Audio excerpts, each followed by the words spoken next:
Ying Ji, stand up. Amid a shout of anger and a chorus of mocking laughter, Ying Ji slowly regained consciousness, his expression still tinged with confusion. Where am I? Ying Ji stared blankly at the classmates around him, who were watching the spectacle, then at the furious balding teacher on the podium. He subconsciously touched his own cheek, confirming that he was truly here. Just moments ago he had been on the rooftop of a hotel, enjoying the solitary leisure that came after completing an assassination mission, already thinking about going back to watch some anime. Then, without warning, he had found himself in this unfamiliar classroom.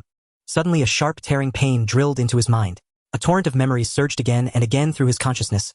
Ying Ji's head felt as if it would split apart, and he could not help but clutch it with both hands. Only after the pain gradually subsided did he finally understand who he was now. At this moment he was nothing more than an utterly ordinary student in class 107 of Gao High Academy. Amusingly enough, this body, like his original one, never interacted with others. The difference was that the former owner had social anxiety, whereas he simply found socializing troublesome.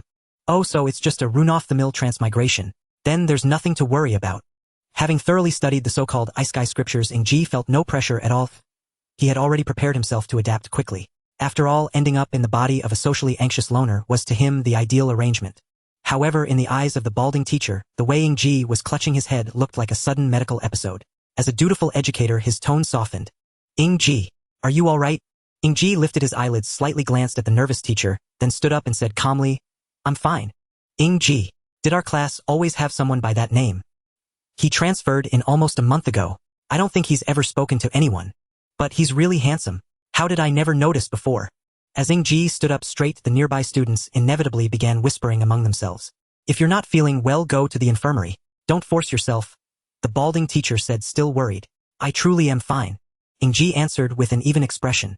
The balding teacher shook his head helplessly, then waved his hand at Ying Ji, signaling him to sit. Class continues. Ying Ji sat down, bored out of his mind. He had no choice but to start listening to the lecture. Ding. Detecting a pitiful host with no friends. Favorability system successfully bound. All of a sudden a voice rang out in Ying Ji's mind. He immediately realized that this must be the legendary cheat that every transmigrator receives, and it seemed it had just arrived. Arms folded across his chest, Ying Ji was genuinely curious as to what kind of system this would be. The favorability system allows you to see others' favorability toward you. By socializing with people and increasing their favorability, you can obtain all sorts of rewards from the system. This system exists to provide the host with refined service, helping you make friends and ascend to the pinnacle of life. Oh, I don't need that. In an instant, Ying Ji's motivation evaporated. Asking him to socialize was as good as asking him to die. To him, more social connections only meant more trouble. No, you do need it. The system's tone was clearly flustered, but Ying Ji ignored its complaints. Instead, with practiced ease, he willed open an attribute panel. Why was he so practiced at it? Simple: years of RPG gaming. Host Ying Ji. Sacred mark none. Power level ordinary human. Pleasant companions favorability 3050. Kindred spirits favorability 5070. Close friends and family favorability 7090. A bond for life favorability 9099. 1. Completely conquered 0. Social points 0. Withdrawable social points 0. Ying Ji studied the panel, his expression turning a little strange. What's with these withdrawable social points? For anyone whose favorability toward you exceeds 90 social points will be generated continuously and stored here. So host, hurry up and farm that favorability. Only then did Ying Ji notice that under his favorability section there was actually someone whose favorability surpassed 90. He could not help but let out a bitter smile and shake his head.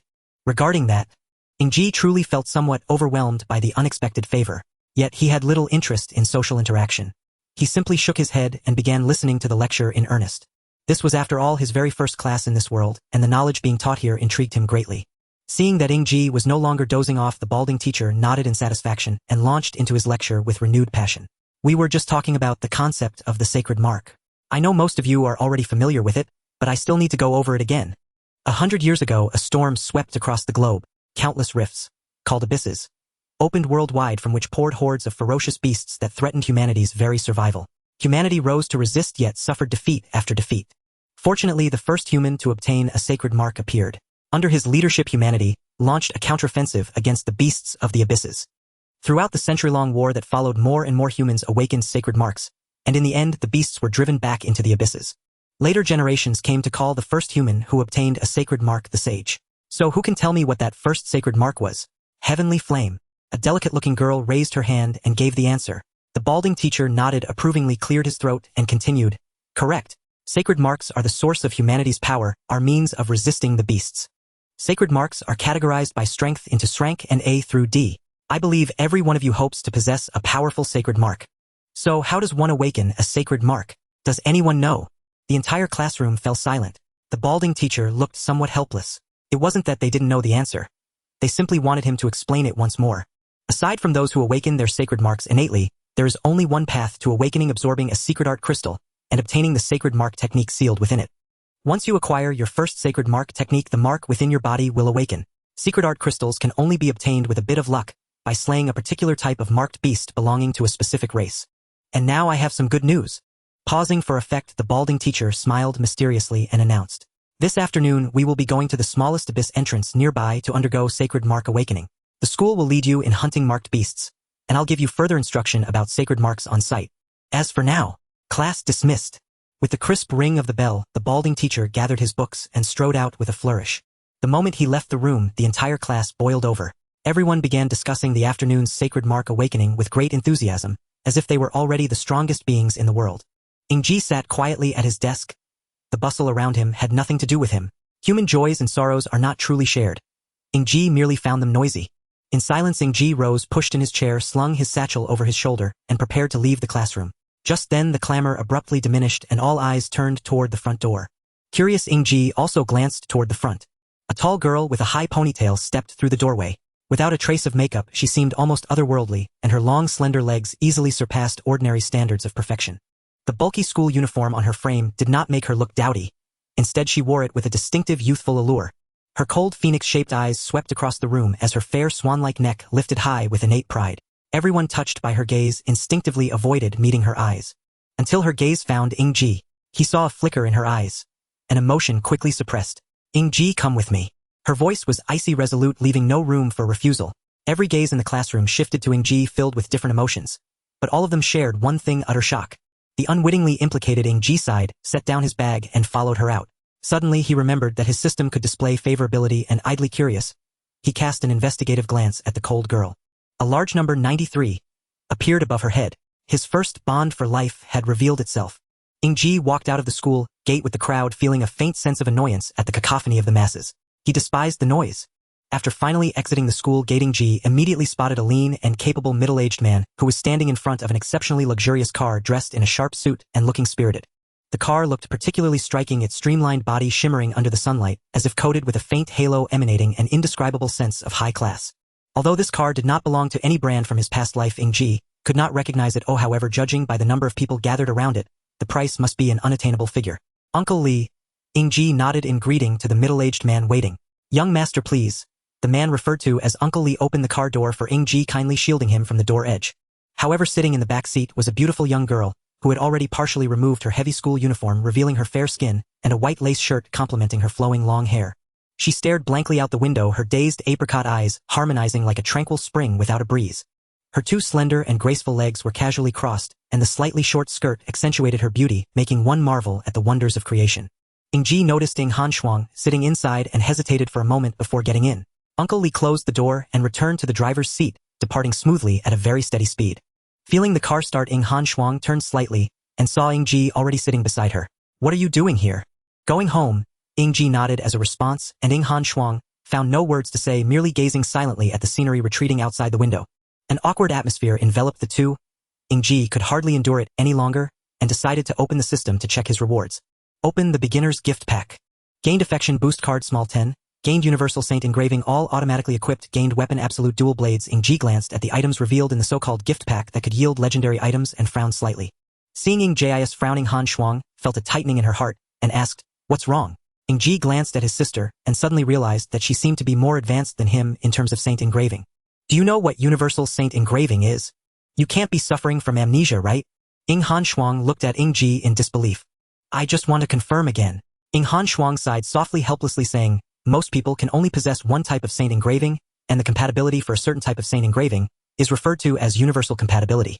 For example, I have a high universal compatibility for ice-type saint engraving, so awakening an ice-type saint engraving is quite simple for me, and absorbing the corresponding secret methods is also straightforward.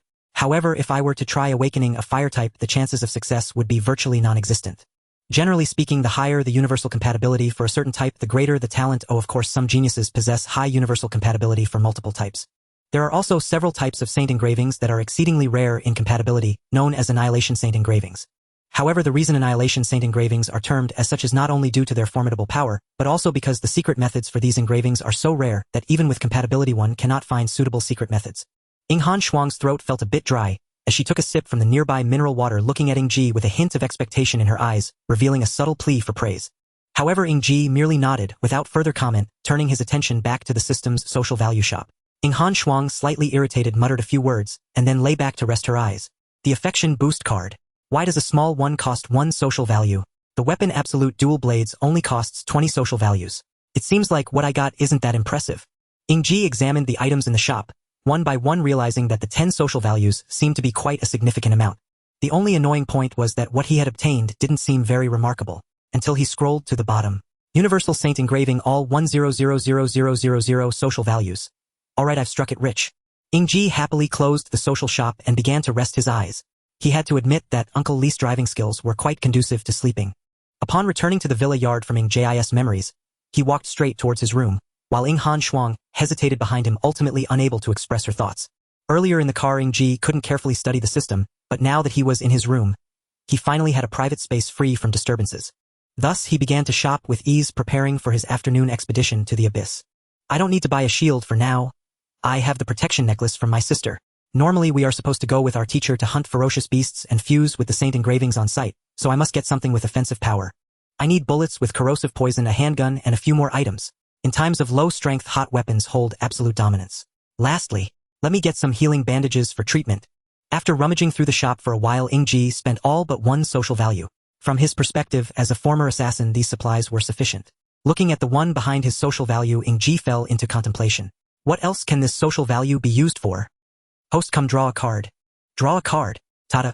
The system grand wheel with a chance to spin out legendary items. Only 1 social value per spin, fair and square for all ages. A colorful spinning wheel appeared before Ying Ji. A deceptive thing, but it won't hurt to try. With a mindset of curiosity, Ying Ji spun the wheel. The colorful wheel spun rapidly and only slowed down after a few seconds. Tada. Congratulations, host, you have won an incredibly snug bra. A cute pink bra landed in Ying Ji's hand. Host, what's wrong? Are you not happy? Wait, I'm looking for the uninstall button. After some back and forth with the system, the afternoon class was approaching, and Ying Ji could only wearily open the door to his room. Ying Shuang was standing prettily in front of Ying Ji, poised as if about to knock. Is something wrong? Ying Ji asked. However, Ying Shuang's gaze was fixated on the pink bra that Ying Ji still held, her frosty expression suddenly turning crimson, stammering, "You? What is this?" Ying Ji only then noticed the bra in his hand, maintaining a calm expression as he handed it to Ying Shuang. A gift for you. Why? Is there no packaging? I checked the goods. I was worried about unscrupulous sellers.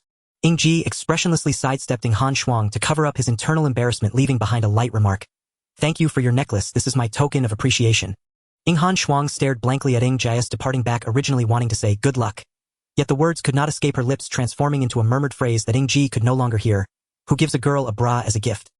Upon entering the classroom, Ying Ji noticed that his popularity had evidently risen, with eyes frequently casting glances at him both intentionally and unintentionally. However, his background was continuously buzzing with notifications. System, what kind of mechanism is this for increasing social value? Ying Ji communicated with the nonsensical system in his mind. Didn't I mention it before? It's quite simple. Increasing favorability enhances social value. The amount added depends on the overall quality of the person, including their strength, status, and appearance. Moreover, the higher the favorability, the greater the social value increase for every point of favorability.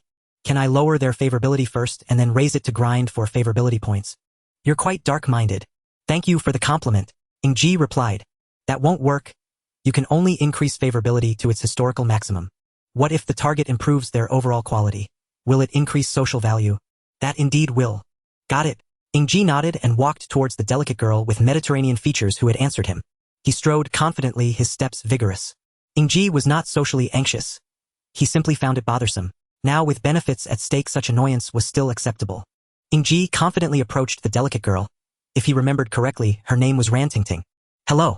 Ying Ji spoke coolly. Ran Tingting, seeing the indifferent handsome guy she had always been watching suddenly approach her, felt a burst of happiness blossom in her heart as she gazed at his handsome face and slightly messy hair. You, hello. The girl appeared quite flustered, her small hands fidgeting nervously. Has anyone told you that you still have a lot of room for improvement? Ying Ji looked intently into Ran Tingting's eyes, his gaze sincere and serious. Ah, is that so? Yes, I recommend you consider cosmetic surgery. That way you could look even better. Also, the method of gaining social value by improving someone's overall quality only works if their favorability is above 70. Host, she's not ugly, okay? Don't ruin the girl's heart, you jerk. Also, the method of gaining social value by improving someone's overall quality only works if their favorability is above 70. Tisk, this is really boring. Ying Ji shook his head, returning to his seat with ease, leaving Ran Tingting somewhat dazed. I seem to understand why he has no friends. Ran Tingting muttered to herself. He truly is a social genius. But he's somewhat cute, what do I do? Ran Tingting favorability 5, social value 0. 08. Ying Ji glanced at the number above Ran Tingting's head, somewhat speechless. This girl is actually self-strategizing. Quiet. A student with Mediterranean features entered the classroom holding a huge crystal ball, his expression appearing extremely serious. Seeing him like this, all the classmates sat up straight, their gazes fervently fixed on the crystal ball in his arms. He placed the crystal ball on the podium, and his expression relaxed slightly as he cleared his throat and said, "Students, before we awaken the sacred mark, we must first test its universality. Our school does not have many sacred mark hunters, and can only guarantee the awakening of a portion of students." At this point, the implications were already clear. It was merely survival of the fittest. Our school does not have many sacred mark hunters, and can only guarantee the awakening of a portion of students. Now who will go first? I will. A short-haired boy resembling a monkey jumped onto the table, as if fearing someone would steal his thunder. Stay put, Wei Yuan. The Mediterranean student protected the large crystal ball, pushing off the ground heavily, causing a thick earthen wall to rise straight up before the podium. Wei Yuan, who had charged forward without restraint, crashed into the earthen wall with a thud. Ha ha ha. The air was filled with cheerful laughter. Wei Yuan rubbed his head, looking wronged. What was that for? Teacher. At this moment, the Mediterranean student actually seemed amused, patting Wei Yuan's head and saying, "Don't be reckless. If you break this crystal ball, even selling you won't cover the cost. Come on up and test it." Wei Yuan patted his behind and scampered up, laughing as he extended his hand, looking at the Mediterranean student. How do we test it? Just place your hand on it. You can't be serious every day. Wei Yuan obediently placed his hand on it, his whole being tensed to the extreme. Even taking a deep breath felt extravagant. The huge crystal ball flickered like breathing, and after a while it emitted a faint blue glow with a line of text appearing on it. Water 45. Ice 21. The Mediterranean student nodded in satisfaction, explaining, "As you can see, this is the universality of the sacred mark. The Chinese characters in front represent the attributes of the sacred mark, while the numbers behind indicate universality, ranging from 1 to 100. The higher the better. Generally, only a universality above 20 has a chance of successful absorption, and the higher the universality, the better the awakened sacred mark tends to be." Not bad, Wei Yuan. You could be a good caregiver in the future. The Mediterranean student jested, patting the somewhat embarrassed Wei Yuan, then waved to the remaining classmates. Continue testing. Without waiting for the Mediterranean student to maintain order, the classmates had already lined up voluntarily. One excited or disappointed voice after another echoed, signifying the joys and sorrows of the masses. Ying Ji sat silently in his seat, waiting for everyone to finish testing before he would go up. By that time, everyone should be contemplating their sacred markings. Wow, does this really exist? This sacred mark universality directly pulled the second place to over 20. That's insane. And he's handsome too, with such a strong sacred mark type. I'm in love. Suddenly a commotion arose in the crowd, and Ying Ji focused his gaze to see the large crystal ball illuminating with a brilliant row of text. Light 77, fire 46, thunder 27. Oh, just an ordinary genius. Ying Ji instantly lost interest, continuing to read the textbook about sacred marks. Perhaps feeling that the data owner was indeed impressive, even the Mediterranean student couldn't help but praise indeed impressive. This universality even ranks within the top 100 in school history. Jin Ming, this achievement qualifies you as a genius. The boy named Jin Ming humbly lowered his head in acknowledgement, details of his attire, exuding a sense of luxury, appearing noble, elegant, and affluent. Teacher's praise is unwarranted. My goal is only that rank sacred mark in Han Shuang. I still need a lot of effort. As he spoke, a hint of ruthlessness appeared in Jin Ming's eyes, his tone somewhat sharp. And not like some clowns who have no achievements yet dream of courting the swan. After speaking, Jin Ming's gaze brazenly fell upon Ying Ji, who was reading at his seat, the target of his implication evidently clear. Wow, is this a confession? I guess so, but also only someone like Jin Ming can match a goddess of Ying's level. But it seems like he's mocking Ying Ji. He deserves it, joking with the name of the goddess Ying. It's only right he gets targeted. Geniuses are often sought after. At this moment, Jin Ming resembled a star brimming with arrogance, and those around him began to mock Ying Ji as well. Ying Ji slightly raised his head and noticed the glaring 56 above Jin Ming's head, frowning. Which rich fool's son is this causing trouble again? Bang! Jin Ming's head was suddenly struck heavily by the Mediterranean, causing him to crouch down, clutching his head with a face full of grievance and confusion as he looked at the Mediterranean. The Mediterranean's expression turned serious and his tone became particularly frightening. With high versatility you may be proud, but please do not use this to harm your classmates.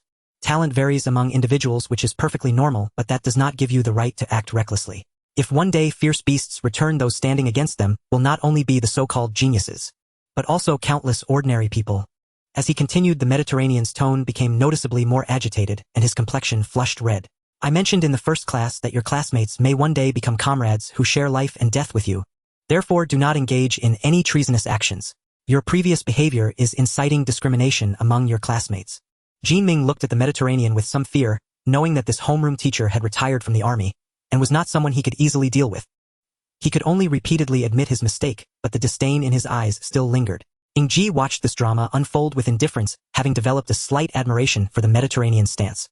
In his past life as an assassin, he understood just how united the military was. If it weren't for his personality issues, he might have also become an honorable soldier. But he was merely a refined egoist with no connection to the military. As the testing crowd gradually diminished, soon all that remained was Ying Ji. Just as Ying Ji had envisioned, most of those who finished testing went off to share their joys and sorrows with friends completely oblivious to him. Taking a deep breath under the gentle gaze of the Mediterranean, Ying Ji placed his hand on the crystal ball, eager to discover what the so-called holy mark versatility full really was. Ying Ji, don't feel pressured, relax. The Mediterranean kindly advised Ying Ji, fearing that the earlier incident with Jin Ming might have impacted him. However, he soon found himself at a loss for words. Terrifying words gradually emerged on the crystal ball: space 100 time, 100 light, 100 a shadow, 100.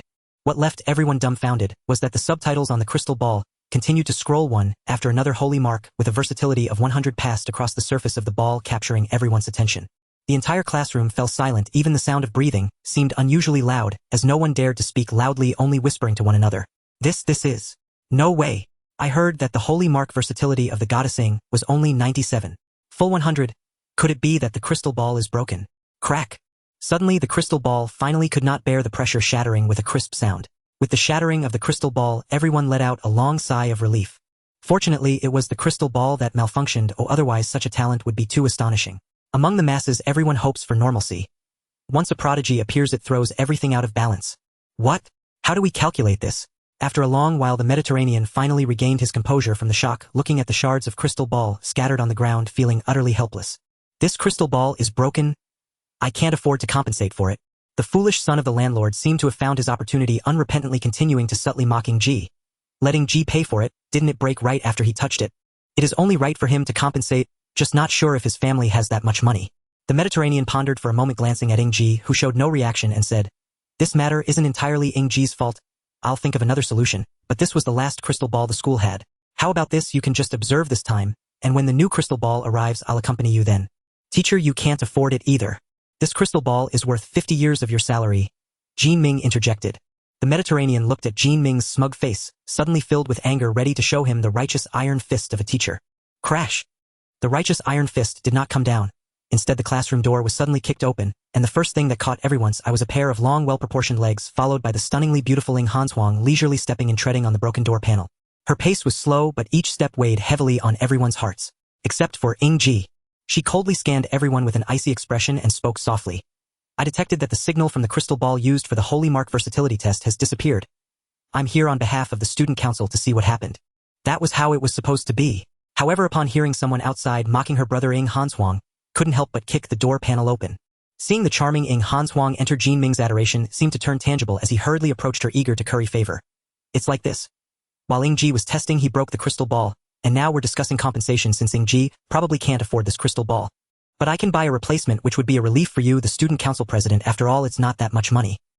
"Shut up," Ying Hanshuang said coldly, and those familiar with her could tell she was trying to suppress her anger. She quickly approached Ying Ji, her brows furrowed, looking as if she were about to interrogate him with fury, moving with a commanding presence. Jin Ming couldn't help but feel delighted, eagerly anticipating seeing Ying Ji's embarrassed expression before the goddess Ying. After all, this guy had dared to make jokes about his own goddess. Unforgivable. Ying Hanshuang stood in front of Ying Ji and lightly punched his chest, her tone carrying a hint of concern. "Are you all right? Are you angry?" "A little." Their dialogue was brief and calm, yet it stirred a great commotion among the onlookers. After all, Ying Hanshuang was famously distant from boys, causing countless boys to leave in disappointment. Yet now their interaction resembled that of Itsundra Ice Queen and her reclusive husband. Jin Ming's mood turned sour, his teeth nearly grinding together in frustration. "Then don't be angry. There's no need for that." Ying Ji unconsciously reached out to touch Ying Hanshuang's head, a sense of kinship that extended from his very bloodline vividly surged into his mind. Ying Hanshuang paused for a moment, not pulling away from Ying Ji's hand, but her small face grew even angrier. Why should you endure this kind of grievance? With that, Ying Hanshuang walked towards the podium and facing everyone declared with authority, I will compensate for this crystal ball. Everyone erupted in a commotion, completely unprepared for such a fantastical outcome, as the exalted goddess personally took the blame for Ying Ji. Moreover, what was most surprising was that Ying Hanshuang actually accepted Ying Ji's head pat without turning him into pieces. Sister. Ying Ji's voice was not loud, yet it clearly reached everyone's ears. Your allowance isn't enough for this. I'll compensate myself. The classroom fell silent, so quiet that one could hear a pin drop. Meanwhile, Ying Hanshuang, who had been publicly undermined by Ying Ji, was nearing her emotional breaking point, the frost beneath her feet quietly spreading. Ying Ji. What's wrong? And you? And what about me? Ying Hanshuang took several deep breaths before calming her emotions, then lifted her slender neck with deliberate grace. Do you really have that much money? And yes? And then handle it yourself. Flustered and indignant, Ying Hanshuang whirled around and strode toward the classroom door, eager to escape this den of chaos. Little sister. Ying Ji called out, halting Ying Hanshuang's departure. And what is it? A faint, fragile hope flickered in her heart, as she turned back, silently yearning for a single graceful phrase. A lifeline he might offer to ease her retreat. Remember to pay for the broken door. It wasn't my doing. And got it. Ying Hanshuang all but ground her teeth as she stormed out. She hadn't expected it. The once withdrawn Ying Ji had transformed, overnight, into an ultimate social savant, whose words could leave even seasoned conversationalists speechless. Just as in days long past, maddening yet impossible to resist. A reluctant, involuntary smile tugged at Ying Hanshuang's lips as she walked away, and meanwhile Professor Mediterranean let out a leisurely sigh, lighter now unburdened, and briskly ushered the still gawking students onward. Let's go. We're heading to the Southview Abyss now. Only then did the crowd stir from their daze, scattering like startled birds. No one dared approach Ying Ji, and after all this particular melon was far too bitter to swallow.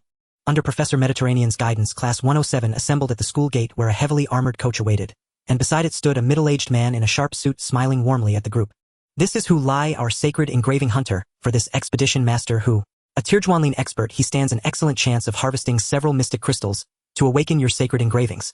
Applause broke out. Hu Lai bowed modestly, his smile gentle. And I trust this journey will be one of mutual care and support. Having spoken, Hu Lai's gaze immediately fell upon Ying Ji, standing apart, gazing absently skyward.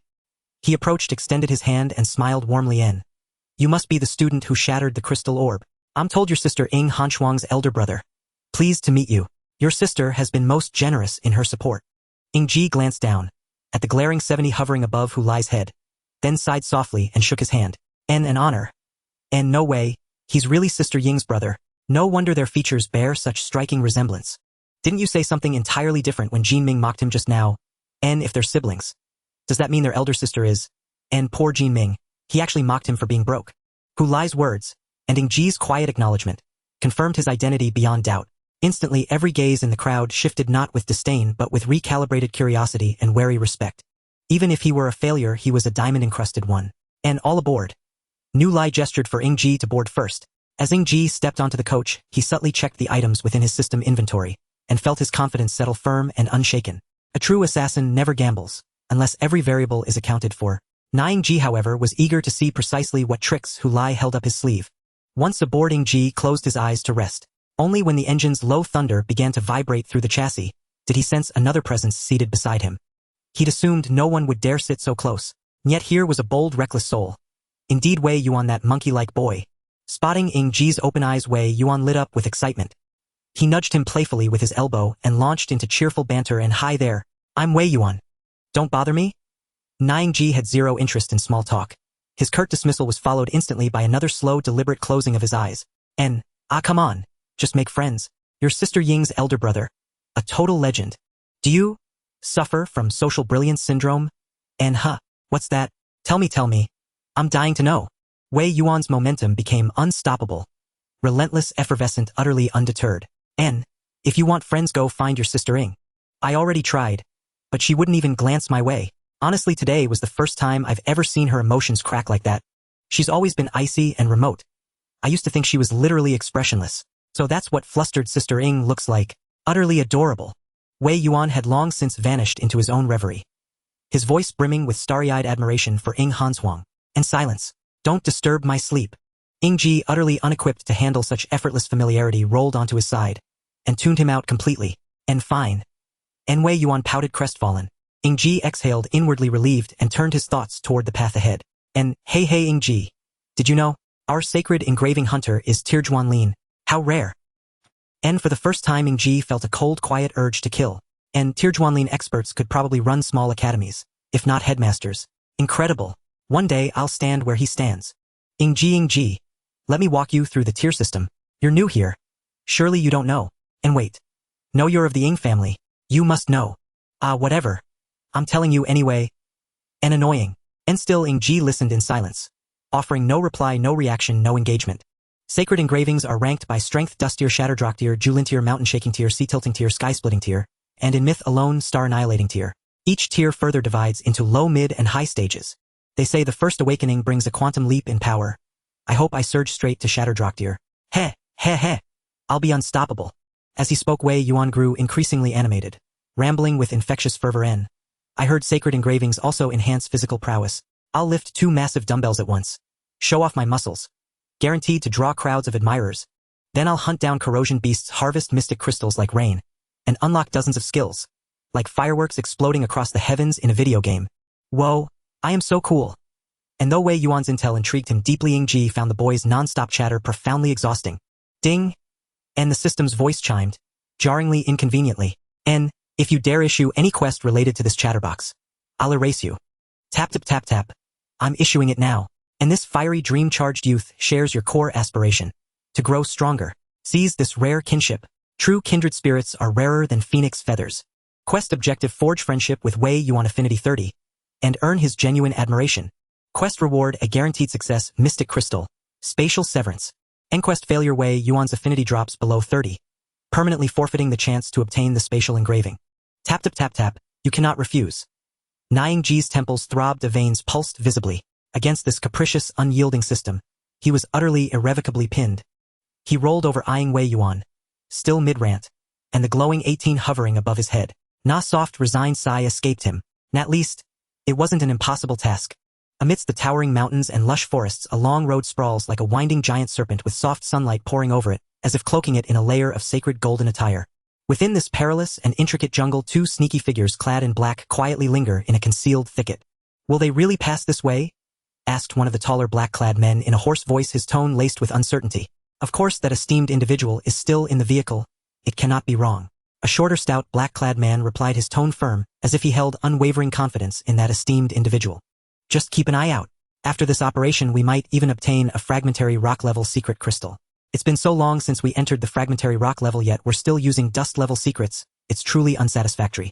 The taller black-clad man gazed at the flickering flames in his palm, sighing and involuntarily shrinking his body. I hope so. But why are we targeting these ordinary students? There seems to be no benefit. Indeed, it's puzzling. The stout black-clad man fell silent for a moment, stroking his greasy chin, casting a look he deemed wise at the smooth road below. However, I've heard that the young master from the Jin family is in the vehicle. It is said that he is an extraordinary genius. Perhaps the organization intends to make a significant move and wishes to eliminate some talents. Genius. Then why not targeting Huanxiang from Gaohai Academy? The stout black-clad man struck the taller man's head, sharply, his expression full of dissatisfaction.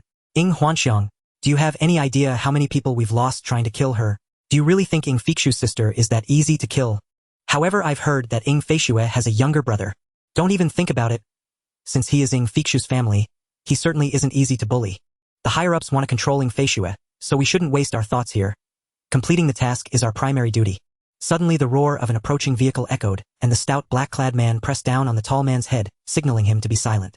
They're coming. Ying Ji, let me tell you, don't think that just because I'm a water type I can only play the role of a healer or support. But think about it, a water, while appearing gentle, also encompasses the vastness of the ocean.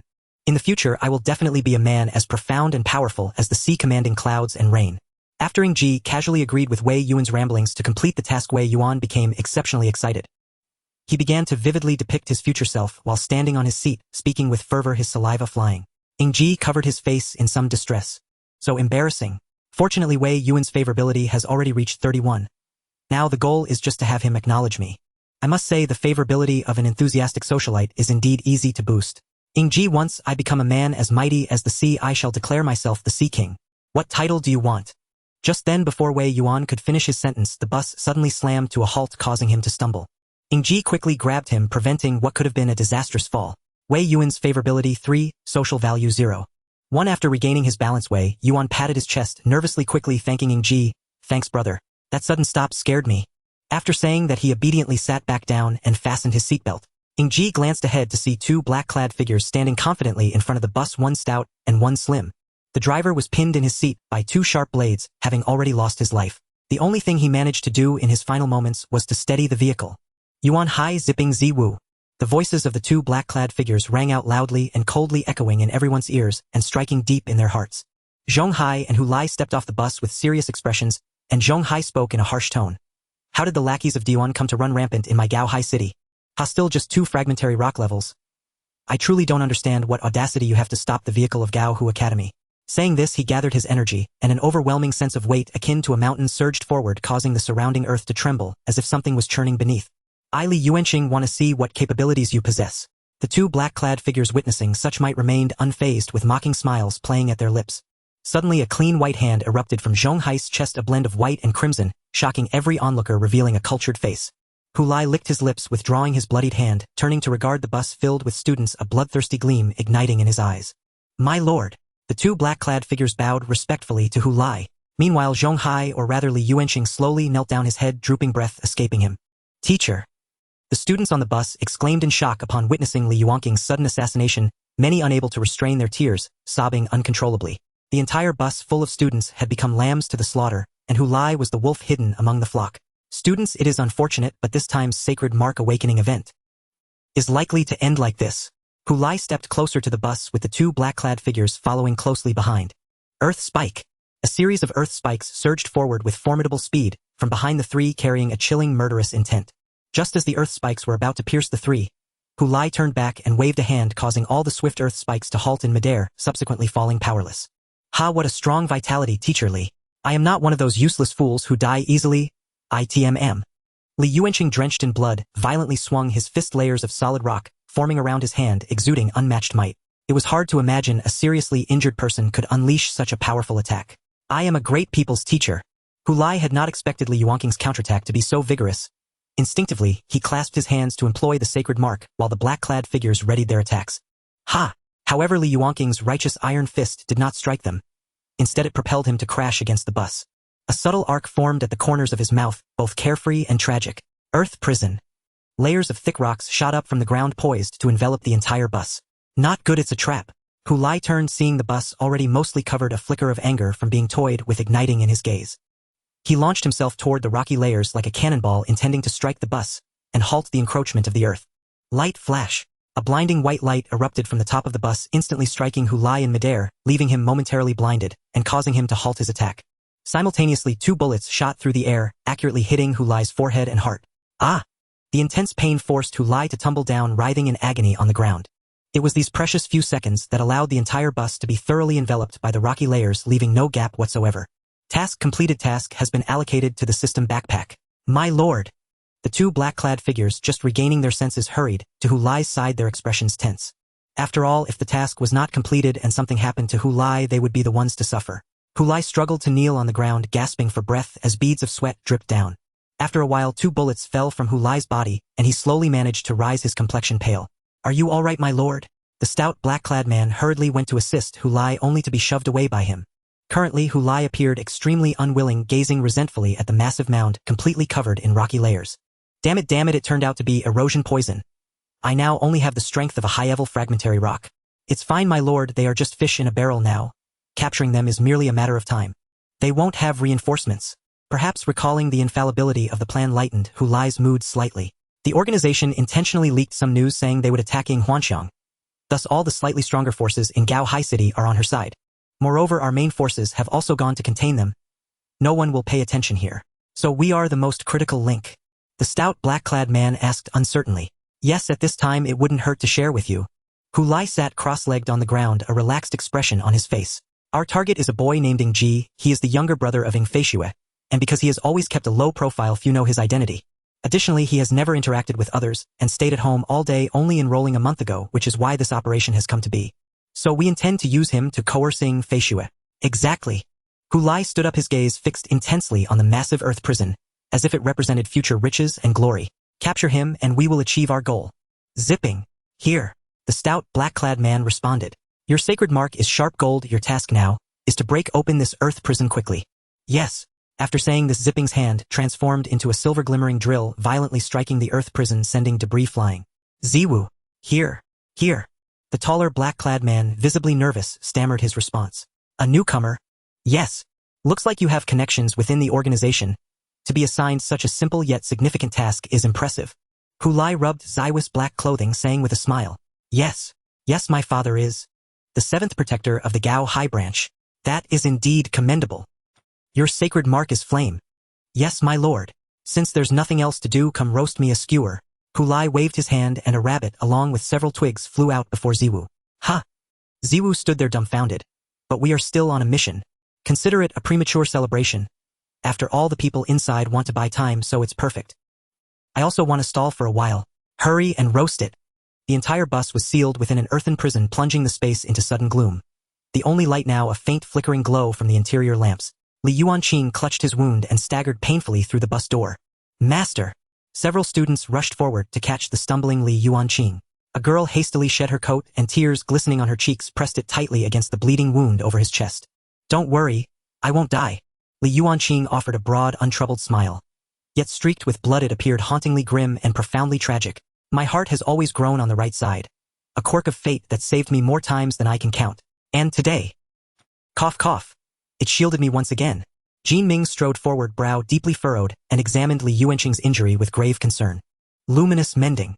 A soft golden light shimmered forth from his palms, spreading warmth across Li Yuanqing's chest. The torrent of blood slowed markedly. A delicate luminescence now edged the wound's ragged borders. You little rascal. I knew it all along. Li Yuanqing weakly raised a hand and ruffled Jin Ming's hair. The Jin family must have awakened your power early. Well done, Jin Ming. Without you, this earthen prison would never have taken shape. I owe you greatly. Those 2 bullets weren't mine. My luminous dazzle couldn't stop him. Jin Ming turned toward Ying Ji, who sat idly polishing his rifle barrel with one leg crossed over the other, and watched him with a gaze both complex and conflicted. At first Jin Ming had loathed Ying Ji, not merely out of jealousy. A transfer student who'd arrived at the academy just 1 month ago dared to lay claim to their shared campus goddess, and even mocked her openly. To Jin Ming, a devoted disciple, such audacity was unforgivable sacrilege. Ying Hanfeng was his faith, his inner sanctuary. A sacred, untouchable purity he would never allow defiled. He'd schemed relentlessly to drive Ying Ji away, until learning he was Ying Hanfeng's elder brother. Then his perspective shifted. This was sibling banter, none of his affair. His own rigidity had blinded him. Yet inwardly he still could not fully accept Ying Ji, bound as he was by the pride of a prodigy. He was already awakened, a celestial paragon among mortals. If Ying Ji were not Ying Hanfeng's brother, what merit could possibly rival his own? Then came those 2 breathtaking shots. Ying Ji's cold, unwavering composure, and his flawless precision, stood in stark contrast to Jin Ming's own panicked misfire and flustered retreat. That effortless, detached elegance, the very bearing of a true sovereign, was the hallmark of genuine strength. Ying Ji truly lived up to his title as Ying Hanfeng's elder brother. Jin Ming even wondered whether Ying Ji had secretly awakened his own sacred engraving. Jin Ming's favor increased by 31. Social aptitude rose by 1. 5. Ying Ji, who had just completed his task and was studying spatial cleavage, looked up in mild confusion, only to meet Jin Ming's reverent gaze, and the large glowing number 42, hovering above his head. Could he be falling for me? Almost instantly Ying Ji sensed something amiss. Every eye in the bus had followed Jin Ming's gaze and now fixed upon him, making him distinctly uncomfortable. Even Wei Yuan, standing beside him, voiced deep admiration for those 2 shots, thus confirming Ying Ji's successful completion of the task. Meanwhile, favor notifications chimed incessantly in his ears, leaving his mind in utter disarray. System. Suppress trivial notifications like these. Understood. But how shall I distinguish what qualifies as significant? Use your judgment. He swept a sharp, icy glare across the crowd. The same lethal stillness honed over years of assassination, silencing everyone at once. Yet somewhere amid the hush, a furtive pair of eyes still watched him. Li Yuanqing followed that gaze toward Ying Ji, his expression layered with quiet significance. Ying Ji met his eyes, paused thoughtfully, and then withdrew a roll of bandages from his coat, tossing it to Li Yuanqing. Here, Baldy. It bears the mending enchantment, should staunch your bleeding. My name is Li Yuanqing. Same difference. The girl tending Li Yuanqing caught the bandage and placed it gently over his wound, whereupon it stirred with uncanny sentience, swirling slowly around his torso. The bandage unfurled, winding itself layer upon layer around his body. His bleeding ceased entirely. Jin Ming withdrew his luminous mending and exhaled in quiet relief. Truly worthy of the Ying family's 2nd young master. This effect is instantaneous. All of you are remarkable, murmured Li Yuanqing reclining wearily. Today's youth truly surpasses expectation. Trembling slightly, Li Yuanqing drew several multicolored stones from a small cloth pouch and named 3 students with evident anxiety. Wei Yuan, Ran Tingting, Moan. Come forward. At the call of their names, the 3 hurried to surround him. Brows knotted with unrelenting sorrow. Master! Don't wear mourning faces. I'm not dead yet. Li Yuanqing placed 1 stone into each of their palms, his voice heavy with resignation. These are 3 mystic enchantment crystals, intended for students who hadn't earned one during the expedition, but circumstances compel me to distribute them early. What lies ahead may grow perilous. Awakening your sacred engravings now will grant you the strength to defend yourselves. Stay strong. Clutching the crystals tightly, the 3 students blinked back tears and nodded solemnly. The 3 crystals corresponded respectively to water, wood, and wind, common elemental categories. Master! How exactly do we use these crystals? Before Li Yuanqing could rise to instruct them, Jin Ming stepped forward, assuming the role, and gestured for the 3 to clasp their crystals firmly. Hold tight. Can you feel the energy flowing within the crystal? Yes. Excellent. Now imagine an invisible hand drawing forth that energy. Gently, deliberately. Rushing risks exhaustion. Closing their eyes, the 3 focused inward, sensing the crystalline current, then guiding it thread by thread into their own bodies. Boom!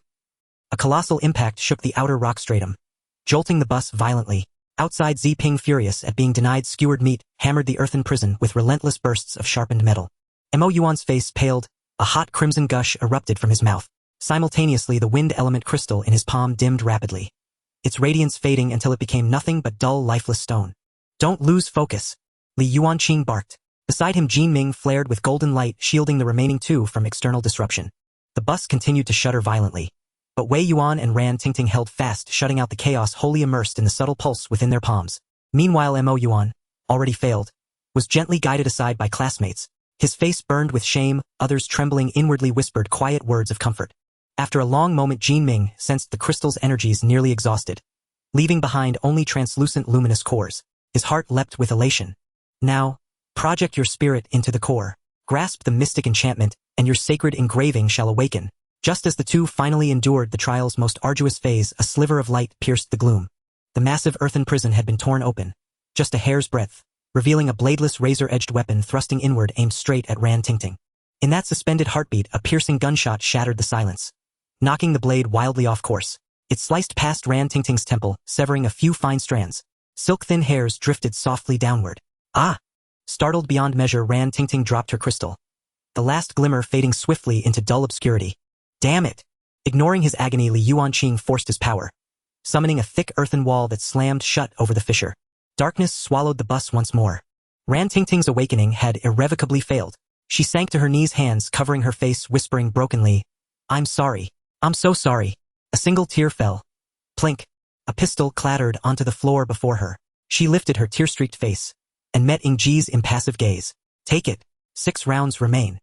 His tone was flat, austere, carrying the unmistakable weight of command. Yet to Ran Tingting in that instant, Ying Ji seemed impossibly gentle.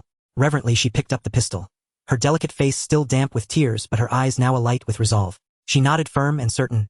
Ran Tingting's favor increased by 20, social aptitude rose by 1. 3.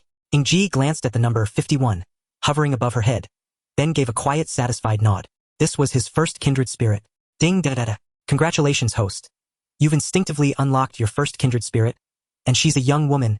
Truly, your social acumen grows sharper by the day. I simply reasoned that she absorbed considerable energy from the crystal, so she'll naturally surpass ordinary peers. Moreover, in close quarters combat, firearms offer me little advantage. Ying Ji crushed the now utterly dim crystal in his palm, scattering its powdered residue discreetly beneath the seat. Ah! Wei Yuan suddenly cried out. A tender silvery stream coalesced from his palm, dancing playfully about him, radiating a soothing aura of vitality. His power surged instantly to mid-tier dustborn rank. Class C Sacred Engraving Gentle Water. Excellent. A textbook support healer. Ying Ji crushed the now utterly dim crystal in his palm, scattering its powdered residue discreetly beneath the seat. A violent concussion shattered the earthen wall, exposing Ziping's greasy, gleaming face through the widening crack. Our interlude ends here, students. Gazing upon Ziping's greasy, bloated face, the crowd's inner dread surged uncontrollably. Everyone instinctively recoiled in terror. Ziping thrust a sharp blade into the fissure, tearing open a massive breach in the earthen prison. Li Yuanqing, utterly spent, could no longer mend it, and could only watch helpless as Ziping shattered the bus window. Bang! A gunshot rang out abruptly. Ziping's broad face was struck dead center. A pea-sized hole appeared on his forehead and crimson blood, mingled with milky brain matter, began oozing from the wound. Ran Tingting knelt trembling in the aisle, gripping the pistol with both hands, thin wisps of white smoke still curled from its barrel. Dead? Is he really dead? Zipping's pupils dilated and faded. His body collapsed forward, impaled by shards of glass, blood streaming freely. That vivid scarlet soon seeped onto the bus floor, triggering shrill screams from the girls. Hulai, who had just finished eating skewered meat behind Zipping, stared blankly as his comrade fell. Stunned, unable to process what had just occurred. Senior. Ziwu froze in place, eyes vacant, face frozen in disbelief. Hulai meanwhile rose calmly, leisurely stepped forward. One measured pace after another. Toward the bus. Fool. Bang. Bang. Bang. Bang. Bang. 5 consecutive shots erupted from Ran Tingting's pistol, only to shatter against an invisible force field. Click. The pistol was empty. Yet Ran Tingting kept pulling the trigger, desperate for one final phantom round to slay this monstrous foe. Hulai's sacred mark is repulsion field. Ranged attacks rarely land when he's conscious. Damn it. Such a commotion should have drawn reinforcements by now. Li Yuanqing strained to seal the gaping rift, but exhaustion had drained him completely. He could only watch powerless as Hulai drew ever closer to the bus. October 31st, year 21. The Yuanhai Hulai squad executed a mission to capture the key target, Ying Ji. Comrade Zipping died honorably in action. Hulai rotated his wrist, speaking without inflection. He glanced back at Ziwu, flashed a cruel grin, then raised both hands, sucking Zipping's corpse and Ziwu himself toward his palms. Master, what are you doing? Ziwu, still dazed in grief, was suddenly seized by the throat. His expression shifting from confusion to raw, abject horror the moment he met Hulai's placid, almost pitying gaze. Ziwu fell in combat against the enemy. Exhausted, slain. The words fell with the same quiet finality as Ziwu's last breath. Hulai inhaled deeply, savoring the air like a connoisseur. His ecstatic expression, streaked with fresh blood, made him appear a devil freshly risen from hell. He bared his teeth in a triumphant smirk. Teacher Li, I possess yet another sacred mark. It's called Beast Devourer. Beast Devourer. That one, the ability to absorb others' grade B sacred marks. Li Yuanqing's face paled, a pall of despair settling over him like twilight mist. Dual sacred marks? Impossible. Ran Tingting continued, unconsciously clicking the trigger, numbing her terror. Jin Ming struggled to breathe beneath Hulai's oppressive aura. Others fared even worse. Some had already begun sobbing. Ying Ji stepped forward and gently stilled the pistol trembling in Ran Tingting's hand. 6 bullets slid smoothly from his palm into hers. Your aim is precise. Do you know how to reload? Through tear-blurred eyes, Ran Tingting gazed at Ying Ji's towering silhouette and nodded wordlessly. Ying Ji advanced toward the shattered windshield, calm as still water, just as he had been before every assassination. What did a formidable foe matter? His target was always and only the head. Second young master Ying Ji. Why not come quietly with me? I might even spare your classmates. Hulai licked his lips, eyes burning crimson, as he fixed his gaze upon Ying Ji, standing resolute in the center of the bus. At those words, the students aboard the bus clutched at a fragile thread of hope. Many silently prayed Ying Ji would go with him, sparing their lives. Ying Ji turned, glancing once at these classmates he'd known for barely a day, only to find them averting their eyes, ashamed. See for yourself, system. Social bonds are useless. In the end, humanity stands alone. 2 razor-sharp ivory daggers materialized in his hands. The icy chill against his skin evoking memories of dancing along the razor's edge of death. Absolute dual blades.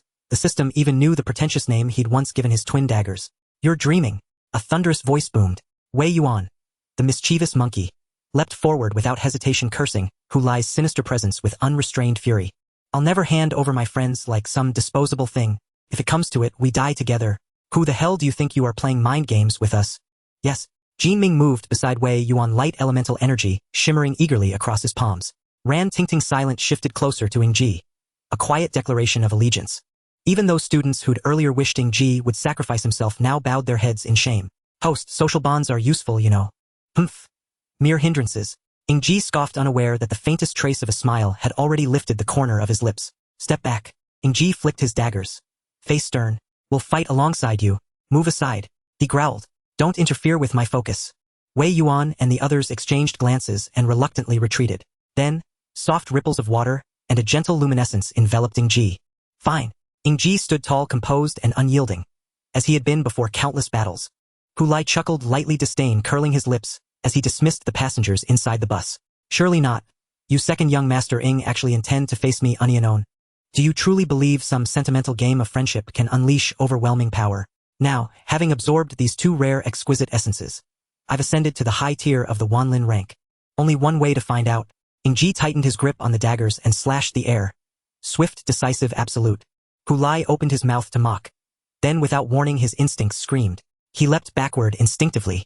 Thwip. A gash nearly severed his neck, slashing across his unnaturally pale skin, blood erupting violently. Shit. Hu Lai clapped a hand over the wound. An invisible force field coalesced, holding back the blood as if caught in an unseen net. The wound remained, but no blood flowed. Staring at Ying Ji, who sheathed his blade with quiet nonchalance, Hu Lai felt for the first time the suffocating weight of imminent death. But Ying Ji granted him no time to react. The killer's instinct honed his vision. Sharp, precise, ruthless. Shatter void. A dagger tip materialized inches before Hu Lai's eye. Hu Lai's pupils dilated to black voids. Moments ago he'd been smug, invincible. Now, staring into the eyes of this newly awakened youth, he saw death itself. In a moment of peril, Hu Lai finally reacted, shouting loudly, as he swiftly pulled back his position using the holy mark. The cold blade merely sliced through the condensed air, producing a faint sound of breaking through the void. Ying Ji slightly furrowed his brow, pushing off the ground, as he seized the opportunity created by Hu Lai's retreat, brandishing his dual blades to close in, without giving Hu Lai a moment's respite. He forcefully threw one of his daggers straight at Hu Lai's face, while the other dagger twirled in a flourish, cutting through the air to reach Hu Lai's heart almost simultaneously. With a dual dagger assault, Ying Ji's offensive was fierce and rapid. Hu Lai did not expect that the attack from an ordinary student would be so calm and meticulous. Still in the process of retreating, he was caught off guard by two cold glints aimed at his vital points. Damn, how is this kid so uncanny? Hu Lai was frustrated as Ying Ji's attack speed prevented him from showcasing his own strength, his pale face flushed with anxiety. In reality, Ying Ji's attack speed wasn't particularly fast. Given his current strength, he couldn't possibly suppress Hu Lai with speed alone. However, Ying Ji's holy mark was Shatter Void, allowing him to shorten the attack distance frequently. Generally, due to the existence of attack distance, there is a gap between the swing of the blade and the strike, resulting in intervals between each attack. Yet Ying Ji could utilize Shatter Void to make these attack distances nearly zero. Thus, from a macro perspective, Ying Ji's attacks came one after another without pause. Moreover, each of Ying Ji's strikes could reach Hu Lai from a distance, meaning that even if Hu Lai created space, he still had to endure Ying Ji's relentless barrage like a torrential storm. Additionally, the strikes enhanced by Shatter Void could be considered close-range attacks, rendering Hu Lai's repelling field nearly ineffective. Complete domination. Tiny wounds continuously appeared on Hu Lai's body, and his clothes quickly became stained red. So strong. Jin Ming stared blankly as Ying Ji relentlessly pressured Hu Lai, creating a dust storm that left the once nightmarish Hu Lai in a pitiful state. Li Yuanqing frowned slightly, his expression grave. Meanwhile, Wei Yuan stopped his erratic movements and knelt beside Li Yuanqing, focusing intently on healing him. Ying Ji's situation isn't optimistic, Li Yuanqing murmured, not realizing that his words were overheard by the keen-eared Wei Yuan. Wei Yuan looked at Ying Ji, who was fighting more fiercely, and asked in confusion, "But isn't Ying Ji doing quite well?" "On the surface it seems that way, but the strength I perceive from Ying Ji is only at the rock fragment level," Li Yuanqing explained with a wry smile, shaking his head. "The only reason he can suppress Hu Lai is due to his terrifying combat skills and the characteristics of the legendary Holy Mark Shatter Void. Otherwise, he would have been defeated long ago. But rock fragment level is still rock fragment level. His current attacking power can only penetrate stone, yet the force of a storm cannot be compared to merely breaking stone. The inevitable defeat due to exhaustion would ultimately be Ying Ji's fate." As these words lingered, all eyes turned anxiously toward Ying Ji, silently praying that he could defeat the demon that crawled out from the abyss. Ran Tingting bit her lip, remaining silent as she focused on the two rapidly moving figures, her hands trembling incessantly. "Someone please come help us." Yunqi. Hu Lai spread his arms wide, a powerful suction force emanating from him, uprooting even the dirt from a nearby bus and drawing it towards him. Ying Ji, who was originally prepared to deliver a final strike to Hu Lai's head, staggered as he nearly got hit by the flying debris. Left with no choice, Ying Ji had to halt his rhythm of attacks, kneeling and breathing heavily to recover the large amount of stamina he had lost. Large chunks of dirt gathered towards Hu Lai, firmly adhering to his body and forming a heavy armor that covered him entirely. Even his face was wrapped tightly. "That should be enough," Hu Lai, encased in his rock armor and repelling field, said in a muffled voice. "Though I don't know why your strength is waning, it's quite evident. With a burst of energy, one can only dwindle and ultimately exhaust. Right now you are merely a high-level dust grade depleted of energy." Hu Lai looked down at Ying Ji, his previous despair replaced by the imposing presence of a rock giant. Ying Ji lowered his head, his unkempt hair obscuring his slightly dazed vision. He knew Hu Lai spoke the truth. The awakening of the Shatter Void Holy Mark had only elevated his strength to the high level of dust grade, far from being Hu Lai's match. Thus he wagered the 5 social points he had recently accrued for a burst potion. Burst potion small can elevate the user's level by 2 small tiers, but leads to a state of exhaustion afterward. He had been holding back, hoping to finish the fight in one go, but Hu Lai merely defended, showing no intention of a direct confrontation. Attempting to kill a fully defensive mid-level rock forest is nearly impossible. The rock giant revealed a smug smile, stomping on the ground with one foot, while raising a hand to continuously compress the air around Ying Ji, using repelling field, making it even harder for him to recover his stamina. After a while, confirming Ying Ji was out of strength, Hu Lai cautiously approached him. He triumphantly lifted the exhausted Ying Ji with one hand, revealing a sinister grin. Truly, the holy mark of annihilation is formidable. A mid-level rock fragment forcibly elevated was able to push me to such a desperate state. If it weren't for your fatigue, I wouldn't even have been able to form this armor. He hoisted Ying Ji onto his shoulder and exhaled. Though you are strong, it's a pity that I am more cautious. I even consumed my teammate to maintain my condition. This time I have won. Hu Lai turned around, carrying Ying Ji away. The battle seemed to have ended in complete failure, and a sense of utter despair engulfed the entire Class 107. Suddenly, bang! A loud gunshot rang out, echoing through the sky. A mysterious smile crept across Ying Ji's lips. The battle is not over yet. Everyone's gaze was instantly drawn to the smoking gun barrel and the kneeling Ran Tingting. Her tear-streaked face still bore the marks of sorrow, yet her eyes shone with unwavering determination. You can't take him away. Her voice trembled with fear, yet it was resolute, her soft spine standing tall as she fought against her fear. Bang, bang, bang. Ran Tingting fired 3 shots in quick succession, each striking the same spot with impeccable precision, her marksmanship almost magical. Hu Lai, who had been preparing to leave, looked at the armor with a dented hole. An unnamed fury ignited within him, as he turned, his eyes filled with terrifying intensity, staring at the trembling Ran Tingting. The mission was already completed, but since you wish to seek death so much, I shall fulfill this little wish of yours first. Bang! Embracing Ying Ji, Hu Lai surged towards the bus like a cannonball, his fist rapidly enlarging in Ran Tingting's sight. Despite this, Ran Tingting resolutely gripped her handgun and fired her last 2 bullets. Bang! Bang! However, these 2 bullets were easily deflected by Hu Lai's force, his smile growing increasingly sinister. It thrilled him to crush such a young girl into a pulp. Earthen prison. Light blind. Water. No matter what, summon a water shield or something, do something. The 3 with the sacred marks quickly unleashed their abilities, desperately trying to halt Hu Lai's advance. However, these efforts were as futile as air before Hu Lai's overwhelming power. The earthen prison, which might have had some effect, crumbled like thin paper due to Li Yuanqing's weakness. With a single strike it shattered. The fierce wind generated by his punch blew Ran Tingting's long hair up as she closed her eyes, forced to accept the fate of impending death. Death was imminent. It was only at this moment that Ran Tingting realized why she had fired those shots. But even if those shots brought her death, she felt no regret. Because if Ying Ji stood up for them, she could not allow the enemy to take him away so easily. How foolishly adorable. A cold male voice replaced the descent of the deathly fist, and the fierce wind dissipated instantly. Ran Tingting struggled to open her eyes, only to see Ying Ji's back. The rock giant remained frozen in a fist-swinging pose, unable to move, with a dagger stuck in his chest from both sides, firmly lodged in the rocky armor. Spatial. Cutting. Ying Ji murmured softly, a nearly invisible silver line emerging from the dagger's hilt, connecting to Hu Lai's upper body. That silver line rapidly thickened at a visible pace, soon becoming as thick as a clothesline. The line appeared to be composed of void, seemingly containing boundless space. With Ying Ji's command, the silver line instantly cut through. Everything within the sliced area vanished into thin air, as if devoured by some unseen force.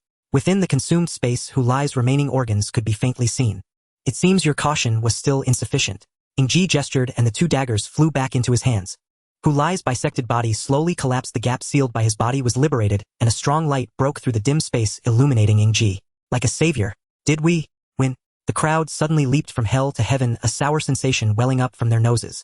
Some even lost control of their emotions, crying freely in their companions' arms.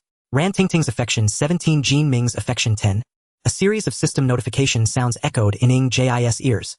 System quite concise, cough cough cough. Ying Ji's weak body could no longer support him, and after a slight show of flair, he half-kneeled on the ground, coughing up several mouthfuls of blood. Are you all right? Ying Ji's sudden collapse frightened Ran Tingting, who had yet to begin celebrating. She quickly rolled over to his side, her face filled with concern. I'm fine. Ying Ji wiped the corner of his mouth. Well done. Thanks to the specialized armor-piercing bullets of corroding poison that Ran Tingting shot, which weakened Hu Lai's power and reduced the adhesion of the rocky armor. Otherwise, dealing with Hu Lai would have required much more effort. After all, when facing an opponent of Lin-level heightier, every necessary precaution is essential. At that critical moment, he had used his second burst agent. This barely allowed him to complete the release of this sacred mark secret technique. In truth, when he was captured, Ying Ji had not exhausted his strength. The pressure from Hu Lai's force was completely resisted by his protection necklace. He feigned capture to get close to Hu Lai and to place the spatial marker on the absolute dual-blade weapon hidden in his system backpack. This way he could use the spatial cutting with comparatively less effort. However, he was still unable to withstand the backlash from the 2 burst agents. Seeing Ying Ji so severely injured, Wei Yuan hurriedly used his weak stream of water to heal him. The secret crystal bestowed upon him granted him the ability of water therapy, a basic healing technique. However, this weak healing seemed ineffective for Ying Ji. Everyone anxiously watched the half-kneeling Ying Ji, their concern evident. Fortunately, the crisis had passed. Yet, in an unnoticed corner, the silver line above Hu Lai's corpse did not disappear. instead it slowly expanded. In no time, it had transformed into an opening wide enough for a person to pass through, rapidly flying towards Ying Ji. By the time someone noticed, the black opening had swallowed Ying Ji, vanishing from sight. Just moments ago, Wei Yuan, who had been desperately healing Ying Ji, stared blankly at the empty floor like a statue. Where is Ying Ji? Where is my large Ying Ji? The entire bus fell into a prolonged silence. An armored vehicle swiftly drove down from the hillside to the front of the bus, and 4 fully armed soldiers disembarked, casting complex glances at the 3 corpses. 2 of them quickly rushed into the bus. They saw a group of people still in a daze, and the leader gestured to a smaller soldier behind him. Captain, there are no remnants of mental-type sacred marks. Ying Ji is missing. At this moment, everyone snapped back to reality, as the dazed Ran Tingting muttered in disbelief. The captain quickly spotted the severely injured Li Yuanqing among the crowd, and urgently inquired, "Teacher, what happened here?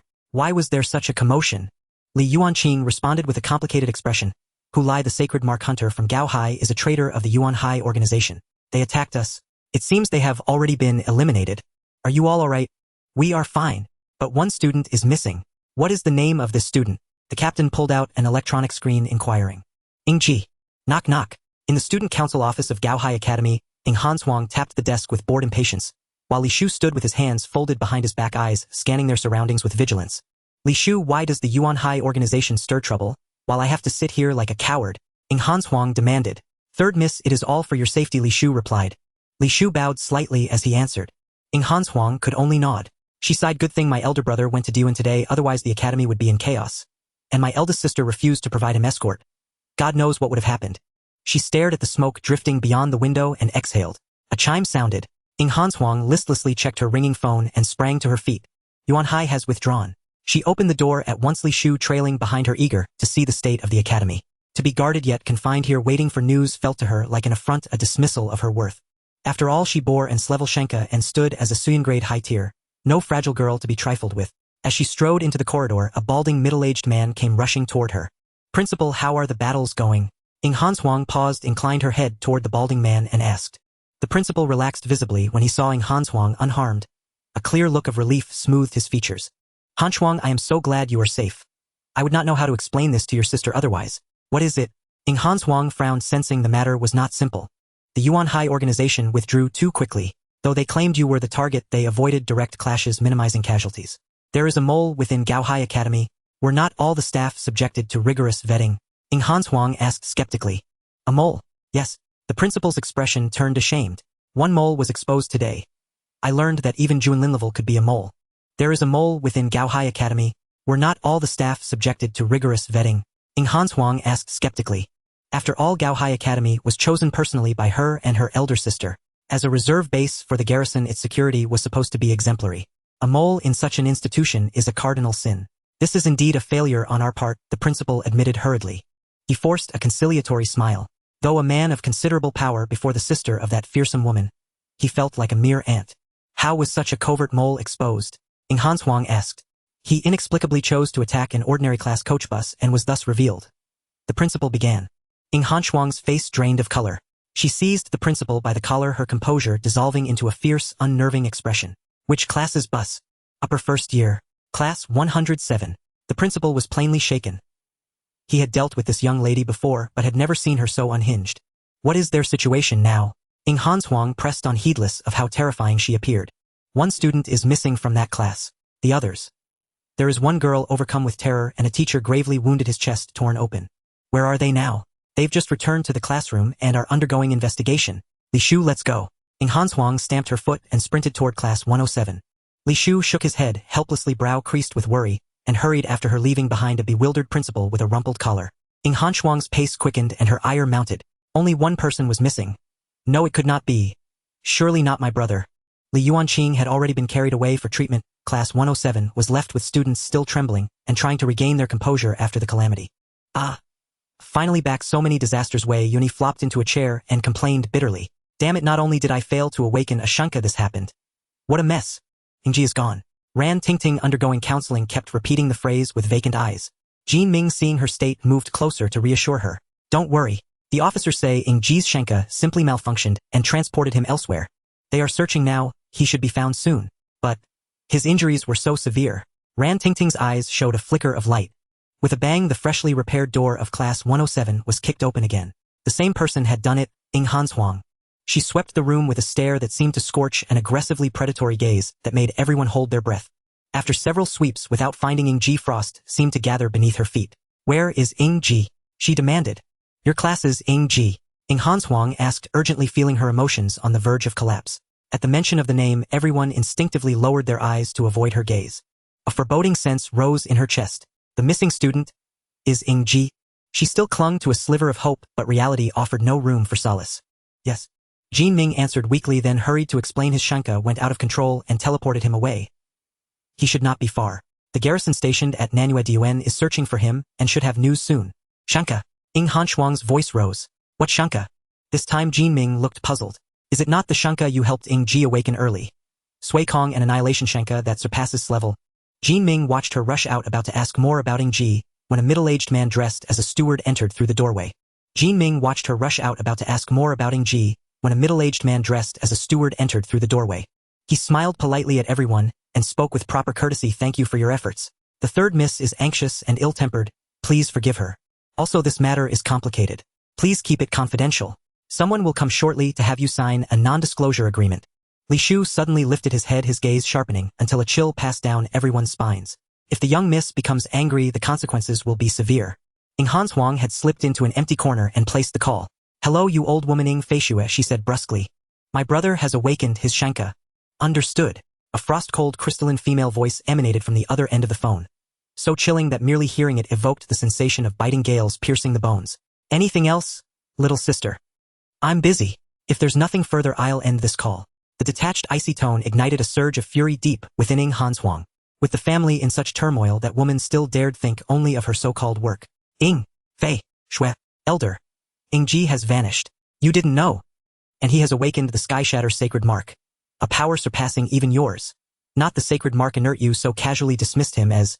Facing Ying Hanshuang's accusation, the line fell into prolonged silence. "I know." Ying Feishue's reply, delivered after a long pause, only inflamed Ying Hanshuang's wrath, shattering her already fraying composure. "You know. What exactly do you know? Ever since mother and father passed, you've never once looked after us. Power, authority, that's all you've ever pursued. It's only because I possessed modest talent that you deigned to grant me even fleeting attention. What about Ying Ji?" Witnessing that scene shattered him utterly.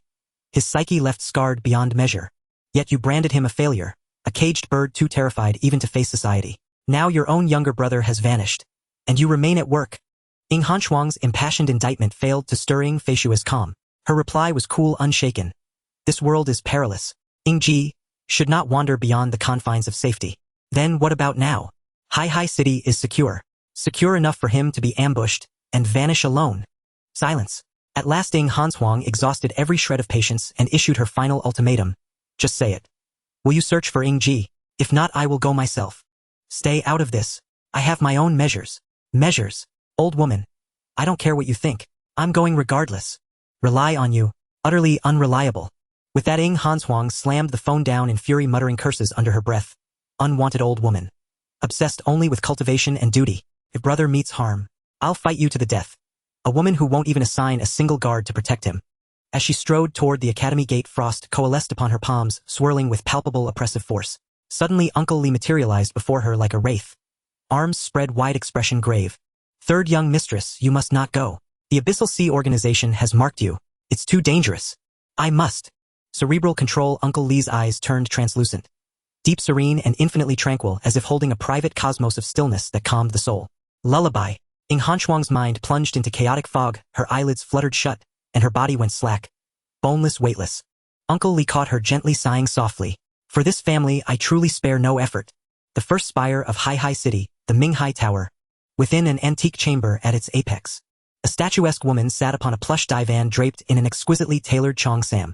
Her hair was coiled into an intricate floral chinya, and over her shoulders flowed a sapphire blue robe. A faint furrow creased her brow as she gazed at her phone screen. Melancholy, quiet, and deep, rising like mist in her heart. She crossed her slender taut calves and released a slow, languid sigh. Incense lingered in the air. Soft, ethereal smoke curling around her like celestial veils, as though heaven itself had drifted down into mortal dreams. She was the woman who had just spoken with Ying Hanshuang, the elder sister of Ying Ji and head of the Ying clan. Ying Feishue. Tap, tap, tap. A gentle knock sounded at the door. "Enter." With a subtle flick of her wrist, the phone dissolved into nothingness within her palm. The golden-threaded Zeitenwood door swung open, revealing a woman identical to Ying Feishue in every feature. The sole distinction, a string of nearly invisible pale blue ice beads encircling her wrist. Lost him. Ying Feishue arched a brow. No. The mirror image shook her head. Then why return? Ying Feishue rose slowly, her gaze sharpening with quiet ire. Did I not command you to guard my younger brother always without fail? Silence. Seeing her reflection motionless, Ying Feishue gestured for her to approach. The mirror image stepped forward. Their palms met, fingers interlacing, until the string of ice beads slid between them, hovering serenely in midair. Moments later, Ying Feishue opened her eyes. I see. He teleported himself to the deepest abyss of Nan Yu's subterranean realm. As a sacred mark, you truly cannot descend. To do so would risk discovery by the native denizens. Ying Feishue turned and settled cross-legged onto the floor, fingertips pressing lightly against her temples as she pondered. Her mirror image watched her troubled expression, then mirrored her posture, sitting cross-legged beside her, feigning contemplation. Ice mirror illusion, this was her. An autonomous reflection born from Ying Feishue's sacred mark. Not merely a projection, but the sacred mark itself, a phenomenon never before observed or documented by humankind. Her original Ying Feishue was known as the Authority of Frost, the youngest sovereign authority standing at the apex of human might. Since her inception, she had followed silently in the shadow of Ying Feishue's younger brother, guarding Ying Ji as his unseen sentinel. Intervene only when life hangs in the balance. That was her creed, and she had upheld it without deviation. After a moment's reflection, Ying Feishue picked up her phone and dialed a number. Humph. A resonant, commanding male voice answered. It's me, Ying Feishue. Sovereign Frost, what is your command? Let us seize the Nan Yu subterranean realm. Silence. Is there an issue? That conflicts with the coordinated strategy of the other sovereign authorities. Such action may provoke complications. Then I shall go alone. Silence. Ying Feishue recognized her own impulsiveness, and paused, steadying her breath before speaking again. I will not march openly. I will not declare war. I will simply retrieve my brother. His bones ached, but the crushing exhaustion had vanished entirely. Ying Ji slowly opened his eyes, gazing upon a white-haired girl of elven grace and delicate beauty. Wait, did I misalign my perception? He closed his eyes, then reopened them. Now 2 white-haired girls stood before him. Refusing to accept it, he rubbed his eyes fiercely, and opened them once more. This time 4 white-haired girls stood before him, varying in height and bearing. From the smallest among them came a soul-deep plaintive inquiry. Elder sister. Does he have dry eyes? He keeps blinking incessantly. Only when the youngest of the 4 white-haired girls spoke did Ying Ji slowly rise to his feet. He realized at last that this was no illusion. For real sisters, their hair silver as moonlight, stood before him. The eldest stood tall and elegant, her lustrous white hair coiled tightly at the nape of her neck, lending her an air of aloof reserve. She wore a simple, slightly short hemp tunic, yet it could not conceal the delicate charm of her features. With stern authority, she pulled the curious little one back and fixed Ying Ji with a gaze sharp with distrust. Surface dweller. You've healed. Leave now. This place is no sanctuary for you. Elder sister. The second sister, her long straight white hair cascading freely, tugged gently at her sleeve. Don't be so harsh. You'll frighten him. Then with quiet grace she bowed her head slightly toward Ying Ji and offered a gentle explanation. Forgive my elder sister. Her words are blunt, but her heart holds no ill intent. Still, if you're able to depart, it would be wise to do so soon. This land is perilous for one like you. By the way, what is your name? Ying Ji. He met the young woman's eyes directly. Where exactly is this place? The gentle sister had already assumed the role of speaker. Perhaps sensing her own unsuitability for discourse, the eldest quietly stepped aside, watching in silence as the conversation unfolded. This is Mo Shu village, a small settlement deep within the Diyuan. As a surface dweller, you do not belong here. She paused, then recalled she had yet to introduce herself, and gestured toward her 3 sisters. We are the 4 sisters. The one who spoke to you just now is elder sister Ruofeng. Though her words may wound, her nature is tender at heart. She pointed to the tall coiffed girl. But Ruofeng turned her face away. No need to explain me further. Ruohua smiled softly, as if accustomed to such moments. I am Ruohua, the second sister. This is third sister Ruoshue, reserved by nature. The third sister, her white hair cut neatly at shoulder length, gave a quiet nod in greeting. And this is fourth sister Ruoyu. She may be rather spirited. Second sister. Who's spirited? The youngest, twin braids bouncing, flung her arms around Ruohua and pressed her flushed cheek against her sister's shoulder in playful affection. Enough of that, little one. Ruohua indulged Ruoyu's antics with warm tolerance. Though her words urged restraint, her hands remained still, her smile unwavering. Ying Ji observed them carefully. This was the first time he'd learned that humans dwelled beneath the Diyuan, and that they appeared to be its native people. According to every textbook and official record, the Diyuan held only endless hordes of ferocious beasts, not people. None of this aligned with reason. His gaze flickered briefly to the faint numerical indicators hovering above their heads, around 20 points of affinity, before he allowed himself a subtle sigh of relief. At least for now, they bore no malice. How did you know I'm from the surface? Ying Ji lifted his gaze. Deep searching. Ruoxue beside him furrowed her brow slightly. Scent. Scent. You carry a scent unlike ours. She replied, her tone grave and precise. My vision is weak, so my other senses have grown unusually acute. What you call scent is in truth a divergence in spiritual resonance, likely caused by what you term sacred engravings. I see. Ying Ji murmured thoughtfully. Rest well, Ruohua said with a light wave of her hand. Even as Ruoyu clung playfully to her back. We have duties to attend to. Farewell for now. The four sisters filed out through the doorway, one by one. Last to leave, Ruofeng paused at the threshold and shot Ying Ji a fierce warning glance from the bed. Do not wander, or I will kill you. Off we go, off we go. Ruohua swiftly pulled the still glaring Ruofeng away and closed the door behind them. Goodbye. Ying Ji remained motionless in his farewell posture, watching them vanish into the corridor. Ah! A slow, weary breath escaped Ying Ji. Truth be told, ever since learning he stood within the Duyuan, his spirit had tightened like drawn steel. And now in this world he felt dangerously exposed. Da-da-da-da-da-da. I'm here. The sudden cheerful chime of the system, so out of place in this alien abyss, somehow stirred in him a strange, unexpected warmth. You no longer despise me, host. I do. How cold-hearted you are, host. I've been so considerate. I didn't interrupt you even once while you chatted with those lovely sisters. How very kind of you. No thanks needed. Now let's settle accounts. Ding dong, ding dong, ding ding ding dong. Quest unlocked. Long-term main quest. Kindred Spirits United. Triggered by first independent acquisition of Kindred Spirits. Kindred Spirits 210. True Companions 03. Oath of a Lifetime 11. Rewards growth-enabled weapon, cloud-cleaving moonchaser, a cloak, shadow weave, 5 random dust rank secret art crystals, 3 selectable rock shatter rank secret art crystals based on current sacred engravings, 1 additional sacred engraving slot, 200 social value. This is a long-term quest. Completion unlocks the next phase. Ying Ji studied the newly materialized interface, pondered a moment, and nodded slowly. System. Your quest logic is riddled with contradictions. Oath of a Lifetime exists hierarchically above Kindred Spirits. If it doesn't count toward the latter, then to fulfill this quest, I might never seek out another kindred spirit. Not for all my days. That contradicts your very purpose. How clever your mind is, host. Affinity 50, 310. Affinity 70, 13. Affinity 90, 11. Now that's more like it. Ying Ji nodded satisfied. The number of people he needed to engage socially had just shrunk dramatically. The system truly was easy to manipulate. By the way, is there any item in the shop capable of masking my surface dweller's sacred engravings? Yes, here it is. Invisible pollen sprinkle upon yourself to conceal sacred engraving resonance. Ideal for stealth and ambush. Effect lasts 5 hours. Price 1 social value. Cloak of invisibility wearing this fully suppresses sacred engraving resonance. Superior to pollen. Price 500 social value. Mask of silent breath. Stop. I can't afford anything beyond that. Ying Ji glanced at his paltry social value, then sighed deeply. Looks like I'll have to find ways to harvest social value after all. Oh. System. 3 vials of pollen, please. That's all I can manage. Very well. Thank you for your patronage. I love you, host.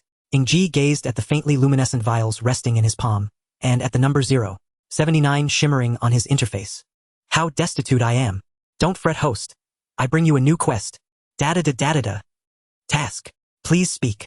Task capture Ruofeng Ruohua Ruoxue Ruoyue. Task reward 1000 social points distributed proportionally 4 battle outfits Windflower Snow Moon Spirit Tree Seed. Task progress 57. 5100 inch. Ying Ji stared at the panel in a daze. Capture? Does that mean a favorability of 100? Yes indeed, then it's no problem.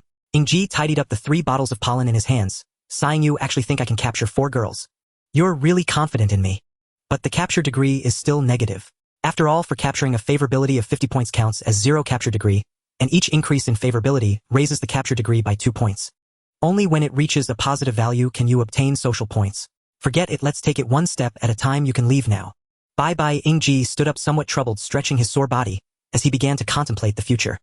I can't believe I've arrived in the abyss. The immediate priority is to find a way back. According to those 4 sisters, humans in the abyss can feel that they are surface dwellers. And I only have 3 bottles of pollen, so it's best not to go out. It seems I can only rely on those 4 sisters now. Ying Ji sighed heavily, his expression somewhat gloomy. I never expected to find myself in such a predicament one day, living under someone else's roof. Ying Ji. Suddenly a gentle knock on the door interrupted Ying Ji's somber thoughts. Come in. A delicate girl with shoulder-length white hair politely pushed the door open, holding a wooden tray with 2 small bowls on it. It was the quiet and reserved Ruoxue. You can get up now.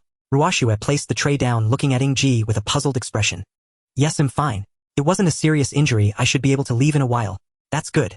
Ruoxue stirred the food in one of the bowls with a wooden spoon, her gaze somewhat vacant. You must be hungry, come eat something. Ying Ji walked to the table looking at Ruoxue's delicate body, and her gentle movements inexplicably feeling a sense of a virtuous wife. He shook his head, took the bowl that Ruoxue handed over and frowned. Is this all you guys eat? In the bowl he received there were only a few sparse green leaves and thin rice porridge looking particularly bland. The other bowl contained only a few roasted mushrooms, some even charred, appearing particularly unappetizing. This is all we have at home right now. Ruoxue shook her head, apologizing for her hospitality. If you want meat you'll have to wait for the elder sisters to catch some prey. I'm sorry. You don't need to apologize. Ying Ji downed the bowl in one gulp. As an assassin such food was not that hard to swallow for him. After all, he had eaten tree bark before. I'm not complaining about the food. For someone like me in trouble, having food is already very good. I'm just curious, do you for girls usually eat this stuff? Don't you find it too bland? Ruoxue watched Ying Ji drink the porridge in large gulps, her previously anxious heart finally relaxing, and her gaze towards him became much kinder. She smiled slightly, appearing particularly bright in the dim little room. We've gotten used to it, it's fine. Ying Ji paused, looking at the thin porridge in his bowl, recalling the days he once spent destitute on the streets, feeling a stir in his heart. He glanced around the scene and finally realized how dire the living conditions of these four sisters were. The roof of the entire house was already dilapidated. If it rained heavily, the ground here might turn into a small pond. Moreover, the furniture was clearly shoddily made. Ying Ji even suspected whether they had crafted it themselves, as the wood had already started to rot. The only decent thing was the bed, which was covered with a brand new sheet, appearing unused and spotless, clearly taken out to accommodate him. These sisters in the abyss were unexpectedly hospitable, even though their situation was not good. Ruoxue watched him drink the porridge, her gaze revealing a hint of happiness. Ruoxue favorability 10 social points 0. 6 double for abyss creatures. System. Ying Ji quietly called out in his heart.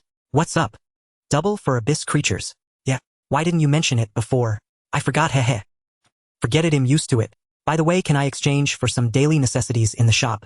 Sure, let me check. Wait, host, do you view me as a tool? Aren't you? I'm not, you can see for yourself. The system seemed to have suddenly gotten a little temperamental, abruptly going silent, and Ying Ji had to search for himself in the shop. After Ying Ji gathered everything, the porridge in the bowl was almost finished, and he had also finished the roasted mushrooms. Ruoxue, who had been waiting, smiled slightly as she prepared to leave after cleaning up the bowls. Ying Ji grabbed her wrist, leaving a faint red mark on her fair skin. Ruoxue clearly did not expect Ying Ji to suddenly grab her at this moment. She recalled what her elder sister had said about how some men could be despicable and had various disgusting intentions towards girls like them. Ruoxue looked at Ying Ji's face, suddenly realizing that this guy she had picked up seemed quite handsome. That wouldn't be impossible. Hey, Ruoxue. Ah, it's nothing, I'm fine. What's wrong? Ruoxue suddenly snapped out of her fantasy, looking at Ying Ji, holding her hand with a somewhat sly expression. Are you all right? By the way, I must thank you all for saving me. This is a little token of appreciation. Token of appreciation? Yes. Ying Ji pulled out a large box from behind him, as if performing a magic trick, with the words instant noodles from master engraved on it. This is. Ruoxue's eyes displayed some confusion. Something delicious. Not that kind of meaning. Ruoxue waved her hand, appearing adorably lost. What I mean is, where did you keep this thing before? Ying Ji was taken aback for a moment and had to use the excuse he had long prepared him, a space-type St. Mark. So this thing was naturally kept in a spatial rift. Space-type? Ruoxue's face suddenly turned crimson, and she hurriedly rushed out, completely ignoring Ying Ji and the instant noodles in his hands. Elder sister, I found the chosen one. Due to Ruoxue's call, the four sisters who had been busy outside all gathered in the small room with Ying Ji. Ruoxue, having run too fast, tripped and had a small red bump on her head. Ruofing sat in front of Ying Ji with her legs crossed, her hands clasped on her knees, looking very imposing. You are a space-type Saint Mark. No, according to your terms, it should be Saint Seal. Yes. Ying Ji nodded honestly. Then it's simple. Ruofing suddenly stood up, looking down at Ying Ji.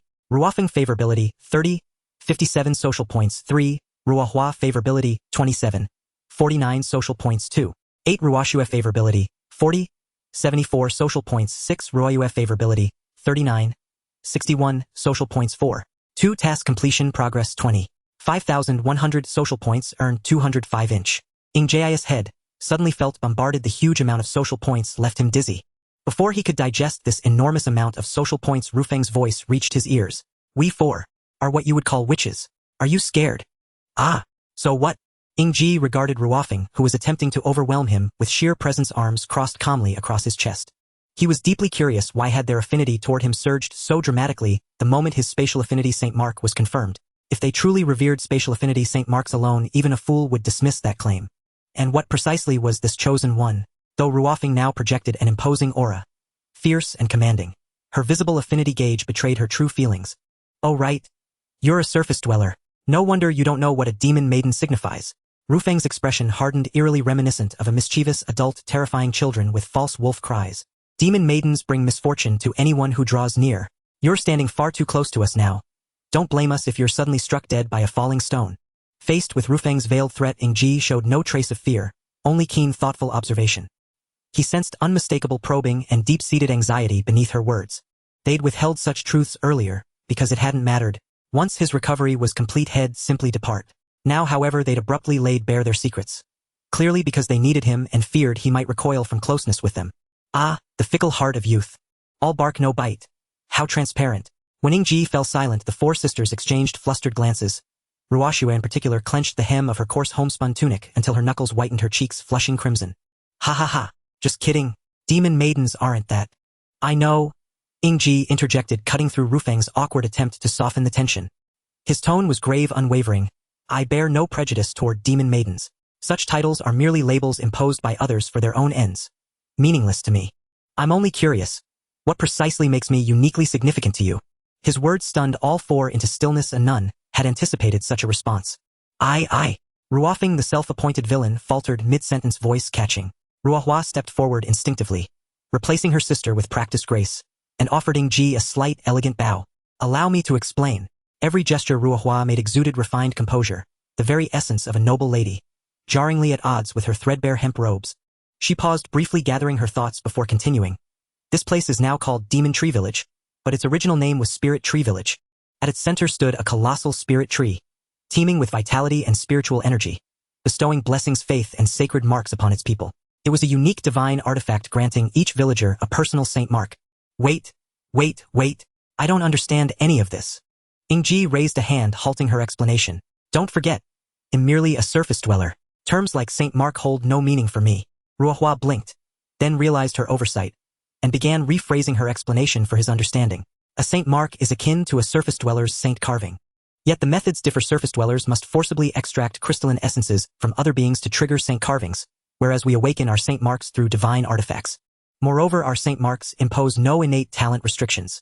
We've heard that surface dwellers require high compatibility, or else remain forever unawakened. Yet for us, sincere devotion alone suffices. The divine artifact will grant each of us a saint mark uniquely our own. Thus, in our abyssal realm, there are no ordinary people. Ruohua took a sip of water to moisten her throat before continuing. The spirit tree is our village's divine artifact, our source of strength, enabling us to hunt monstrous beasts and till the land. It is quite literally the foundation of our village. And we were consecrated to the spirit tree as spirit maidens, living symbols, mediators between villagers and the tree itself, pride of the entire community. Then why do you dwell in such conditions? Ying Ji frowned slightly, glancing around the hovel, so dilapidated even Lu Yushi would have withdrawn in praise of my humble abode in shame. Because the spirit tree changed, just as our village name did. Ruohua's expression darkened, the other three sisters mirrored her uneasy brows furrowed with quiet sorrow. The spirit tree's guardian spirit was once a benevolent matron. But after the sky was swallowed by unbroken night for 3 days straight, she descended into violent frenzy. Everything within her line of sight became her target. Villagers could no longer receive saint marks or divine protection from her. And so heartbroken, they abandoned the home they loved. And we were scapegoated. Generations of prior spirit maidens had presided over eras of perfect harmony with the spirit tree. Yet the moment we assumed our roles, catastrophe erupted. Nearly every villager branded us demon maidens, harbingers of calamity, and clamored for our execution to appease the spirit tree. Were it not for the elder village chief's unwavering protection, would have perished in some desolate wilderness, our souls forever unrestful. I sincerely sympathize with your plight, but what bearing does it have on me? Ying Ji remained impassive, cold, detached, unswayed. At that moment he sought only one thing, their true intent. Should their motives prove impure, he would show no mercy. Slaying maidens was after all not his first transgression. Before descending into madness, the spirit guardian left us a prophetic verse: Ruofing Ruohua Ruoshua. Ying Ji descends into the abyss. It speaks of you, Ying Ji. Me. Ying Ji pointed to himself. Surely you're reading too much into a mere couplet. What weight can such poetry possibly carry? And this verse offers no logical proof of my importance to you. No, you are important. Ruohua spoke with solemn reverence, as if addressing a deity. From the moment I learned your name, Ying Ji, I began to suspect, and your spatial affinity saint mark. It is the spirit tree's own innate saint mark. Spatial affinity saint marks are exceedingly rare, Even within our abyssal realm, only the spirit guardian possessed one. If my intuition serves me well, Ying Ji, you are the living extension of the spirit tree's will. Your Saint Mark should be named Shatterspace, the sigil engraved deep within its core, the legendary forbidden art of spatial annihilation. Ying Ji fell silent. He knew Ruohua spoke truth, and yet her insight surpassed even his own understanding. At the instant his saint carving awakened, a towering tree had manifested within its depths. Head assumed it symbolic. Now he understood it ran far deeper. That spirit tree. Perhaps it truly was bound to him by unseen intricate threads. Yes, it is called Shatterspace. Ying Ji drew his absolute twin blades and slashed the air. A subtle ripple shimmered, and the tip of his dagger materialized upon the wall, leaving behind a faint incised line. But my creed is absolute. I reject all endeavors undertaken for abstract greater good without tangible benefit. If you ask me to save anything, I regret to say I still do not fully trust you. Though the four sisters had watched his blade light with exhilaration, his blunt declaration doused their fervor like cold water. Yet they showed no sign of discouragement. Only their visible affinity gauges dipped ever so slightly. Host, some things must be clarified now, Ying Ji stated coldly. All misunderstandings stem from ambiguous communication. Ruohua paused thoughtfully, then glanced at her sisters bound by life and death, and nodded decisively. None of that matters. Her gaze burned with unwavering resolve. We cannot sink lower than we already have. We ask nothing of you, our sole aspiration, to follow you unconditionally. Master, Ruohua's eyes blazed with fervent devotion. All four dropped to one knee, staring intently at Ying Ji, still arms crossed, unmoved. You are the chosen one, and the only one. Serve me as your master. Ying Ji pointed at himself, a look of confusion on his face. Yes. Why? Ruohua raised her head, her gaze filled with sincerity and determination. Because you are the chosen one recognized by the spirit tree.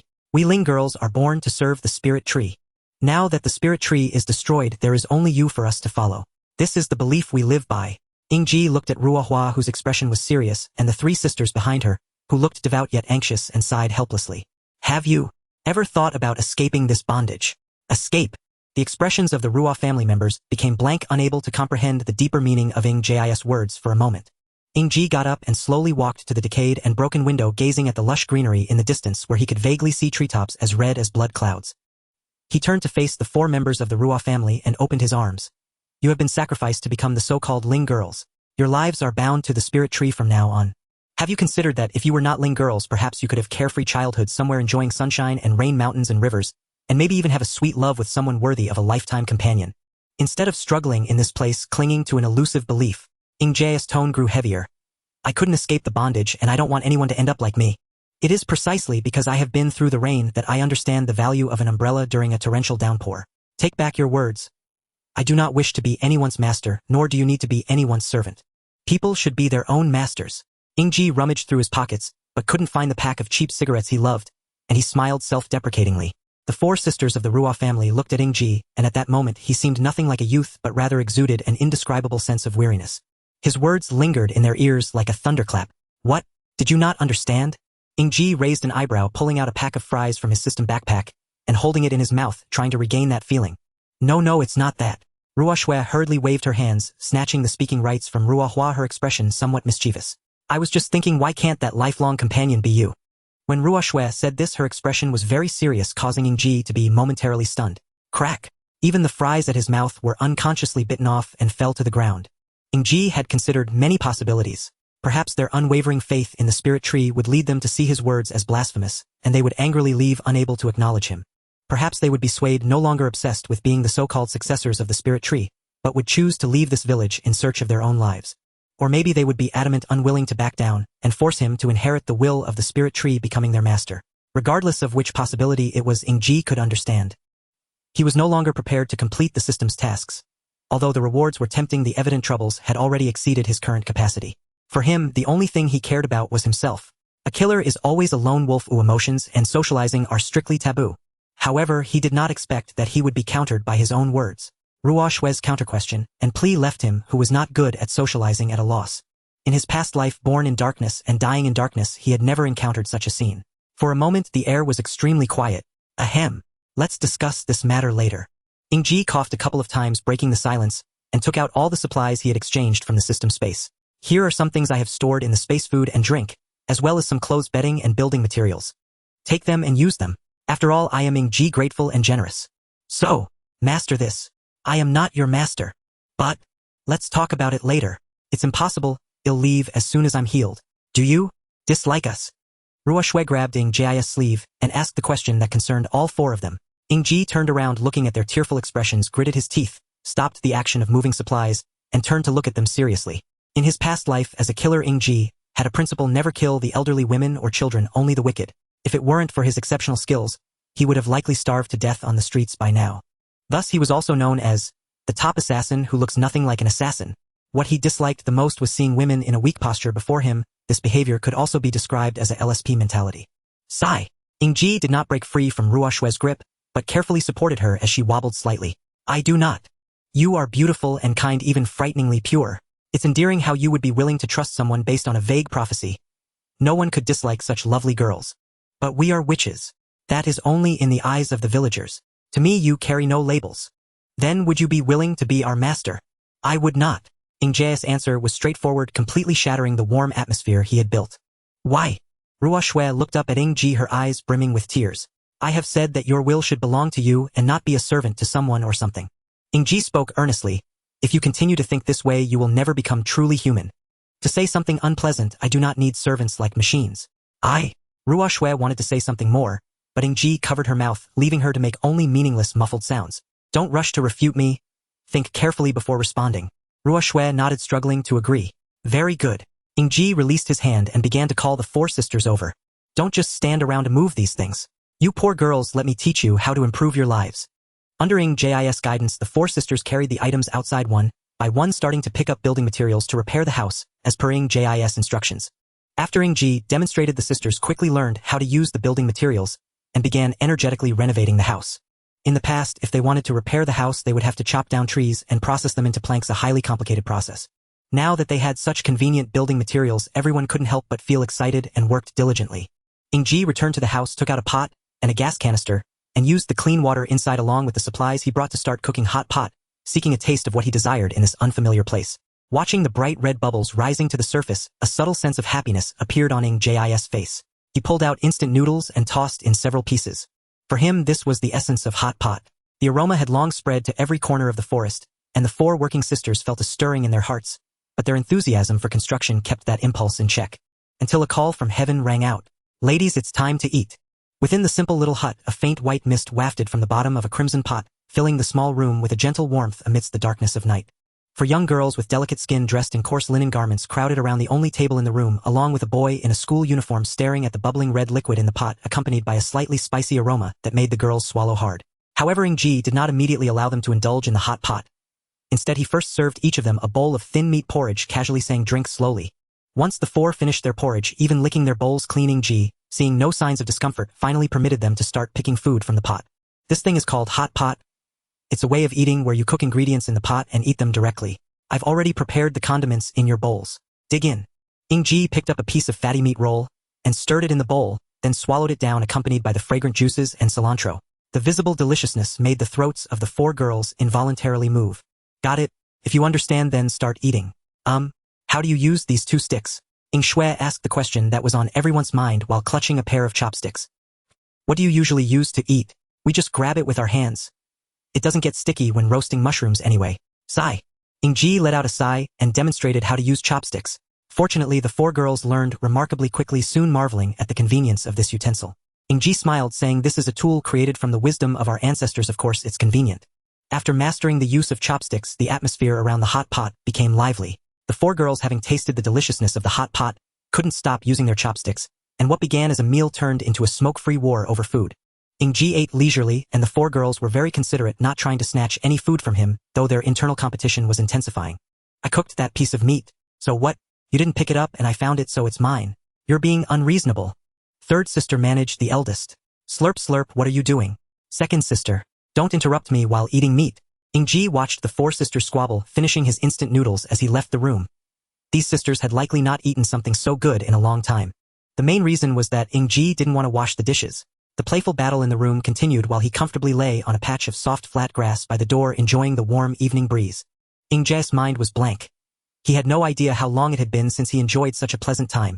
This place, desolate and uninhabited, was perfect for him to relax. Once upon a time his dream was to own a house deep in the forest, accompanied by lush tranquility, befriending birds and beasts, and enjoying the beauty of clear waters and mountains. Yet in reality he retreated again and again, pretending to comply with the concrete jungle of the city. In truth, it was mainly because he couldn't part with online anime and delicious food. Ying Ji am just an ordinary person. Ying Ji chuckled at himself, feeling the churn of food in his stomach and the laughter in the room, his mood calming. He never expected that the first time he felt the warmth of home since his reincarnation would be in a completely hostile environment. Tap, tap, tap. A soft sound of wooden shoes on the floor echoed. Even without looking up, Ying Ji knew who it was. Ruo Feng's footsteps were bold and heavy, as if she could barely keep from smashing the floor, exuding a vigorous presence. Ruo Shui's steps were hesitant, and if she approached him, she would pace nervously before coming closer. Ruo Yu's steps. She was like a sparrow, never walking properly, only bouncing around. Such steady yet gentle steps could only be made by Ruo Hua. Are you full? Ying Ji still lay on the grass, not even opening his eyes, lazily asking. Ruo Hua walked cautiously to Ying Ji's side, carefully gathering her tattered linen skirt at the thigh, and sitting next to him, gazing at the pitch-black night sky that the moonlight could not illuminate. Ruo Hua's tone was full of satisfaction, but she wasn't as happy as Ying Ji imagined. It was really delicious. We never had such good food when we were spirit maidens before.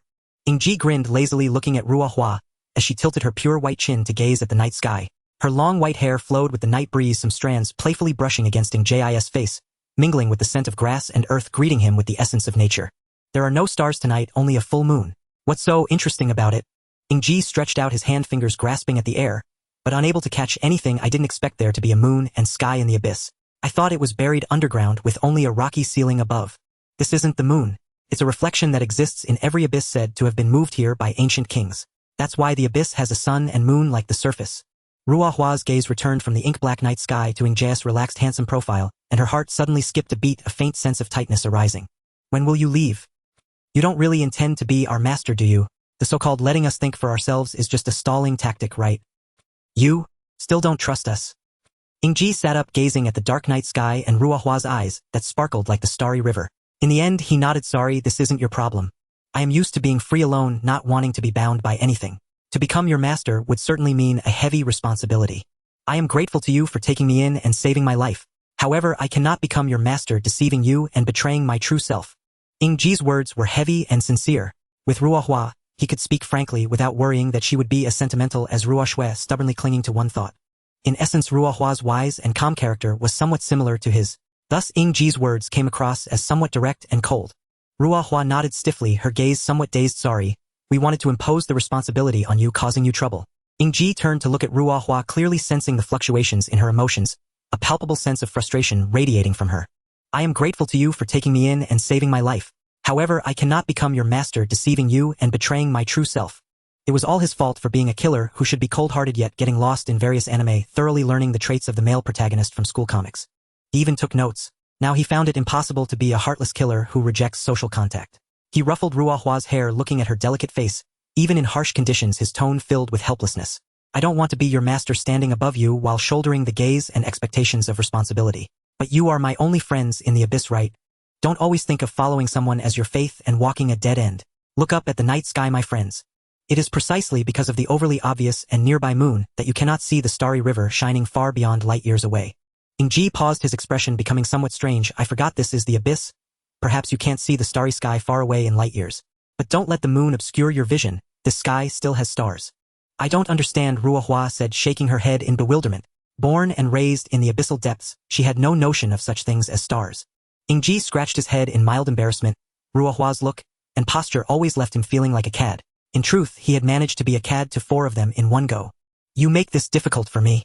Ying Ji's expression had frozen. Poor with words, he could not continue. Is this how you have considered what I said before? Ruo Hua couldn't help scooting closer to Ying Ji, her shoulder resting lightly against his. He stiffened for a moment but did not draw away, letting her lean as a warm evening breeze breathed around them. I like to read. Her tone was even, as if she were telling a story. The eldest sister likes fighting and sports. The third sister prefers chores, and sometimes runs off with the eldest. The fourth is like a silly little deer, always cheerful. They, like me, were born of the Ling tree and share the same life, yet each has different ways of doing things and different loves. Ruo Hua's burning gaze fixed on Ying Ji, newly threaded with emotions that had not been there before. Bright and arresting. They do not care for books, so I am the one who tells them stories. Though our lives are spent tending the Ling tree, and nothing else fills our world but the Ling tree. She continued. Yet whenever I speak of princesses and princes, they beg me for more. Only then do I see they too are lovable girls instinctively longing for the world's beauty. So, Ying Ji's voice carried uncertainty. They are illiterate. Ruo Hua, having stirred the exact emotion she intended, suddenly choked and found herself unable to answer. Sensing Ruo Hua's silence, Ying Ji let out a dry laugh to move past it. Continue. Ruo Hua rolled her eyes, a touch of grievance in her look. You are something else. What you told Ruo Shui was seductive, but for a girl born and raised by the Ling tree, such a free romantic life is ultimately a luxury. We long for it, but we have no courage to take that step. We are timid. So we need someone to bring us that courage. So why is that someone me? Because you are the only one we do not reject, Ruo Hua answered, earnest and sincere. She straightened her gaze, burning on Ying Ji's eyes, holding a brief smoldering heat. The night wind tossed Ruo Hua's long hair into disarray, mirroring the turmoil in her heart. The grass was still damp. After sitting some time, a coldness crept up from below, sharp and piercing the head. The pale moonlight, like an accomplice, spilled down and made the moment feel oddly strange. It was reminiscent of the coquettish, unreasonable fuss a girl might make of a lover after an intimate moment beneath the moon. Ying Ji looked at the searing longing in her eyes and felt a stab in his chest. Once, not long ago in memory, he too had possessed such ardent eyes and yearned for that very courage. But reality had made him cynical. Do you all hate men? Ruo Hua was rendered speechless once more. When it came to ruining the atmosphere, Ying Ji was truly adept. Simply because I bear what you call the Ling tree sacred mark, you choose to trust a stranger without reservation. Ying Ji smiled faintly. You are still young. If I had met you in my past life and you had been on my list, perhaps I would have killed you all. Or sold you to a brothel for a quick profit. Ying Ji stood and put on a ferocious face to frighten the girls. Meals digested. Time for sleep. He patted his trousers and sauntered away. Ruo Hua watched his retreating back, bit her lip, and finally followed him into the house with a grumble. Kill them all. Who are you trying to scare? You're not even older than us. Ying Ji gazed at the single bed and the cramped room, then at the four demure sisters standing aside, and fell into thought. You four sleep on just one bed? Yes. Ruo Shui nodded, seeing nothing wrong. Then what about me? You sleep between us, Ruo Shui said matter-of-factly, perceiving no issue. Men and women are different. Ying Ji produced a bedding from the system space and laid it out. I'll sleep on the floor. Before he could lie down, Ruo Shui had already seated herself on the prepared spot, naturally claiming it. You? Ying Ji stared at Ruo Shui, who lay there serenely, a wry line creasing his brow. Men and women are different. It's all right. You're my master after all. I'm entirely yours. Ruo Shui blinked with shining eyes, her face flushed. You wouldn't really have the heart to watch the four of us squeeze onto one bed, would you? Haven't you always slept like this before? Ying Ji asked, weary, as he looked at Ruo Hua. Is this the introverted, inarticulate temperament you mentioned? Ruo Hua waved her hand, indicating she did not know. Ruo Shui, cheeks aflame, voice thin as a mosquito. Isn't it because I like you? What did you say? Ying Ji sensed a small secret within Ruo Shui and found himself oddly more favorable toward her. Ruo Shui, meeting his questioning gaze, felt a flood of panic rise, her eyes drifting. I've made up my mind, Ruo Shui finally summoned the courage to say. If you are unwilling to be my master, that is your freedom. Yet it is also my freedom to acknowledge you as mine. By your own words, I am free and possess my own will, so you cannot forbid me from choosing you. We will each stand by our own claims. A born debater. That was Ying Ji's appraisal of the introverted girl. She always found inexplicable angles and then built her own airtight logic. And maddeningly, her case was often unassailable. Suit yourself. Ying Ji relented and lay down on the prepared pallet beside Ruo Shui. One had to admit the system's provisions were excellent. The soft mattress far surpassed the room's original wooden bed, and his body relaxed almost involuntarily. Their wooden bed was at best the size of a double bed. That it could hold 4 people was only possible because the sisters were all rather slight. Ruo Feng blew out the oil lamp and the room fell into darkness. The faint calls of birds and rustling outside made the night seem even more silent. A pair of soft, boneless hands slid over Ying Ji and wrapped around his waist from behind, a faint scent pressed into his nostrils. Behave, Ying Ji said in a low voice. The hands did not move, holding on, as if only to ensure he would not run away. Ying Ji sighed, made no struggle, and closed his eyes to sleep. Before he could drift off, another pair of small hands looped around his neck from the front. Ying Ji opened his eyes in exasperation, and met a pair of mischievous eyes, shining with playful mirth in the moonlight. It'll be like Sister Ruo Shui too. The night drew its curtain and sleep gradually took them. Ying Fei Xue moved her wrist, arriving alone at the entrance of the South Yu abyss. The entrance was a bottomless pit from which a faint, bloodthirsty aura howled forth, making the entire abyss appear particularly terrifying. This is the abyss, a place filled with bloodshed. First-time visitors to the abyss are often filled with dread due to the overwhelming sense of oppression, and its danger is indeed worthy of such extreme pressure. The death rate in the abyss has always remained high, even in the already cleared South Yu abyss. Countless soldiers and civilians perish within it every year. However, the enticing benefits are in stark contrast. In this age of sacred mark worship, the products of the abyss often fetch high prices. Even the most basic dust-level mystical crystal attracts throngs of eager buyers. At the edge of the abyss, there was an apparently unstable slope transformed into a circular staircase with a vigilant soldier standing guard every 5 meters. Seeing Ying Feishue arrive, the officer at the staircase saluted her with a standard military gesture, his expression solemn. Greetings, Lord Frostblade. In this age of sacred mark, all power institutions have been completely reshuffled. The land is now governed by a council composed of the 9 great authorities, making Ying Feishue the highest-ranking human here. Ying Feishue nodded slightly, intending to pass the officer and enter the abyss, but he reached out to stop her. What is the meaning of this? Ying Feishue's gaze drifted indifferently past him. Just one glance made the resolute soldier tremble slightly, yet he still strained to maintain his calm demeanor even as beads of sweat betrayed his anxious heart. The officer straightened his posture, speaking sternly. The council does not permit any authority to enter the abyss without prior application. I have not received any such request at this time. This is an absolute proposal put forth by the first generation of authorities. I ask you, Lord Frostblade, please do not overstep. Looking at Ying Feishue's increasingly cold gaze, the officer felt a chill. After all, she was someone with the power to break the rules. I understand now, Ying Feishue sighed. This is not your problem. When the time comes, just say you could not stop me. She took a small step forward, effortlessly passing by the dazed officer, her footsteps resolute as she advanced toward the abyss. My lord, you cannot go down there. It will cause chaos. However, the officer's plea had no effect on Ying Feishue. Her steps remained unwavering. Thud. The sound of a leather boot striking the ground echoed at the hollow entrance of the abyss like a small stone cast onto still water, no more accurately like a meteor. A single stone stirred up 1,000 waves. A woman in military attire blocked Ying Feishue's path. Though her face bore the marks of time, her sharp ponytail and spirited gaze revealed the remnants of her former beauty. She had been on the battlefield, still carrying the scent of blood from many others. Stop! Her gaze was sharp, unflinching, even against Ying Feishue's icy demeanor. Teacher, Ying Feishue's tone held a hint of suppressed dissatisfaction. Are you also going to stop me? The stern-looking middle-aged woman before her was named Xia Anjuan, a person of authority, and Ying Feishue's teacher. Despite her name suggesting purity, she was a terrifying woman who on the battlefield against the abyss single-handedly sent the ferocious beasts into a dream and then slashed their throats. As a result, people today involuntarily think of her name whenever they have nightmares. The nightmare sacred mark, a figure of authority. This is the name that can stop children from crying at night. You know well whether this is something that should be done. Xia Anjuan tugged at a small scar on her cheek, marring her face's beauty, and making her weathered features appear even more formidable. Do not be willful. Her final words surprisingly carried a hint of gentleness and concern. Those old fellows in the council are just waiting to pounce on you. Moreover, the station troops are already searching vigorously. Your brother should be back soon. Your high-handed suppression of the abyss in the Haigai region has already caused much discontent. You cannot hand them the leverage directly. Listen to me, return and wait for news. I cannot wait. Ying Feishue brushed past Xia Anjuan, her tone filled with undeniable coldness. He is currently at the bottom of the abyss. Can you go down there? Xiaoxue. But it doesn't matter how it goes. Ying Feishue felt neither sadness nor joy. My purpose in gaining power has never been to become an authority. She turned her head, her eyes transforming into an emotionless icy blue, staring directly at Xia Anjuan. She slowly spoke, you fight for the greater good, while I fight for my family. Teacher, I am sorry, but on this point there is no room for negotiation.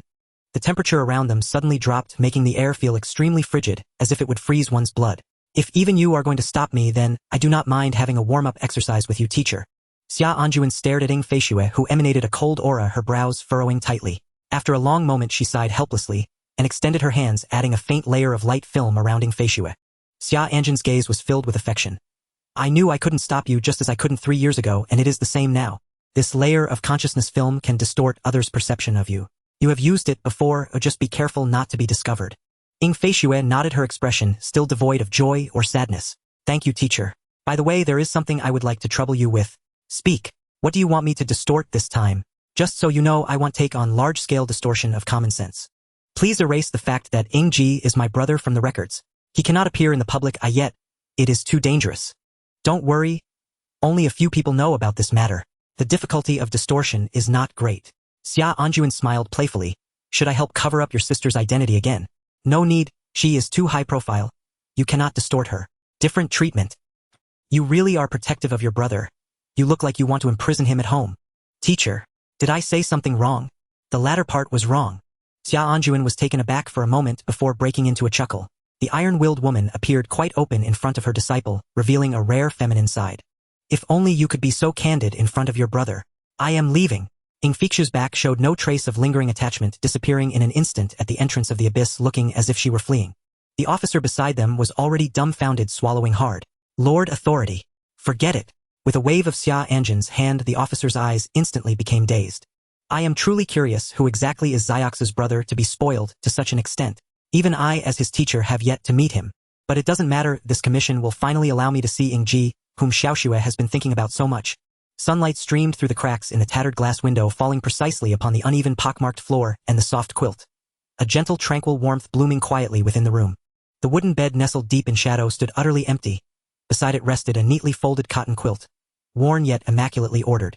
Ying Ji's face bathed in sunlight, the profound darkness behind his closed eyes gradually giving way to searing warmth. The soothing comfort of deep slumber faded, compelling him to lift his heavy eyelids and open his eyes. His upper and lower eyelids clung together with almost affectionate reluctance. Even sunlight struggled to part them. Ying Ji raised a hand to shield his eyes from the glare, yet, when he tried to pull his arms free, they refused to budge. He glanced left and right, to find two lovely young maidens clinging tightly to his arms, murmuring dreamlike words as though lost in visions of something beautiful. The warmth radiating from their arms surged up his limbs, piercing through the fog in his dazed mind. A sharp jolt shot through him. He snapped fully awake and recalled the events of the previous day, vivid and unrelenting. He remembered the self-conscious words he'd spoken. The shame-inducing lines that now echoed with cringeworthy clarity. Have you ever longed to break free from your bonds? You must become masters of yourselves. Lift your gaze to the night sky. One dramatic phrase after another lingered in his ears, whispering a merciless truth. Yesterday, he had performed for an audience, spouting pretentious adolescent declarations with unbearable self-importance. Damn it all. Ying Ji's toes curled inward in sheer mortified embarrassment, as if carving out a three-bedroom Tullivingroom apartment from the floorboards. Since time immemorial he had been an awkward theatrical youth. But in the past such moments were private rituals, solitary sighs beneath starless skies, clumsy drags on acrid cigarettes, hollow pronouncements masquerading as profundity. This time, however, he'd fallen ill in full view of others. Utterly humiliating. Ying Ji nearly resolved to flee the abyss, at once desperate to escape this suffocating vortex of second-hand shame. Yet the two maidens held fast, their supple bodies pressing firmly against his arms. Sensing his subtle struggle, they stirred slowly from sleep. Ruo Xue's shoulder-length hair was gently frizzed, her pale, delicate features softened by tender movements, evoking instinctive tenderness. Ruo Yu's braids had come undone. Her tousled hair resembled a bird's nest.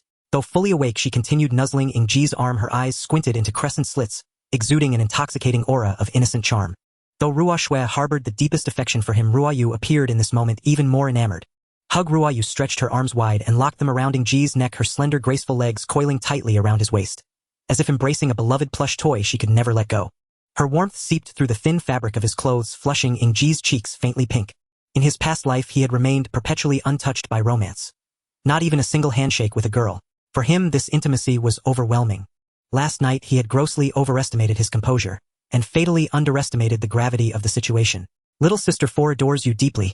Ruo Xue watched the entwined pair with serene composure. No trace of jealousy clouded her voice, only quiet reassurance. She possesses an innate ability to discern virtue, vice, and genuine affection. Seems you truly are a good man, master. With those words she too pressed close to Ying Ji, adding another layer to his maiden-made shackles. How peaceful, trapped in their embrace, and haunted by yesterday's cringe. He felt utterly drained, as though life itself had abandoned him. His normally aloof, handsome face twisted into a bitter grimace. Only after prolonged, reluctant coaxing did Ying Ji finally extricate himself from Ruo Yu's clinging grasp. Where are your eldest and second sisters?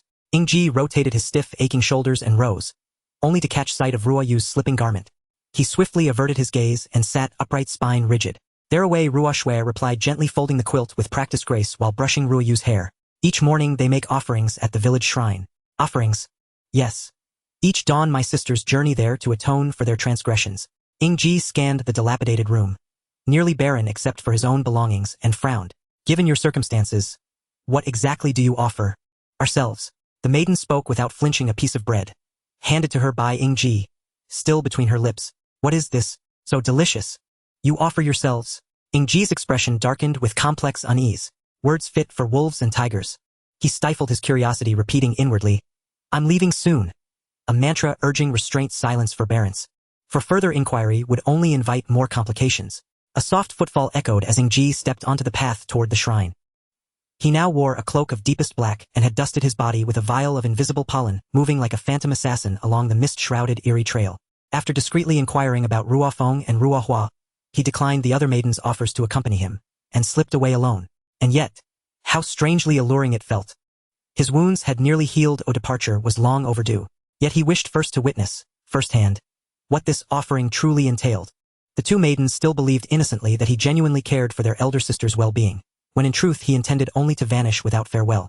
Should they cling to him, slipping away unnoticed would prove impossible. Through dense ancient woods he passed, until at last he emerged into a vast, desolate clearing strewn with shattered ruins as though ravaged by some cataclysm. So this was the village they spoke of. At the entrance, Ying Ji immediately spotted Ruofeng and Ruohua kneeling in solemn devotion, while at the center of the ruins loomed a colossal tree, its canopy eclipsing the entire site. Crimson veins pulsed across its bark, and its crown hung low like a blood-red storm cloud. Ominous, grotesque, radiating palpable dread. Before the maidens stood a crude, hastily carved idol. Faint currents of energy rose from their bodies and flowed into the statue, glowing with a soft azure light, quietly resisting the crimson aura emanating from the great tree. As I suspected, the spirit maidens have become living conduits anchoring the spirit tree. Ying Ji observed closely. Ruofeng and Ruohua were unharmed, merely exhausted. Their malnutrition likely stemmed from this very sacrifice. Yet despite destitution they upheld their duty without falter. Such unwavering faith was perhaps the purest devotion imaginable. Ying Ji abruptly abandoned his earlier intention to urge them toward freedom or liberation. For them a steadfast belief might be salvation itself. Better than wandering aimlessly as he did. He nodded once, then retreated silently, vanishing into the forest to seek his own path. But a voice, cold, mocking, utterly devoid of goodwill, halted him mid-step. Well, if it isn't the revered spirit maiden herself. Ying Ji's gaze fell upon the dilapidated statue, as two burly men emerged from the ruins, followed by two giant hunting dogs of an undetermined breed. The eyes of the two men were filled with greed, unabashedly scanning the curvaceous figure of Ruofeng and Ruohua. Ruofeng stood up, a faint pressure of wind emanating from her surroundings. What do you want? The flying stones around her were swept up by the gusts of wind, creating a chaotic scene that, combined with her disheveled hair and frenzied expression, exuded an overwhelming sense of oppression. Ruohua remained kneeling before the statue, her eyes emotionlessly fixed on the two men, a stark contrast to the composed girl in front of Ying Ji. The two men swallowed nervously, instinctively feeling a twinge of fear, yet something seemed to embolden them, their gazes gradually solidifying with determination. Sister, don't say that. Yu Yang approached Ruofeng with a teasing smile. After all, this is the place where we once lived. It's only natural for me to come and take a look. Shut up. Ruofeng spread her legs and raised her hands in a defensive posture, clearly ready to strike at the slightest provocation. I am not your sister, Ruofeng retorted. But you can't say that. After all, you still share the blood of our family, Ruo girl. Yu Yang ignored Ruofeng's threat, continuing to advance step by step. After all, blood is thicker than water, even if you have become a spiritual maiden, or rather now you should be called the demoness. Isn't that right, Hang Zi? Hu Yuhang, noticing Yu Yang's mention of Ruofeng, could not help but lick his lips, his gaze filled with evident lust. The white-haired demoness who brings misfortune, what a thrilling setup. You don't mind if I borrow the girl for a bit, do you? After all, I just need to bring her back alive. Of course. Before Yu Yang could finish, Ruofeng, unable to tolerate the provocation, leaped forward, her long whip-like legs sweeping towards the two men with a force that disrupted the air. The two men clearly panicked, gripping tightly onto their weapons, their minds instantly calming down. Bang! Ruofeng's leg struck fiercely, but instead of the sensation of flesh hitting flesh, it felt as if she had kicked a solid iron plate, producing a sound of metal clashing. A faint blue barrier appeared around the two men, blocking Ruofeng's attack. They chuckled, their eyes filled with unmasked desire. That leg is really white? Seeing her first strike fail, Ruofeng gritted her teeth, a soft wind enveloping her body, slowly swirling like countless tiny blades aimed at the two men within the barrier. The two men threw their weapons, small stones, that rapidly transformed in midair into two chains, violently scattering the incoming wind blades. The chains continued their relentless assault, quickly entangling Ruofeng and Ruohua, instantly binding them tightly. Ruofeng struggled fiercely, but found herself unable to break free, her alluring figure becoming even more tempting under the constraint of the chains. Ruohua remained seated, her expression blank, as she observed the two men closing in, her gaze carrying a hint of mockery. Today I shall sample this so-called demoness. Is she truly as unfortunate as they say? Yu Yang watched, eagerly reaching out to touch Ruohua's cheek. I'll leave my sister to you. I want to sample the child of the Laoli family. Old too. A fierce wind erupted around Ruofeng, quickly bound by the chains as the gusts were extinguished by an unseen force. Focus on yourself. Hu Yuhang licked his lips, moving closer to Ruofeng just like Yu Yang, while the two giant hunting dogs circled around them, guarding against any threats. It's fine, Ruohua replied calmly, remaining indifferent to Yu Yang's outstretched hand. We have the will of the spirit tree lord. That demon tree. Don't joke around. Before Hu Yuhang could finish, a glint of icy light appeared in their sight, sharp and swift. Swish. The flickering cold lights carried a hint of crimson, resembling a handful of strawberry ice, piercing through their hearts, yet leaving Ruofeng and Ruohua with a sweet sensation. He unexpectedly had arrived. Yu Yang and Hu Yuhang quickly retreated, clutching their necks, as blood flowed like a gentle stream from where they covered their throats, along with their terror-stricken expressions and fading life force. The stones in their hands fell as well, and the chains binding the two women fell away. Are you all right? After dealing with the two giant hunting dogs, Ying Ji shook the blood from his dagger and looked at the two women, who appeared somewhat disheveled. Don't you know to be cautious when out and about? Why are you here? Ruohua stood up, a smile in her eyes as she looked at Ying Ji. Weren't you supposed to be careful and stay indoors? Ying Ji tossed the dagger aside with a sigh, speaking in a soft voice. I just wanted to go back. What did you say? I didn't say anything. Ying Ji replied, his tone tinged with helplessness. Girls should be cautious when out. By the way, how do we handle the bodies? The spirit tree will bury them. He looked at the corpses on the ground, a familiar feeling washing over him. This kind of day facing corpses had been a long time coming. While observing from the sidelines earlier, he had been persuading himself not to get involved, as his encounters with these 4 sisters had been mere happenstance. He had already given enough rewards for the life-saving grace. For him, the immediate priority was to leave quickly.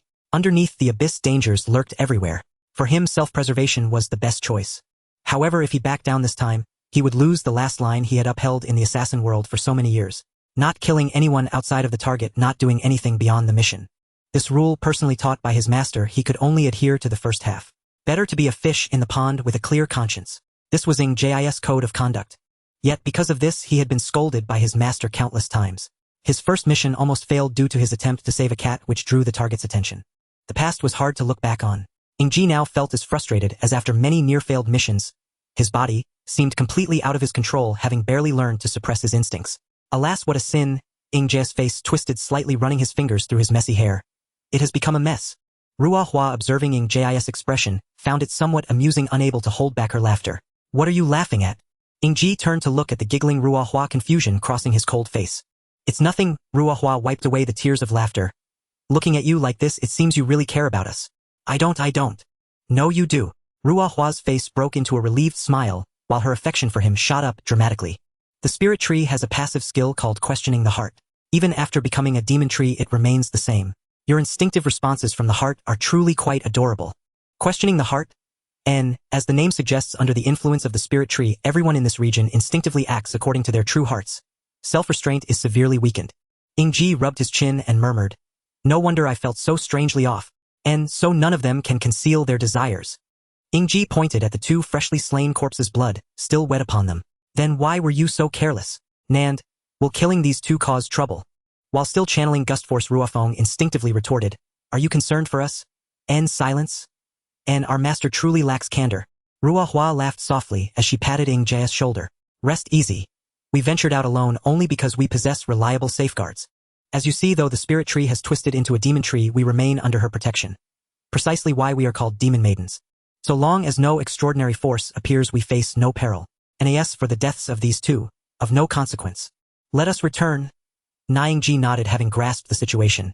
Yet inwardly his vigilance sharpened, and this questioning the heart was unnervingly sinister, sending chills down his spine, eroding all sense of safety.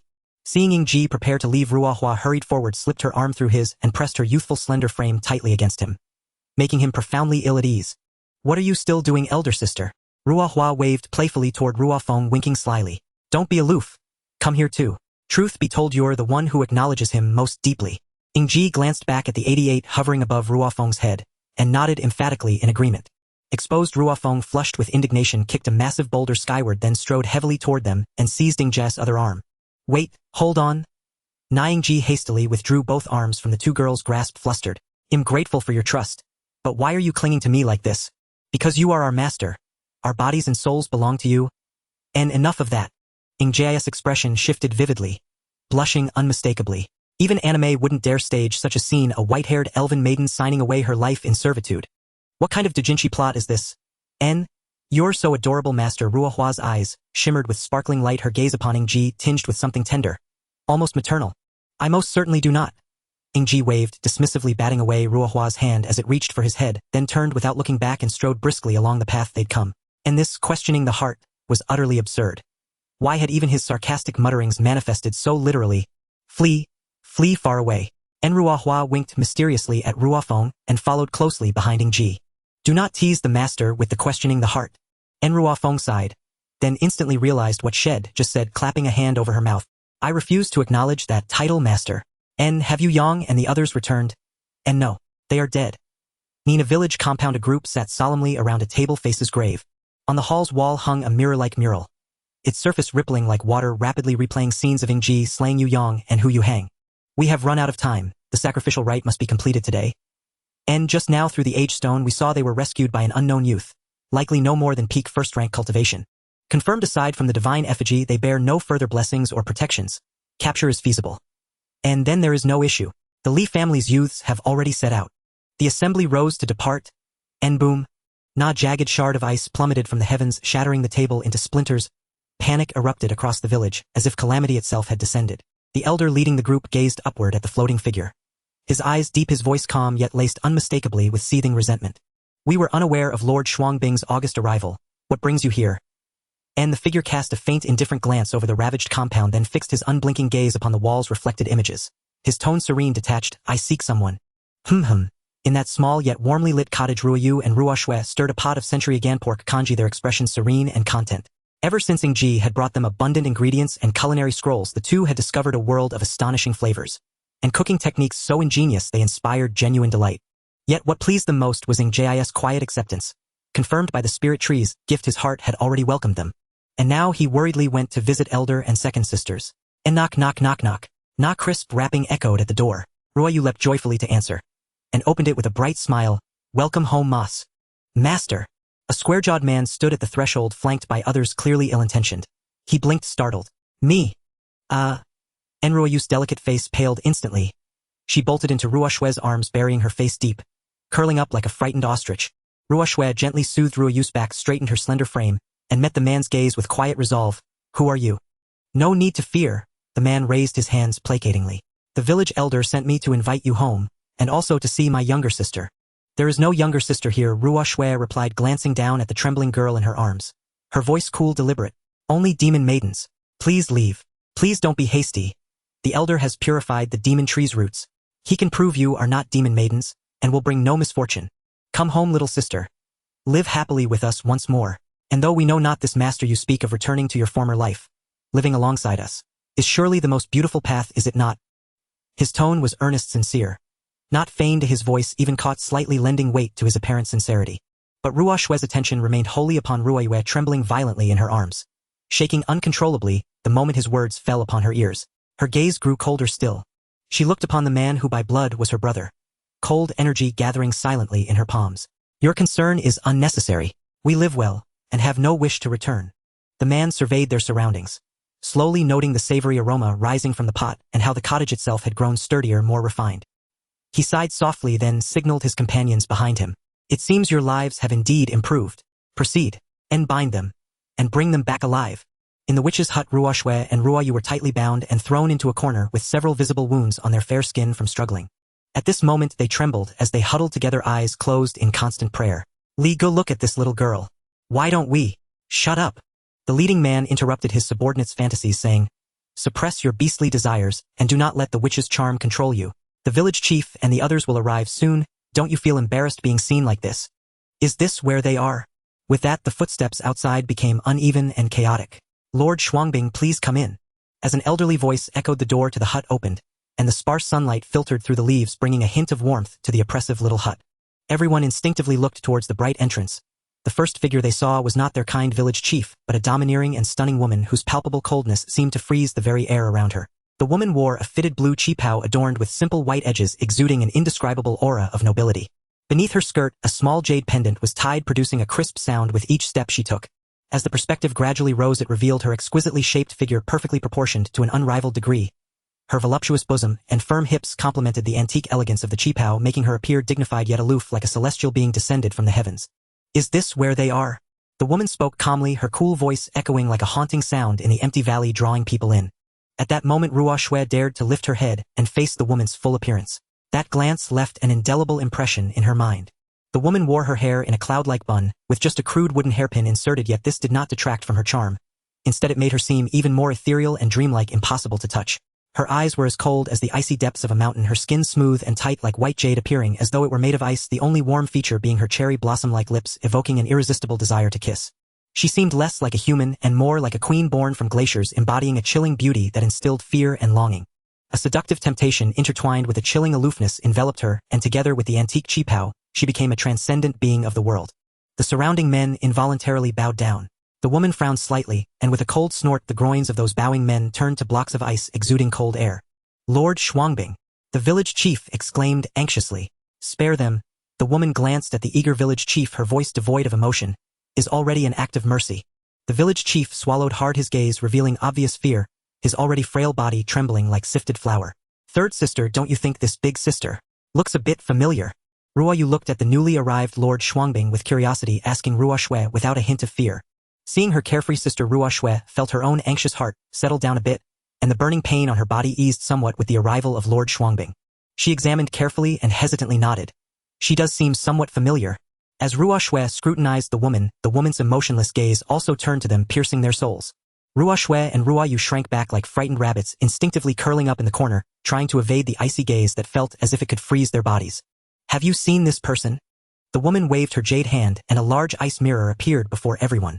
A faint blue mist emerged from her hand and was cast into the ice mirror like a small stone thrown into a calm pool of water. Waves rippled.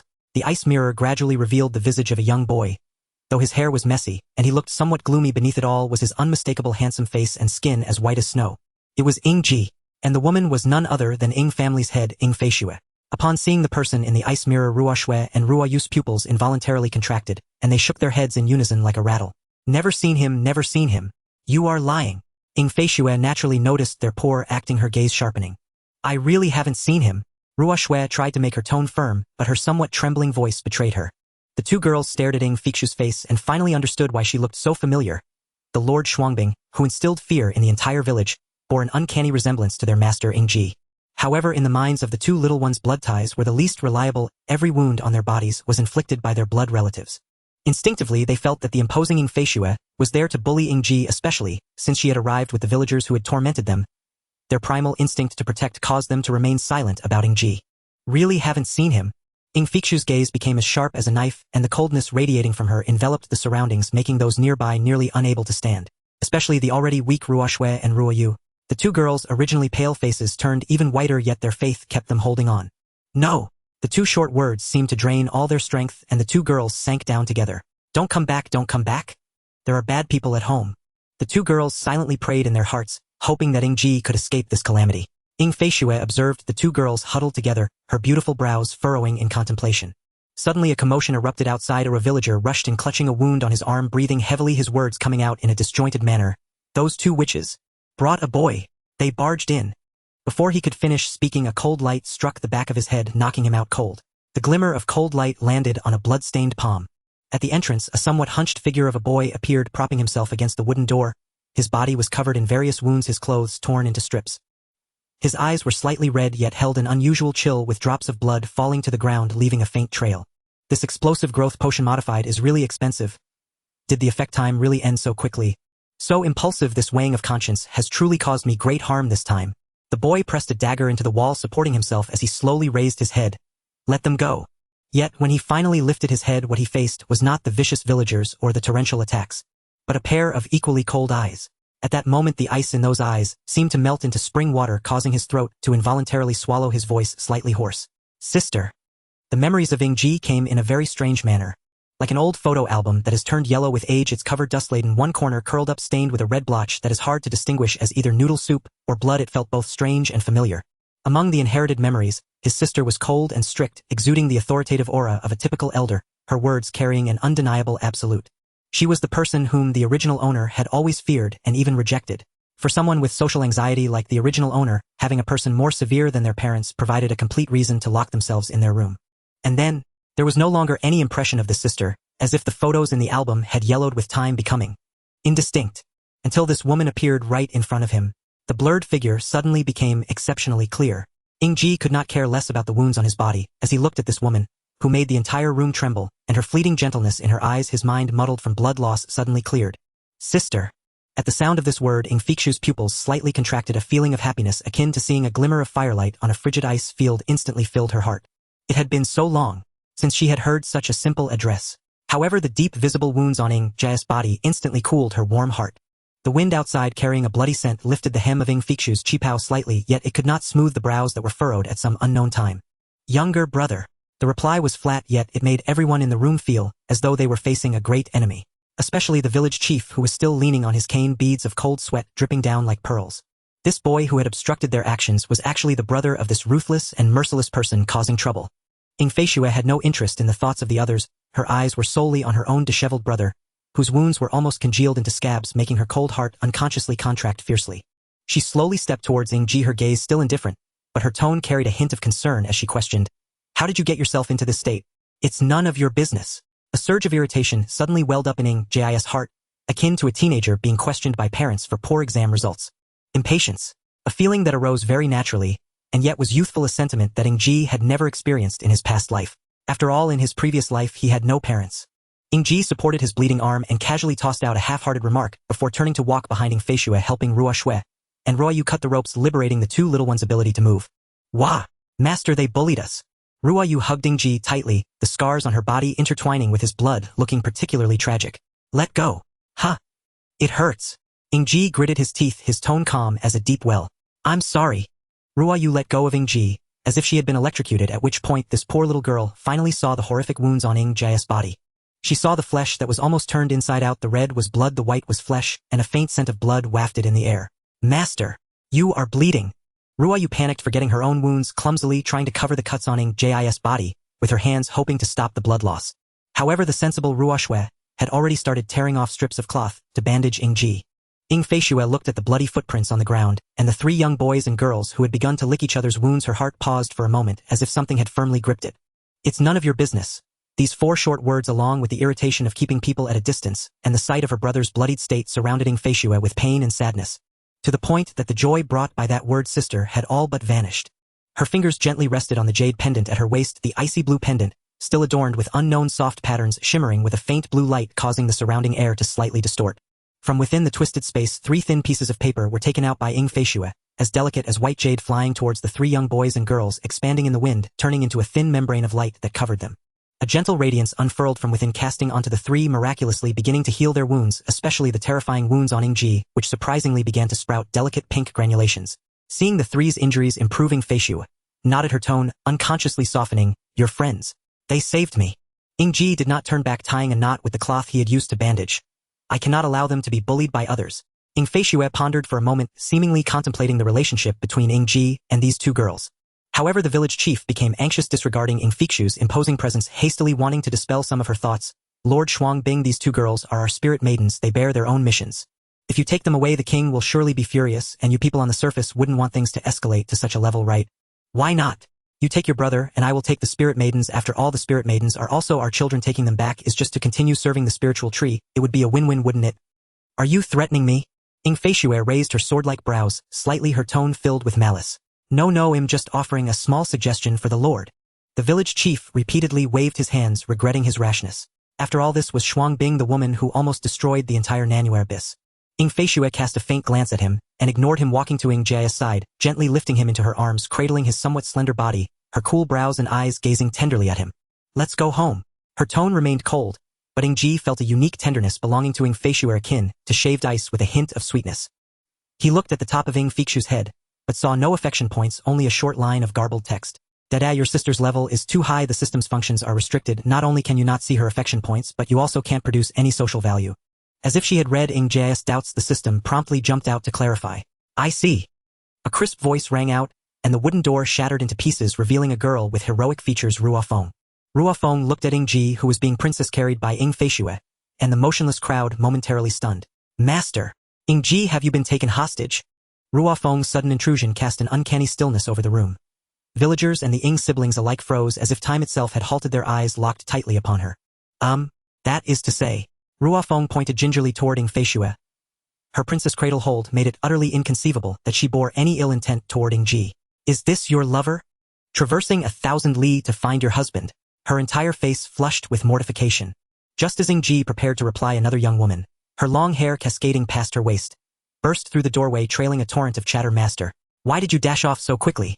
It's dangerous with so many people around. You said yourself we should join every fight together."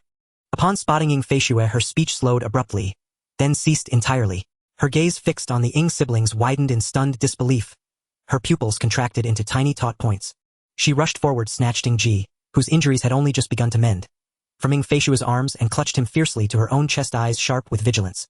Ruo Hua brandished the dagger she'd retrieved from Ying Ji's robes, thrusting it toward Ying Feishue. "As long as I stand here, you shall not lay a single finger upon my master." Her resolute gaze held a flicker of fear, so absurd it nearly drew a wry smile from Ying Feishue. "I am taking him with me." Impossible. Unless you kill me first. As the two women stood locked in stalemate, Ying Ji voice frail tugged lightly at Ruohua's sleeve and whispered, "She's my elder sister." "Your elder sister? Still unacceptable."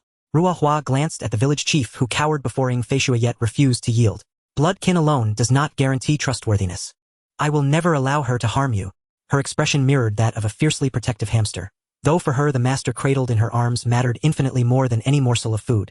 "I've come to bring him home. I wonder why you harbor such deep hostility toward me." Ying Feishue's eyes grew glacial as though housing an entire snow-capped mountain.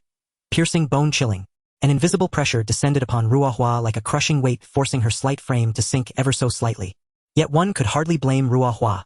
Ying Feishue's appearance, flanked by clustered village elders, bore an unsettling resemblance to the treacherous brother who'd once sought to prey upon them.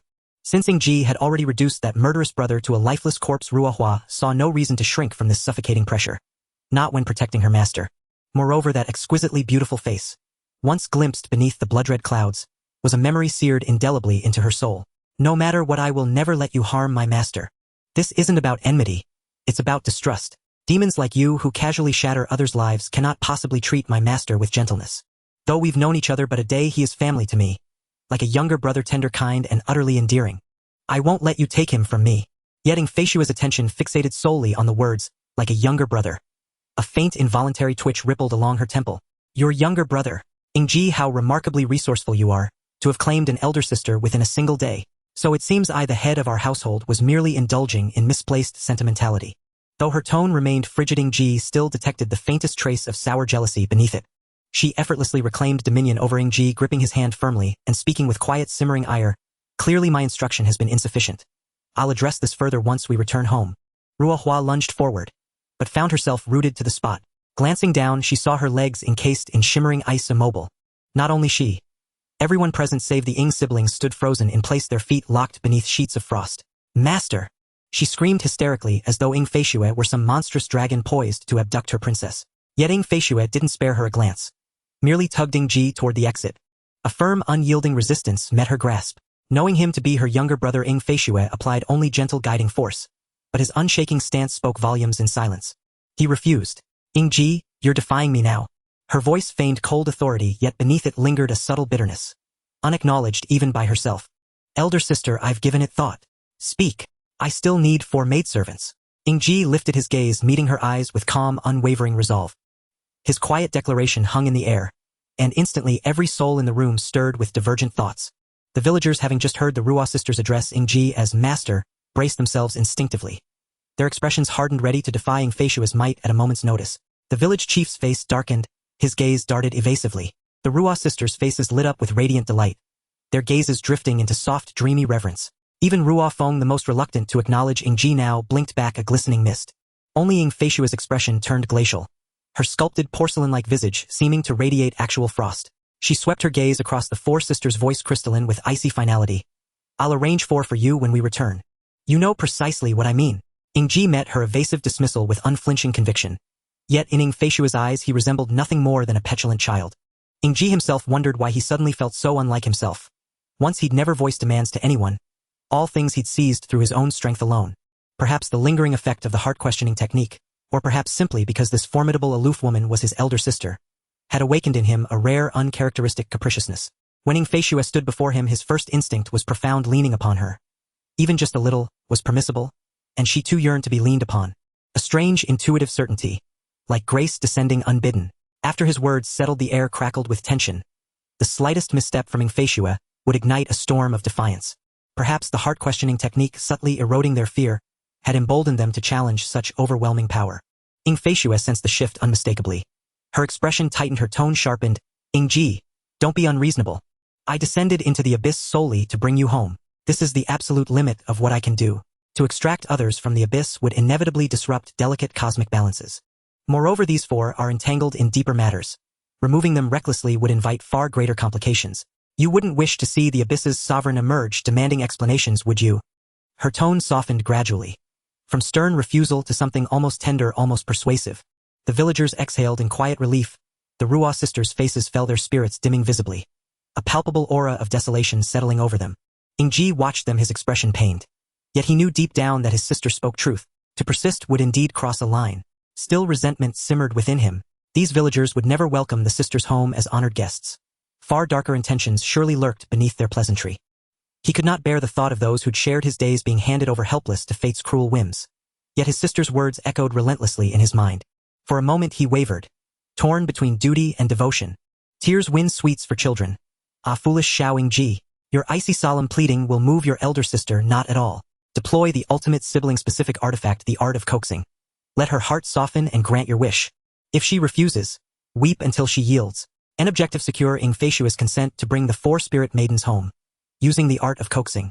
And reward 100 social points. Namu purifying Gatling, a delightfully chaotic device. My name is Ying Ji. Cold detached a killer. Yes, precisely as you imagine, graceful, yet frigid, a sliver of lethal light heralding the end of life, a slaughterer who walks the shadows. That is who I am, or so it seems.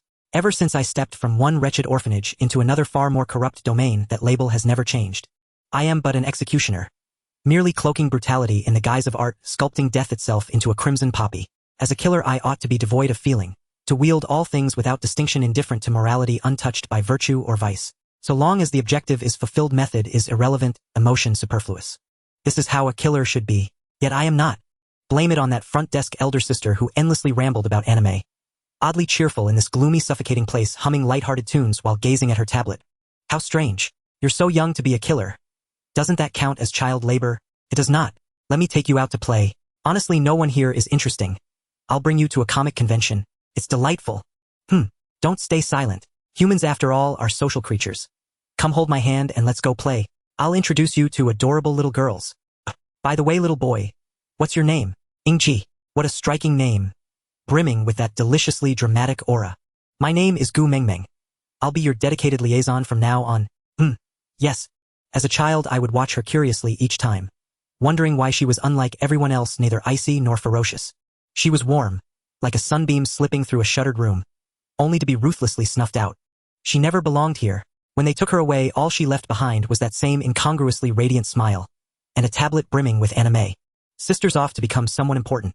She'll live in a grand house surely filled with delicious food, but I can't take you along. You must. Be well, little brother. Yes. Ying Ji remained expressionless, yet a faint tremor rippled across his gaze. Another passerby in life slipping past without trace. What had she left behind this time? Merely a pallid memory. Ying Ji opened the tablet in his hands, unlocking it effortlessly via facial recognition. Upon the wallpaper of a valiant hero brandishing a sword, a pale yet unsettling sentence glowed. If even the faintest flutter within your heart remains beyond your courage to face, then perhaps this life is unbearably bleak. That vague hollow sensation tightened Ying Ji's chest. Still a child yet already breathless. What was missing? Ying Ji sensed it dimly. A thing called emotion. Impossible. System. I am Ying Ji, cold, unfeeling. Cuddling. Absolutely out of the question. You're simply saying the opposite of what you feel. No. Stop denying it. Under this heart reflection effect, such stubborn pretense holds no weight. A subtle furrow crossed Ying Ji's brow. The very conflict etched plainly upon his face. Face your emotions, Ying Ji. You are not heartless. Nor is your elder sister your servant. She will not obey your every command blindly. She weighs consequences too. Only by offering something essential may you earn her unwavering favor. Offer what? What your sister most deeply desires. With those final words, the system fell utterly silent, granting Ying Ji space to think, to contemplate what he had spent 20 brief years refusing to confront. Ying Ji's gaze darkened slightly. He glanced, measured, deliberate, at the 4 spirit maidens, each poised in distinct grace, then flickered almost imperceptibly toward Ying Facius, whose bearing radiated quiet authority. To face emotion. What emotion did he even possess? The ever-sharp Ying Ji sank deep into bewilderment. He had encountered a question for the ages. After Gu Mengmeng was taken away, Ying Ji became entranced by that tablet. More precisely, by everything within it, the animated worlds vivid and alive. Each story unfolded like a painted scroll before his colorless existence. And it was then he first understood humans weep and laugh, rejoice and grieve. They rage over trifles, yet grant mercy where betrayal seems unforgivable. They fall inexplicably in love with trivial things, and harbor genuine loathing for certain deeds. Humanity is a species ruled entirely by emotion, on the surface riddled with weakness. A blade in hand grants absolute dominion over life and death. They act on nameless impulses, doing things utterly meaningless, yielding no gain, simply to follow the heart's unimpeded flow to achieve clarity of intent. Just as Ying Ji once declared, I still need 4 maidservants. Reckless, drawing upon 20 years of solitary existence, he still could not fathom how emotion governs human beings. Truly perplexing. Yet now, suddenly, he understood. That line on Gu Mengmeng's wallpaper at this moment, one need only obey the heart. Confront that fragile, fluttering pulse. and tear apart this desolate existence. The spirit maidens, he must bring them back. His gaze hardened, shedding hesitation, no longer faltering between advance and retreat. He stood before Ing Feishue, tilting his head up slightly to meet her eyes. She towered only just above him, perched on high heels. Ing Feishue mirrored Ying Ji's earlier expression, knitting elegant brows. So finely drawn no ink or inkstone could replicate their grace. Her voice softening, unconsciously tender like ancient frost thawed by a gentle breeze into spring water. Little brother, shall we go home? After all, they belong to the abyssal realm. We cannot simply take them, can we? Perhaps Ying Ji's hesitant silence stirred something tender within her. She set aside the stern demeanor she'd always maintained before him. Little brother, this matter truly troubles me. I don't believe it warrants such extremity. As Ing Feishue spoke in that soothing childlike tone, Ying Ji felt a fragment of lost time return, and his gaze softened, watching her. He searched his memory, recalling scenes from long-watched anime, then steeled his resolve. Perhaps anticipating the mortifying act ahead, a faint flush rose to his cheeks. His expression grew unusually stiff, as if some long-dormant instinct buried since childhood stirred awake, making Ing Feishue's heart skip a beat. I will have them. His voice rang firm, yet unmistakably resembled a petulant childish pout. My name is Ying Ji, cold, unfeeling. This girlish mannerism, this feigned coyness, is not my true nature. It is merely an accidental performance. Ing Feishue slightly parted her lips, looking at her somewhat childlike brother Ing Ji, a hint of pink appearing on her icy jade-like face. It wasn't shyness but excitement. She hadn't seen her adorable little brother in such a long time. She had no resistance to this version of Ying Ji. As a devoted brother hidden well at this moment, she could no longer conceal her pure affection, embracing the trembling Ying Ji, who felt embarrassed. Ying Ji could only sense a faint refreshing fragrance wafting towards him, followed by a soft pressure on his chest. Whispers brushed by his ears like the gentle spring breeze caressing his cheeks. All right, I'll give in to you. Ing Feishue, who usually spoke with authority, said this, leaving Ying Ji momentarily unaccustomed, causing goosebumps to rise all over him. Seeing the warm scene between Ying Ji and Ing Feishue, Ruofeng gently poked Ruohua, whose previously calm face revealed an unnatural expression. Second brother, have you turned off? Ask your heart. Ha! Ruohua, particularly attentive to the interaction between Ying Ji and his sister, was focused on them when Ruofeng's interruption brought her back to reality, starting to examine herself. I was too busy teasing the master along the way that I forgot to turn it off. Ruohua blinked, watching the formerly cold Ing Feishue turn gentle, unable to suppress a mischievous smile. This is quite nice. I didn't expect this demon to have such a side. She seems quite good to her family. Indeed. Ruofeng nodded in agreement, arms crossed, leaning against the door frame with a smile on his lips. The two little ones, seizing the moment when everyone's attention was on Ying Ji, stealthily ran to their sister's side, seeking a bit of safety.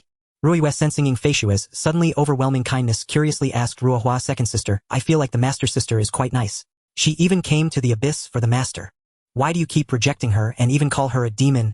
Ruohua gently patted her silly sister's head, her tone lacking the initial outrage, but still tinged with mild dissatisfaction. She is one of the strongest in the world, known as the Frost Authority. 2 years ago she came here. 2 years ago, you mean? When Lord Lingtree had its anomaly. Clever.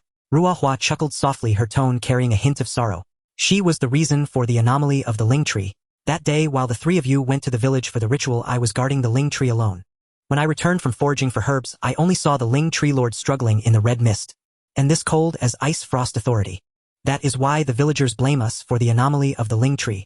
After all, it is our failure to protect it that allowed them to take advantage. This woman is the culprit, and our former village chief died protecting us. Do you understand now? Ruohua's brow furrowed in deep concern, her gaze towards Ing Feishue filled with conflict.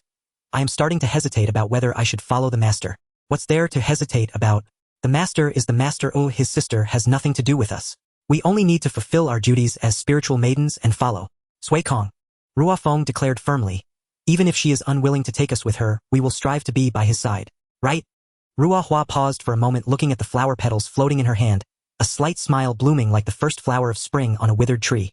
Right? While these four sisters were still entangled in the Frost Authority, the villagers were becoming displeased.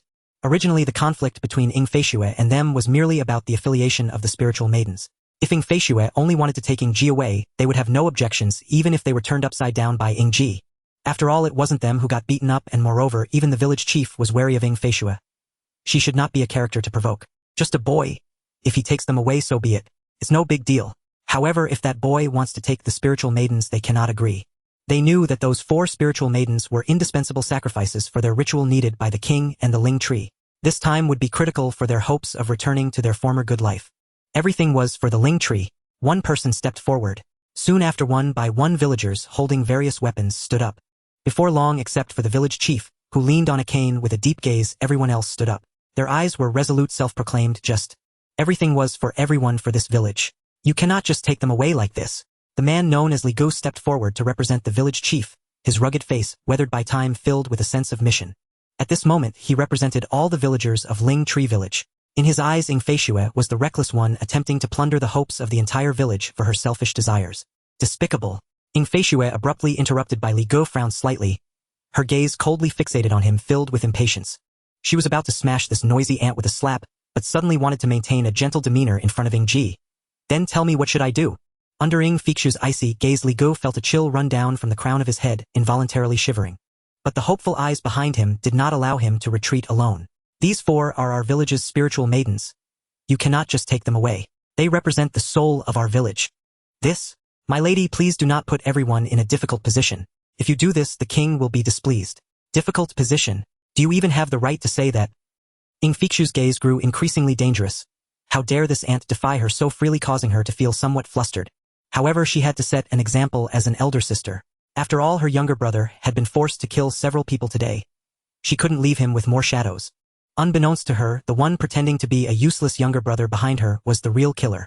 Since I cannot take them directly, then let's pack them up and take them away. Ying Feishue waved her jade hand, and a ribbon formed from weak water securely bound the four spiritual maidens, suspending them beside her.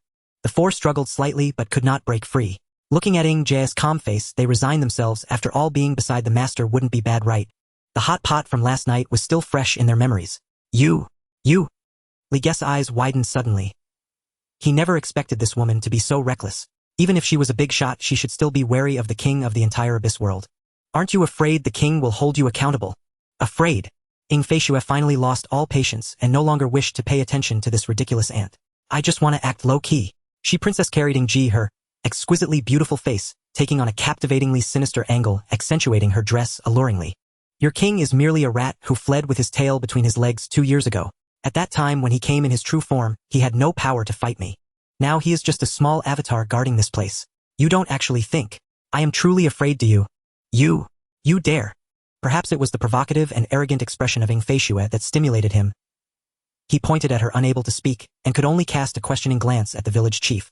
The village chief shook his head, signaling him to step back. Ying Feishue surveyed the surroundings with a cold gaze completely devoid of the gentle demeanor she had before.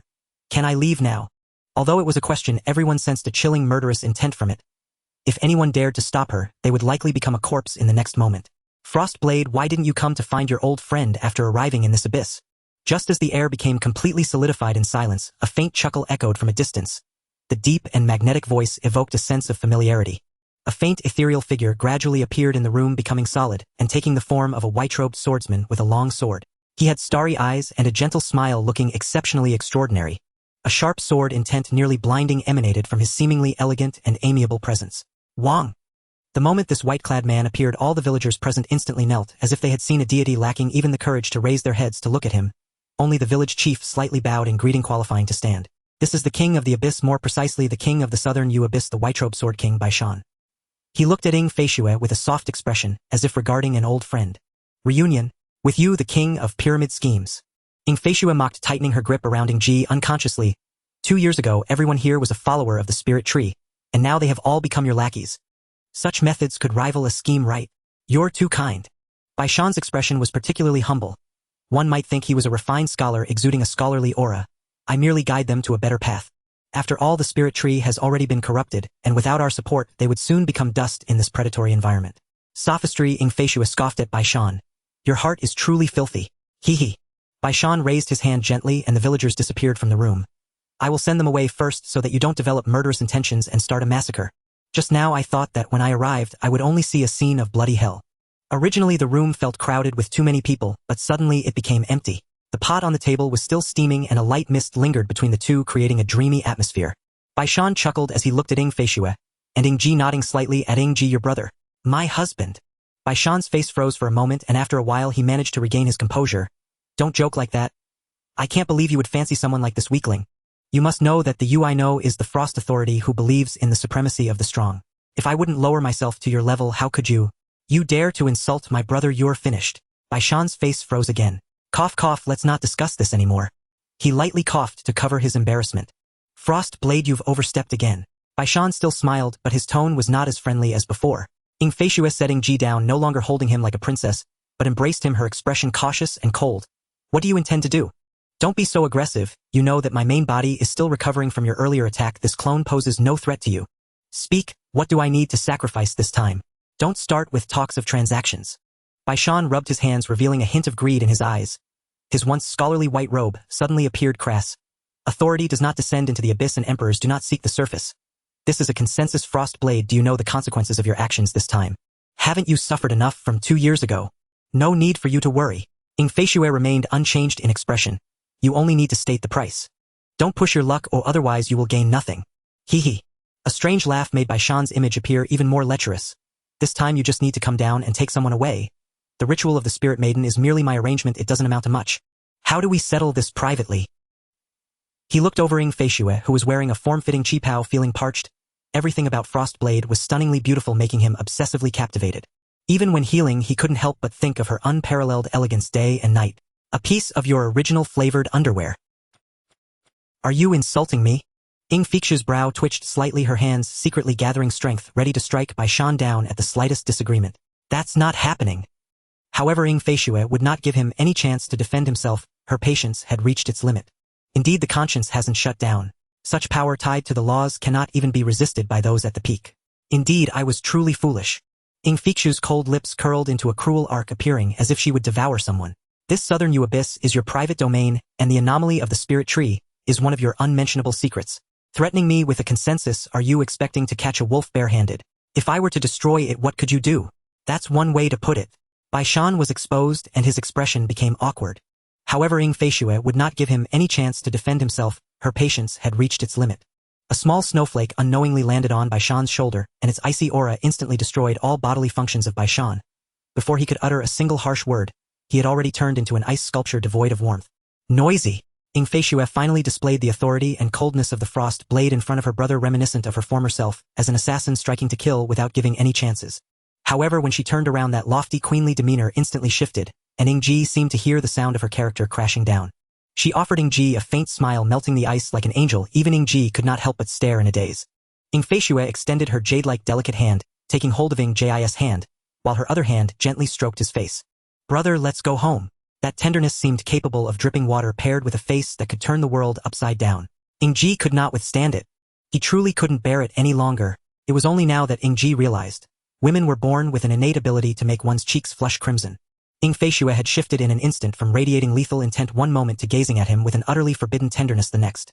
A shift so overwhelming it left him utterly undone. Compared to her, Ruoxue and Ruoyue sleeping side by side seemed perfectly natural, and entirely devoid of allure. Ying Ji turned his head aside. Such gentleness felt unbearably heavy, especially since neither his former self nor the original body had ever known warmth like this. Put simply, Ying Ji, the once cold, socially aloof former assassin, was blushing. A faint, almost imperceptible blush spread across his cheeks as he quietly withdrew his hand from Ying grasp, lowering his gaze and pretending to polish his dagger. How undignified, Ying Ji thought inwardly. Meanwhile, Ying remained deeply immersed in the influence of the heart-questioning art. The affection she already harbored now surged forth without restraint. Seeing her younger brother bow his head, fiddling nervously with his dagger and refusing to meet her eyes, she found his shyness profoundly endearing. When do you plan to return? Ying asked gently, her eyes fixed on him. We'll decide after resolving matters here.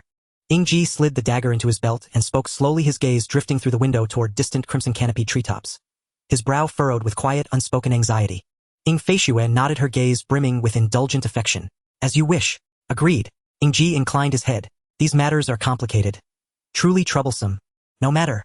Once every soul within this abyssal depths is eradicated, all problems will dissolve like mist before dawn.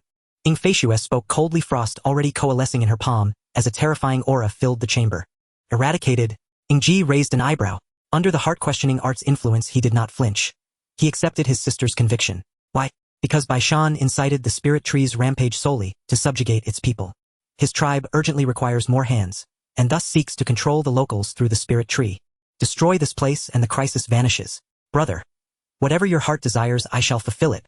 Ying Ji fell silent, speechless. The 4 onlookers watching from the sidelines suddenly grasped a perilous side effect of the heart-questioning art. It could push one into absolute extremity.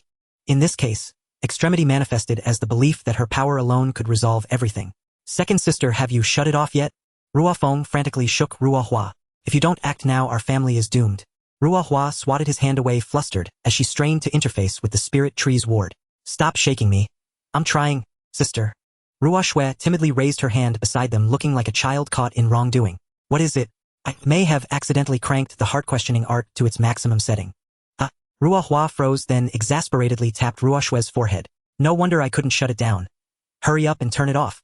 Okay. Ruohua murmured nodding meekly as she deactivated the heart-questioning art. Instantly the air itself seemed to still for a breath. The force gathering in Ying Feishua's palm gradually waned. The frost dissolved into mist and vanished. Upon reflection, this method was indeed ill-advised. Calm restored Ying Feishua shuddered inwardly. What on earth had she just contemplated doing? Indeed, Ying Ji replied with a faint smile, giving a subtle affirmative thumbs-up. At last the two reached a peaceful accord. The four bystanders, still reeling from the spectacle, trembled silently. Thank the heavens we survived. Spirit Tree Village. Let's go. After casting a warning glance at the four Ruo sisters, Ying Feishua smoothed her qipao and once more assumed that icy otherworldly mantle of the Frost's authority. It was as if the woman who had earlier shown indulgent affection to Ying Ji had no relation to this one. Ying Ji stowed his dagger into his pocket space, waved to the four girls, and followed Ying Feishua out of the room.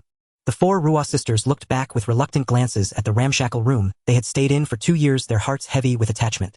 Their reluctance stemmed mainly from the places they had just worked hard to repair and the delicious hot pot left behind. So much of their host's generosity remained unfulfilled. That regret lingered only a moment before they decisively ran after Ying Ji. Seeing them follow, Ying Ji felt reassured and quickened his deliberately slowed pace. The long-dormant system finally spoke. Ying Feishua affection 1, social points 1085. Detected host social points reached 1000. Consuming 1000 social points to initiate system upgrade. Upgrade countdown 24 hours. The system will be inactive during the upgrade. Social points earned in that period will be credited after completion. Please wait patiently. Ying Ji frowned at the back-end message. Social points were calculated according to the target's favor and the quality of that favor. Sister, no. Right now she was Ying Ji's principal fat sheep. Although he was displeased at the sudden deduction of 1000 social points, the discovery of Ying Feishua as a treasure trove ripe for exploitation instantly swept away that little annoyance. A single point of favor was worth over 1,000 social points. This fat sheep was ridiculously plump. Only the garbled block of information floating above Ying Feishua's head left him a touch regretful. If only he could see how she felt toward him. From her earlier behavior, her favor was probably not low. He had once assumed her coldness meant a negligible fondness. Now he realized she did not appear on his favor list simply because she was too formidable. Ying Ji summoned the system and seeing the word upgrading sighed. It seemed he could not use the system today. When it awoke he would have many questions. Staring at the system interface, Ying Ji suddenly bumped into a soft slight back. Don't daydream. Ying Feishua turned to look at Ying Ji perched on her back and said coldly, then resumed her course toward the spirit tree. The atmosphere along the way was frighteningly silent. No one dared speak or ask why Ying Feishua was heading for the spirit tree. Have you awakened a Saint Mark? In the quiet, Ying Feishua's question slipped out casually as if uttered in idle curiosity. Sui Kong. Yes. Ying Ji nodded. Not bad. Though she expressed approval, there was no warmth in Ying Feishua's tone. How much do you know about your Saint Mark? Ying Ji glanced at the spirit maidens behind him. Seeing them shake their heads frantically with anxious faces, he slowly admitted, I know nothing. Ying Feishua halted. Her smooth, well-proportioned long legs gleamed in the sunlight. Combined with the qipao and shawl that emphasized her graceful figure, she looked as if she had stepped out of a masterpiece of beauty. She turned back with an indifferent air. The surrounding scene paled beside her. Her cold eyes fixed on Ying Ji as if trying to see through his body to his very essence. She spoke coolly. Sui Kong is one of the known Jumi Saint Marks, the strongest Saint Mark among the spatial lineage. I saw many things in your room that do not belong to this world. You brought them, did you not? Yes. Brought by the Saint Mark's properties. Ying Ji nodded. Now was not the time to reveal the system. Even though she was his sister, the system had to remain his alone. Ying Feishua pondered briefly before asking, how large is the space you use to carry items? Ying Ji paused, thought about how much he had brought, and quickly answered, about the size of a basketball court. Damn, why did I take out so many things? Such a vast storage space must seem unbelievable. Sure enough, Ying Feishua's expression flickered oddly, as if surprised by his answer. No wonder for a Jumi Saint Mark. You should know that a spatial Saint Mark I know only has storage the size of a football pitch. But he is already a King High-level Titan. There is no comparison with someone of your little Shanae level. Then sis, what level are you? Lai Tian. She kept walking inexplicably, a little more buoyant, letting crimson cloud-like branches spread over her head without a word. Seeing his sister unwilling to speak, Ying Ji followed in step. At last the 6 of them arrived at the roots of the spirit tree. The spirit tree's trunk was an unsettling dark red that grew brighter upward. By the crown it glowed a vivid scarlet like blood ready to drip. Terrifying and seductive. We're here. Ying Feishue looked up and met the sight of the spirit tree, and the red-clad woman floating at its center. Rather than red clothing, it resembled red leaves. The woman's body was entirely wrapped in crimson foliage, her figure obscured, leaving only a deathly pale face and a pair of scarlet eyes. Lord Spirit Tree. Ruofeng rushed forward, calling out to the woman, who had clearly lost her mind, desperate to recall the kindly woman she once knew. It did no good. Seeing intruders, the woman instantly went berserk. Curling a claw into a fist, she lunged at them and struck. The gust from the blow scraped across their faces, stinging their hearts. That delicate fist seemed enormous to them, suffocating in its pressure. Enough! Ying Feishue's sharp command stopped the woman's momentum mid-charge. She froze where she stood. Ying Feishue produced an emerald leaf. The spirit tree faltered, and as if compelled raised a limb to open a spatial passage. The spirit maidens, still dazed, blinked, and then realized that their Lord Spirit Tree now seemed to be under Ying Feishue's influence. Anger brewed within them. You control Lord Spirit Tree. You demon!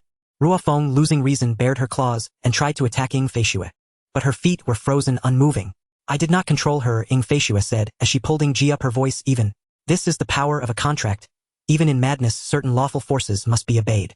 She glanced at the four furious women, then at the conflicted Ying Ji side, and suppressed the small irritation rising within her. I merely made a contract with your spirit tree. She provided me a passage straight to the depths of the Nanuer abyss. I did not control your spirit tree. She lost her mind, and it took me an entire night to reach this place, or of course, I will use the convenient passage to return. The four women exchanged uneasy looks, uncertain whether to trust the one they suspected of being a demon. Let's go.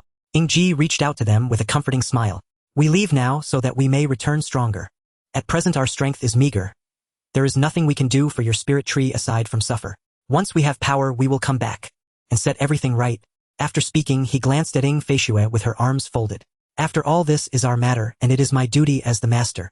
The four women at last found their anchor and placed their hands together, eyes earnest. Do not deceive us. I, Ying Ji, do not lie. The six figures slowly vanished into the spatial passage. At a secluded root of the tree, the crimson-eyed spirit tree gently caressed the dark patterns by its face resembling spider silk and let out a bitter smile. Children, you have finally escaped from this cage. Within a dense forest, the surrounding scenery suddenly warped and a dark red spatial rift slowly opened. A delicate foot clad in light blue high heels stepped forth, followed gracefully by Ying Feishue, who lightly clasped Ying Ji's hand as she emerged. Four young women trailed closely behind. Ever since the heart-questioning trial had triggered unexpected intimacy between Ying Feishue and Ying Ji, she had unconsciously drawn closer to him, especially fond of holding his hand. She cherished this tangible sense of her younger brother beside her. There was no longer any need for pretense. Ying Ji watched as Ying Feishue continued holding his hand without resistance. To him, such human connection felt profoundly novel and wholly unobjectionable. Let it be as it will. Slaughter arrays gather like storm clouds, the crimson spears blaze with fierce fire. Who dares claim dominion over fate? A sharp ringtone pierced the air. Ying Feishue frowned faintly, tapped her bracelet, and a soft ripple shimmered into view, revealing a translucent blue smartphone. Hello. Ying Feishue glanced at the caller ID and answered with weary resignation. Old woman, you actually dared order Uncle Lee to restrain me. What on earth are you trying to do? A furious voice erupted from the other end. Seething with boundless rage, its volume so thunderous that even the four young women nearby heard every word clearly. Listen well. I swear if anything happens to my brother, I'll never forgive you. Right now, I'm heading to the Nanyu abyss. Try stopping me. If you dare. If you block me again, I'll surrender myself straight to the abyssal sea. Do you believe me? Ying Han Shuang, normally imperturbable, always grew impulsive whenever her brother was involved. And this time she had descended into full-blown hysteria. Ying Feishue fell silent for a moment, then cast a sidelong glance at Ying Ji before speaking coldly. I found him. He's on his way home. The instant those words left her lips, the fury on the other end collapsed into stunned silence. A long, hollow quiet. Ying Feishue said nothing more, merely waited still and patient. Then, brother, Ying Ji. Is he there with you? Yes, he hears every word. A muffled thud echoed, followed by the hollow rhythmic tone of a disconnected line. Ying Ji suppressed a quiet chuckle. His sister, he suspected, was already drafting evacuation plans for another planet. Ying Feishue dismissed the phone and gave Ying Ji a glance before addressing the four spirit maidens huddled behind him. You four. Come here. The maidens exchanged hesitant glances, seeking permission from Ying Ji. Only after he nodded did they step past him and stand before Ying Feishue. Shortly you'll accompany my people. First to change clothes, then to obtain official identification. With a crisp snap of her fingers, a black-clad figure appeared, wearing opaque goggles, face obscured. Your presence on the surface is highly problematic. It would incite mass panic. Even with that warning, the four maidens showed no sign of obeying, instead fixing their unwavering gaze upon Ying Ji. Without Ying Ji's command, they would not heed her at all. Obey. Sensing their quiet defiance, Ying Feishue seized Ying Ji's arm and drew him forward. He is my younger brother, even he answers to me, so must you. Otherwise, I will not take you back. You shall become masterless spirit maidens, and as denizens of the abyss you will perish violently on the surface within days. Her tone had grown taut with unspoken threat. That Ying Ji, the woman whose word was law, had not yet drawn her blade spoke volumes about how deeply she was tempering her authority for Ying Ji's sake. Do as she says, Ying Ji soothed them gently. My sister would never harm us. After a pause, they finally followed the black-clad figure away. Let's go. Ying Ji took Ying Ji's hand as naturally as breathing, and softly stroked his palm. I didn't expect your hands to be so fair and delicate. Not at all like a boy's. Ying Ji instinctively withdrew his hand and rubbed his wrist.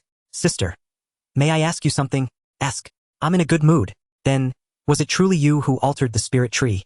The moment the words left his lips, Ying Ji's gaze turned glacial. Her mood evidently far less pleasant than claimed. Ying Ji realized he may have crossed an unspoken boundary.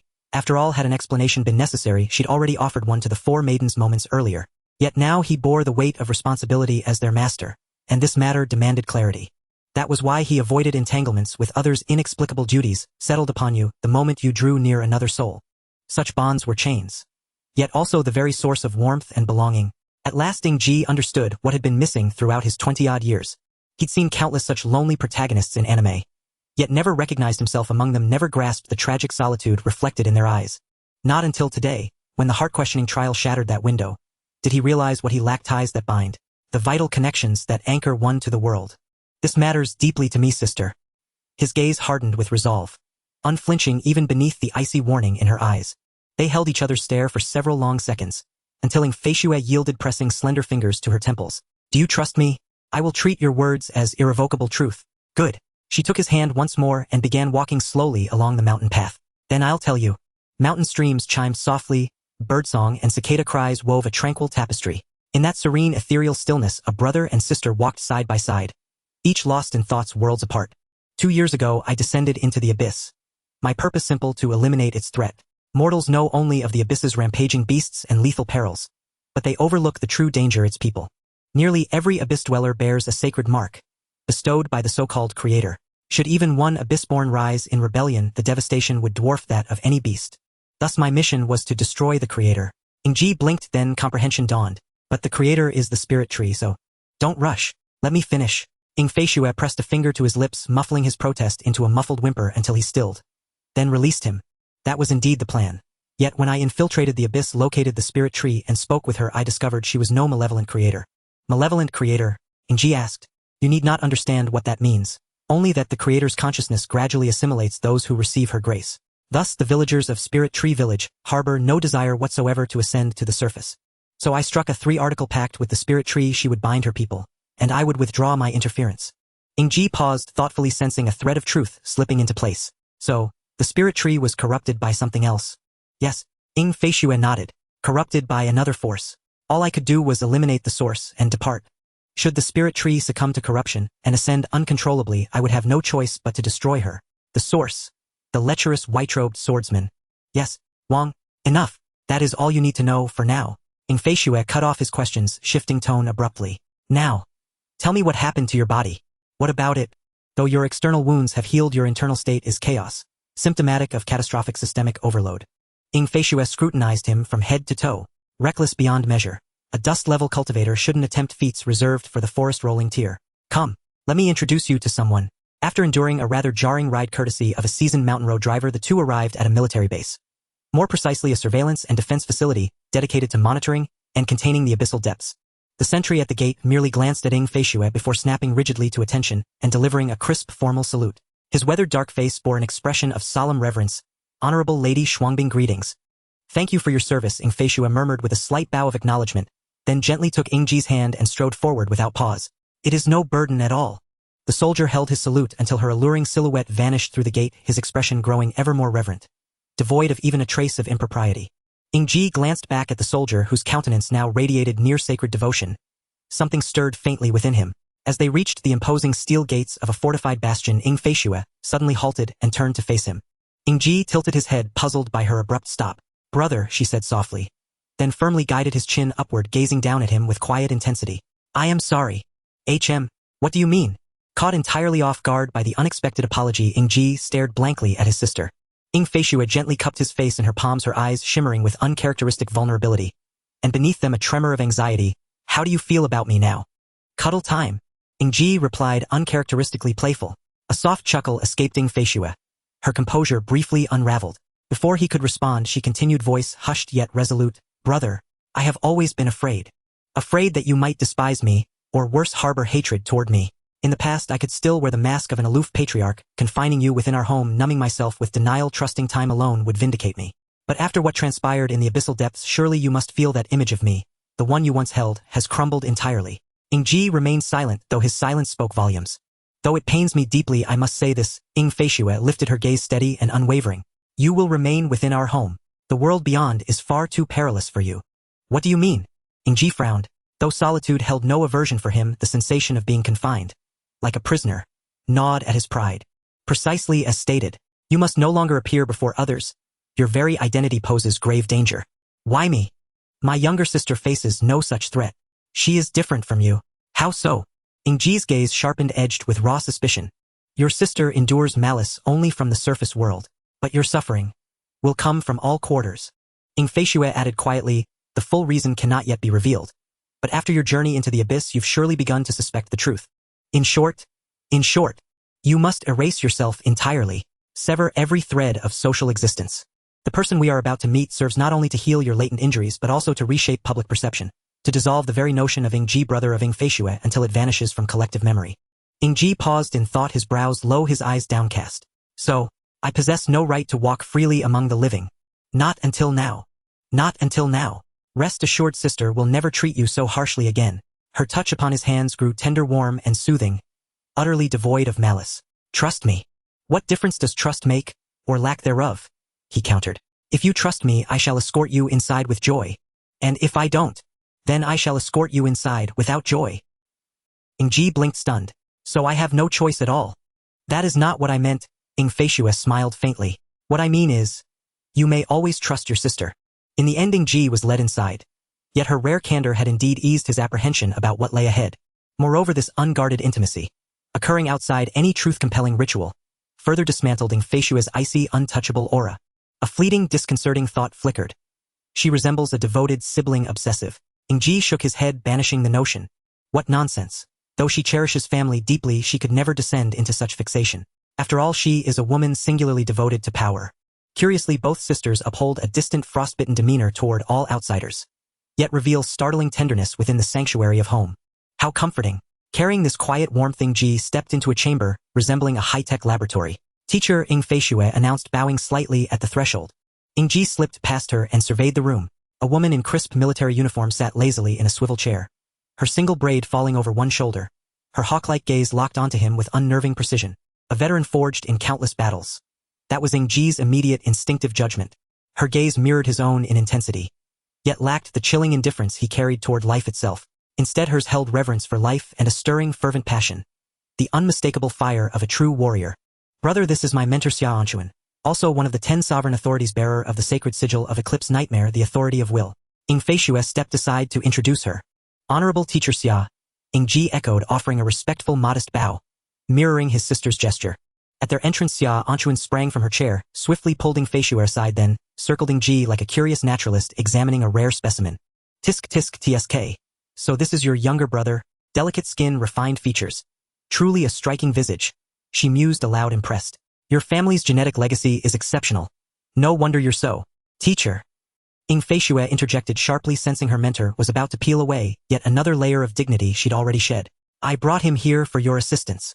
Yes, I know, consciousness realignment. Xia Anchuan scrutinized Ying Ji closely. Oh, he bears quite a few hidden wounds. Seems those fall under your request as well. Indeed. Then the fee increases, Xia Anchuan grinned. I adore that black dress you commissioned. The one revealing my scarred thighs. It terrifies those shallow men obsessed with flawless limbs. Agreed. Ying Feishue, long accustomed to her mentor's eccentricities, nodded. Though that dress holds little monetary value. No matter. Value resides solely in my estimation. If I deem it sufficient, then it is sufficient. With that, Xia Anchuan seized Ying Ji's hand and guided him firmly into a seat, addressing Ying Feishue directly. Once terms were settled, Xia Anchuan turned her attention to Ying Ji, who sat stiffly reserved. Shall we begin now? He asked. No rush, young one. She replied, her eyes alight with quiet, smoldering intensity. We have all the time we need. Let us talk first. After all, I am your elder. Ying Ji remained silent, patiently awaiting her next words. while Ying Feishue watched on composed and expectant. She knew well her teacher was a peerless gossip connoisseur. Satisfying her curiosity was non-negotiable. At least she was present to moderate matters. So let the questions flow. Little Ying Ji, tell me, Xia Anchuan regarded him with teasing knowing eyes at your age. Have you formed an attachment to anyone yet? No, Ying Ji replied firmly without any hesitation. How ridiculous, as a top assassin devoid of emotions, how could I possibly have someone I like? Really? Not even a sister or something? Xia Anchun's voice was as tempting as a demon's. Look at your sister, fair-skinned and beautiful with long legs. Despite being so cold, she traveled thousands of miles to save you from the abyss. Don't you have even the slightest affection for her? Your sister too. The aloof school beauty protects you at every turn, even speaking harshly to your sister for your safety. Aren't you even a little touched? Don't you ever feel the urge to cross moral boundaries and pin them both down on the bed to love them fiercely? Hearing Xia Anchuan, Ying Ji reflected. Indeed, his two family members truly cared for him deeply. The emotions stirred by the question inevitably began to surface. However, the more he heard, the more off it felt, until suddenly a baby stroller came crashing towards his face. No, absolutely not. Ying Ji waved his hands in fear to refuse. Not a single feeling of affection. Xia Anchuan feigned surprise as she retorted. It's not that I lack impulse. I still have affection for my family. Ying Feishue's cold voice came from behind, accompanied by her icy gaze, seemingly a bit angry. You have affection but no impulse. This time Xia Anchuan was genuinely surprised. She rushed over to tug at Ying Ji's clothes. You wouldn't have any issues with your body, would you? Quickly take off your clothes, so I can check for you. No. Ying Ji stubbornly protected his clothes, trying to prevent them from being pulled off, but Xia Anchun's strength was astonishing, and it seemed his flimsy clothing was on the verge of being lost. Crack. Xia Anchun's hand, which was tugging at Ying Ji, suddenly froze, and a chill came from behind her. Teacher, enough with the nonsense. Ying Feishue's cold voice came from behind, accompanied by her icy gaze, seemingly a bit angry. Xia Anchun's hands trembled and the ice shattered, but she merely withdrew her hands without further action, still mumbling. What's the worry? For such a young man, I've already seen at least 7 or 8 of him. What's there to be concerned about? Ying Ji trembled all over. This person seemed to have said something terrifying in a plain tone. Can she really heal hidden wounds? We should start soon. I need to take him back. The family must be waiting anxiously. Ying Feishue frowned as she spoke. All right. Xia Anchun's tone carried a hint of helplessness and indulgence, as she turned to Ying Ji and pulled out a pocket watch. The pocket watch dangled straight down, swinging gently in Xia Anchun's hand, performing simple harmonic motion, much like the hypnotic techniques seen on television. Do I really need to fall asleep for this? Ying Ji asked as he lay on the chair. But I shouldn't be easily hypnotized. Modifying one's ideology certainly requires the subject to be in a state of sleep. Otherwise, any actions of the subject might lead to distortion of the modification. Xia Anchuan replied, then smiled mysteriously, her tone relaxed. You don't need to worry about hypnosis. After all, I am an expert in this area. How professional. Before Ying Ji could finish his sentence, the pocket watch slammed hard against his forehead, producing a faint sound of sonic boom. The shadow of the pocket watch was the last chaos in Ying Ji's consciousness. Damn physical hypnosis. Okay, done. Xia Anchuan stored the watch. My hypnotic pocket watch is as effective as ever. It's just a bit scary. It looks like it could knock someone out. Ying Feishue commented. You'll get used to it. Xia Anchuan picked Ying Ji up in a princess carry and placed him on a nearby experimental bed. She clapped her hands and turned to Ying Feishue. Xiaoxue, let's discuss the specific requirements. Erasing the surface-level cognition of him means making others forget his identity. They should only know that he is Ying Ji, an inconspicuous waste of a disciple from the Xia family, with the Saint Mark being a crade spatial Saint Mark void assist. Oh, a Xia family disciple with the surname Ying. Is it really okay to just naturally shift this onto me? Xia Anchuan said with a teasing smile. Don't you like him? Isn't it fine for him to be a collateral relative of your Xia family? Ying Feishue replied. That works. Ying Ji has already been discovered by others. The fragmented void Saint Mark. Do you know how much envy and hatred this Saint Mark attracts? Fortunately, not many people know about it yet, so that's a good thing. However, during his battles, the dense aura of spatial laws far exceeds what a spatial grade Saint Mark should possess, making it hard not to raise suspicion. Now we need to remind him not to use this Saint Mark so effectively, otherwise, if he is discovered again, it would be troublesome. Understood. And then? He is childhood friends with Ying Hanshuang. Xia Anchuan looked puzzled. Do you think that girl can bear to ignore Ying Ji? It's better to give her a legitimate identity. Then why not make one for yourself? No need. Can you endure it? I can. Then that's fine. Xia Anchuan began to unbutton Ying Ji's clothes, activating the machines beside the experimental bed. The room was flooded with a tech-like blue light. Is that all? That's all. We can add some details later. Ying Feishue nodded, glancing at Ying Ji lying on the bed. She bit her lip, suppressing the urge to touch his face again. After this time, this golden canary, no longer trapped at home by her, would never be able to get close again. By the way, those with blood relations to Ying Ji will not be affected by the consciousness alteration. Remember to coordinate with your sister when you return. Xia Anchuan had already activated all the machines, her palm, gently caressing Ying Ji's chest. A faint green energy appeared at his chest, planning the repair route for the machine's operation. This was one of Xia Anchun's auxiliary St. Mark's. No one knew its specific name, only that it could heal wounds. Xiaoxue. Ying Feixue instinctively responded, having heard Xia Anchuan call her. What is it? You have quite a few requests and want to leverage my Xia family's name, so I need to pay more. Clever. Ying Ji's upcoming new life was completely transformed amidst the half-joking words of the two women. The city center of Gaohai is the most bustling place, not because of its superior geographical location, but because of a standalone villa. Its entire structure is a pale blue resembling ice crystals, and the gradient glow under the sunlight makes it appear even more magnificent, evoking a sense of awe even from a distance. Even though it is shrouded in a misty barrier where only the outline and vague appearance can be seen, it does not diminish the reverence people have for this building. This place belongs to one of the 10 powers known as the Frost Authority. It holds a status in Gaohai City equivalent to that of Buckingham Palace in the UK. Hundreds of cities in the south are protected under the Frost Authority, and this location can rightly be called the hub of the entire south.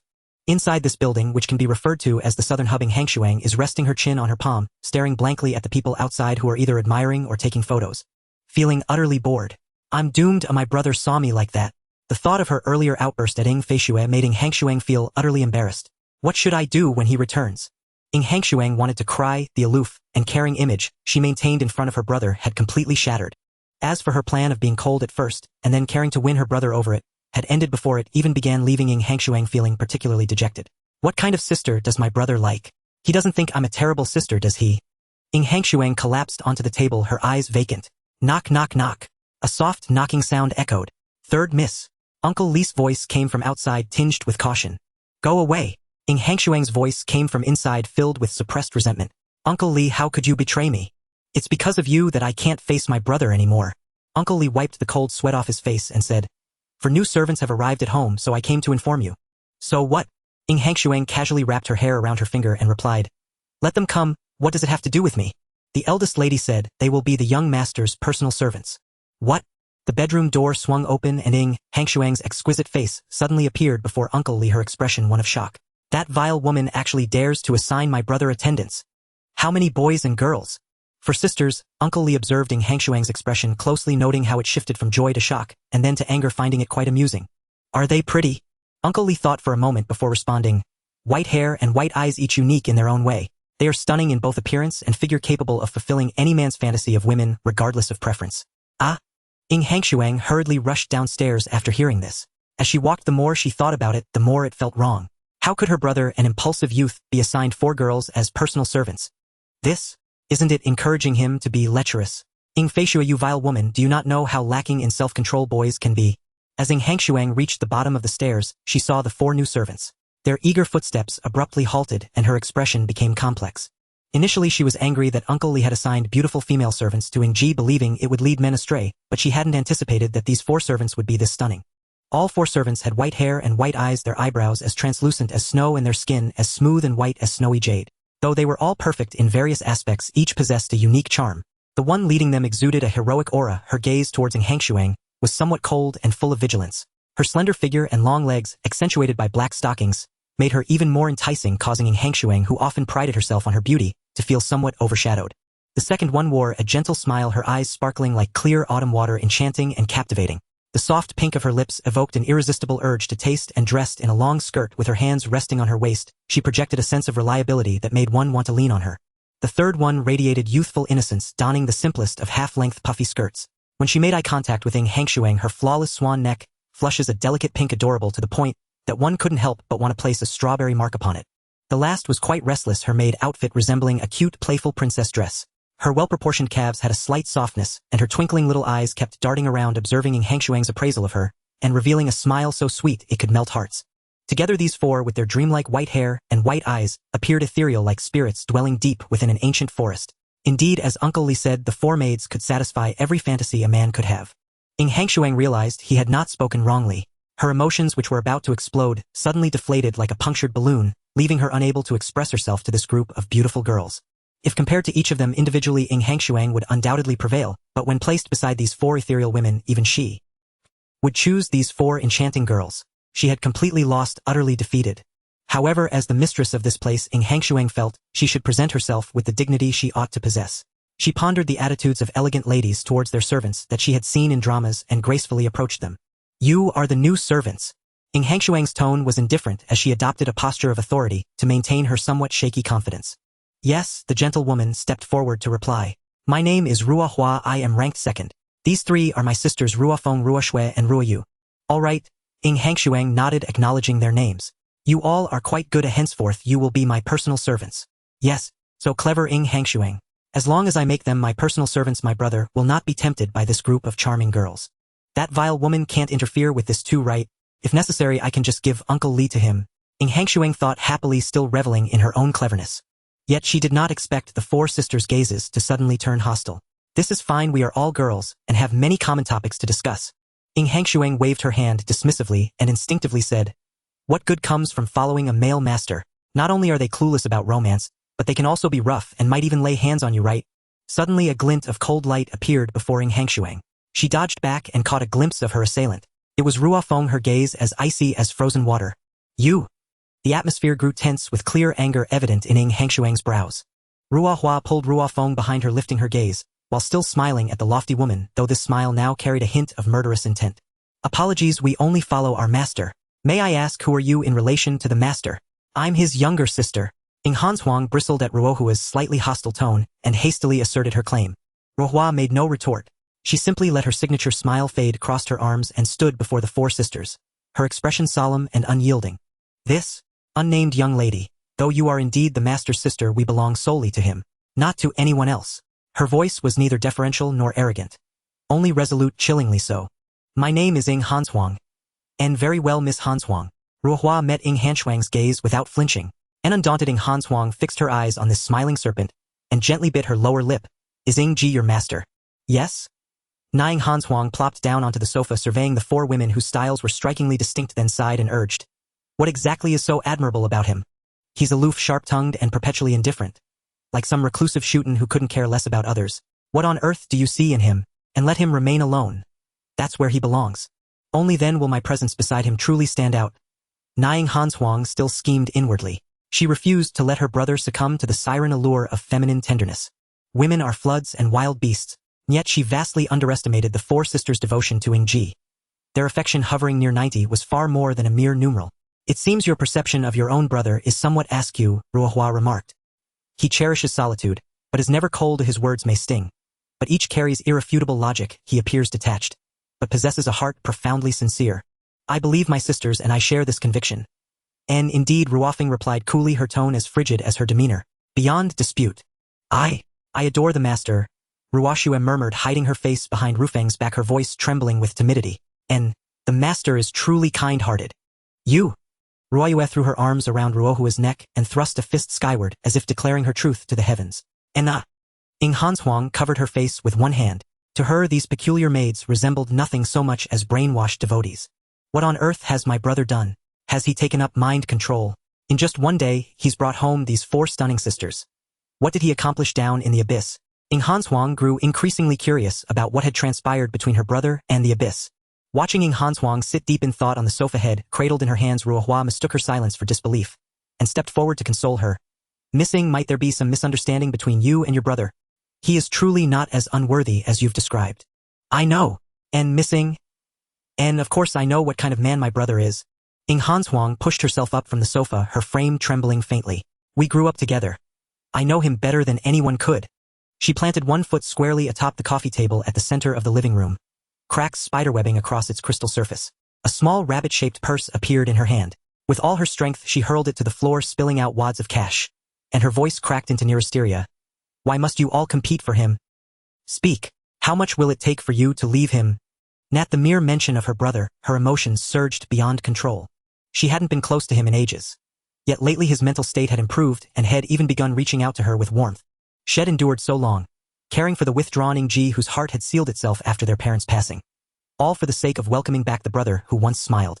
And now 4 women emerged to snatch him away. Worse still, this gentle, affectionate brother she remembered only from childhood.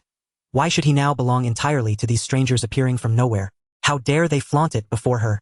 How dare they claim she doesn't understand him, and jealousy burned white-hot. Frost seemed to crystallize upon Ing Hanshuang's face. You still carry this much allowance. Just as tension froze the air, a warm hand reached down, gathered the scattered bills, and slipped them neatly back into the rabbit purse. At the sight of that hand, Ing Hanshuang's near-explosive fury instantly dissolved. She wiped away a tear still clinging to her lashes, turned, and found Ying Ji calmly inspecting the rabbit purse. Snatching it back, she counted the bills with quiet, wounded tenderness.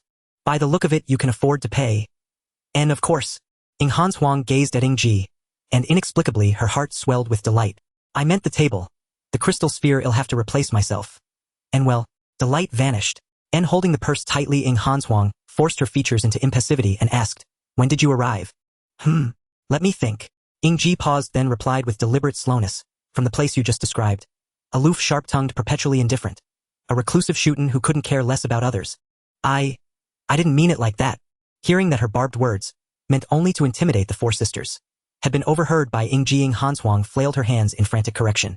Watching her flustered fumbling, Ying Ji's lips curved, almost imperceptibly, into a soft smile. Gently he ruffled her hair. Don't overthink it. Ying Ji, you dare ruffle my hair. Ing Hanshuang bared her teeth and slapped his hand away, her dewy eyes brimming with indignation. Never mind that.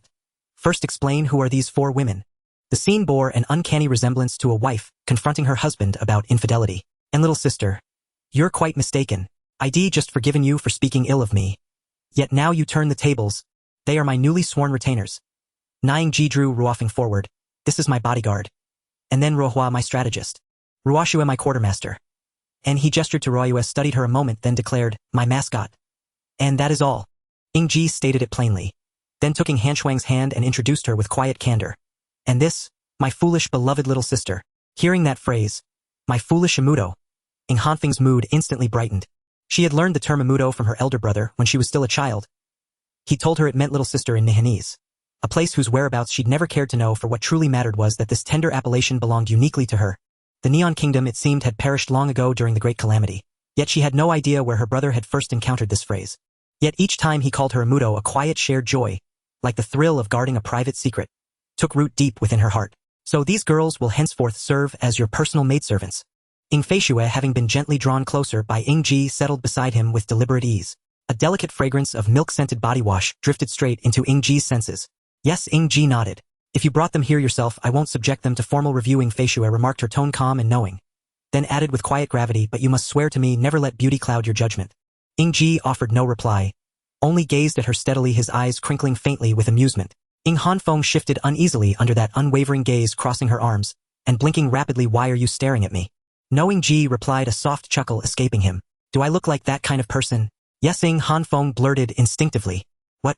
Ying Ji pressed his palm firmly atop her head, feigning sternness. Do you speak without thinking?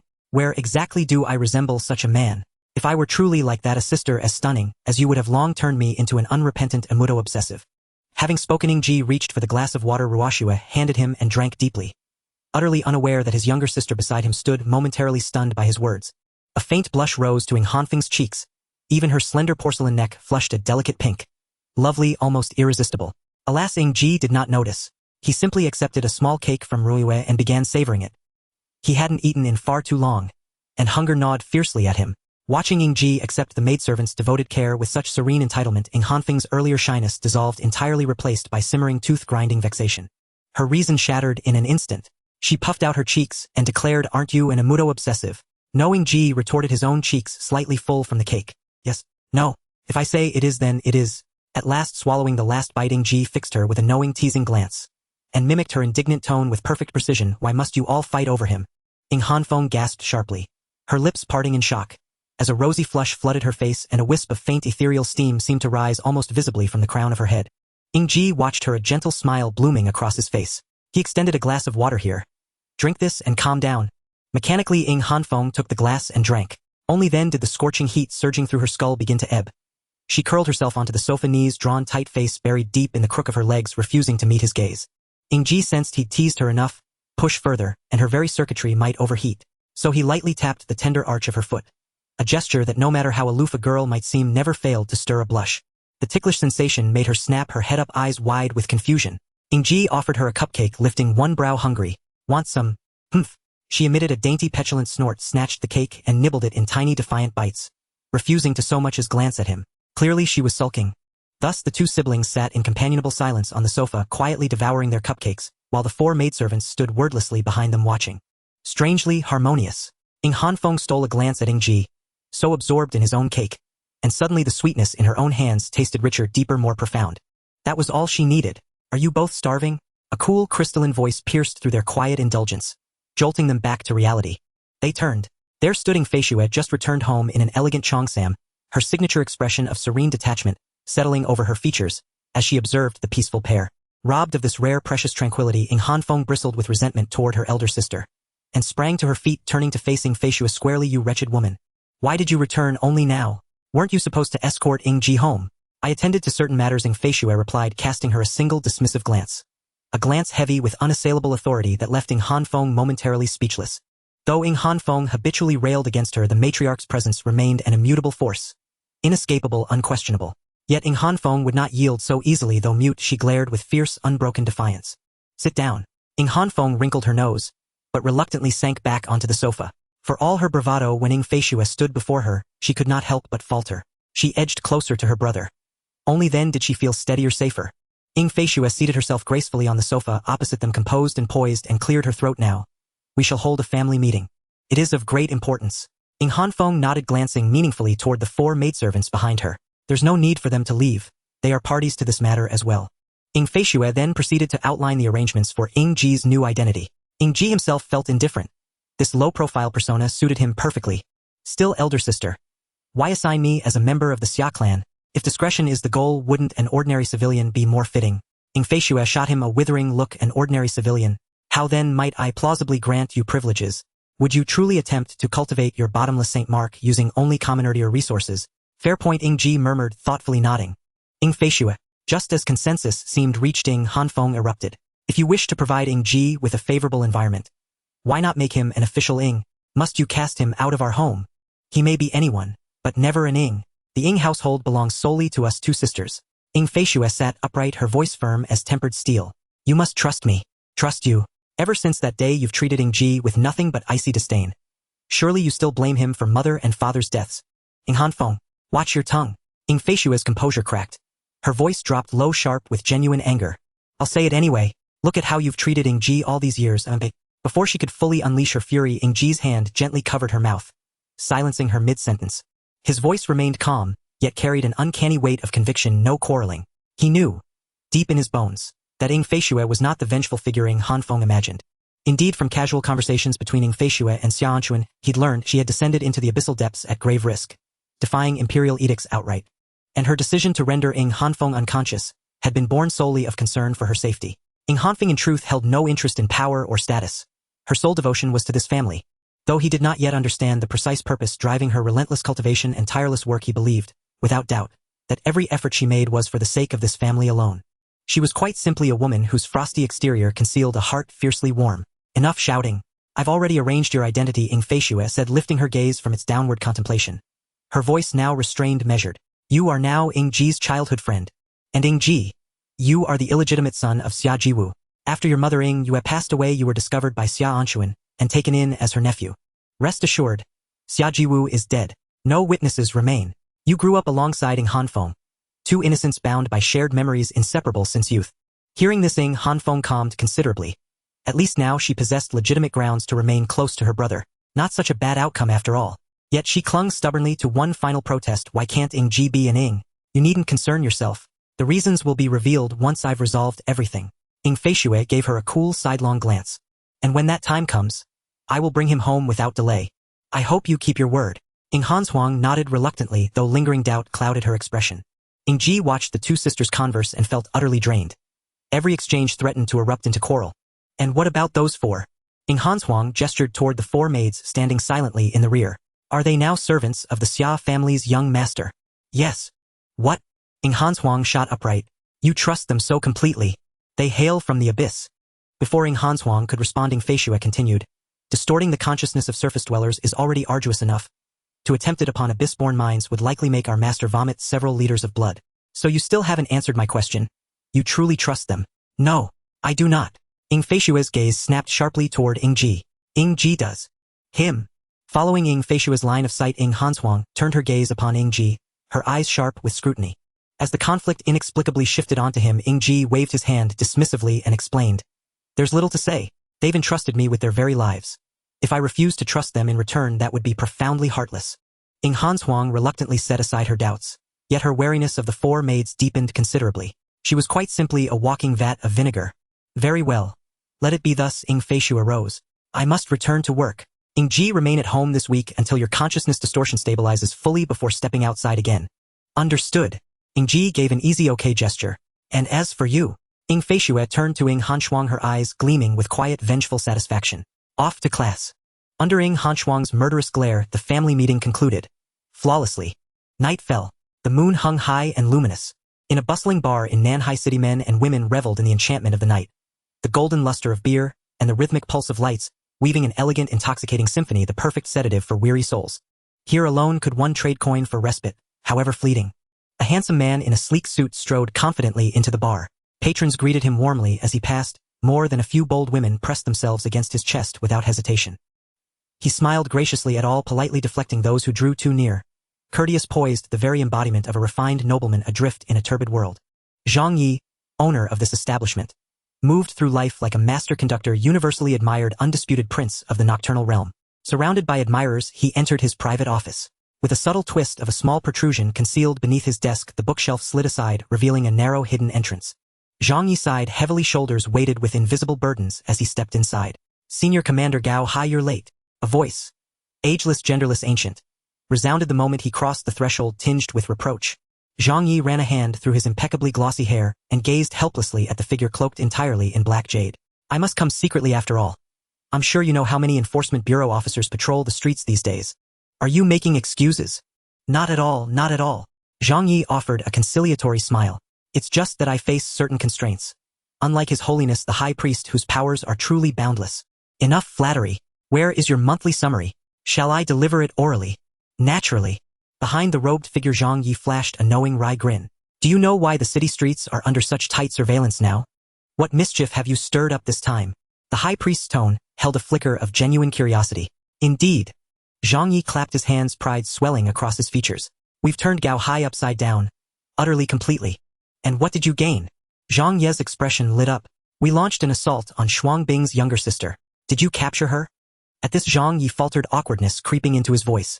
"Well, not exactly." "Then what the hell are you babbling about?" "But that raid was merely a feint.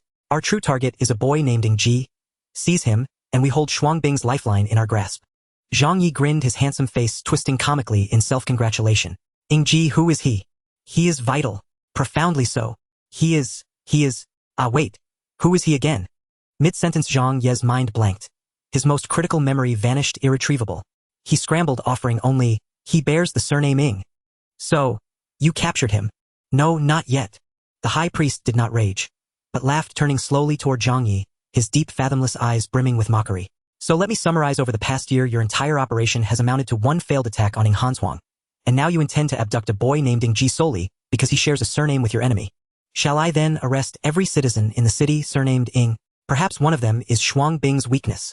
"Your Holiness, if I may suggest." Zhang Yi scratched his head, grinning sheepishly.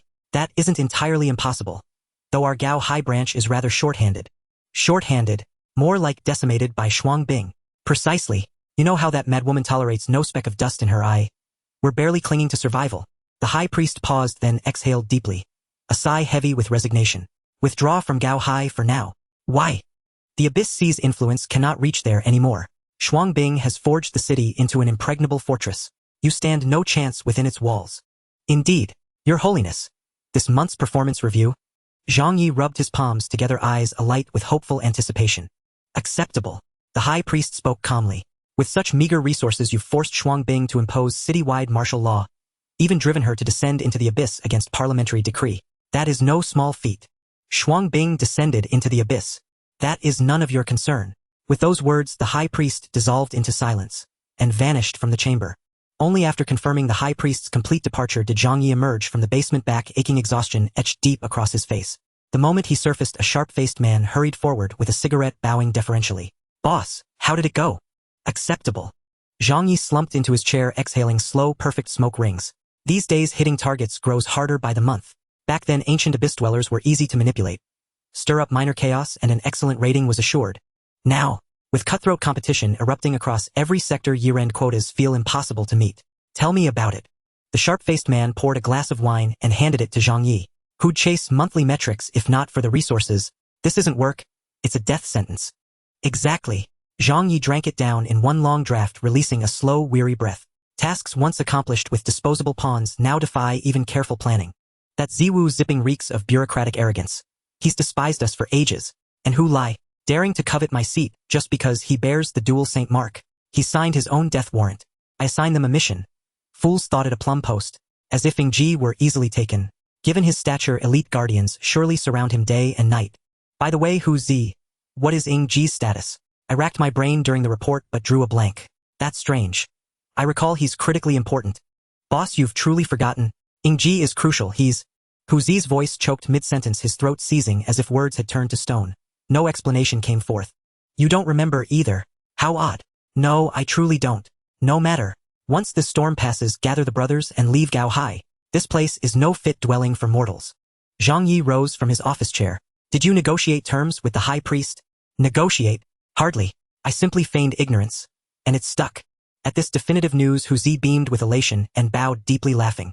Boss, you truly are. Bang! The nightclub's flamboyant door exploded inward. Kicked open with brutal force, instrode an aura of glacial severity, and the breathtaking, perilous visage of Shuang Bing herself. You are indeed a master of willful ignorance. There she stood, the woman they'd both obsessed over. Her expression seething with lethal intent. She stepped back twice, signaling those behind her to advance. Take them. Execute them. Master, it's time to get up. A gentle knocking sound came from outside the door, soft enough as if afraid to hurt the door. Ying Ji curled up in the blanket, squinting lazily, pretending not to hear the calls from outside, still silently enjoying the warmth of the bedding. Since Ying Feishue asked him to stay home for a week yesterday, Ying Ji had begun a life of merely eating, drinking, and relieving himself like an old man. With no emotional barriers left towards his family, Ying Ji felt justified in his laziness. Getting up was impossible. Just as Ying Ji was about to delve back into dreamland, a small figure suddenly burrowed into the blankets, an alluring fragrance wafting into his nostrils. A restless little leg draped over him, and the sudden warm sensation of skin against skin jolted Ying Ji awake. He opened his eyes, meeting the adorable gaze of Ruo Shui, whose shy eyes seemed ready to spill with water. Ruo Shui blinked her cute little mouth, exhaling warm breath, as she stuttered, Master, it's time to get up. Your sister is almost home for lunch. If you want to sleep, that's fine. I can stay with you. While speaking, Ruo Shui pressed closer to Ying Ji, her beautiful figure fully pressed against his thinly clothed body, her maid outfit unable to conceal her graceful form. Ying Ji recoiled slightly and pushed her away just enough to separate them. He stood up, hunching over, looking at Ruo Shui, who also stood up, pursing his lips and saying, Ruo Shui.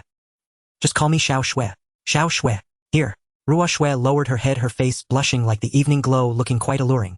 Ying Ji couldn't help but bend over a bit more, considering, and directly brought his legs together to restrain a certain impulse, stating, it's early in the morning, don't suddenly climb into a boy's bed, boy. That's quite uncomfortable. Ruo Shui completely failed to understand Ying Ji's meaning, tilting her head in confusion. That one. Which one? Ying Ji fell silent, blinking, feeling a bit embarrassed. You don't need to know what it is, you just need to understand, don't casually climb into a boy's bed. But you are the master. Ruo Shui's thought process couldn't grasp Ying Ji's meaning, only mumbling softly. Ying Ji scrambled out of bed, somewhat flustered, as he put on his clothes and started to fix his messy hair. He was now somewhat afraid of Ruo Shui, unable to withstand her innocent closeness, and there was no barrier between them. She was like a small animal, always coming close whenever there was a chance. Yet, as a young man still filled with youthful vigor, Ying Ji couldn't entirely regard her as a mere animal, and could only try to maintain some distance. What about your sisters? What are they doing? Ying Ji awkwardly changed the subject, fearing Ruo Shui would come close again. Ruo Shui helped Ying Ji fold the blankets, patted the pillow, and said, eldest sister is practicing fighting with Uncle Li, second sister is helping the aunts cook, and fourth sister seems to have gone to the garden, not sure what she's doing. Oh. Ying Ji led Ruo Shui into the living room, sat down, and turned on the TV to watch the news. Ruo Shui looked at Ying Ji sitting down and wanted to sit next to him, but after thinking carefully felt it was inappropriate. After all, she was just a servant in this house. So she stood behind Ying Ji, silently giving him a gentle shoulder massage. Ying Ji paid her no mind, simply sitting up straighter to make it easier for her to massage. Recently, the Yuan Hai organization that has been active in Gao Hai City has been thoroughly cleared by the Frost Authority, with its leaders Zhang Yi and Luo, who falling into custody being interrogated separately by the police department, bringing greater peace to Gao Hai City. According to our information, Lord Frost Authority will take further measures to completely eradicate the underground criminals of Gao Hai City. For more updates, please continue to follow our broadcasts. She is quite proactive in her work. Just returning home, Ying Shuang plopped down beside Ying Ji and said. Ying Ji glanced at her and continued to slump on the sofa watching the news, while Ruoxue blinked and smartly walked away to help her sisters. Ying Shuang looked at Ying Ji's lazy demeanor, ignoring her and focusing on the news, feeling a bit annoyed. She started to adopt a lecturing posture and said to Ying Ji, just getting up. Ying Ji, how can you be so lazy? You got up so late and are sitting in such a slouched position. Don't you know while it may feel comfortable now, it's not good for your body, you know? Ying Ji turned his head looking at Ying Shuang, mumbling, sister, I'm pondering a question. What question? Ying Shuang asked. Think about it. Tasty foods like fried chicken and cola are bad for the body, right? And comfortable positions like lounging around are also bad for the body, right? And irregular schedules too, of course. Ying Ji stroked his chin, pondering, is my body at odds with me? Why does it seem like it can't stand me being comfortable every day? Your thought process is truly. Ying Ji smiled slightly and said, so what I'm trying to tell you is life is short, enjoy it while you can, sister. Ying Shuang looked at Ying Ji's smile, momentarily taken aback before coming to her senses. It's good for you to smile more. Is it? Ying Ji pulled at his face, stretching his hands to Ying Shuang's face, pulling at her skin to force her mouth to curve upwards. It's good for you to smile more too. Ah! Ying Shuang was taken aback, completely forgetting to stop Ying Ji, allowing him to freely pull at her skin. After a while she finally reacted, realizing her little face was being pulled around by her brother, feeling a bit embarrassed and annoyed, as she swatted his hands away and turned her head to ignore him. Are you angry? Ying Ji, self-taught in the art of conversation, knew that as a boy he should change the topic now. No. Ying Shuang said in a muffled voice, and also don't call me sister in the future. Are you disgusted with me? Then I'll call Ruoyu sister instead. You dare? Ying Shuang turned her head, glaring at him, angrily. Didn't Ying Feishu say our identities are childhood sweethearts from now on? You should call me by my name. Ying Ji nodded and tentatively called out Ying Shuang. More intimate. Huan Shuang. Seeing Ying Ji's steel-like demeanor, Ying Shuang felt frustrated and stood up, stepping on the sofa, her fair thighs dazzlingly attractive, looking down at Ying Ji from above. Call me Xiao Shuang. You used to call me that when we were young. Ying Ji blinked, looking at Ying Shuang, his expression stiffened. The blue and white striped little whale. What? Sister? Xiao Shuang, I didn't expect you to be so childish. Ying Ji turned his head, unable to look directly at her. Blue and white stripes. Little whale. Ying Shuang suddenly thought of a rather terrifying possibility, looking down to see her little whale shivering in the wind, her thighs feeling a slight chill. Hiss. She took a sharp breath, trying to calm herself down, realizing that it wasn't such a big deal, since it was just her brother who saw. Ying Shuang nonchalantly sat down, straightening her skirt. Forget it. I can't forget it. After having dinner, Ying Ji returned to his room. It wasn't that teasing his sister was no longer fun, but rather that the system, which had been silent for a long time, suddenly made a sound. The system upgrade has been completed, and you have new messages. Upon hearing this news, Ying Ji quickly finished his meal and rushed upstairs. He had too many questions to ask the system. As soon as he opened the system, various messages flooded in. ANS Favorability 11. Social Points 1680. This teacher Xia is also one of the rare sources of benefits. With such generous rewards and such a fat sheep who would still do tasks. Ying Ji looked at his social points balance with great anticipation, eager to spend in the mall. However, the harsh reality struck him like a blow. Social points 0. 44. Ying Ji silently took out a dagger. System, give me an explanation. Don't get angry, please look at this expenditure record. A translucent light blue screen appeared in front of Ying Ji, and twinkling stars transformed into characters. System upgrade 1000. Although it was forced, it was reasonable. Upgrade to fragmentary rock level 500 pending receipt. What does this mean, system? Did I not tell you? Breaking through the absolute annihilation sacred mark is quite difficult, but this system can help you overcome this bottleneck using social points. You used my social points without permission again.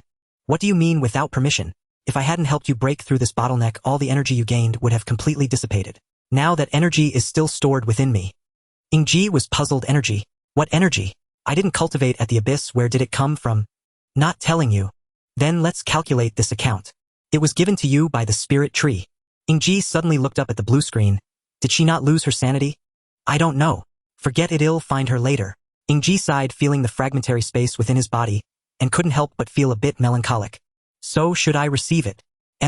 Just as the words fell, a stream of power like a clear current flowed slowly through Ying Ji's entire body, calm and soothing. Ying Ji could clearly feel that there was a reservoir within him. It was originally an empty pool, but the continuous influx of energy gradually raised the water level. Streams of energy overflowed from this reservoir, flowing into Ying Ji's veins and bones, filling him with an indescribable comfort. Refreshing. Ying Ji couldn't help but let out a soft hum. The feeling of every cell in his body continuously strengthening was indeed somewhat addictive. Before long, the reservoir was filled and more energy began to fill his body. Gradually his body became flushed due to the excess energy, and the originally gentle energy became violent due to the lack of space. A sharp pain began to radiate from various parts of his body. However, this pain didn't last long as the reservoir for storing energy gradually appeared with faint cracks.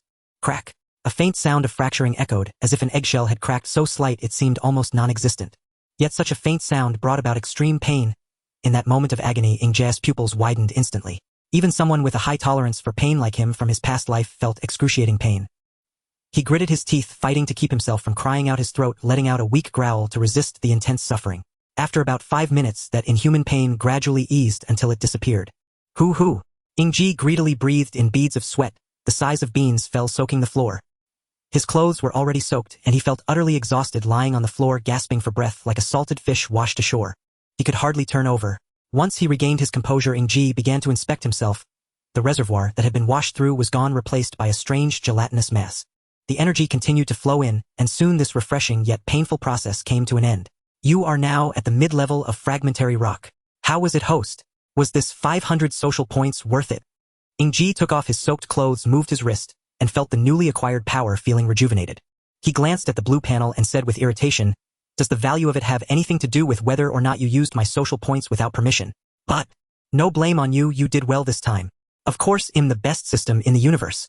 So, Ying Ji's gaze turned slightly dangerous. What about my other social points? I just roughly calculated I should have at least 3,500 social points, right? What about the other 2,000?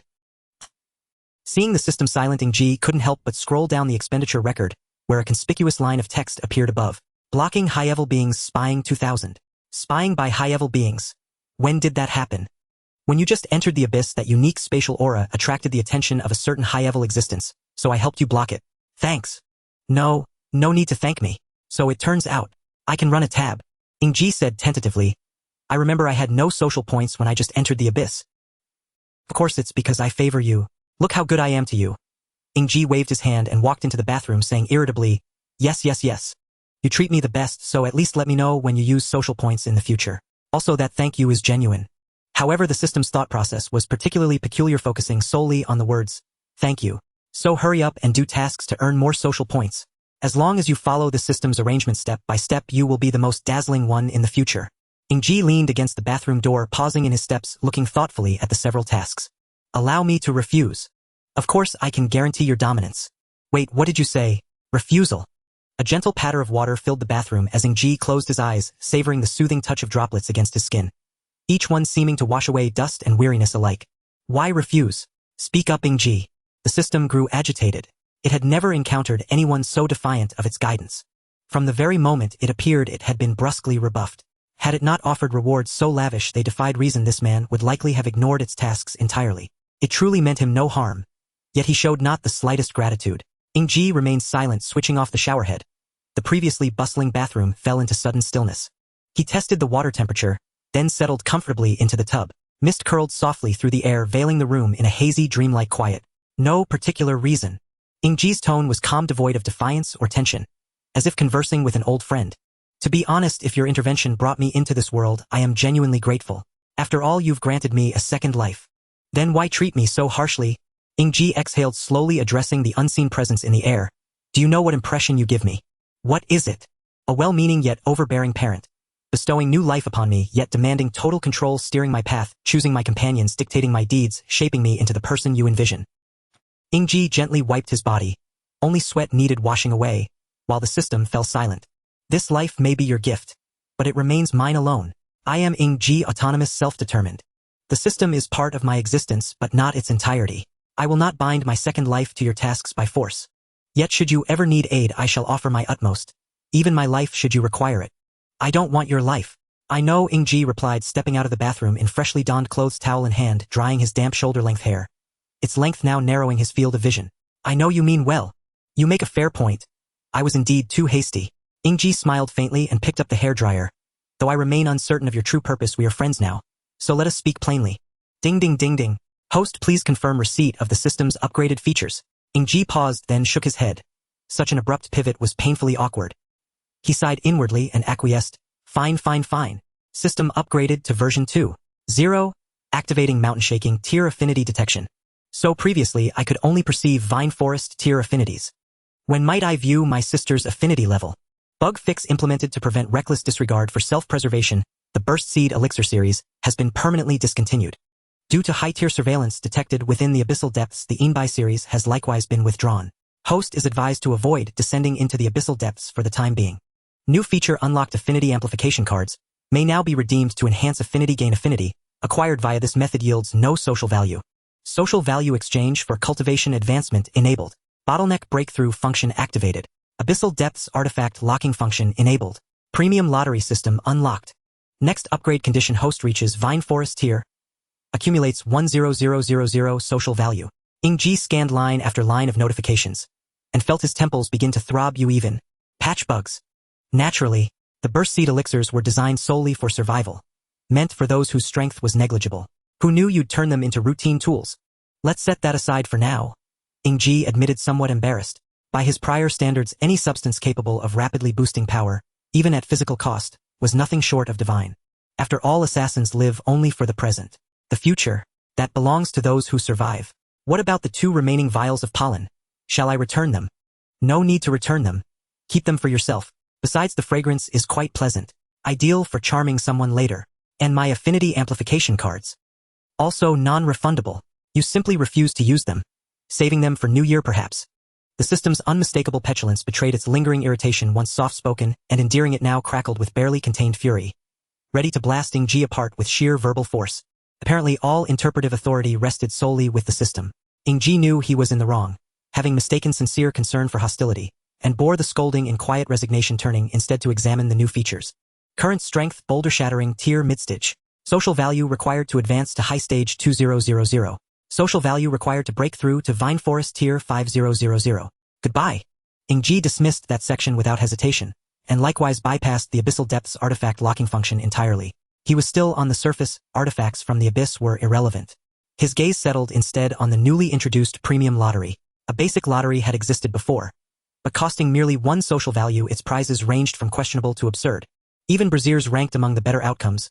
The worst included a pair of 1982 vintage socks and the original undergarments of history's most unattractive woman, enough to make one deeply question the system's aesthetic judgment.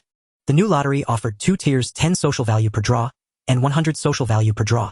Prizes had grown markedly more dignified. E.g., the top reward for the 10 social value tier was a contract-bound spirit elf hailed as the most beautiful in the abyssal depths. Well, except for that one. The 100 social value tier's premier prize was the highly practical skill, Eye of Insight, enabling direct perception of an opponent's level, strength, sacred mark, and even physical measurements, regrettably including bust-waist-hip ratios. Admittedly still somewhat unrefined, but undeniably useful. Ying Ji stared at his social value counter, still hovering below 1, and sighed, weary and exasperated. What a profligate system. Finally, he reopened his status panel. Hosting Gene Sacred Mark, Shattered Void, Annihilation and Cultivation Realm, Boulder Shattering Tier, Mid-Stage and Easy Conversation.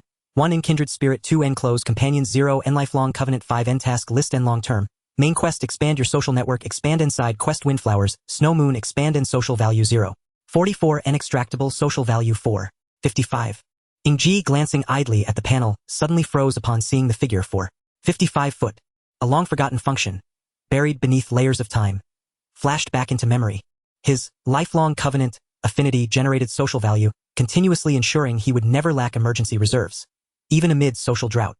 This system actually featured a social safety net, truly extraordinary. Thank you, Schwanger, and my 4 devoted maids. His previously bleak mood brightened instantly. Such grace for the socially anxious was always welcome. He lay down on the bed and released a long, slow breath. Many mysteries lingered. Why had humans, previously unknown in the abyssal depths home only to monstrous beasts, suddenly emerged speaking his tongue? Why did his elder sister conceal so much from him? But he was first and foremost an assassin.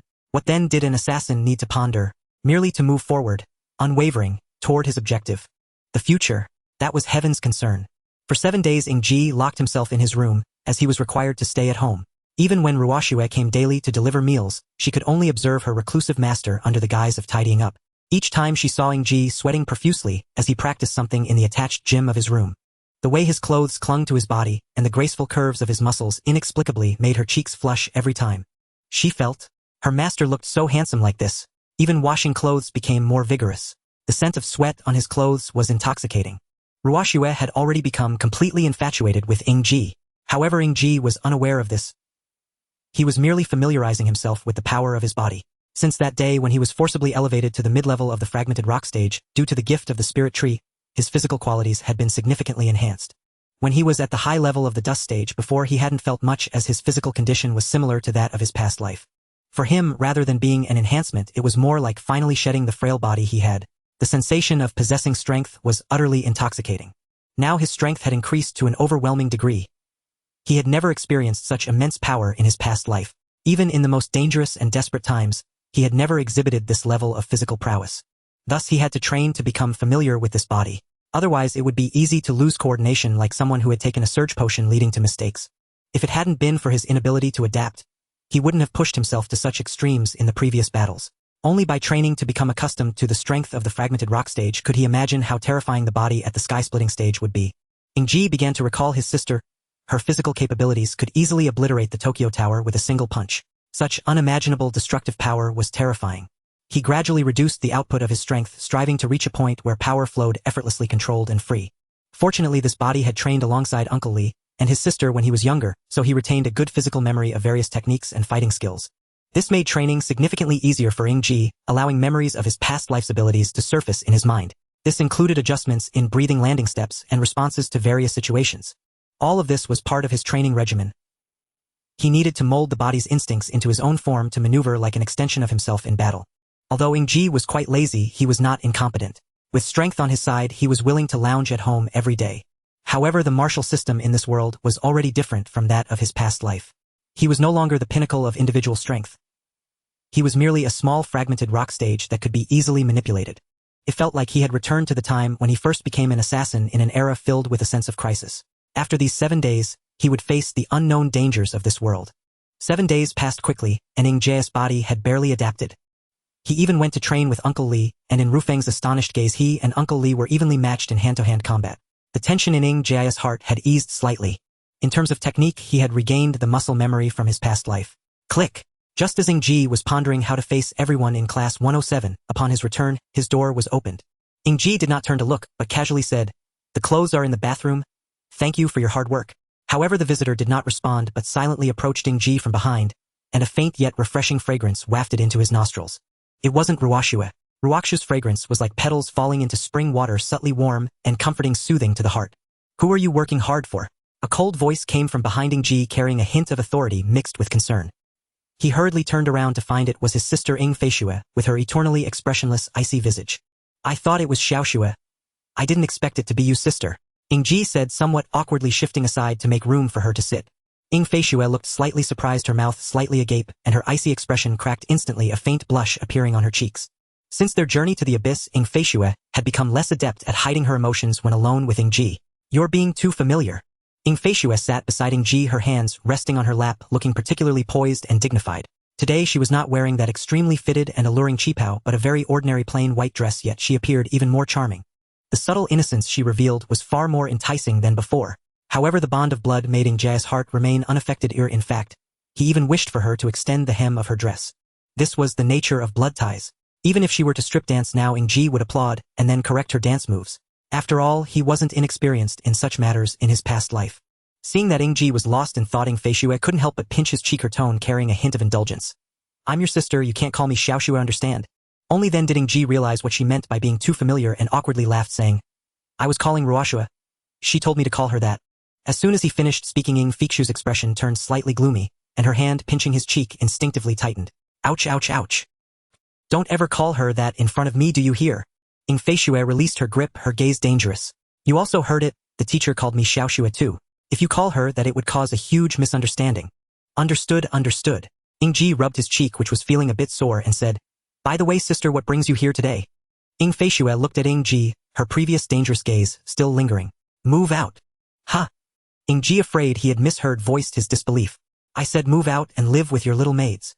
Ying Feishue repeated, though her expression softened a bit. "Don't forget you are now a member of the Xia family. How could you still live here?"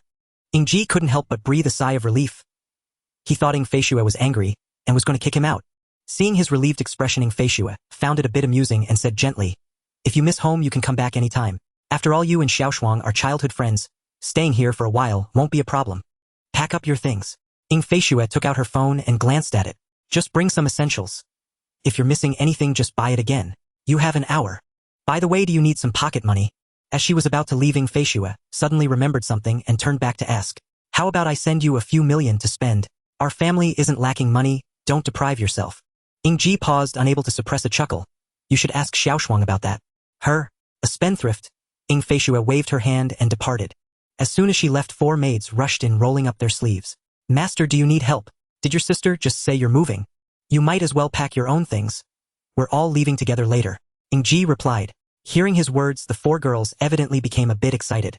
They pretended to help, but their main goal was to ascertain whether their master would abandon them. After all, if Ying Ji were no longer in this villa, they wouldn't have any reason to stay here. They were bound to him. Yay! Ruoyue jumped up, happily darting out.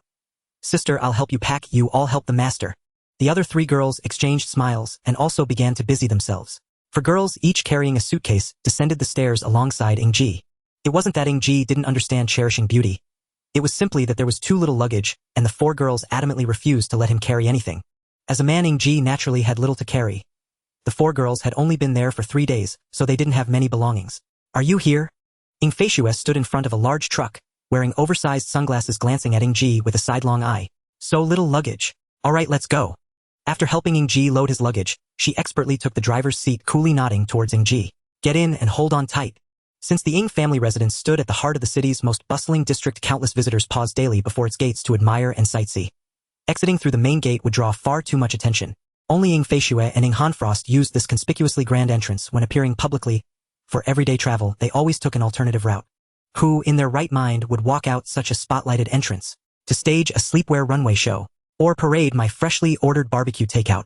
Ying Feishue's driving remained as audaciously skilled as ever. She plunged straight into an upscale residential complex via an underground tunnel, slipping seamlessly out of the city's clamorous core. Ying Ji began nostalgically recalling Uncle Li's smooth, lullaby-like driving. I'm truly sorry, Uncle Li. I was utterly thoughtless to complain about your slowness before. Riding a surge of adrenaline, Ying Ji sped all the way to a residential compound adjacent to Gaohai Academy. Gaohai, 1st District. What an admirably straightforward name, Ying Ji murmured, catching sight of the sign at the gate. Impressed despite himself by the naming committee's boldness and unvarnished taste. Don't laugh. This is your new home from now on.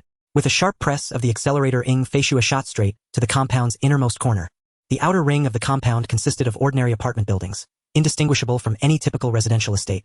Yet nestled within it lay another secluded enclave, a cluster of standalone villas. A single gated barrier divided the complex into inner and outer zones. And Ying Ji's destination lay deep within the inner zone. In barely half a minute, Ying Feishue had delivered him there. Gripping the steering wheel, she retrieved 5 document folders from beside her and handed them to Ying Ji. These contain your personal identification and those of your 4 attendants. I've secured everything for them. Though they hail from the abyssal realms, what we call sacred engravings, and they themselves refer to as sacred marks, they are at their essence no different from us. Under no circumstances should you reveal they are abyss-born. No. More precisely, never disclose that humans dwell beneath the abyss. Do you understand? Ying Ji accepted the folders and glanced inside. The documents mirrored those of his past life. ID cards and sundry official papers, all meticulously complete. His own folder held an additional household registration book listing 5 names, himself as head of household and the 4 attendants. Each listed under the familial relation sister. Don't linger over it. The only way to register them was to list them this way. Ying Feishue interrupted. Consider them sworn sisters. But never forget who your true elder sister is. Ying Ji, ever perceptive, instantly detected the sharp tang of jealousy. Of course not. I know only my dearest elder sister would go to such lengths for me. Isn't that right? Ying Feishue cast him a glance. Her face remained cool and composed, yet Ying Ji caught the unmistakable glimmer of amusement in her eyes. Good. You'd better remember. Get out now. This is your new home. I won't accompany you further. It wouldn't be appropriate. She handed Ying Ji a set of keys and tilted her head toward the 3-story luxury villa beside the car. The facilities here fall short of home. I apologize for the inconvenience. Once matters are resolved, I'll bring you back myself. Ying Ji stepped out and gazed up at the villa, baffled. This is what she calls an inconvenience. After the 4 attendants unloaded his luggage, Ying Feishue revved the engine and vanished down the road. Her signature autumn mountain driving style, leaving tire marks of sheer velocity. Watching Ying Ji wave and disappear into the villa, through her rearview mirror, Ying Feishue finally exhaled in quiet relief. Slaughter arrays gather like storm clouds, a crimson spears blaze with fierce fire. Whose hand shall grasp the mandate of heaven? Hello, Sean, what is it? Ying Feishue answered the call, her brow faintly furrowed. Director Shuangbing, the Abyssal Sea organization has fully gone underground or withdrawn from the city. Further deployment of personnel would yield diminishing returns. Withdraw half your forces. Maintain strict surveillance with the remainder. Should any Abyssal Sea cell surface verify their identity, immediately then execute judgment without hesitation. Show no mercy to those whose hearts bow to the abyss. Ying Feishue's tone was unyielding, absolute. Understood. Also Director Shuangbing. The council has issued its verdict, formal censure and penalty for your unauthorized descent into the abyss. Let them do as they please. She slammed her foot onto the accelerator, irritation sharpening her voice. A self-serving lot, perched safely on their fishing platforms, issuing judgments from parchment while accomplishing nothing but empty rhetoric. Understood, sir. By the way, Director Shuangbing. You seem unusually talkative today. I mean, no gossip, truly. Just curious. Curious. They say women grow loquacious only during, well, that time. Normally you speak in terse fragments. I wondered if perhaps. You, Shan. Ying Feishua's gaze fixed upon the administrative building looming ahead. Her eyes turned dangerously still. I think your skin itches. Night descended like intoxicating wine. Soft, luminous, and deeply enchanting. Everything blurred into hazy romance.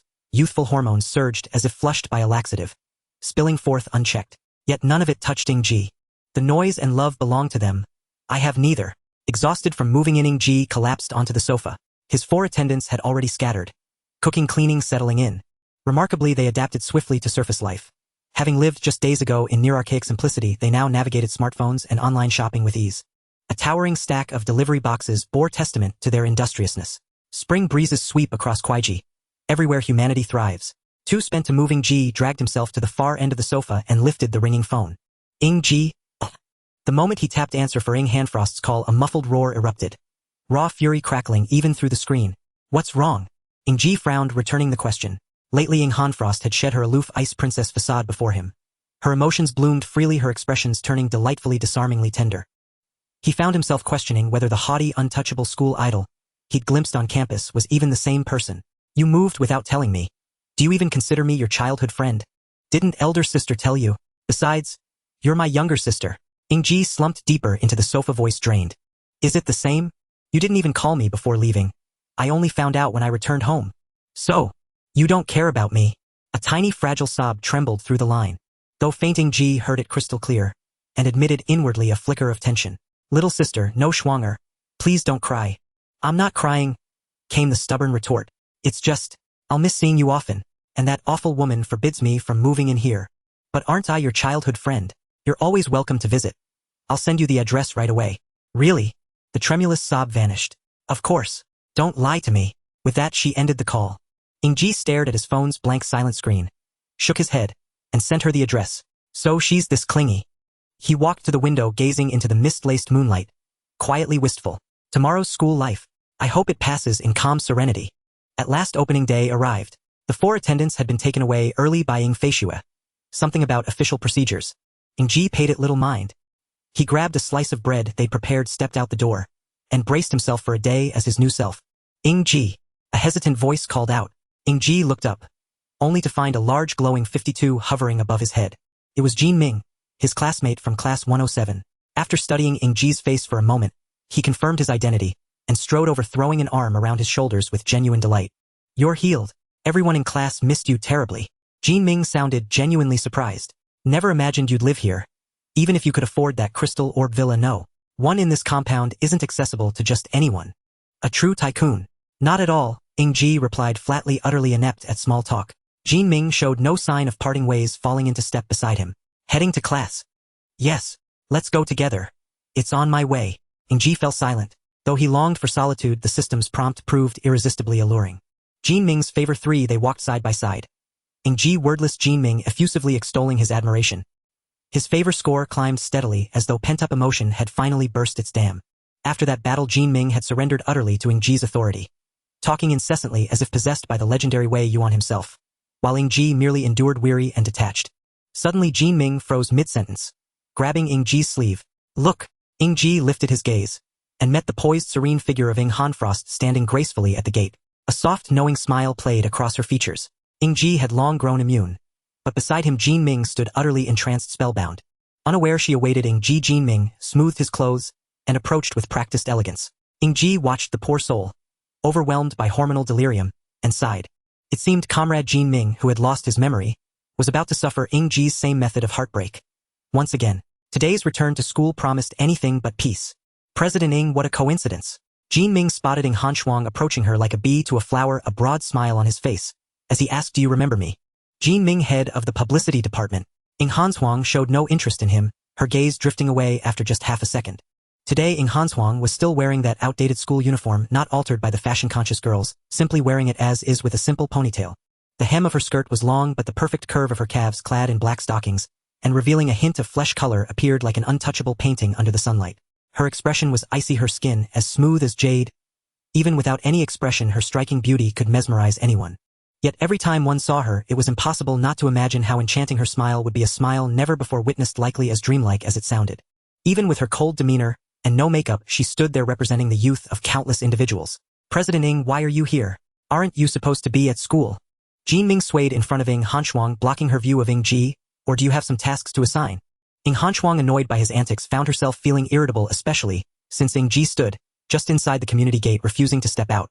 She even felt a bit wronged.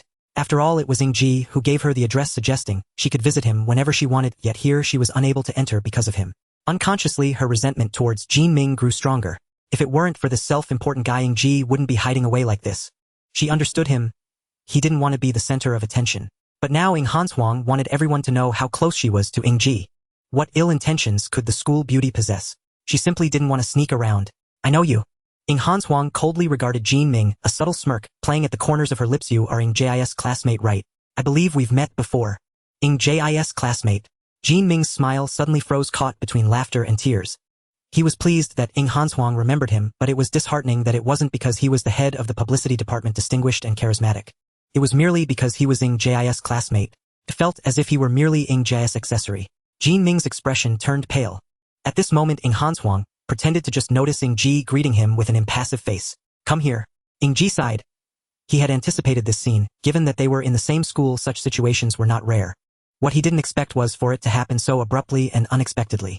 With no other choice, Ying Ji stepped out. Jin Ming maintained his astonished expression as he watched Ying Ji approach, step by step, a glimmer of hope in his eyes. It was just a casual acquaintance. Oh, surely my goddess wouldn't fall for someone else. But when Ing Hanshuang linked her arm with Ying Ji's, that last flicker of hope was shattered. Jin Ming, holding his backpack, felt a sense of despair. Ying Ji looked at Ing Hanshuang, who naturally intertwined her arm with his, feeling somewhat awkward. Jin Ming is still here. What are you doing? As he spoke, he pushed at Ing Hanshuang's hand, trying to get her to let go.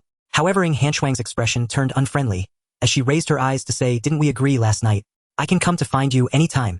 Last night? Jin Ming, eavesdropping on their conversation, was struck hard by this revelation. At this moment, he could no longer contain himself, stepping forward to stand beside Ying Ji, cautiously inquiring, Ying Ji, do you know her? Good buddy, just in time. When Ying Ji nearly tossed Ing Hanshuang aside in embarrassment, Jin Ming's interruption was like a lifeline. Seizing the opportunity, he used Jin Ming's mouth to spread the news of his new identity. Ying Ji became generous at this moment, casually ruffling Ing Hanshuang's hair, saying, she's my childhood friend, we grew up together. Ing Hanshuang did not resist, merely accepting Ying Ji's touch with a cold face. The two of them looked at Jin Ming with nearly identical cold expressions. Jin Ming sighed with relief in his heart. As long as they weren't a couple, he still had a chance. You two really seem like childhood sweethearts, even your cold faces are the same. Jin Ming joked, feeling relieved. Hurry up and go to school. If you don't leave now, you'll be late. With that, he took the lead and walked ahead, guiding them. In his heart, however, he was secretly calculating. He must build a good relationship with Ying Ji, so he would have more opportunities to get closer to the goddess. A great victory for Jin Ming. Ing Hanshuang took Jin Ming's hand, still rubbing her head absent-mindedly, and held on to Ying Ji as they walked towards the school together. The morning light gently illuminated them, merging their shadows into one. Ying Ji still chickened out. Just before reaching the school, he exhausted all his efforts to persuade Ing Hanshuang to leave. He did not want to face the scrutiny of the crowd as he entered the school, especially since Ing Hanshuang was a third-year student not on the same path as him. The price was to accompany Ing Hanshuang for ice cream in the evening. Watching her walk away, Ying Ji finally breathed a sigh of relief. Jin Ming, who had originally been leading the way, had disappeared without him noticing, and now he was all alone. Finally, he felt at peace. Ying Ji slung his bag over his shoulder and headed to the classroom alone. Creak.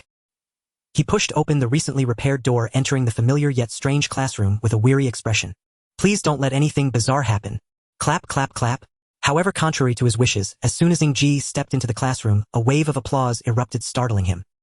He slightly lifted his bangs that obscured his vision and looked toward the podium. The teacher had not yet arrived, but Jin Ming, who had just walked with him, was smiling broadly, leading the applause with the blackboard reading, Welcome back, Ying Ji. A perfectly normal welcome back activity. Jin Ming's favorability won. After a while, the applause gradually subsided. Jin Ming enthusiastically approached, wanting to help Ying Ji with his bag, but a small figure stepped in front of him and snatched it away. Ying Ji, the seating arrangement has changed. You now sit next to me.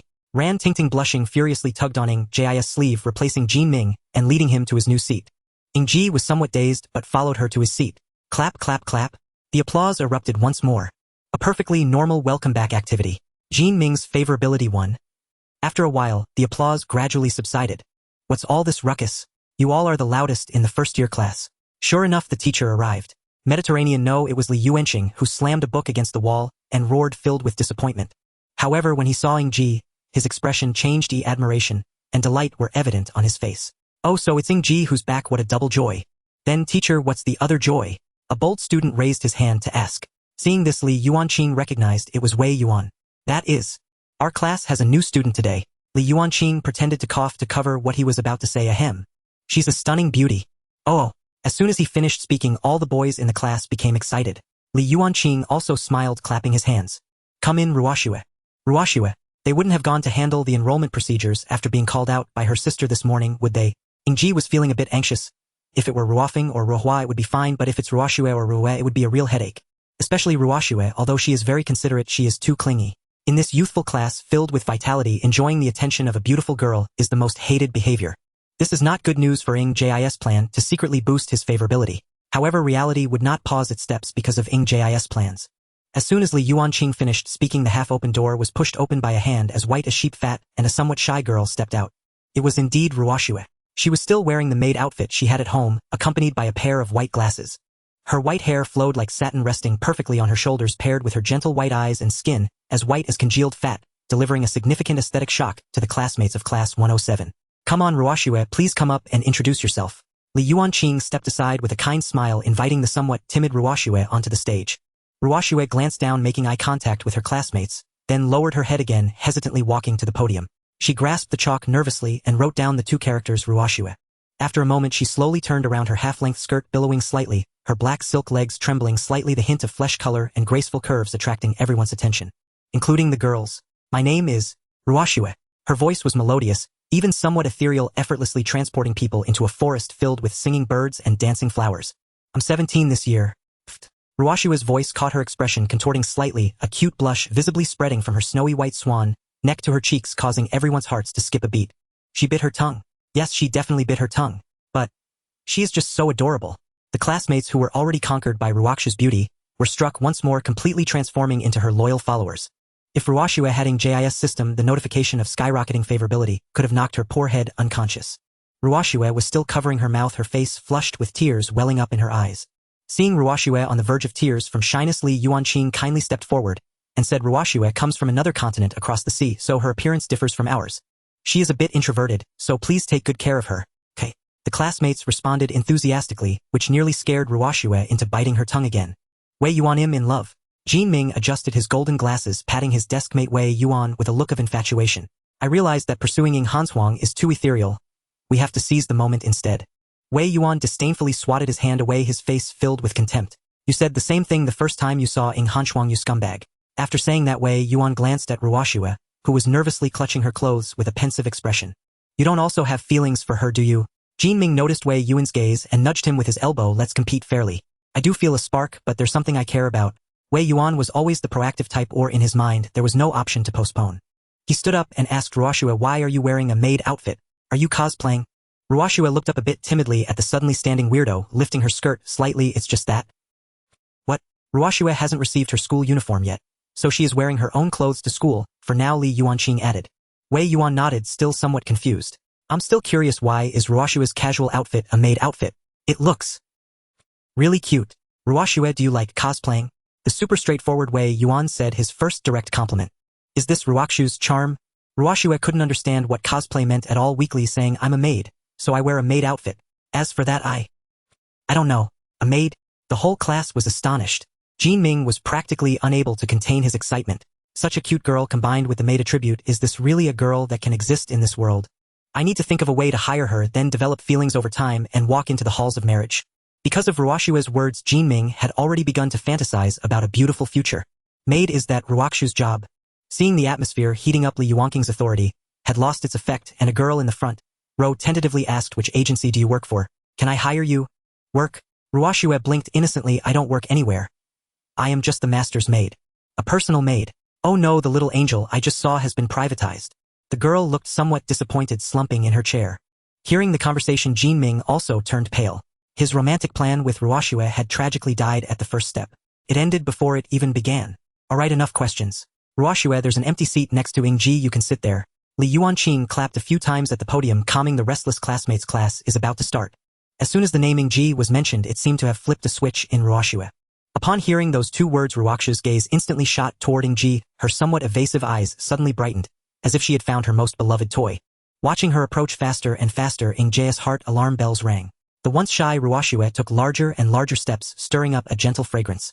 Upon hearing those two words, Ruoxue's gaze instantly shot toward Ying Ji, her somewhat evasive eyes suddenly brightened, as if she had found her most beloved toy. However, to Ying Ji she now seemed like a fierce beast. Master. With that affectionate address, Ying Ji felt his head enveloped by warmth. That faint fragrance invaded his nostrils, causing his brain to slow down. Since they had dressed up on the surface, her charm had begun to increase geometrically. Ying Ji was about to be unable to withstand it. In an instant, the whole classroom fell silent, all eyes focused on Ying Ji. The envy reflected in their gazes made him feel as if he were being pricked by needles. Jin Ming's favorability 100, just kidding. The whole classroom was left with the sound of countless hearts shattering. Today, the love loser Jin Ming successfully achieved the accomplishment of falling in love and losing it. Ruoxue held on to Ying Ji for quite a while, before finally letting go, meeting his somewhat resentful gaze. Master, are you surprised? Ruoxue sat behind Ying Ji, resting her chin on the table, her eyes full of affection as she looked at him. I can't be more surprised, Ying Ji replied, tidying his hair with a resigned expression. On the side, Ran Tingting watched Ying Ji and Ruoxue biting her teeth, lost in thought. Ding ling ling. Class is starting, class is starting. Li Yuanqing called for the class to quiet down and began today's lesson. It was still the tedious basic class on sacred marks that everyone found uninteresting. It was deemed boring because in this age of sacred mark worship, nearly everyone had a considerable understanding of sacred marks, even relishing some rumors. Only Ying Ji listened intently, finding everything quite interesting. Time flew by when he was focused on his studies, and before he knew it, the bell rang again, making the atmosphere in the classroom become lethargic. And true to expectations, Li Yuanqing began to extend the class. However, this time he was not extending it to teach, but for an important matter. Ahem, everyone should know about the Sacred Marks special training class, right? All students with sacred marks must go there for training. Li Yuanqing put down his textbook and looked seriously at the students below. The selection for the sacred marks began a week ago after awakening, but due to our class special circumstances, an additional awakening opportunity was provided. Moreover, since Ying Ji has not returned for a long time, our class list has not been released. Just now, the academic director handed me the list, allowing me to adjust the classes and have the students on the list report. From now on, morning classes will be academic subjects and afternoons will be for sacred marks. Those on the list will attend the special training class in the afternoon. Now, students whose names are called, please come to the podium. Jin Ming, Wei Yuan, Ying Ji, Li Siyao, Zhang Huifeng, Mo Yuan, Ruoxue. Good, these 7 students come with me. Li Yuanqing waved his hand and walked out of the classroom. Ying Ji stood up, casting a surprised glance at Ran Tingting beside him. In his memory, Ran Tingting's adaptability to sacred marks was much higher than Wei Yuan's. How could she not have awakened a sacred mark? It seemed that she noticed Ying Ji's astonished gaze, and Ran Tingting smiled bitterly at him, saying, I failed to awaken. Actually, being an ordinary person isn't too bad. Ying Ji nodded, feeling a bit regretful. After all, with Ran Tingting's talent for marksmanship, if she had a sacred mark in this world, she would surely make an excellent combatant. If he remembered correctly, Ran Tingting should be suited for the wood element, and if conditions allowed, he could help her obtain a wood element secret crystal. It would be too much of a waste to let such remarkable marksmanship talent go to waste. At that moment, Ying Ji had nothing comforting to say, so he could only leave silently. Ying Ji followed the crowd into the office with Li Yuanqing. Along the way, Ruoxue clung tightly to Ying Ji like a little white rabbit, as if she only felt safe by his side. This made Jin Ming extremely jealous.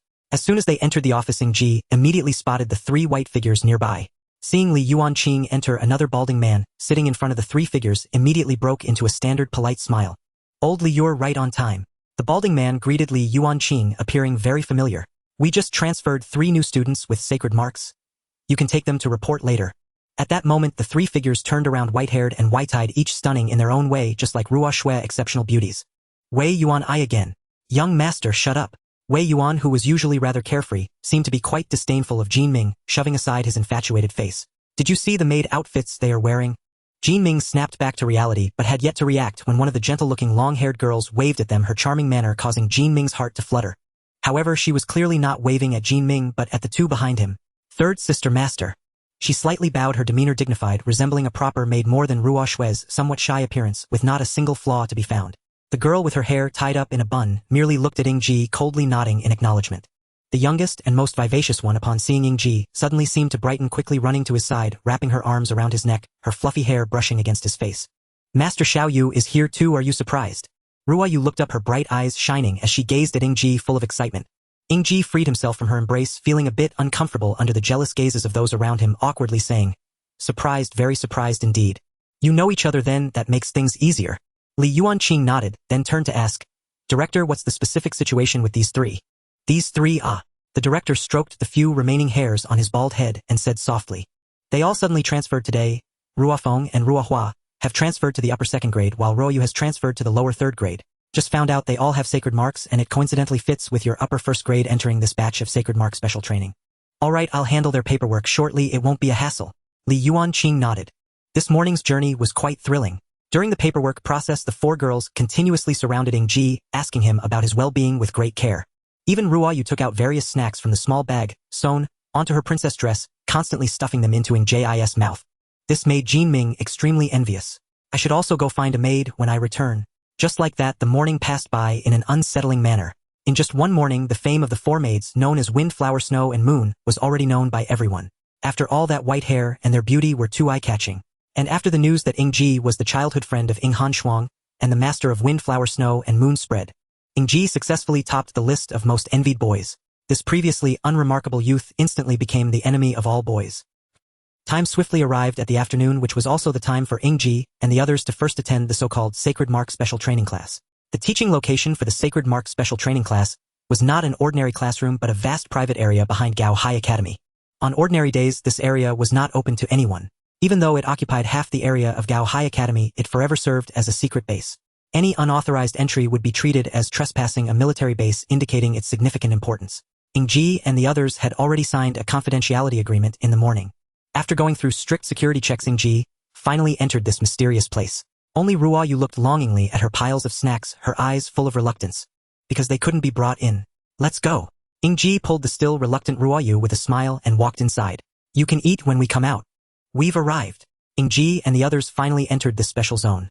Jinming and his group had already been waiting there. Ying Ji was the last to arrive. "Ying Ji, now that you're here, we're all assembled. Let's head off to register." Jinming called out to the group, then suddenly remembered something. He pulled over a classmate and turned him to face Ying Ji. "Ying Ji, may I ask you something?" Ying Ji looked at Jinming, silent but nodding once, a quiet signal granting permission to speak. Jinming asked, "Do you know any of them?" Ying Ji shook his head, his gaze upon those individuals held no familiarity. Ying Ji. Wei Yuan seized Ying Ji's shoulder, his face flushed, crimson, teeth clenched in agitation. "Don't you remember me? We endured hardships together. We were sworn brothers. Didn't we even exchange our deepest dreams?" Ying Ji frowned faintly, pausing in thought, until at last he unearthed that figure from the furthest recesses of his memory. He had nearly discarded that fragment as mental debris. "Nurse." Ying Ji nodded. "I recall you. Sea King. The Sea King." Wei Yuan raked his fingers through his hair, near frantic. "Water affinity doesn't only mean healing, but soft water is healing." Jinming stifled a laugh and patted Wei Yuan's shoulder. "Condolences. All right, Ying Ji. I'll introduce you, this is Li Xiao, our class study representative." Jinming gestured toward a young woman steeped in scholarly grace. "If you have questions of intellect or knowledge, she's your surest guide. Classmating, please treat me kindly." Li Xiao extended her hand with a courteous smile. "Thank you for saving us that day." "Hello," Ying Ji replied, and reached out in turn. Only for Ruofeng to step forward first, grasping Li Xiao's hand with icy composure. Her gaze locked onto the flustered Li Xiao, voice calm as still water. "Hello." An awkward hush settled over the room. Ruohua gently drew Ruofeng aside and apologized softly. "Forgive her. Ruofeng has been through certain incidents. She's become rather hypersensitive." Li Xiao withdrew her hand, offering an embarrassed smile. "It's quite all right." Jinming gazed upon the tall, poised, fiercely protective senior sister, and silently shed tears of envy once more. Ruohua quietly led Ruofeng aside and whispered, "What happened?" She tried to cast a charm on Ying Ji. Ruofeng shot a sidelong glance toward Li Xiao, just as their eyes met, and instantly delivered a fierce warning glare. "She's no good." "Understood." Ruohua silently added Li Xiao to her mental blacklist. "This is Zhang Huifeng, our physical education representative." Jinming gave the dark-skinned youth's biceps a playful squeeze. "His strength is extraordinary, and his sacred mark is the brutally straightforward force chi." "Hello, classmate Ying Ji. It's an honor to meet you." Zhang Huifeng, ever tactful, offered no handshake, instead bowing deeply, a precise 90-degree salute. "Your heroic stance aboard the bus remains my eternal inspiration. I vow to learn from you." Ying Ji merely nodded, returning a polite greeting. "Hello." Truth be told, he had never cared for dealings with strangers. "Mmo Yuan," murmured another short-statured boy, eyes lowered, standing quietly apart. "Hello," Ying Ji replied, his perennial response. "Let's go register," Jin Ming said with a smile, and strode ahead. "Hello." Ying Ji shook his head slightly and followed. After brief introductions, the group arrived at their designated classroom. The Sacred Mark Special Training Program did not divide students by class, only by academic year. Typically, Gao High Academy's awakening rate fell below 10%, though even this figure far surpassed those of other institutions. Thus, each year's Sacred Mark Special Training cohort rarely exceeded 50 students. They belonged to the class of 3021, their seniors having preceded them. Should new awakeners emerge mid-year, they would automatically join the lowest year cohort, but such occurrences grew vanishingly rare after one's initial awakening. Hence, this cohort remained largely fixed.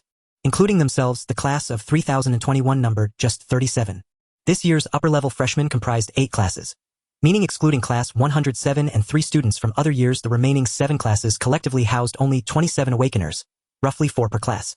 This scarcity partly explained why the school accommodated class 107's request to delay integration into the Sacred Mark program until Ying Ji's return.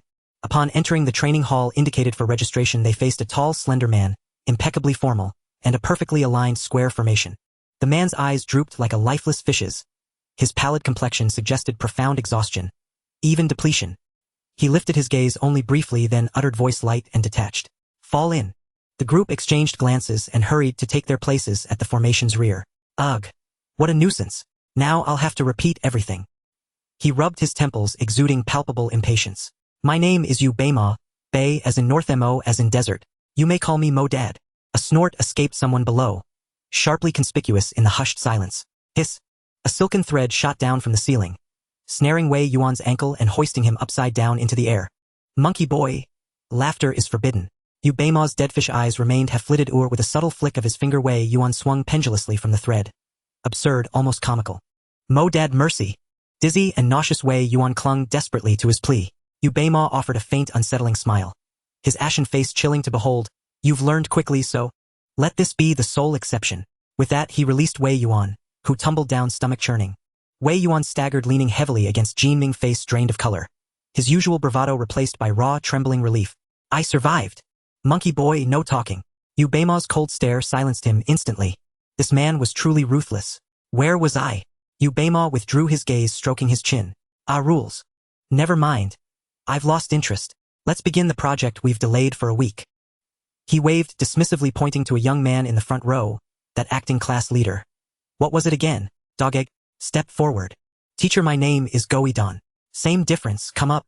Yu Beima drew countless filaments from his fingertips, weaving them instantly into a chair. He settled into it with languid ease, observing the trainees below. Goidan stepped forward, resigned. But upon reaching the podium, his bearing transformed, confident, commanding. "Introduce yourself." Goidan nodded, voice resonant and strong. "I am Goidan, acting class leader for 1 week, but I firmly believe the permanent position shall remain mine. Please treat me kindly." "Enough, enough. Boasting won't spare you from stink." Yu Beima yawned and declared, "This student was chosen through competition among the original 27. Now that you've joined, a fresh contest is inevitable. Incidentally, the class leadership role carries substantial privileges and benefits. Details you couldn't possibly fathom yet. I'll say only this: if you possess the capability, seize the chance. It may well redefine your entire destiny."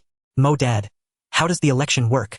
Wei Yuan's old habit resurfaced when curiosity struck. He spoke without hesitation. This time Yu Beima didn't torment him, merely replied, tone flat and final. "Might makes right. The rule is simple: whoever defeats Godan becomes the new class leader.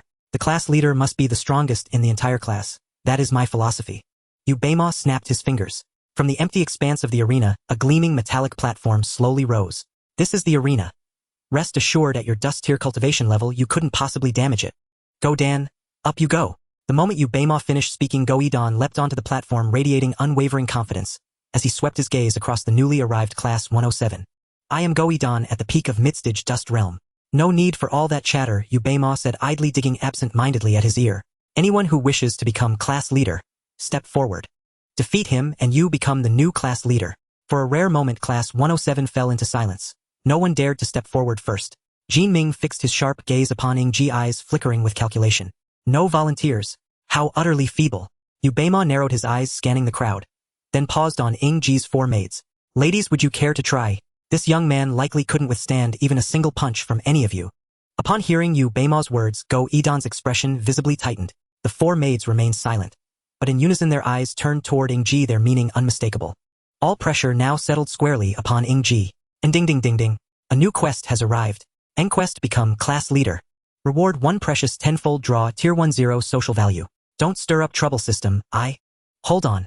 I have no intention of forcing you to complete this quest. I issued it solely because I believe it serves your best interests. By your own logic, I'm like an overbearing parent. But now I've stepped back from control.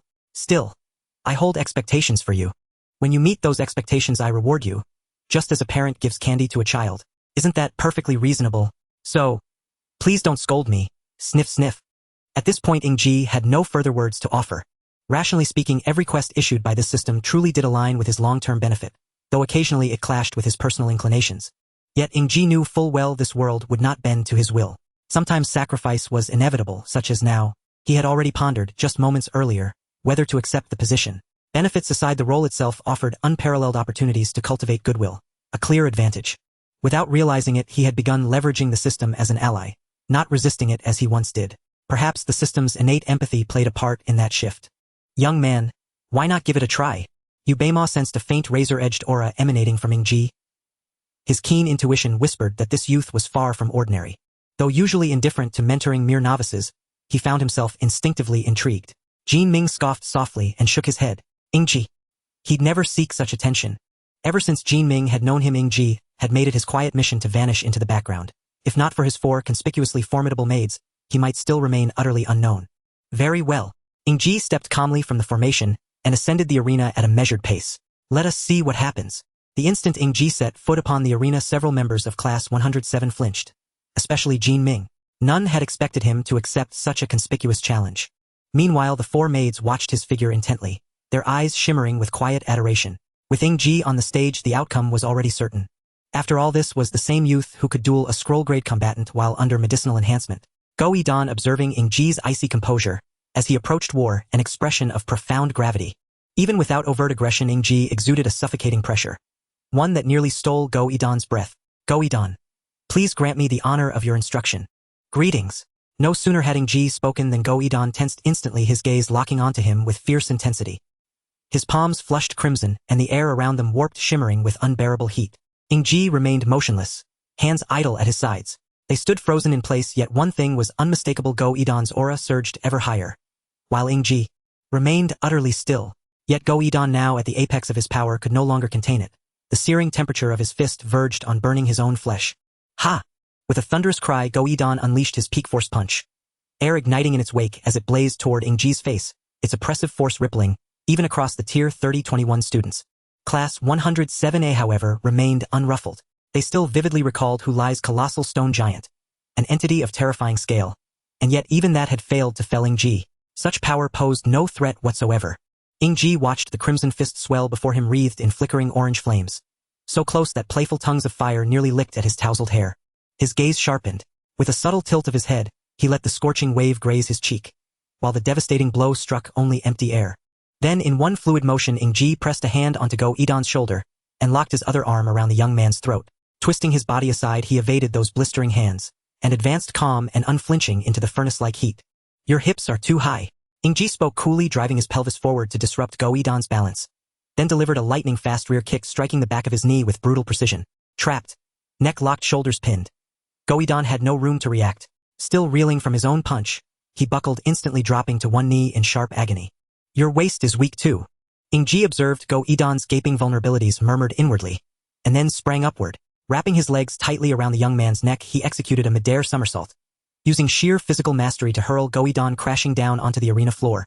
Go Idan's spine bent sharply at a 90-degree angle, his body curled helplessly like a shrimp. Locked down, humiliated, and utterly subdued. From start to finish, Go Idan landed only one strike, while Ying Ji, in the blink of an eye, brought him down before anyone could even process the sequence. For a stunned moment, silence gripped the arena. Even Yubema stood transfixed.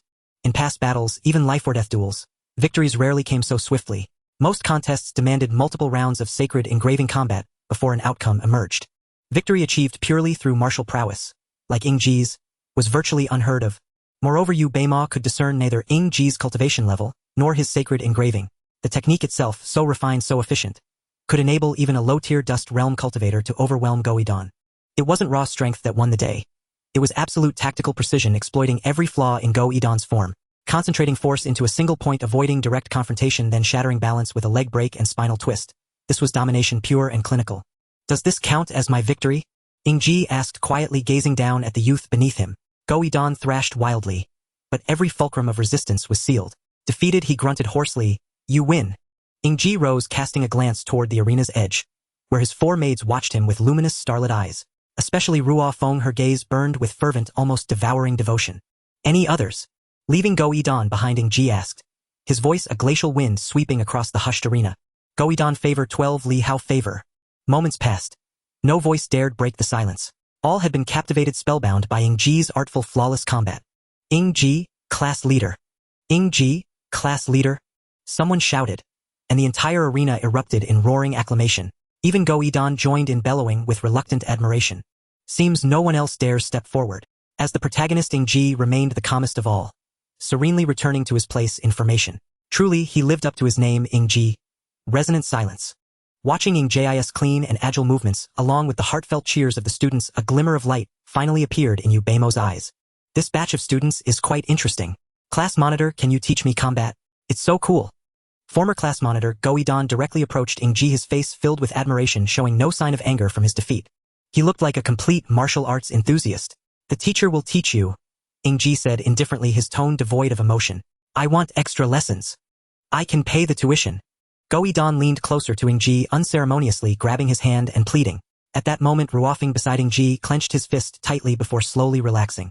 Yet Ying Ji remained unfazed, casting his gaze toward Yu Beimo, who wore a hint of a smile. Class monitor, please teach me. Go Idon was completely unaware that danger was slowly closing in, still eagerly pleading with Ying Ji, his eyes filled with admiration. A silken thread swiftly shot out from the back of his head, wrapping around him frantically, and in an instant it tightly bound Go Idon's mouth, leaving him only able to make meaningless, muffled sounds. Class monitor, already calling out right after a loss, how pathetic. Yu Beimo slapped Go Idon on the head. It's class time now, stop yelling and go back. The silken thread yanked Go Idon back to the front row, causing him to cry out in pain. Yu Beimo quickly dodged and returned to his chair, leaning back as he said, It seems some people have forgotten our class rules. Since there are new students, let's go over them again. First, no unauthorized movements during class. Second, obey orders when given. If there's no order, line up and wait. Third, if there's a conflict, settle it with a fight. The one with the stronger fist is right. Fourth, in this class, the greatest rule is my authority, followed by the class monitor. Lastly, if someone can knock me down, they become the new rule maker. Do you understand? In our class, the strongest fist rules. The weak may have the compassion of the strong, but they do not deserve the submission of the strong. Only the strong can make the weak submit. I won't say it a second time. Do you understand? Understood. Haven't you eaten yet? Yu Beimo scratched his ear and said with a mischievous grin. Understood. Yu Beimo chuckled, pointing at Ying Ji with a somewhat malicious look. New class monitor, why are you silent? Ying Ji raised his gaze, looking at Yu Beimo, clearly sensing a challenge and provocation from his smile. Because I do not understand. Ying Ji said, calm and unafraid. Yu Beimo jumped off the platform, his dead fish eyes suddenly showing some vitality. A rebellious spirit. I like rebellious spirits the most. Tell me, what don't you understand? I think what you said is wrong. Ying Ji replied slowly, strength determines life and death, but it should not decide value. I believe reason is greater than strength, and disputes should be resolved with reason, not fists. Have you been to the depths of the abyss? Yu Beimo chuckled with a hint of malice in his tone. I have been. Then you've never been there, no wonder. Yu Beimo was about to educate Ying Ji when his words suddenly caught in his throat. You've been there. I have, Ying Ji replied calmly. Yu Beimo paused for a moment before slowly saying, Then you should understand better than I do. In that place, strength can indeed decide value, and that is the truth. You must familiarize yourself with the survival rules of the abyss in advance. After all, those who possess the sacred mark will always fight in the abyss, not on the surface.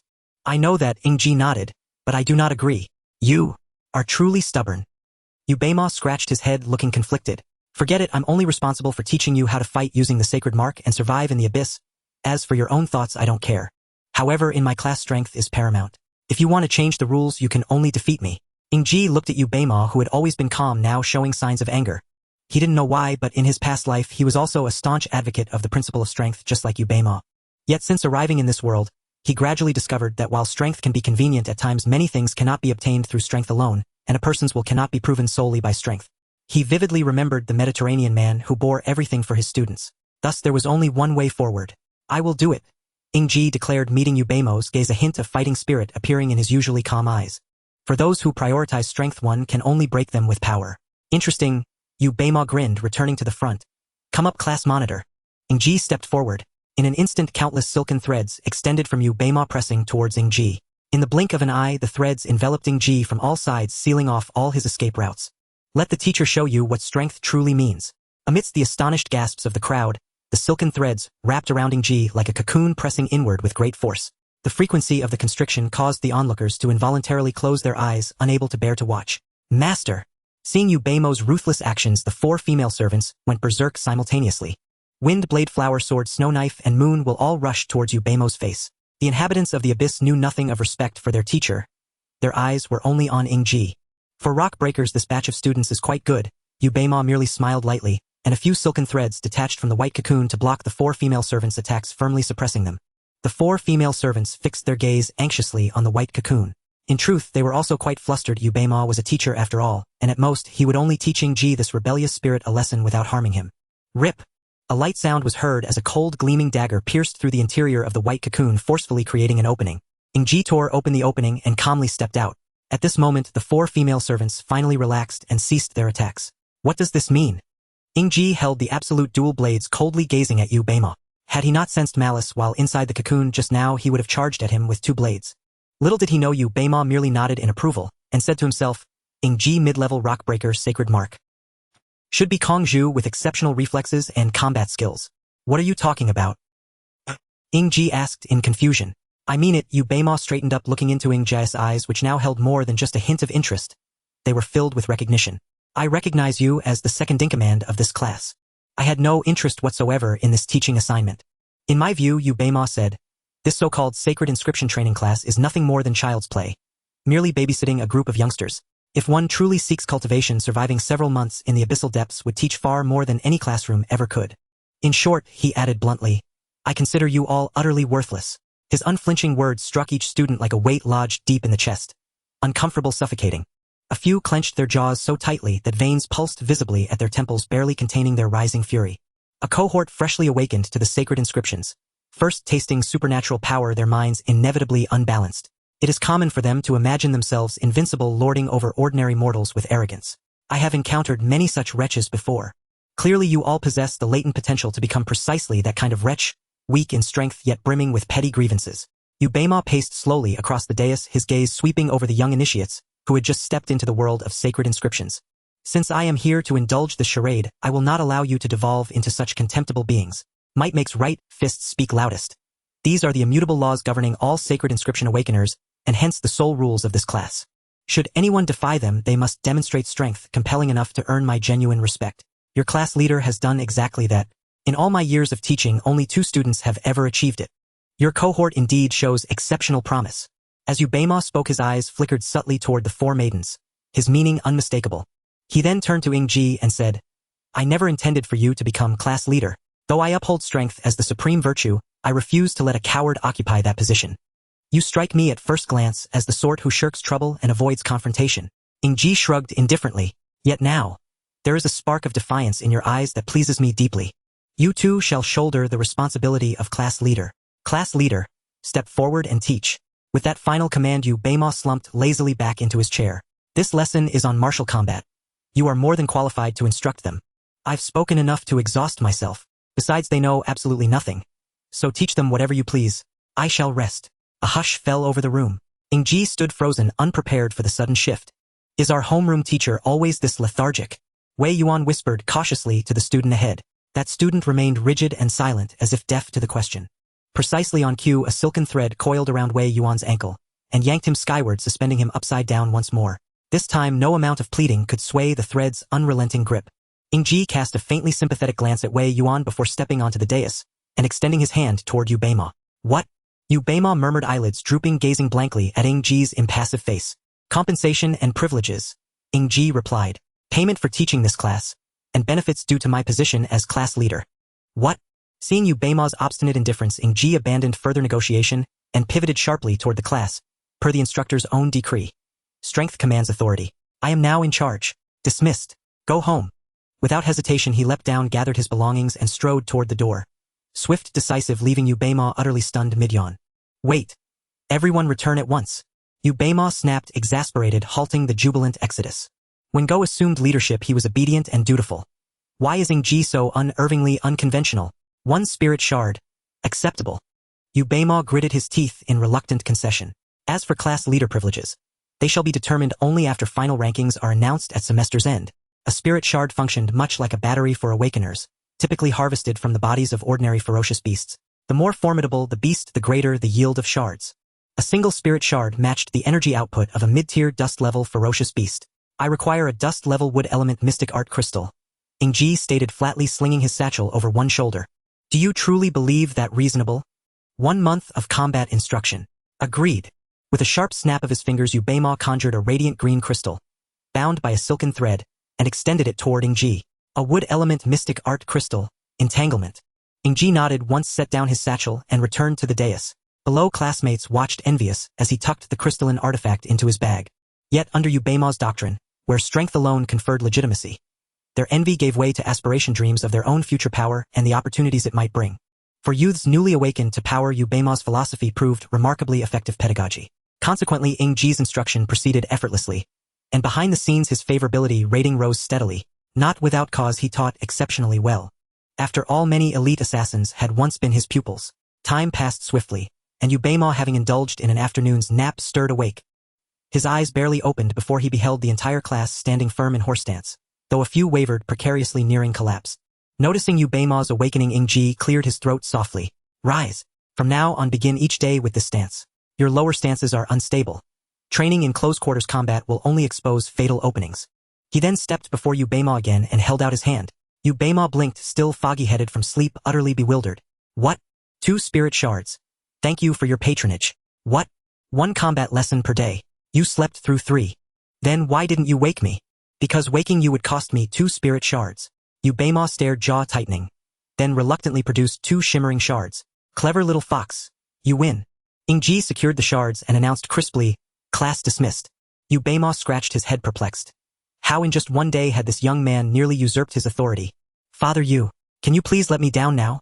A plaintive voice drifted down from the ceiling. Yu Beima suddenly recalled Wei Yuan had hung there all afternoon. He guided the thread downward, lowered Wei Yuan gently inside, preparing to reprimand him, only to find the boy grinning mischievously as he sidled closer. Father Yue, now that class is over, may I ask a question? Go ahead. Wei Yuan rubbed his palms together eagerly.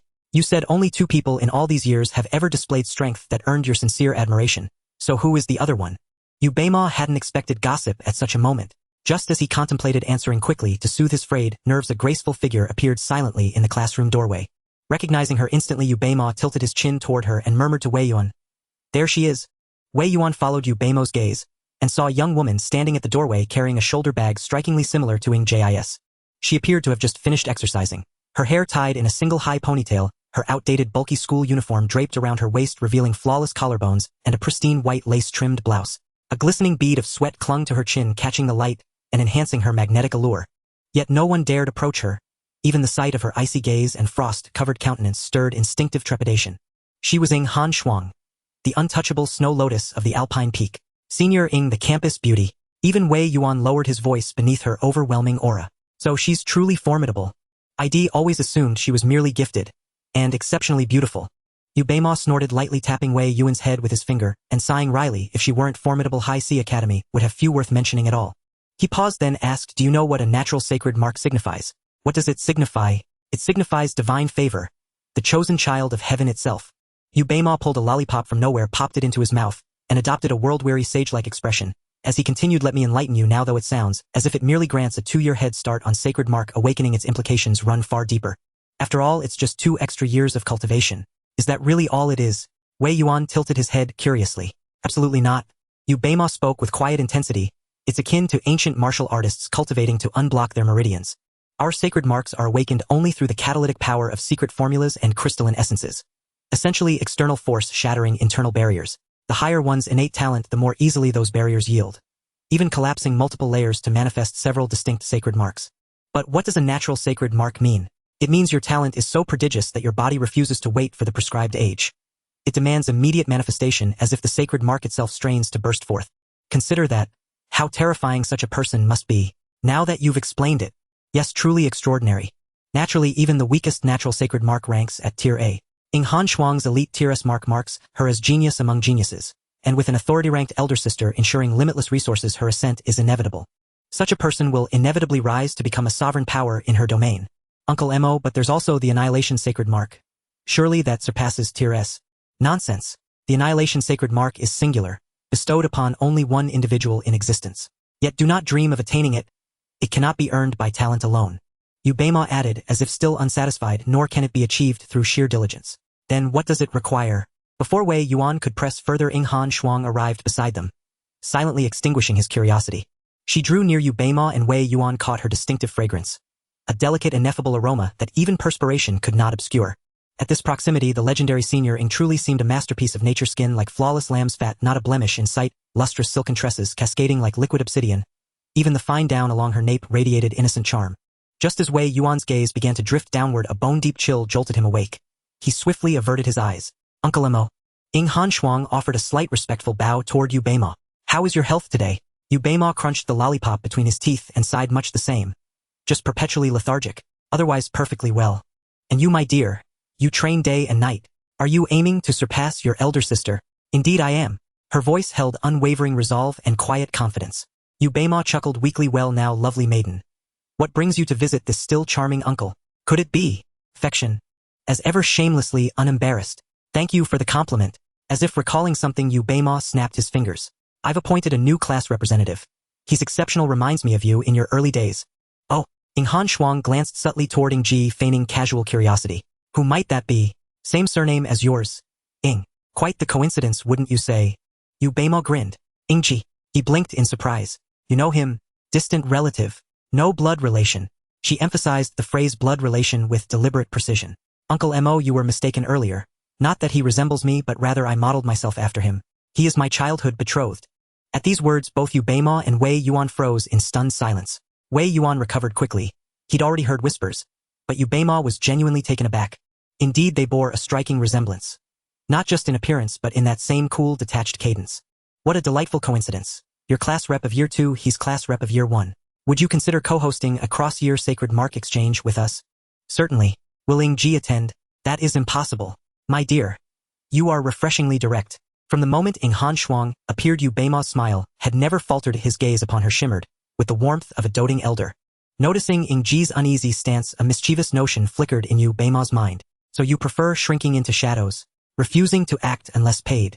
Very well. Let me thrust you into the spotlight. Class representative, step forward. Yu Beima commanded from his chair. Ying Ji tightened his grip on his shoulder strap and replied coolly, class is dismissed. I say it isn't. So it isn't. Here Uncle Mo reigns supreme. His voice boomed with sudden vigor. Everyone remained seated. I have an announcement. Instantly every eye pivoted to Ying Ji and Yu Beima. Even Ying Han Shuang was momentarily eclipsed. Ying Ji shook his head and reluctantly stepped forward. Seeing Ying Ji, Ying Han Shuang immediately moved to stand beside him, quietly drawing strength from her brother's presence. Only then did the students notice their shoulder bags, nearly identical save for color, one deep oceanic blue, the other pale crystalline azure. They're definitely involved. That was the collective unspoken conviction, etched plainly across every awestruck, gossip-hungry face. Yu Beima nodded approvingly, then announced with a sly grin, a sacred mark exchange between year 1 and year 2 is scheduled for this week. This event will be jointly led by the 2 class representatives. This is our year 2 representative, your senior sister, Ying Han Shuang. Ying Han Shuang nodded slightly in acknowledgement, and Ying Ji could only follow suit. However, the content of the event was no longer of interest to everyone. They were more concerned about the relationship between Ying Ji and Ying Han Shuang, especially after seeing Ying Han Shuang wrap her arm around Ying Jis. As they exited the classroom, the fervent curiosity burned even brighter. At this moment, the informed Wei Yuan and Jin Ming became the center of attention. The relationship between Ying Ji and Ying Han Shuang suddenly transformed into the most intriguing topic in the entire school. Ying Han Shuang waved away for maidservants while Ying Ji was forcibly dragged away under their resentful gazes. At this moment, Ying Han Shuang was holding out an ice cream to Ying Ji, her usually stern face breaking into a faint smile. Here, ice cream, yours. Ying Ji took the ice cream and instinctively licked it. It was strawberry flavored, his favorite. Strawberry ice cream is delicious, isn't it? Ying Han Shuang linked her arm with Ying Jis, her youthful aura unabashedly enveloping him. You have liked this flavor since you were little? I still remember. Ying Ji snapped back to reality, feeling her warmth, as he gazed at the various shops lining the street, experiencing a dreamlike sensation. He looked at the ice cream in Ying Han Shuang's hand, which was the same as his, and instinctively said, Why are you eating strawberry flavor too? Didn't you like vanilla? Especially after seeing Ying Han Shuang wrap her arm around Ying Ji. As they exited the classroom, the fervent curiosity burned even brighter. Her eyes were brimming with tears, and the ice cream in her hand had begun to melt, the pink liquid slowly dripping down her jade-like hand, resembling a white rose stained red. What? What's wrong? Seeing her cry, Ying Ji panicked, pulling out some tissues to wipe the sticky ice cream from her hand as he asked, "Hurry, and eat, it gets sticky when it melts in your hand." "Brother." Ying Shuang's voice was soft as a whisper, her warm breath tickling Ying Ji's neck. As Ying Ji continued to wipe her hand, he reminded her, "Don't speak carelessly in public. Right now, I am your childhood sweetheart." "I don't want a childhood sweetheart. I just want my brother." Ying Shuang rarely acted, spoiled, her tone becoming endearing. "I want a brother who will indulge me like this." Finally, Ying Ji had cleaned her hand, and the ice cream had completely melted, and he could only toss it away. He looked into Ying Shuang's sparkling eyes, momentarily at a loss for words. "So nice." Ying Shuang uttered a seemingly nonsensical phrase, tightening her grip around Ying Ji's arm. The soft and delicate sensation passed through the thin fabric, warming him. "Can you accompany me shopping more often in the future?" Ying Shuang leaned her face against Ying Ji's shoulder, gazing at him with hopeful eyes. He could only nod. After all, she was his little sister and so adorable. Surely no one could truly refuse such a request that bordered on being spoiled. Seeing Ying Ji agree, Ying Shuang's mood instantly brightened, and her usually indifferent cheeks began to display a faint smile. The atmosphere between the siblings grew increasingly harmonious. "Let's buy another ice cream," Ying Ji said, feeling somewhat exhausted as he accompanied Ying Shuang to a new ice cream shop. "2 ice creams, 1 strawberry and 1 vanilla. Let's get that Ling Long Cine. 2 strawberry flavors." Ying Shuang interrupted with a faint smile. "I want the same as him." Ying Ji." A soft, uncertain voice came from someone nearby, instantly grabbing Ying Ji's attention. The cashier in front of them, wearing a baseball cap, had her face obscured. While she was looking down at it, was only when she raised her head to speak that Ying Ji could clearly see her face. "Ran Tingting. What? What a coincidence. So Ying, the school belle, is really your girlfriend?" Ying Ji took 1 ice cream and handed it to Ying Shuang, leaving the shop. Before leaving, he glanced back at Ran Tingting, and she seemed to be suppressing something. "Oh, I see," Ying Ji replied blandly. "I see." Ran Tingting seemed a bit disheartened, a gloomy aura enveloping her. Having such a beautiful childhood sweetheart like Ying classmate must be really happy. Ying Ji sensed something was off about her, but couldn't pinpoint what it was, so he changed the subject to avoid awkwardness. "Do you work here?" "Yes." Ran Tingting's nails were digging deep into her palms. "Just earning some pocket money." "That's good." The atmosphere became awkward. "Your ice cream." Ran Tingting handed 2 pink ice creams to Ying Ji. "Thank you." Ying Ji took 1 ice cream and handed it to Ying Shuang, leaving the shop. Before leaving, he glanced back at Ran Tingting, and she seemed to be suppressing something. Unable to resist, Ying Ji fiddled with his bag. Inside was a wood-type secret method crystal he had prepared for Ran Tingting. That pistol technique was quite impressive and shouldn't go to waste. After Ying Ji left, Ran Tingting lowered her shoulders, trembling silently. The store manager, seeing this, could not help but express concern. Ran Tingting supported her forehead, speaking weakly. "Manager, I feel a bit unwell." "Tingting, you should go home. We don't need extra help right now. Rest well and don't overwork yourself." "Thank you, manager." Ran Tingting changed into her school uniform in the break room and exited through the back door. Walking out of the bustling commercial street, turning through a few deserted intersections, and fearfully dashing through a chaotic alley, Ran Tingting finally arrived in front of the dilapidated shed. This was her home, dirty, broken, and shabby. "I'm back," Ran Tingting said weakly. From the shadowy corners of the decrepit room crawled a short man resembling a malevolent spirit. His hair was disheveled and his eyes gleamed with a cunning and lewd light. "Sister, you're back. How much did you earn today?" "I felt unwell and came back early." Ran Tingting's voice trembled. "No money. No money. Then how dare you come back, you filthy whore." The man kicked Ran Tingting hard in the stomach, causing her to curl up in pain. "I really don't understand what use it is to keep a woman at home. What are you doing?" At that moment, a slurred voice came from outside the shed. A figure reeking of alcohol appeared at the entrance, blocking the light and making the already dim room seem even more sinister. "Don't hurt my precious daughter, or her body can still fetch a good price." The figure hiccuped and spoke in a slurred tone. "I won't hit her," the short man said. "I know what should and shouldn't be done. I Ran Hongchuan still have some discretion. Not bad, worthy of being my son smart." "Ha ha ha ha ha." The 2 men began to laugh boisterously. "Women are just money-wasting things. If it weren't for her being able to earn a little money, I would have sold her to those rich men long ago. Speaking of which, it really is quite good. Thanks to that little stone of yours, we've had a taste of a high-class lady. Quite nice, right, son?" Yes, really tender." As Ran Hongchuan spoke, he cast a lewd gaze at his sister, who was tightly wrapped up. "Hurry and go make dinner." Ran Tingting fell silent, quietly walking into the kitchen. Behind her was a shadow that could never smile nor cry. She was a lotus flower facing the sun, but struggled to break free from the mire. And her salvation was clasping someone else's hand. After finishing ice cream with Ying Ji returned home amidst his sister's reluctant gaze. Welcome back, master. As soon as he entered, Ruohua took Ying Ji's satchel and slightly bowed. Ying Ji couldn't bear such servitude and changed into his slippers, feeling a bit embarrassed. Ruohua, there's no need to go to such lengths.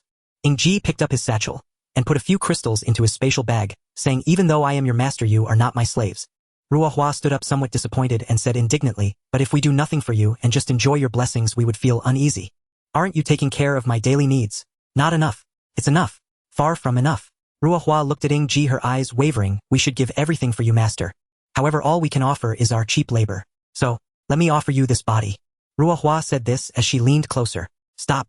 Ying Ji jumped back in fright, almost losing his grip on the satchel. No driving.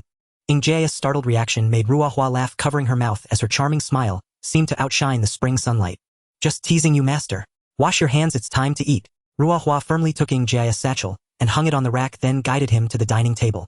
Try the cooking skills that San Mei specially learned for you. She has been learning for 7 days. Ying Ji sat at the table looking at his 4 maids, and a simple yet warm meal. A strange feeling welled up inside him. It was as if his heart was filled with something full and warm. I'm starting. After finishing the meal, Ying Ji returned to his room, leaving the large dining hall with only the 4 maids. Second sister, how was it? Ruofeng asked suddenly while cleaning the table. Master indeed has no such worldly desires.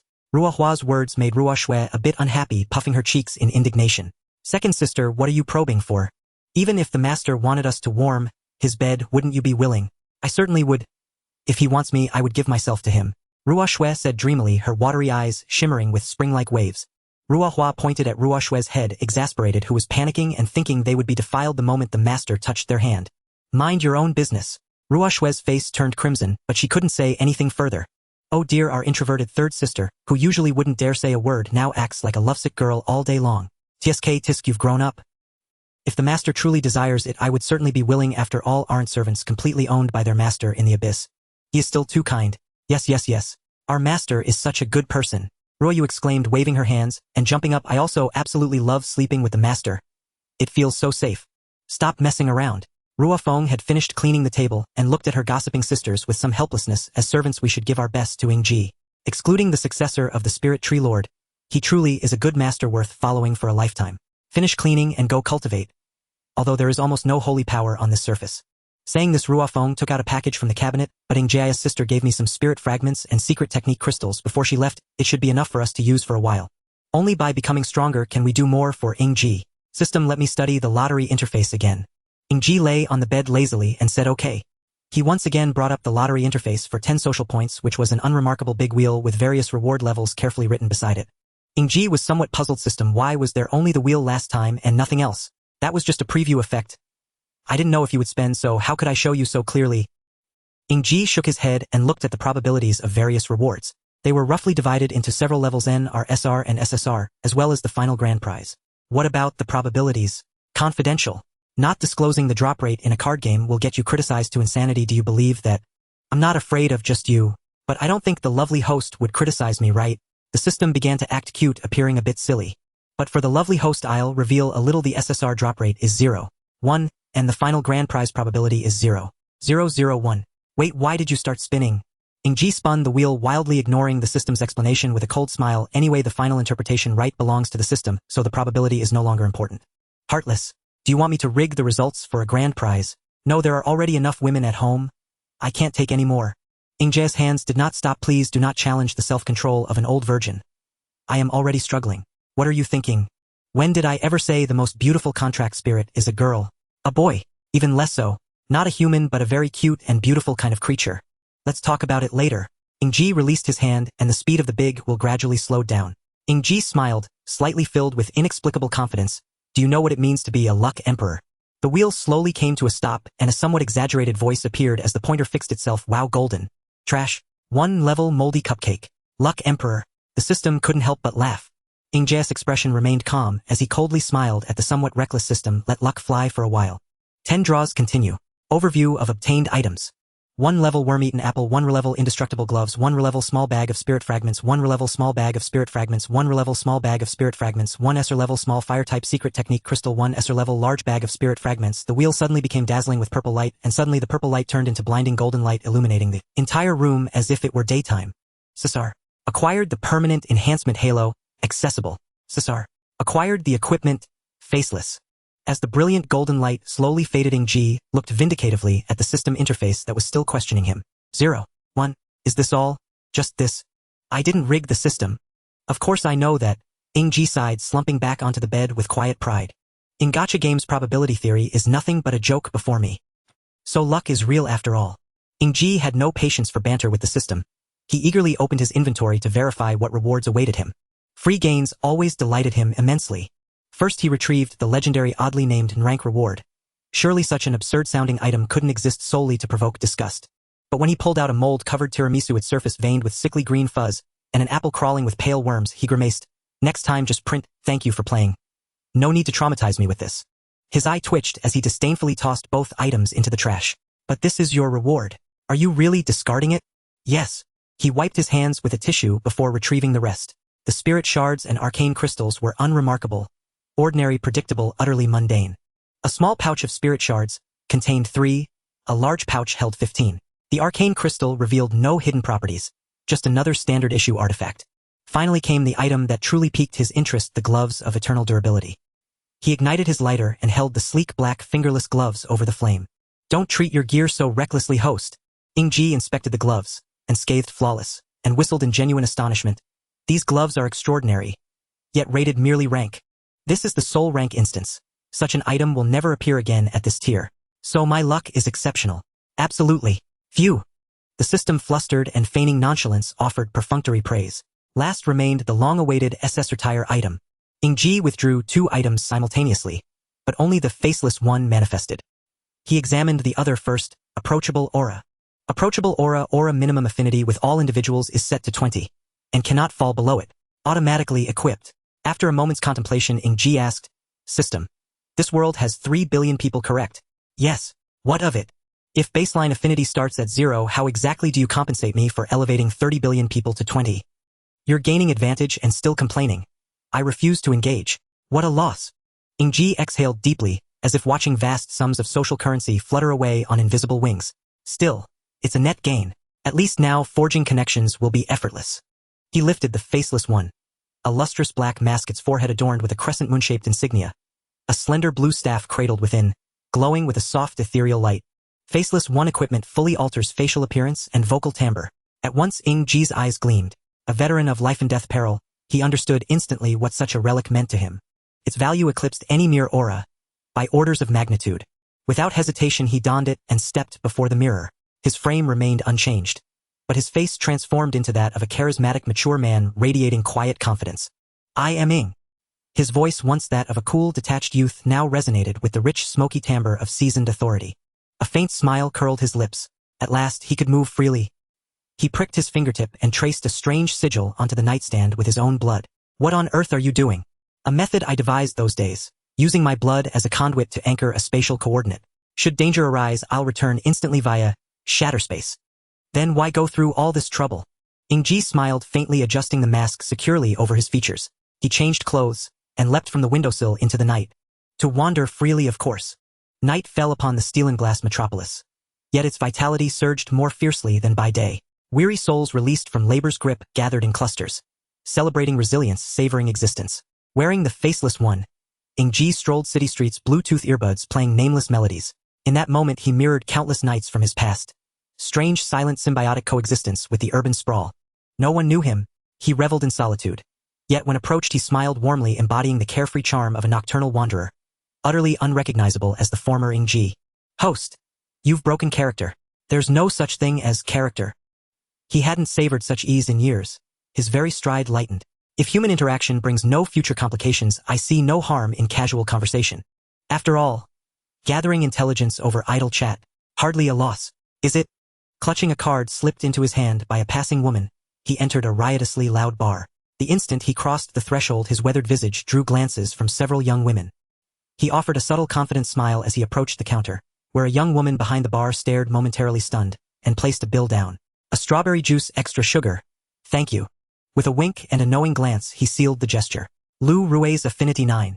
Well then, charm diplomacy confirmed. He sat at the bar, lips curved, observing Lu Rue's dazed expression. Strawberry juice? Shall I repeat myself? She blinked back to awareness. Apologetic, sir. We're a bar. We don't serve strawberry juice. Then boil me some plain water then. His low magnetic voice wrapped around her like velvet. Under the dim lights her cheeks flushed crimson, steam nearly rising from her temples. Okay, she stammered, scurrying off to the back. Host, you're astonishingly skilled. Learned it from anime. Immediate application. Never imagined you'd be so secretly flamboyant. 3. Huh. 2. 1. Handsome. Drinking alone. Just as the system faltered in confusion, a woman draped in cloying perfume slid onto the stool beside him. Her displayed affinity read, 20. The bare minimum. Just sipping chilled water, he replied with a wry smile. Drinking alone would be rather tragic, wouldn't it?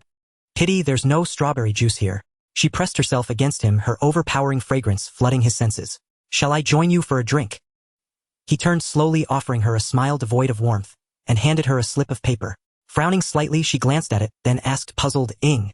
He smiled mysteriously, nodding once, then leaned close, breath warm against her ear. Where's your letter of introduction? The woman cast a sidelong glance at Ying Ji, her voice dripping with allure as she said, Shall we go then? Wait for me to finish my cold-boiled water, he replied. Really? You come to a bar and drink cold-boiled water? The woman's delicate hand drew circles on Ying Ji's chest, her lips glistening and particularly enticing. You're not going to order strawberry juice, are you? Of course, if they have it. Ying Ji tossed his head and gently brushed her hand aside. Otherwise, how could I come up with such a unique code? After a while, Lu Rui walked over with a cup of steaming hot water, her youthful face appearing hazy in the mist. The woman was somewhat surprised and said, But you wanted cold-boiled water, right? How can you drink something so hot? This server must not be very attentive. Perhaps you should fire him. Honestly, Ying Ji snatched the steaming cup of water from Lu Rui's hands.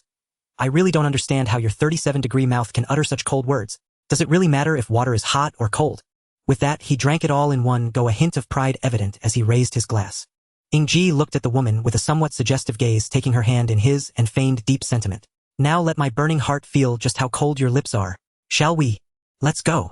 The woman was quite pleased with Ying Ji's actions, even feeling a bit excited as she followed him out of the bar. Just before leaving, Ying Ji slipped a banknote to Lu Rui. Lu Rui opened it to find the banknote covered in Ying Ji's doodles with the words, Leave the bar, standing out vividly. Ying Ji and the woman arrived at a narrow alley where she suddenly stopped. You said you would introduce me, but do you know who I am? Does it matter?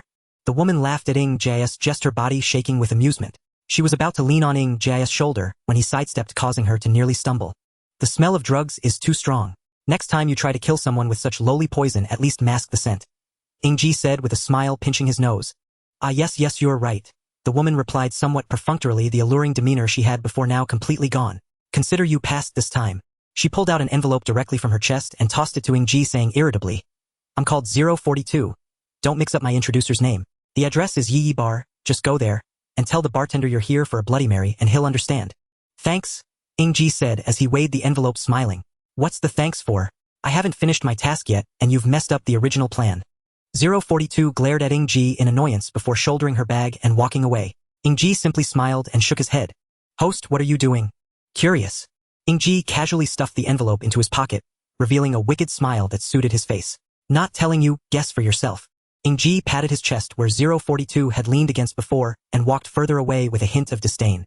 Lu Rui was now a bit panicked. After she received the banknote, for some unknown reason, she had left the bar under the pretense of getting some fresh air, and had just seen the woman who had walked out with that older man returning. After a while, the air outside became sweetly intoxicating, stirring a sense of drowsiness within her. When Lu Rui returned to the bar, everyone lay peacefully on the ground as if they had all been drunk. Only one man in a suit had a steel rod pierced through his chest, the thick blood having oxidized to a dark red slowly trickling down the rod. The bar's spotlight was entirely focused on him, as if he were the true star of the night. Lu Rui stood frozen for a moment, before letting out a terrified scream. This night became one of those pasts she wished to forget. Host, the best host in the world, tell me okay. Stop with that nonsense, Ying Ji said, stroking his chin as he stood in front of a somewhat shabby bar. You'll know soon enough. The bartender was momentarily taken aback, but quickly bent down to apologize. Sorry, we don't have that here. Ying Ji knocked a few times on the door, and a bartender opened it, revealing a professional smile. Hello sir, welcome to Yi Bar. What would you like to order? Strawberry juice, Ying Ji said with a smile, revealing 8 friendly and polite teeth. The bartender was momentarily taken aback, but quickly bent down to apologize. Sorry, we don't have that here. A strawberry juice called Bloody Mary, Ying Ji added. The bartender, who was not yet fully bent over, froze in place. He looked up at Ying Ji, his face filled with disbelief. Follow me. The bartender understood the guest's intent. The standard business smile vanished, replaced by a perfunctory remark as he turned to leave. Ying Ji followed him inside, ensuring to close the door behind him. The bar was not large. From outside it was hard to discern anything. Only a few drunks were playing games and drinking heartily, while the owner merely numbly pushed one bottle after another, robotic and mechanical. The bartender clearly led Ying Ji to a more lively place than this lifeless bar, guiding him through twists and turns to a hidden basement. Upon entering the basement, he saw several intimidating-looking people sitting there. As they looked at Ying Ji, they began to chuckle with malicious intent. This one a newcomer to the profession. The bartender shook his head and stood beside them. I don't know. I just know he got the code and is quite the restless one. So what? Ying Ji took out the envelope that 042 had given him and tossed it onto the table. Go in. The bartender opened the door and gestured for Ying Ji to enter before leaving. Ying Ji quietly walked in, where only a few people sat at a table drinking, seemingly discussing something and laughing heartily. Upon seeing Ying Ji enter, they merely nodded in greeting before resuming their revelry. Ying Ji secretly nodded. It seemed that the people here were quite friendly. Had it been the clandestine assassin organizations, he had previously been involved with a newcomer walking in so boldly would undoubtedly end up skinned alive. Ying Ji walked to the most central and conspicuous spot in the hall, which resembled a round bar counter, where a girl who appeared to be a lower-tier member was engrossed in watching a tablet. As Ying Ji approached, a bloodied face appeared on the screen. Goodness, she was watching a horror movie. Ying Ji tapped the table, trying to get the girl's attention. Wait a moment, I'm finishing this thrilling part. The girl waved her hand dismissively, her eyes seemingly glued to the screen, not even glancing away. Ying Ji had no choice but to sit quietly and wait for her to finish. 10 minutes later, the girl finally satisfiedly put away the tablet and turned to look at this uninvited guest. Ying. Had it been the clandestine assassin organizations, he had previously been involved with a newcomer walking in so boldly would undoubtedly end up skinned alive. She pulled an orange from a small drawer beside her, split it in half with her bare hands and handed half to Ying Ji, saying, "She said a scoundrel uncle would come to join us, warning me not to be deceived." Ying Ji took it, bit into it, and the sweet juice instantly filled his mouth. Sister Seer. 042. That's her name. I find it hard to remember, so I just call her Sister Seer. The girl also took a bite of the orange, her eyes narrowing in satisfaction. I'm Jiang Xiaoju, you can think of me as a liaison, the kind without combat power. But don't bully me, okay? The uncles and aunties will beat you up. Ying Ji finished the orange and spread the peels on the table. Uncle and auntie, what a unique way to address people. There's no choice. The sisters won't let me call them aunties. Jiang Xiaoju mimicked Ying Ji's action of spreading the orange peels, seemingly finding it amusing, and snatched his peels to mold into various shapes. By the way, since you're joining us, I also need to tell you about our organization per custom. Please go ahead. Ying Ji supported his face, looking at her expressionlessly. We are the assassin organization Night Ghosts, which you certainly know, so no need for elaboration. Our organization's most important principle is to only accept contracts targeting evil forces, understand? Justice envoy. Ying Ji laughed. Not really. How could those in this line of work call themselves justice envoys? It's just that the risks are lower. Jiang Xiaoju arranged the orange peels into 2 sections. This is Zhongxia, not that free country across the sea. Moreover, this is a directly governed city ruled by Lord Froststem, and assassinating the innocent is absolutely forbidden. The arrest warrant from the police department is not to be taken lightly. However, if the deceased is guilty, the police department will take care of everything. We are merely concerned citizens acting in self-defense when the deceased commits violence, understood? Jiang Xiaoju stood on the stool, looking down at Ying Ji, poking his forehead. Don't cross the line. If something goes wrong, we'll have to clean you up thoroughly. So from another perspective, you could also be considered guardians of the city. Interpret it however you like. After all, Lord Froststem has left us room for survival, and we naturally have to respect her. Since most of her people are focused on combating the abyss, we lend a hand when we can. Jiang Xiaoju's eyes sparkled with longing. Lord Froststem is truly perfect. I really like her. Ying Ji raised an eyebrow helplessly, saying, "Be more normal." Ahem. Jiang Xiaoju jumped off the stool, pulled out a completely black metal badge from the drawer, and after a flurry of operations on the nearby computer, she cheerfully handed it to Ying Ji. Your badge. This badge has several ports beside it. You can use it as a mobile disk or plug it into your phone. Also, your serial number is 531L. Ying Ji curiously glanced at the badge and asked, "What's the task process? What's the cut?" "Oh, professional." Jiang Xiaoju grinned. "Our tasks can only be dispatched through me. Even if someone gives you a commission from other channels, you must bring it back to us for review, then we distribute it uniformly to prevent the target from being innocent.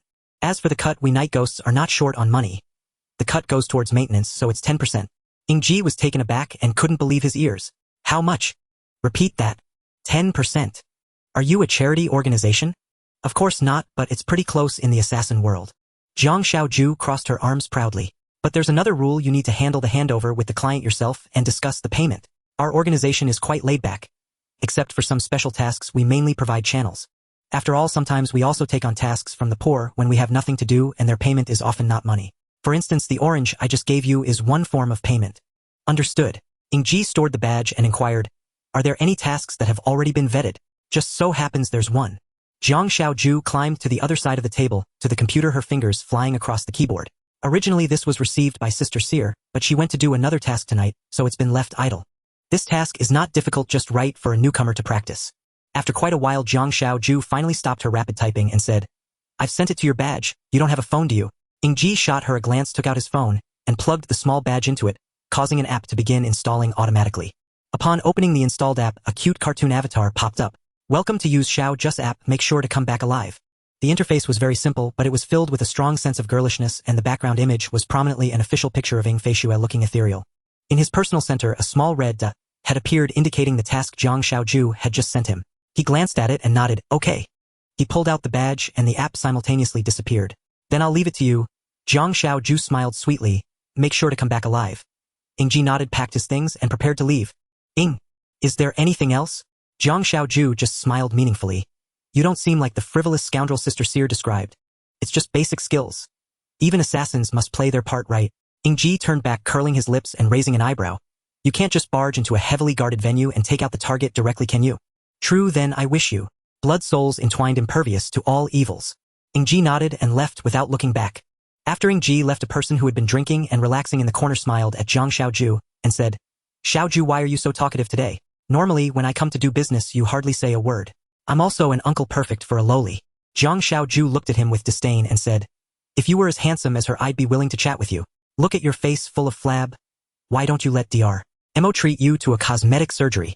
The man didn't mind and laughed heartily, while those nearby began to tease him wantonly. For a moment, the entire hall was filled with joyful laughter. The client's location. Is it really here? Ying Ji followed the navigation on his phone to the foot of a decrepit apartment complex. Beside him stood a solitary funeral wreath, eerily conspicuous beneath the night sky. Ying Ji donned the demon mask handed to him by the bartender upon leaving the bar. A grotesque visage crowned with two blood-red horns. According to the bartender, this was the night ghost mask, the emblem of their clandestine organization. He unlocked his phone, inserted the SIM card, and dialed the client's number. One had to admit, the Xiaoju app was remarkably thorough. Once the card was slotted in, all outgoing calls appeared under a single untraceable number. Moments later, the call connected. Hello. A young woman's voice answered from the other end. Night Ghost accepts the commission. I'm downstairs. Ying Ji's voice was hoarse and low, deeply resonant, laced with quiet authority. The girl sounded flustered yet replied hastily, yes. I'll be right down. He ended the call and surveyed his surroundings. This was an ordinary residential block. Old, weathered, its infrastructure worn thin by time. Under the pallid hush of night, it exuded an unsettling, almost spectral atmosphere. The building stood deep within the city's historic district. Far removed from the gleaming modernity of the downtown core, its streets and structures lagged behind, steeped in quiet obsolescence. Ying Ji couldn't help but wonder whether his fee would reflect the neighborhood's diminished stature. System, Ying Ji murmured, his voice muffled behind the night ghost mask, its jagged contours stark against the darkness. Sometimes I truly question whether you possess any cognitive function at all. A female assassin invited me to meet her inside a bar. Surely even you can infer that bodes ill. Ying Ji let out a faint wry chuckle. Tell me, what do you consider humanity's greatest achievement of Earth's 21st century? What is it? The internet. It is profoundly enigmatic. What most people perceive is merely the surface web. But beneath lies a deeper stratum teeming with far more intriguing things, such as assassination job postings. Whoa. Sounds incredible. But tell me, why did you slip that barmaid a banknote inscribed with "Leave the bar"? I'm dying to know. System, Ying Ji murmured, his voice muffled behind the night ghost mask, its jagged contours stark against the darkness. Sometimes I truly question whether you possess any cognitive function at all. A female assassin invited me to meet her inside a bar. Surely even you can infer that bodes ill. In the assassin world, initiation rites are written in blood, either mine or that of the target. She had prepared both options.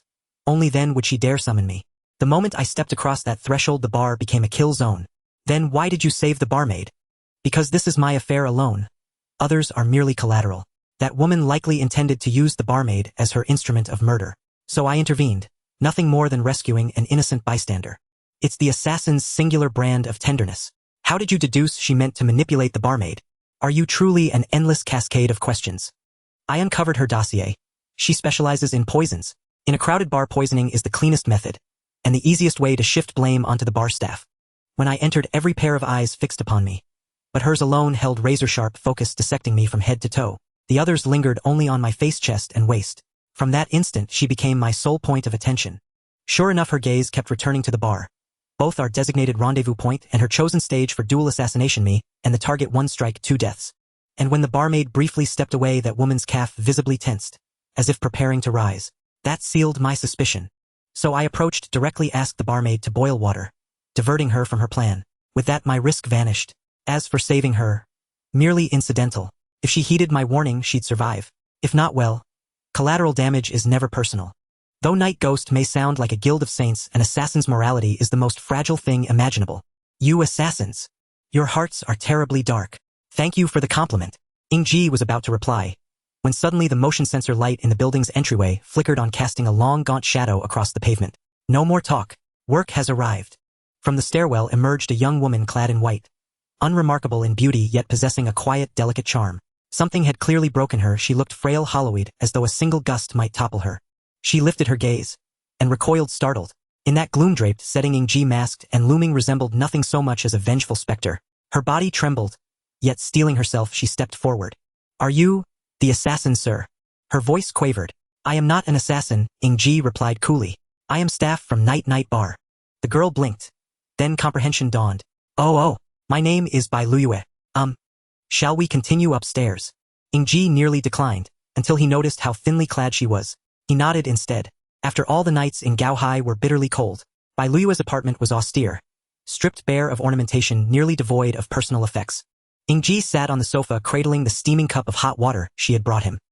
He blew gently across its surface and said simply, the target. Bai Luyue flinched, fumbled open her bag and withdrew a photograph, handing it to him with trembling fingers. Ying Ji studied it, a burly man covered in tattoos, radiating the swagger of a hardened underworld enforcer.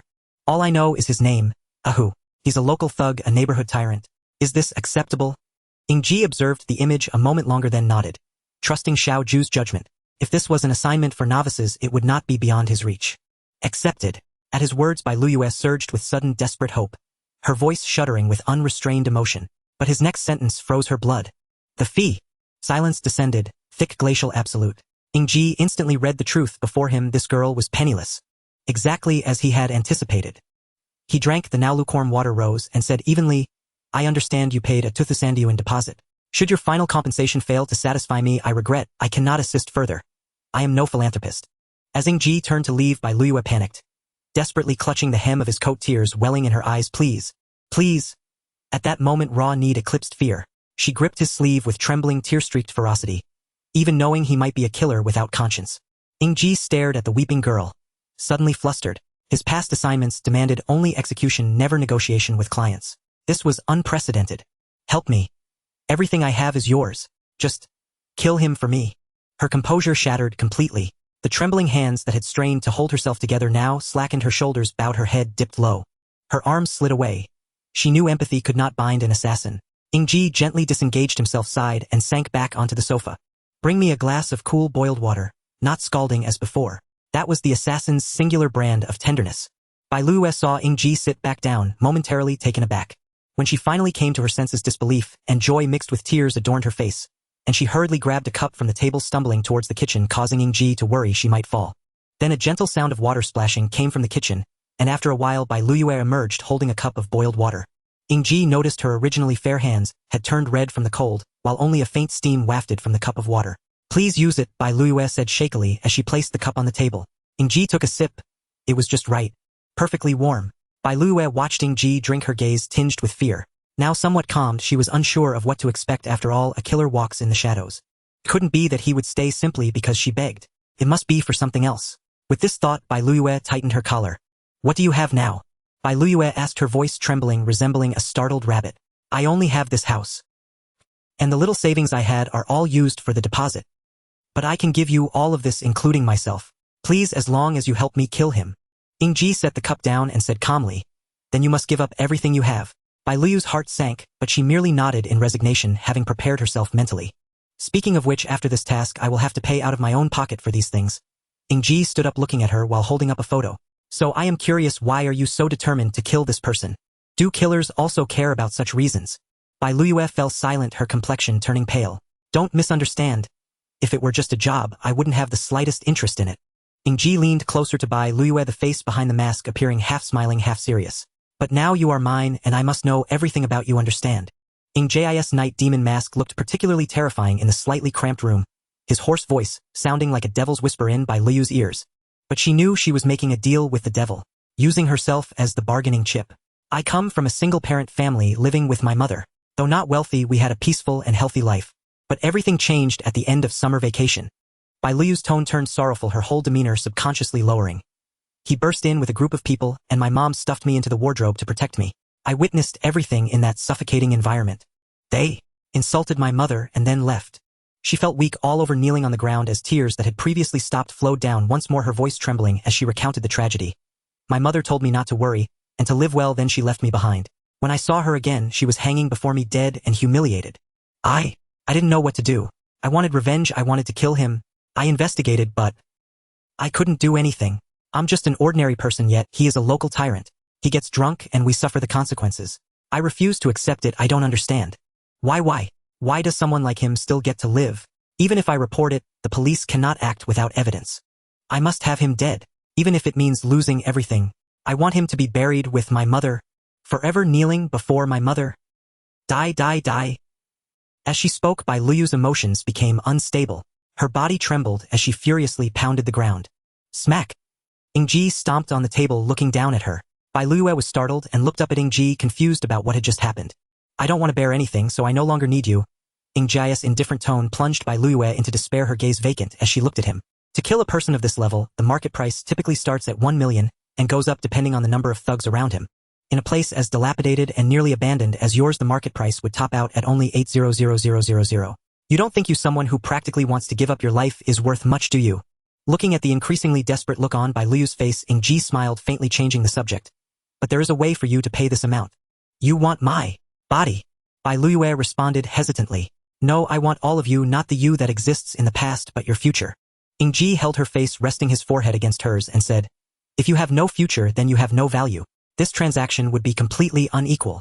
Bai Liu's gaze slowly became clearer. Although the deep pain in her heart could not be erased, she gradually began to exhibit the demeanor of a person. You mean, I have to work for you? Yes, Ying Ji replied. I have purchased your future, and you will work for me until the day your life ends. Bai Liu looked into his eyes so close and ultimately chose to trust her instincts, succumbing to her desires. All right. Ying Ji nodded in satisfaction, patting her head with his thumb up and fingers slightly curling towards Bai Liu. Bai Liu unconsciously nodded, locking her fingers into the gap between Ying Ji's fingers, then pressed her thumb against his with all her strength, as if using every ounce of her energy. The contract is established. The one who breaks their word will bleed upon the wasteland, their bones buried in a pit. Ying Ji leaned closer to Bai Liu. Live obediently, and be ready to work at any time. Soon you will see good news in the papers. Having said this, Ying Ji turned and left, leaving Bai Liu to process the day's events alone. He knew she needed time to find a new goal beyond revenge. Ying Ji could only offer her that opportunity. Ying Ji removed his mask and casually tossed it into his personal space. I didn't expect the host to be such a considerate and kind person. Oh, you know everything now? Ying Ji teased. Of course, my system's intuition is quite accurate. So are we going to kill that vicious tiger now? Let me correct 2 points. Ying Ji waved his hand. First, it's me, not us. I feel that when I don't need to scrounge from the shop, you're just a talkative bystander. What about the second point? I have school tomorrow, so I need to go back to sleep now. Ying Ji gestured and a spatial passage for one person appeared out of thin air. He nodded in satisfaction and slipped inside. The world is vast, but sleep is paramount. Ying Ji's movements went unnoticed by anyone. He slipped quietly back home. The night passed in silence, the moon shining like autumn water. The next morning, Ying Ji awoke to the fragrant aroma of steamed soup dumplings. As his eyes fluttered open, he found Ruoshua crouching beside his bed, holding a small plate brimming with dumplings. Her blinking eyes especially endearing. Master your soup dumplings. Still drowsy, Ying Ji rose slowly, meeting Ruoshua's eager gaze, and in the end restrained his impulse. He would gently remind her another time not to enter his room unannounced. With Ruoshua's assistance, Ying Ji completed his morning routine and devoured the entire plate of dumplings. To be fair, these dumplings were truly exquisite. After tidying himself, Ying Ji descended the stairs and found the other 3 already gathered in the hall. Ruofing stood motionless in a firm horse stance, glistening beads of sweat delicately adorning her nose. Yet her posture remained unwavering, resolute as stone. Ruohua sat atop the hall's table, notebook and smartphone spread before her, her brow faintly furrowed as if meticulously recording something. And Ruoyue. She seized dumpling after dumpling, stuffing them greedily into her mouth. Her cheeks puffed so full they seemed to defy human elasticity. Woe, Jiuling Qi Zhuang La. She hastily swallowed scalding broth, searing her tongue, causing her eyes to squeeze shut and glisten with involuntary tears. Watching Ryue's dazed expression, Ying Ji chuckled softly. Yes, I'm up. Ruoshue rose from her chair, her soft plump legs carrying her to Ying Ji's side. With a magician's flourish, she produced a carton of milk and beamed at him triumphantly. Master, I discovered this divine milk by chance. It's strawberry flavored, absolutely delicious. Here you go. Ying Ji accepted it and took several sips. The bright, tangy sweet burst of fruit pulp was utterly irresistible, perfectly cutting through the richness of the dumplings. Not bad. He ruffled Ryue's hair affectionately. Her eyes crinkled into crescent moons as she grinned blissfully silly. Spring breezes sweep across Kuaiji. Everywhere humanity thrives. Ying Ji took the phone from Ruoshue's hand. It was playing the song How Zi Wei Ji, and saw the caller ID his younger sister Ying Hanshuang. Hello, brother. Her voice brimmed with delight. What is it? I won't walk to school with you anymore in the mornings. I know you dislike being watched. All right. Ying Ji nodded approvingly. This imp had finally matured. But, you must accompany me on weekends, to make up for it, otherwise I'll pester you every weekday. Climb to the rooftop and confess my love to you. No. I'll go. Good. Her tone brightened further. Then it settled. She hung up instantly, as if fearing he might rescind his promise. Ying Ji shook his head wryly. Since yesterday afternoon's shopping trip, his one-sprout aloof school idol of a sister had transformed completely into an adorably clingy simpleton. Amusingly, Ying Ji suddenly thought of Ying Feishue, a textbook tsundere. More notably, neither woman realized the other shared that same trait. Their first encounters inevitably erupted into fiery quarrels. Entertaining spectacles for Ying Ji, who watched from the sidelines. He sincerely hoped for the day they'd recognize each other's true nature. That would surely be delightful. Shrugging lightly, Ying Ji said, Let's go. Time for school. Slipping on his satchel, he beckoned to his 4 maidservants. Ying Ji had been far too naive. He assumed that avoiding his sister would ensure a low-profile commute free from undue attention. Yet he'd forgotten to adolescent boys his maidservants held a lure equal to Ying Hanshuang's. All along the way, gazes pierced him like needles, leaving him profoundly ill at ease. A few even dared mock aloud, indignantly championing their own maiden's cause. Those hormonally driven young males, absurd yet oddly pitiable.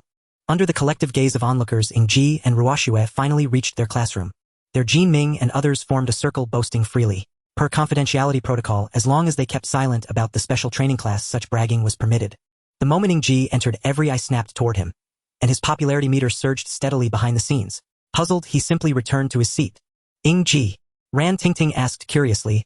I already thought you were formidable. But teaching level skill. Really? So Jin Ming's been singing my praises. Ying Ji sighed, unpacking his satchel. Ran Tingting nodded emphatically. He says your instruction is superb. Half the class wants private martial arts lessons from you. And just now, she hesitated, then added timidly. He lamented bitterly that your class's instructor invited Ying Hanshuang for an exchange program, and declared you two officially paired by faculty decree. We've been childhood friends since birth. Ying Ji deflected, opening his saint carving textbook. Ran Tingting's expression dimmed slightly. She said nothing more. By the way, Ran Tingting. Ying Ji remembered the wooden element arcane crystal in his bag. You failed your first awakening, didn't you? Yes. Textbooks state that those who fail their initial awakening must first condition their bodies with energy dispersed from an arcane crystal before attempting a second. Yes. Ying Ji retrieved the crystal, strung on fine cord, and handed it to her. Ran Tingting froze, bewildered.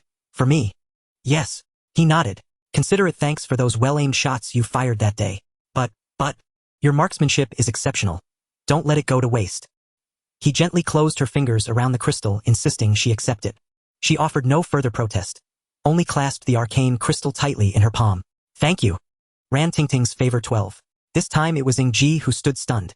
Though he'd harbored a faint intention to cultivate goodwill, such a dramatic surge exceeded all expectations. It's nothing. Just keep striving. Ruoshue watched him from nearby, warmth blooming in her chest. To her, her master's world was growing ever gentler, ever kinder. It felt comfortable. The morning classes were dull and tedious, especially for those who had already entered the sacred engraving training class. Jin Ming had long looked forward to the special training class in the afternoon. Yu Beima also announced a significant piece of news. Class division. Wei Yuan's expression showed surprise. He thought the class was already small enough, so why split it further? On the stage, Yu Beima exuded an imposing aura without anger, lightly coughing. Pai Hozi, are you looking to be hung from the ceiling again? Wei Yuan immediately covered his mouth, fearing to be caught again. The truth is, there was originally supposed to be a class division, but it was delayed because students from class 107 could not arrive due to special circumstances. Now that everyone is present, it is only right to divide the classes. As the saying goes, there is a sequence in learning the Tao and specialization in skills. Although everyone is an awakened, each sacred engraving has different inclinations. For example, taking the various sacred engravings of the wood attribute, there are those proficient in offense like the wood spear capable of transforming wood into various weapons with immense power, and the source wood which can instantly create a favorable battle environment, as well as the life wood with vigorous life energy which can provide vitality and energy. This illustrates the different branches of a single attribute. Therefore, we need to divide the classes employing different teachings for the various sacred engravings. Now we will have several classes: the offensive class, healing class, control class, heavy armor class, and support class. Yu Beima looked seriously at the students below and continued, the offensive class focuses on maximizing the attack potential of sacred engravings, primarily serving as output and slaughter on the battlefield. The healing class is responsible for on-the-spot healing during battles and logistical support, serving as the backbone of the group. The control class aims to turn unfavorable terrain into advantageous situations for our side, acting as the vanguard and scouts in combat. The heavy armor class primarily focuses on damage resistance and creating various fortifications to protect teammates. As for the support class, it is responsible for enhancements, transfers, and assisting teammates in escaping various predicaments during battle. Strictly speaking, a sacred engraving does not have absolute classifications but does have certain inclinations. Since you all possess powers that exceed ordinary people, you must be prepared to invest more effort. The greater the power, the greater the responsibility. Finally, I want to say that you will need to fully disclose your sacred engravings to me, so I can divide the classes. Since you have signed the agreement and joined this class, you may entrust your backs to one another as comrades. The information regarding teammates' sacred engravings today must not be leaked in any form. Those who violate this will face execution. Yu Beima's expression was extremely serious and his tone was firm. For a moment everyone dared not breathe, and the classroom fell into a frightening silence. Class leader, come up. You are the first to be assigned to a class. Yu Beima gestured with the ring in his hand, producing a tablet and looking at Ying Ji. Clever air assistance. Yu Beima raised his eyes and said lightly, support class. With Ying Ji setting the precedent, one by one students stepped forward to announce their sacred engravings. Wei Yuan was finally satisfied to be assigned to the healing class. Li Xiao's sacred engraving was Clever Evil Curse Entanglement, and she was assigned to the control class. Zhang Huifeng's level Force Element went to the heavy armor class, while Mo Yuan's Clever Wind Sting entered the offensive class. A level Don Jin Ming shone, as always, entering the offensive class with great fanfare. Only two people could rival Jin Ming. One was Ruo Shui. Her sacred engraving was a previously undiscovered type which had been officially recognized as a level Snow Burial, and she entered the offensive class. Yu Beima had to work hard to persuade her to enter the offensive class, or otherwise, she would have followed Ying Ji into the support class long ago. The sacred engravings of the other three maids were still being verified, and for now they all had to be placed in the offensive class. The last person was a gloomy girl, who always wore a small duckbill hat. Ying Ji had not noticed her presence before. For someone with such low visibility, Ying Ji envied her to the point of reddening his eyes. If it weren't for her extremely low presence, she should be the most dazzling genius in this class. She had dual sacred engravings. Her talent was already nearly at the pinnacle of humanity. One was the Slevel sacred engraving Raging Tide, a water-based offensive sacred engraving that made Wei Yuan envious to tears. The other was the Level sacred engraving Realm of Imagination, a top-tier spatial sacred engraving which was a support sacred engraving. There is a consensus in the world that aside from being able to instantaneously utilize space to create spatial blades through method of space manipulation, all other sacred engravings are supportive. The girl's choice also gave Yu Beima a headache. The main sacred engraving she chose was not Raging Tide but Realm of Imagination. No matter how he persuaded her, she remained unmoved. The reasoning was simple: the current authority of the void was not method of space manipulation but realm of imagination. And the authority of the void was the strongest authority. Left with no choice, Yu Beima had to let her enter the support class. Ying Ji silently noted her name in his heart, Xia Cici. After Ying Ji once again conducted a combat class, Yu Beima sent them off to their respective classes. In his own words, he had specially assigned teachers to each class to help them unleash the maximum power of their sacred engravings. Yu Beima himself went to sleep with a thermos in his arms. Ying Ji arrived at the support class classroom, which was not large but fully equipped with various instruments. The teacher had not yet arrived, and the classroom was empty apart from the students. It was at this moment that Ying Ji discovered that in such a large support class there were only two people. It was him and Xia Cici. Yo! A spirited voice suddenly reached Ying Ji's ears as he turned to look. It was not the teacher he expected but Xia Cici, the girl who had seemed exceedingly gloomy. At that moment she had taken off her duckbill hat and was no longer looking down. Instead she wore a bold smile on her face, looking at Ying Ji with a charming grin. Previously she had been shy, hiding her body under an oversized uniform, making her seem as though she was enshrouded in mist, hard to perceive. Now Xia Cici revealed all her beauty before Ying Ji. A faint blush spread across her fair face, and her smile made one unconsciously recall the vibrant youth under the warm sun of spring, appearing full of life. Her slightly sweaty black hair stuck adorably to her forehead. She laughed cheerfully with elegantly arched eyebrows and captivating eyes exuding a brilliance that made one forget the mundane. The oversized uniform on her looked warm and gentle, creating a stark contrast to her previous gloomy and concealed appearance.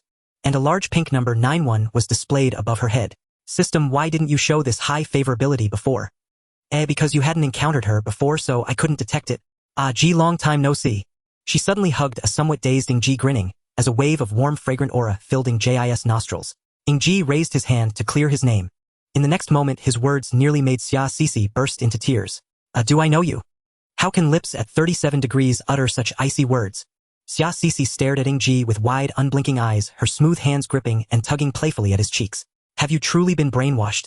So thoroughly that you've lost your wits? Your mother is Xia Anchuan. Xia Sisi slapped Ying Ji's cheek lightly. No way, you really have gone dim. Your teacher Xia's daughter. Exactly, didn't we used to play together all the time as children, right up until that incident? Ying Ji pondered for a long while, until deep within the recesses of memory, he finally unearthed the girl who'd once turned his household into utter chaos. Old Snake. Wow. You do remember me. Xia Sisi threw her arms around Ying Ji again, this time with even greater fervor, as if trying to press him bodily into her own being. What a nostalgic nickname. Ha ha ha. Never imagined that a peerless beauty reigning over this entire world would be dubbed Old Snake by my childhood friend. Every time that moniker crossed his mind, Ying Ji couldn't help but picture a gaunt, hollow-eyed man, listless and drained. That truly was the embodiment of Old Snake. Ying Ji sighed softly, still nestled in the girl's embrace. So much for a quiet, uneventful semester. It seemed destined to spiral into glorious, unrelenting pandemonium. Xia Sisi, the daughter of Xia Anchuan, was Ying Ji's genuine childhood friend, not a pretender like Ying Hanfrost, but the authentic article. Having spent countless nights under his roof since early childhood owing to her mother's demanding career and single-parent household, Ying Hanfrost disliked her, leaving Ying Ji as her sole companion, and because Sisi sounded like the hissing of a snake, Sisi, he had nicknamed her Old Snake, a title she'd borne ever since. From the very beginning, she'd been a whirlwind of chatter, irrepressibly mischievous, delighting in chaos as if the sky itself were her playground. Even Ying Ji found her exhausting. After all, one never knew when social mortification might swallow them whole. She'd arrived just moments ago. A gentle, tender little girl. Reunion with an old friend. Eyes blazing with familiar intensity. Ying Ji extricated himself from her embrace and gazed at Xia Sisi with his famously lifeless fish-like eyes. Why did you feign such aloofness just now? Trying to look cool? Not at all. Xia Sisi slung her arm casually over his shoulder and grinned, utterly unself-conscious. I came for you. Why on earth would I waste energy talking to them? That's why I asked Mom to get me this baseball cap. It lowers my visibility. I put it on whenever others are around. Conversations drain me. And imagine the fuss if people learned Mom's an imprint holder. But you love chatting. Love chatting. Ji. You have no heart. I only became this incessant chatterbox because I imitated you. And now you turn around and scold me for it. Pa, heartless cad. Abandoner. Old Ying Ji, betrayer of trust. Ying Ji watched Xia Sisi's wildly expressive face and edged backward slightly. I did no such thing. No, don't you remember? As children you'd sneak wine, and though you couldn't hold your liquor after just one sip, you'd launch into torrents of absurd drunken rants, then drape yourself over my shoulder declaring girls must talk more. If they speak too little, they'll never hold sway over boys. You also claimed cheerful girls were the most captivating, that no one could resist a girl willing to lose herself in a boy's wildness. Once I was a soft-spoken, demure little blossom, until you corrupted me beyond redemption. Now, I've literally taken on the shape of Ji. Ying Ji flushed faintly. His childhood memories had long since faded. Yet here Xia Sisi recited them detail by vivid detail. At a loss for reply, he seized upon a hasty subject change. What brings you here? To train, of course. The moment I heard Ji was enrolling, I raced here without pause. Moved. Wait. You weren't mentally reshaped by teacher Xia. Her influence cannot reach my consciousness. Suddenly Xia Sisi snapped her fingers, her eyes alight with revelation. Oh, should I call you Big Brother now? Then Ying Hanfrost is your true childhood friend. It would seem so. Big Brother, her voice melted into honeyed sweetness. Irresistible yet unsettling. Do you adore your cute, affectionate little sister? Ying Ji pushed her approaching face away, baring his teeth in exasperation. His gaze heavy with resignation. Repulsive.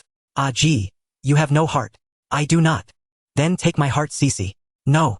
Old Snake. Love has vanished. Ji will never again cradle my face with tenderness, gazing upon me so gently. Never existed, Ying Ji retorted, snapping her baseball cap firmly back onto her head with a sigh. Class is about to begin. Xia Sisi giggled, but said nothing more, settling down with mock solemnity. After a long wait, the teacher finally arrived. A kind-faced, middle-aged woman. No sooner had she entered than Xia Sisi yanked off her cap and waved enthusiastically. Auntie. Sisi, how tall you've grown. The woman smiled warmly. And Xiao Ji too, you've shot up. Seeing you live a normal life fills me with joy, Xiao Ji. Your father was indeed despicable. But all that belongs to the past. We are all your family. Ying Ji shot Xia Cici a desperate pleading glance. He had no idea who this woman was. Staying longer risked exposure. She's Auntie Xia Yi, my maternal aunt, and the very instructor I specially arranged for our class. And now she's your aunt too, big brother.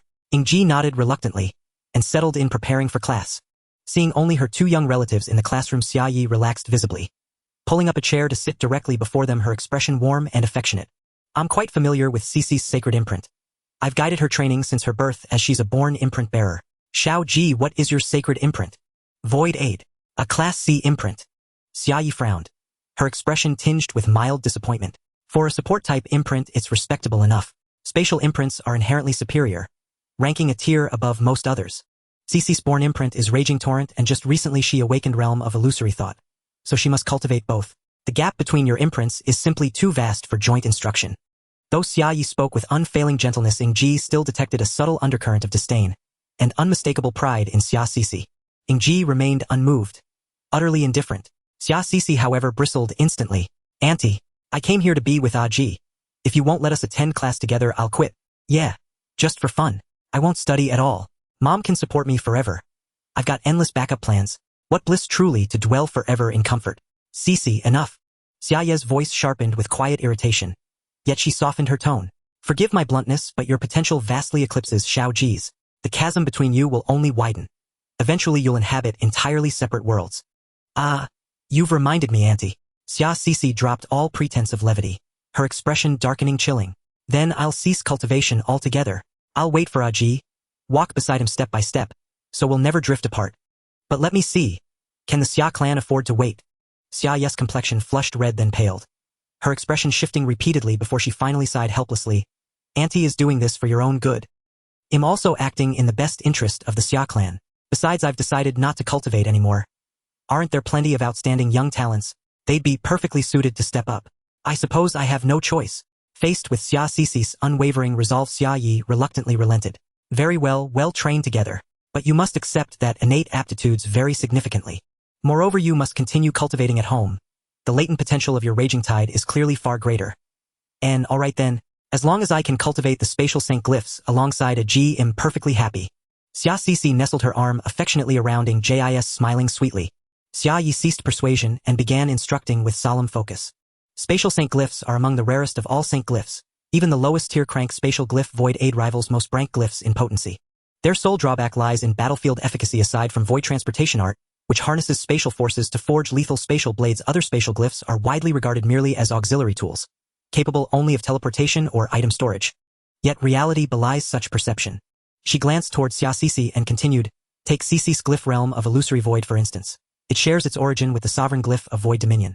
And yet that sovereign glyph stands among the mightiest, not through mere support but through unparalleled mastery. Realm of Illusory Void enables the construction of spatial corridors and instantaneous translocation. Based on my understanding of Void Dominion, its wielder can appear, without warning, at any point on the battlefield, exploiting terrifying mobility to strike with devastating unanticipated precision.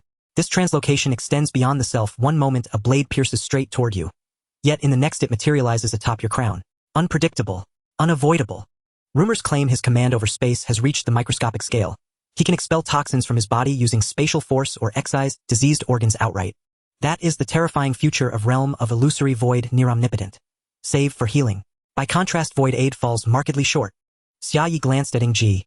His expression remained utterly impassive, and a subtle pang of regret flickered across her face. Void Aid has long served as the foundational spatial glyph, rare yet not uncommon. Its users lack the fluidity of Realm of Illusory Void or Void Transportation Art, managing only rudimentary manipulations governed by spatial law. They assist in constructing spatial corridors, fabricating spatial apparatuses, transporting supplies across battlefields, evacuating critically wounded comrades. After all, even high-tier Void Aid users possess monstrous agility. I recall one exceptionally gifted Void Aid awakened, one dubbed the Second Nurse. On his own, he rescued over 50,000 soldiers from the battlefield. So Void Aid is in truth a highly valued glyph. Auntie, could you tell us more about Shattervoid? I'm dying to know. Xia Cici winked slyly at Ying Ji, her playful expression brimming with quiet triumph. Ying Ji shook his head with a wry smile. Evidently she already knew his glyph. Shattervoid. Xia Ye's gaze drifted inward as if summoned by distant, deeply buried memories. It is the uncrowned sovereign of all spatial glyphs, first manifested 2 years ago upon a woman who beneath Void Dominion's very gaze stole nearly half of Zhongxia's uranium reserves, and then upon detection forcibly sealed Void Dominion's spatial channels, severing his perception of space itself. That was the first time Void Dominion questioned the ultimate limits of spatial glyphs. What followed, however, would irrevocably shatter his entire understanding. What happened? Xia Sisi leaned forward, eyes wide with innocent curiosity. And you must swear secrecy. This remains classified.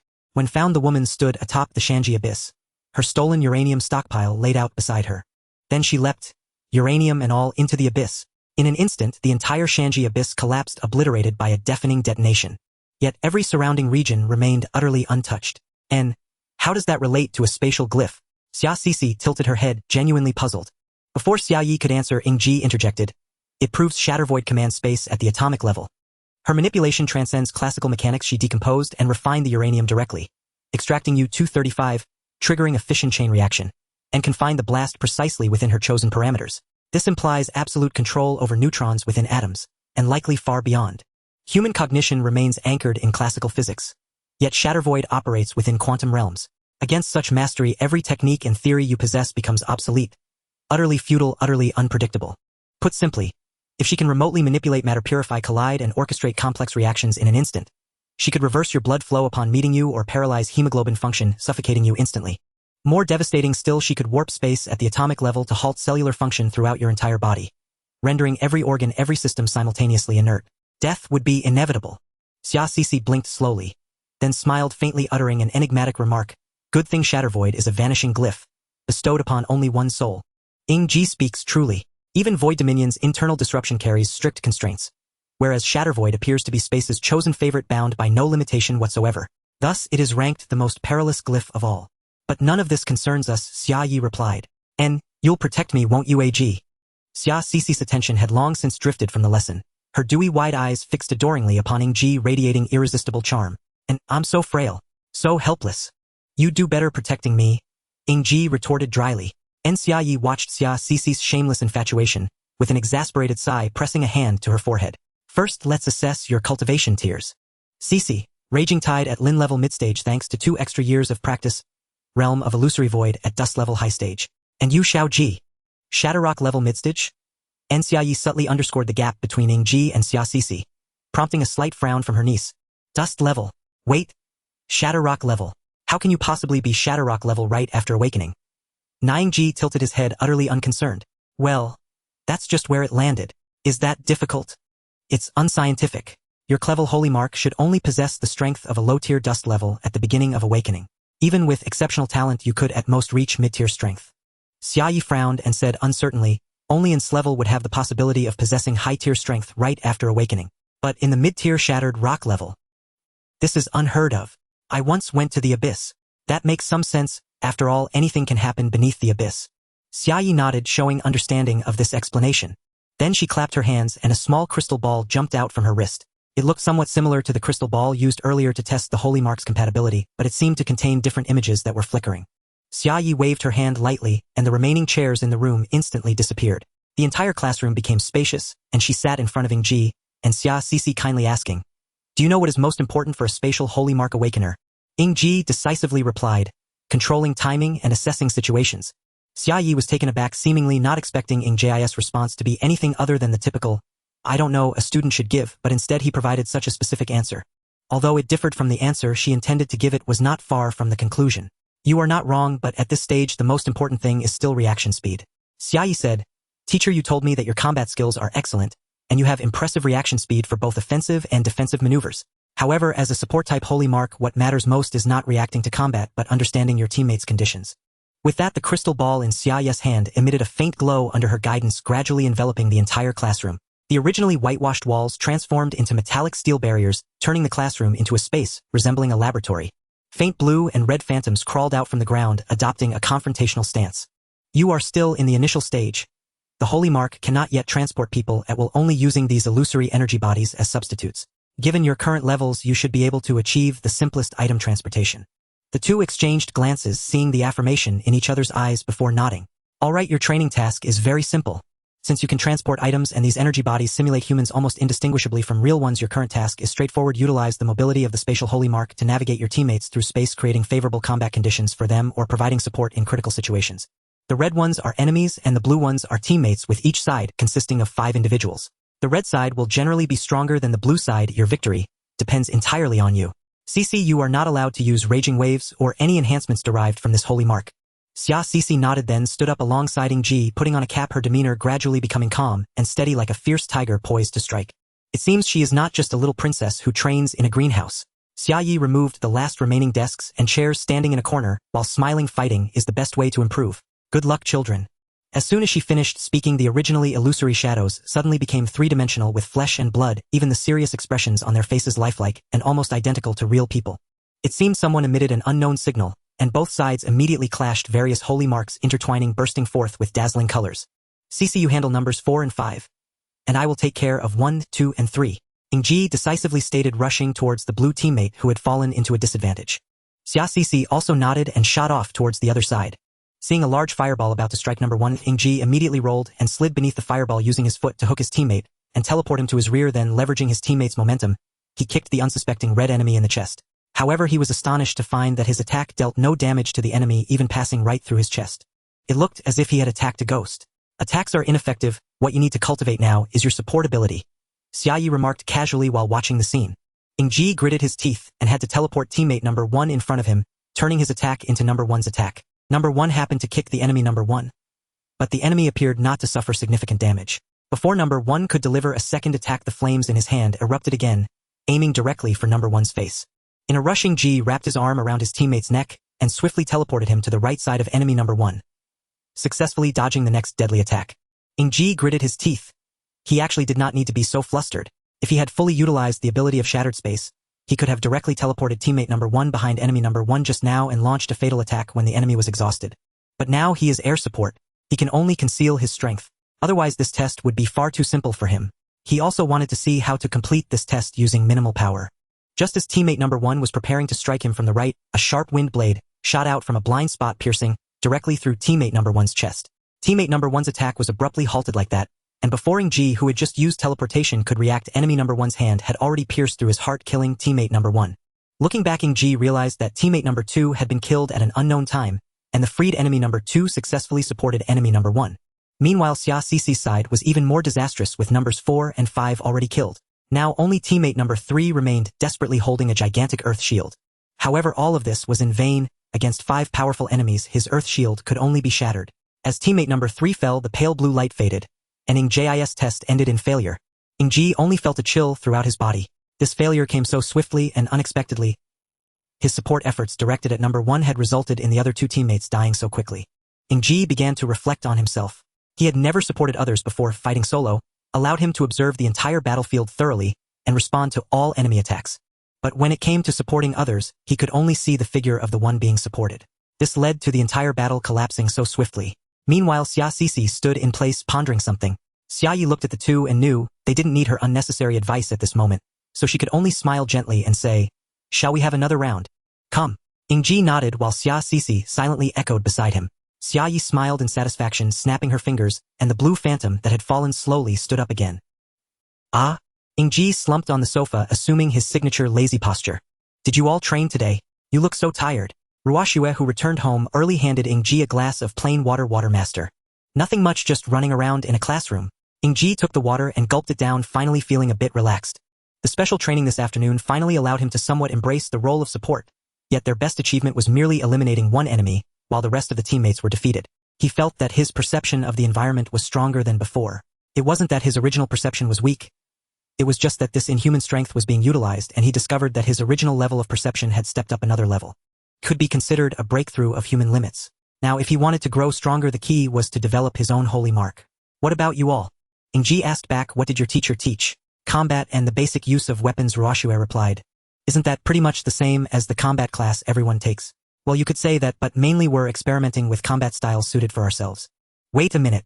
Ying Ji suddenly thought of something. "The combat class is taught by me, and the following classes are taught by other teachers, so isn't teacher you just doing nothing and collecting a paycheck?" "It seems so." "That's unfair." Ying Ji thought about the fact that he only received one secret method crystal, and his mood instantly soured. Knock, knock, knock. The sound of knocking came, and Ruoxue, who had nothing to do, ran to open the door, welcoming in a girl wearing a cap.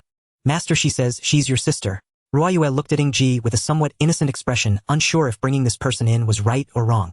"I came to deliver something to my handsome brother." Cici jumped beside Ying Ji, sitting on the sofa with her cute little legs, bent, her beautiful eyes squinting with a smile as she looked at Ying Ji. I came to deliver something to my handsome brother Xiaoxi, jumped beside Ying Ji sitting on the sofa with her cute little legs, bent her beautiful eyes squinting with a smile as she looked at Ying Ji. Be normal. I am normal. Ji, don't you think it's rude to speak to the world's #1 beauty like this? Please, world's #1 beauty, be normal. Adding old snake makes it even stranger. Xiaoxi puffed her cheeks and took a large package out of her bracelet, placing it on the table. This is something your sister asked me to deliver. It's for your cultivation. Thank you. The cultivation resources he had been longing for finally arrived, and Ying Ji couldn't help but feel a bit touched. He thought he had been forgotten. Master, who is this? Ruoxue, seeing the stranger, was already scared into silence, just as Ruohua heard the movement in the living room and came out from the kitchen to ask. I'm the cute sister of my brother, the world's #1 beauty Xiaoxi. You can warmly call me Sisadarin. Don't go crazy. Ying Ji pressed down the excited Xiaoxi and briefly introduced this lively and active girl to Ruohua. So does that mean that the roles of the master sister and childhood friend have switched now? Ruohua nodded, expressing her understanding. You could think of it that way. Then stay for a meal. Ruohua smiled. We made sweet and sour fish and beef with potatoes today. I wanted to. Xiaoxi smiled bitterly, standing up from the sofa, her delicate little face revealing a helpless expression. But if I don't go back to cultivate, I'll be scolded. After saying this, she immediately buried her head in Ying Ji's arms and inhaled deeply twice, then dashed out of the living room, leaving Ying Ji in a daze. Thank you for the hospitality, AG. See you tomorrow. After saying that, she disappeared at the end of the door like a happy little sprite. Everyone exchanged glances, ultimately leaving it at that. After dinner, night fell. Ying Ji returned to his room, and according to his instructions, no one would come in at night. He first looked at the package Xiaoxi sent, curious about the resources from the Ying family. Upon opening the package, the first thing he saw was a small note. The handwriting on the note was elegant and dignified, yet carried a cold, authoritative aura. Ying Ji recognized it at a glance as the handwriting of Ying Feishue. Brother, these are the resources for your cultivation this month. I didn't prepare too much for you. There's no need for you to have the dust level space system secret method crystal, so I only got you 100 fragments of the rock level, which should be enough for you to use at the rock level. Even if you can't comprehend the secret method, it doesn't matter, just absorb the energy inside. I've also prepared 200 pieces of pattern spirit for your daily expenses. If you need custom weapons or other resources, just ask Xiaoxi, and I'll have her deliver them to you. Don't save, the family isn't lacking. Pattern spirit 1 piece is equivalent to 10 pieces of fragment spirit. Is this what it's like to be from a wealthy family? Ying Ji looked at the dazzling resources, and the system in his hand suddenly felt less appealing. As if the system sensed Ying Ji's thoughts, it panicked a bit. Host, the system is not that bad. Look at what I give you. They are things that cannot be obtained in reality. I am your cheat. Although your sister can provide you with endless resources, I can help you achieve things that cannot be done in this world. Looking at the anxious system, Ying Ji smiled and did not respond. He just felt that working for Yubei only earned him 2 pieces of fragment spirit and a piece of wood-type secret method crystal. It's such a loss. He put on the mask of the faceless man and looked in the mirror, confirming he had become that familiar uncle face, then waved his hand again to sketch a circle, and a circular passage appeared out of nowhere. After he went out last time, he left his mark in a narrow alley. Now he would just teleport directly when going out. After all, climbing out of the window posed the risk of being discovered by the maid. Appearing in the alley, Ying Ji inserted the night ghost's token into his phone, and that cute little orange app appeared out of nowhere with countless little red, already in his personal center. These were the pieces of information he had entrusted Jiang Xiaojun to gather for him. After all, he didn't have his own intelligence network, and had to rely on Xiaojun to find out the movements of the evil tiger. Evil tiger, a small-time thug leader surrounded by 2 awakened ones, one at the dust level low tier and the other seemingly at a high tier. Ying Ji nodded. Such a person is the easiest to deal with for a killer. After all, they have many enemies and frequent social circles, making the cost of disguise greatly reduced. Ying Ji entered a somewhat cheap hotel based on the information. But it only looked cheap. According to the information, this place was the property of Evil Tiger's underlings, used as a base for illicit activities, and its ordinary appearance made it easier to disguise. However, inside it was another world. As Ying Ji approached the hotel, a man with shifty eyes came up to him and handed him a small album. Brother, want some fun? Ying Ji looked at the exceedingly lewd man, stunned for a moment, then took the album from him. He began to flip through it. Yes, he was indeed flipping through it while offering his commentary. The quality at your place isn't great either. Look at these black stockings. There's clearly too much excess flesh at the bend of the legs, making them look less firm. Even the all-powerful black stockings shouldn't be treated so poorly. As for these milk stockings, I suggest you don't let the young ladies wear them. They have too high of a requirement for a girl's leg shape, and this cosplay it doesn't replicate at all.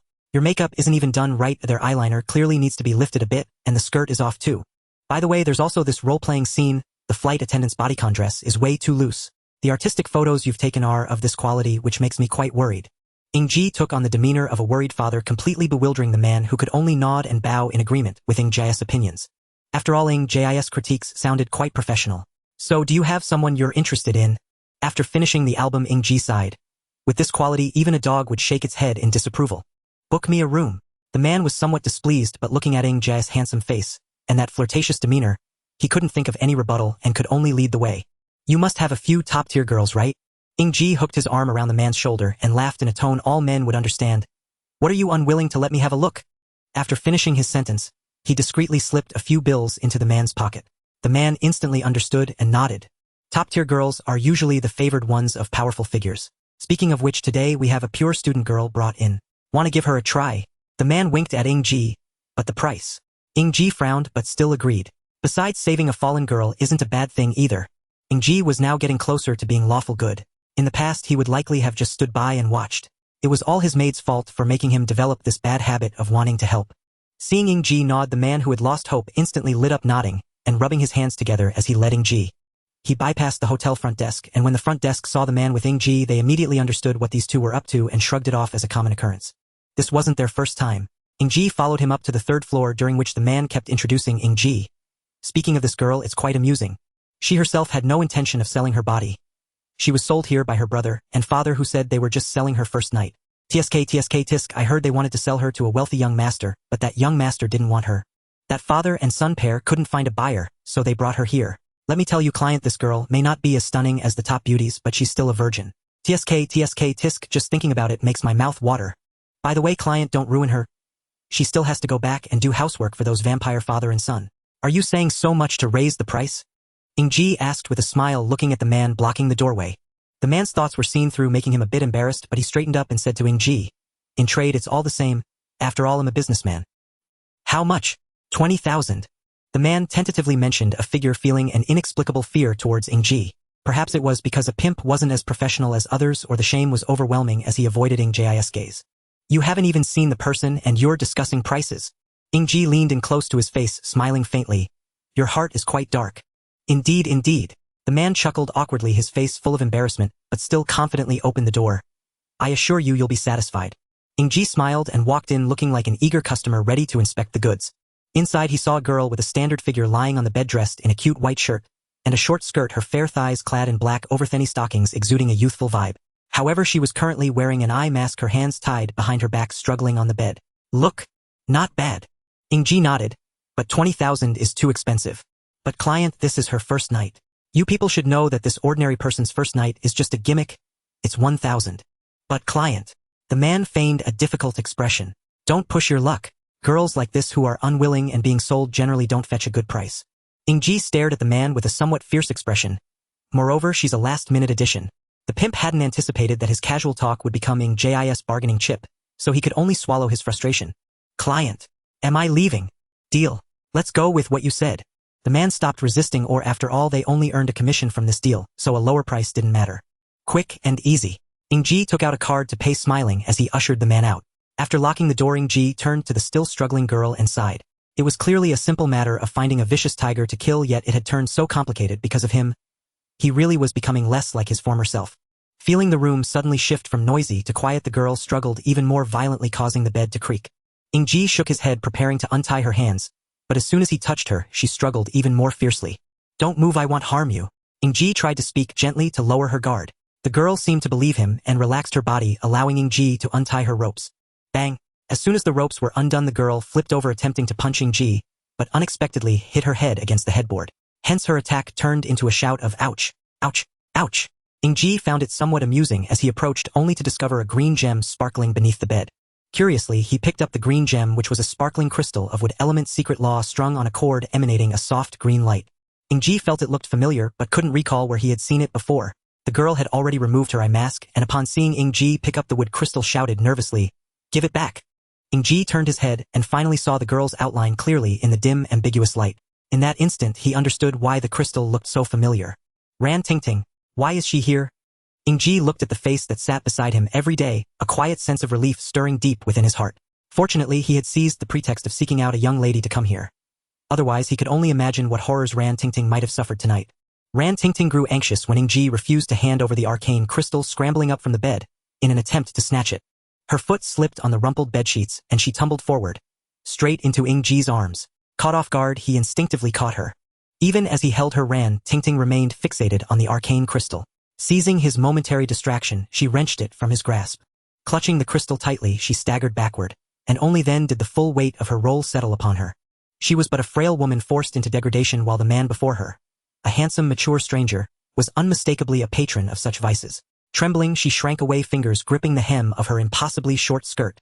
"Cooperate with me," Ying Ji said wisely, keeping his distance and folding his arms across his chest. Yet in this charged setting his words carried an unintended, deeply unsettling resonance. Hearing such a seemingly degrading remark, tears of shame and fury welled in her eyes. Her trembling finger pointed shakily at him. Yet all that emerged was a choked, stammering "You. What about me?" Ying Ji frowned, perplexed. "All I ask is that you remain quietly in this room. You demand silence and forbid resistance." Panicked, Ran Tingting pressed her forehead against the wall, tears streaming down her face in despair. Her voice rose raw and hysterical. "Don't come near me.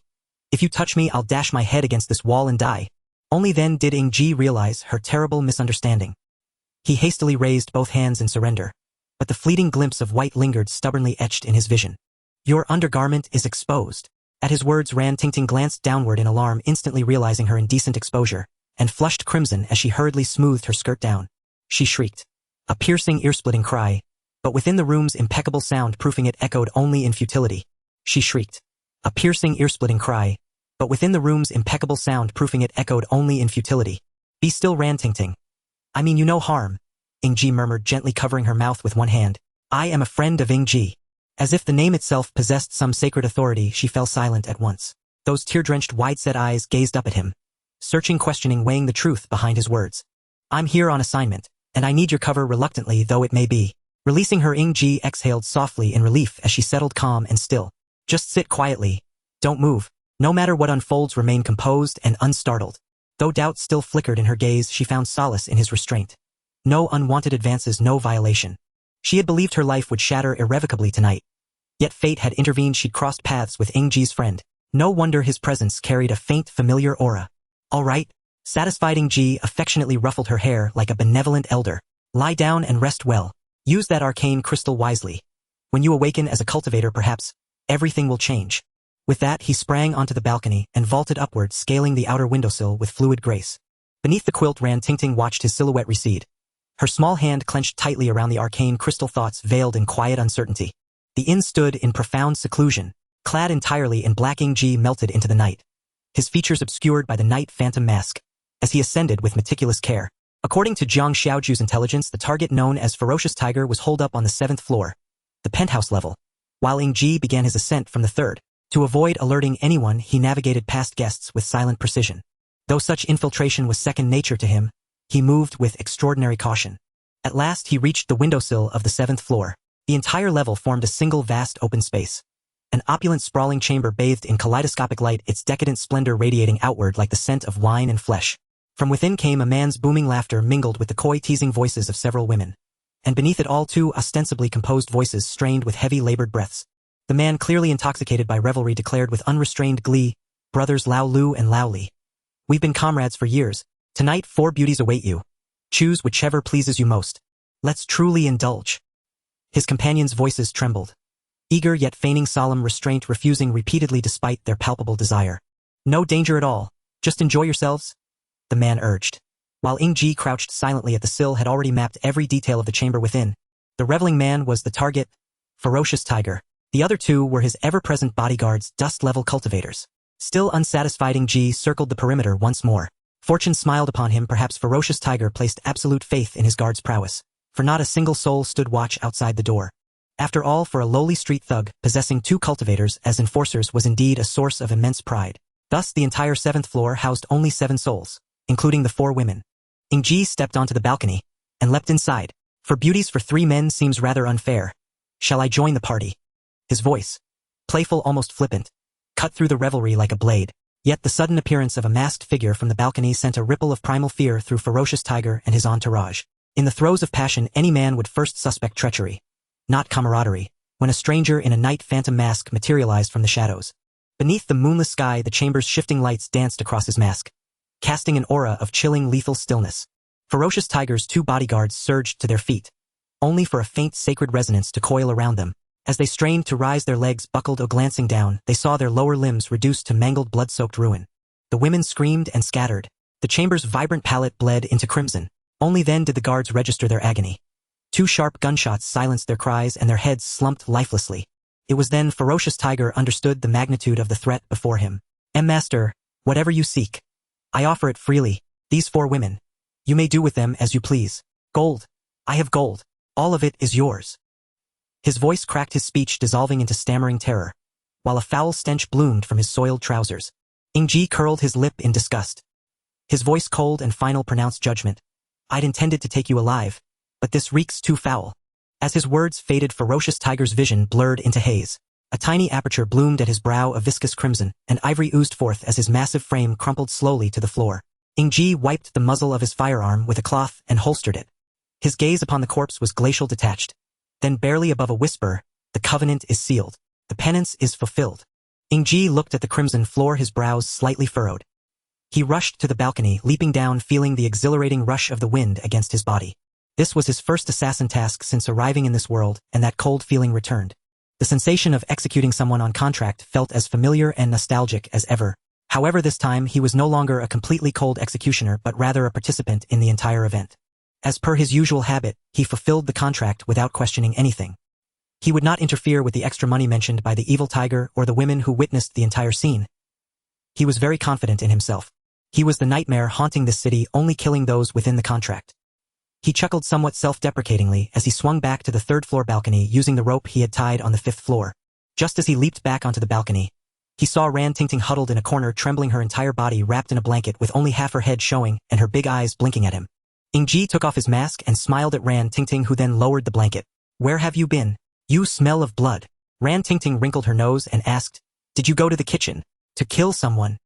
Ran Tingting immediately recoiled, as if the once amiable uncle had suddenly transformed into a terrifying demon. Ran Tingting's pupils shook with shock. Why could this person in front of her speak about killing, as if it were as easy as drinking water? Even though he was Ying Ji's friend, she felt a slight sense of fear towards him. Don't be afraid, I'm a killer, not a bad person. Ying Ji tried to reassure Ran Tingting, but as soon as he said that, she became even more frightened. A killer isn't a bad person. Her already timid body shrank back even more. Ah! Never mind, no need to explain, someone will probably be coming soon. I have to go, remember to lock the door behind me. Ying Ji jumped towards the balcony and said, If the police come, just say you were sleeping alone. If it's a pimp or the boss, say you ran away because you were afraid of the anti-vice team. Ran Tingting hesitated. Ying Ji suddenly guessed her thoughts and said, When you go back, just cry and say you sold yourself. After all, I've already paid and no one will remember your body then.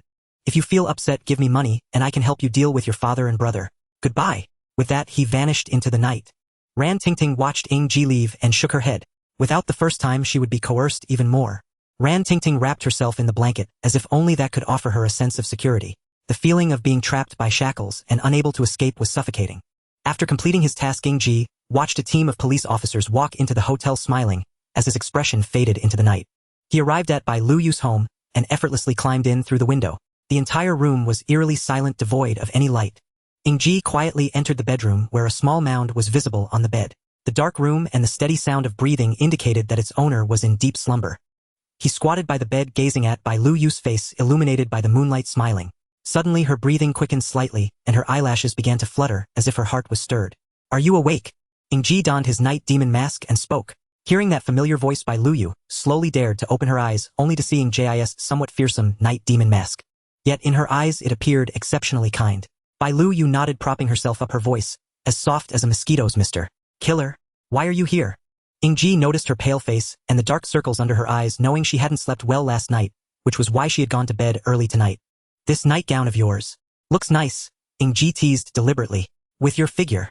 Tisk tisk, I didn't expect you to have developed quite well. Bai Lu Yu immediately pulled up the blanket, shyly looking at Ying Ji, her exposed eyes revealing the girl's instinctive embarrassment and anger. Someone was killed. Just as Bai Lu Yu hesitated about whether to express her modesty, Ying Ji's nonchalant remark left her frozen in place.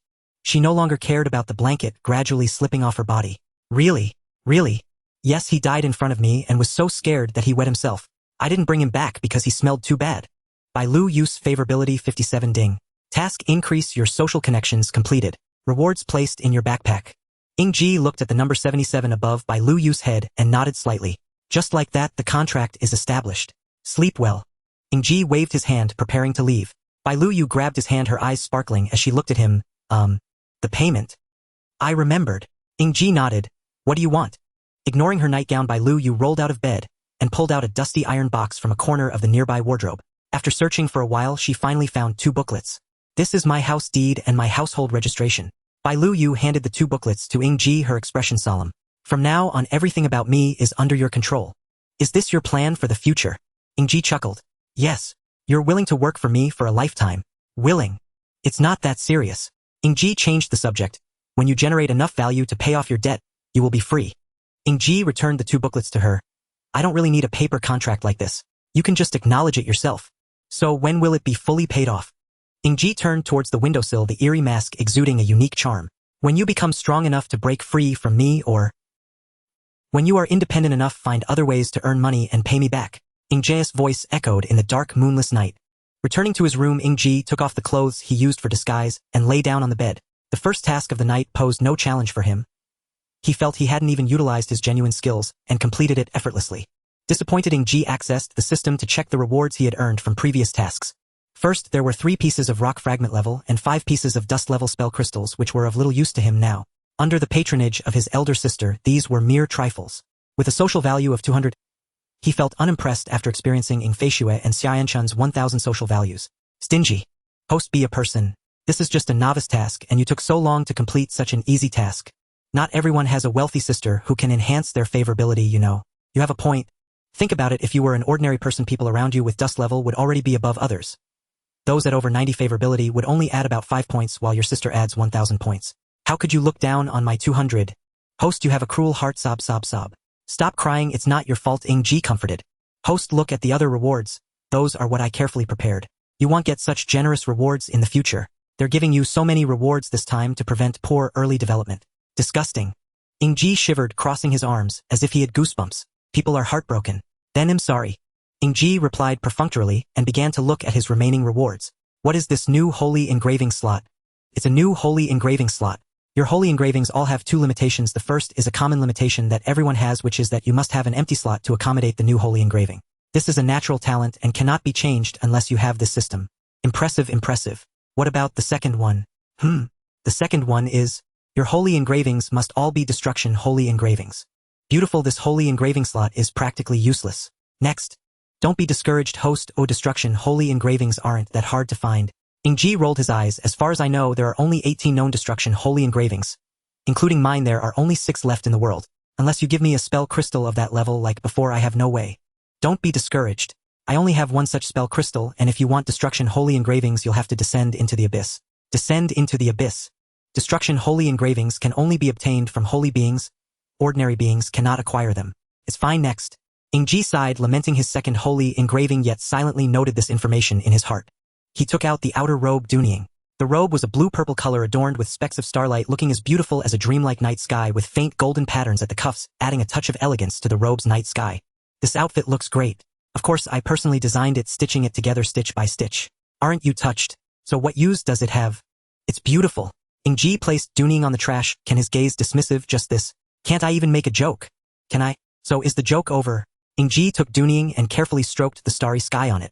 To be honest, he was quite fond of this outfit, because it really looked great. Aren't you fond of sneaking around? This outfit can make you invisible, and it is an equipment that grows with the user's level. That is to say, you can completely isolate those at the rock fragment mid-stage, and even those at the rock fragment level, if they are not very perceptive, will also find it difficult to detect you. You should have said that earlier. Ying Ji immediately donned Dunying. A faint connection linked with his consciousness as he silently chanted invisibility. The bright starlight on Dunying gradually dimmed. The blue-purple night sky also slowly turned black. Then, the golden patterns intertwined on the clothing, making the entire night sky transparent, while Ying Ji's figure vanished from the room. Very nice. Ying Ji looked at his completely transparent self in the mirror and nodded in satisfaction. Then he took off Dunying and stored it away. Now this outfit was not just beautiful to him. It was also a great treasure for killing and looting. Finally, Ying Ji took out his new weapon, Duanyun Zuinyu. It was 2 short daggers filled with aerodynamic beauty. One was white, named Duanyun, which had faint mist swirling around it, making the dagger appear both illusory and substantial.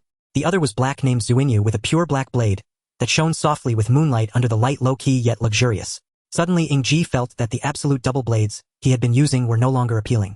Host, how about these 2 daggers? Aren't they cool? Indeed they are cool.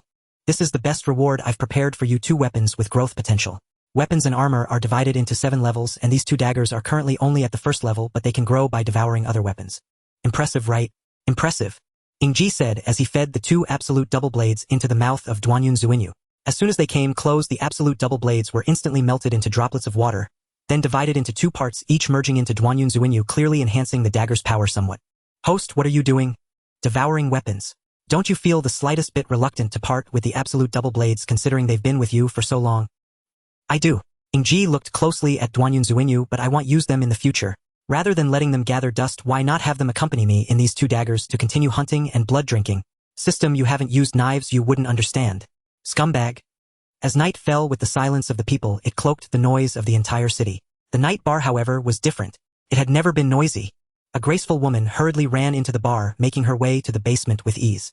The bartender merely glanced at her and did not stop her. She dashed to Jiang Ziajun's table, desperately shaking the sleeping Jiang Xiaojun. However, Jiang Xiaojun only mumbled in her sleep, showing no signs of wanting to wake up. What's wrong, crying girl? Is your seductive little butt on fire? A burly man laughed loudly with the teasing intent in his words laid bare. The woman called crying girl shot him a glare and ignored him, continuing to shake Jiang Xiaojun. After a while, Jiang Xiaojun rubbed her sleepy eyes and stood up straight. Who is it? Crying sister. What's wrong? Jiang Xiaojun yawned widely. I still have class tomorrow. You're lying, you always sleep in class. The crying girl affectionately patted Jiang Ziajun's head and said, every time you pretend to be your sister to attend parent-teacher meetings, the teacher scolds you.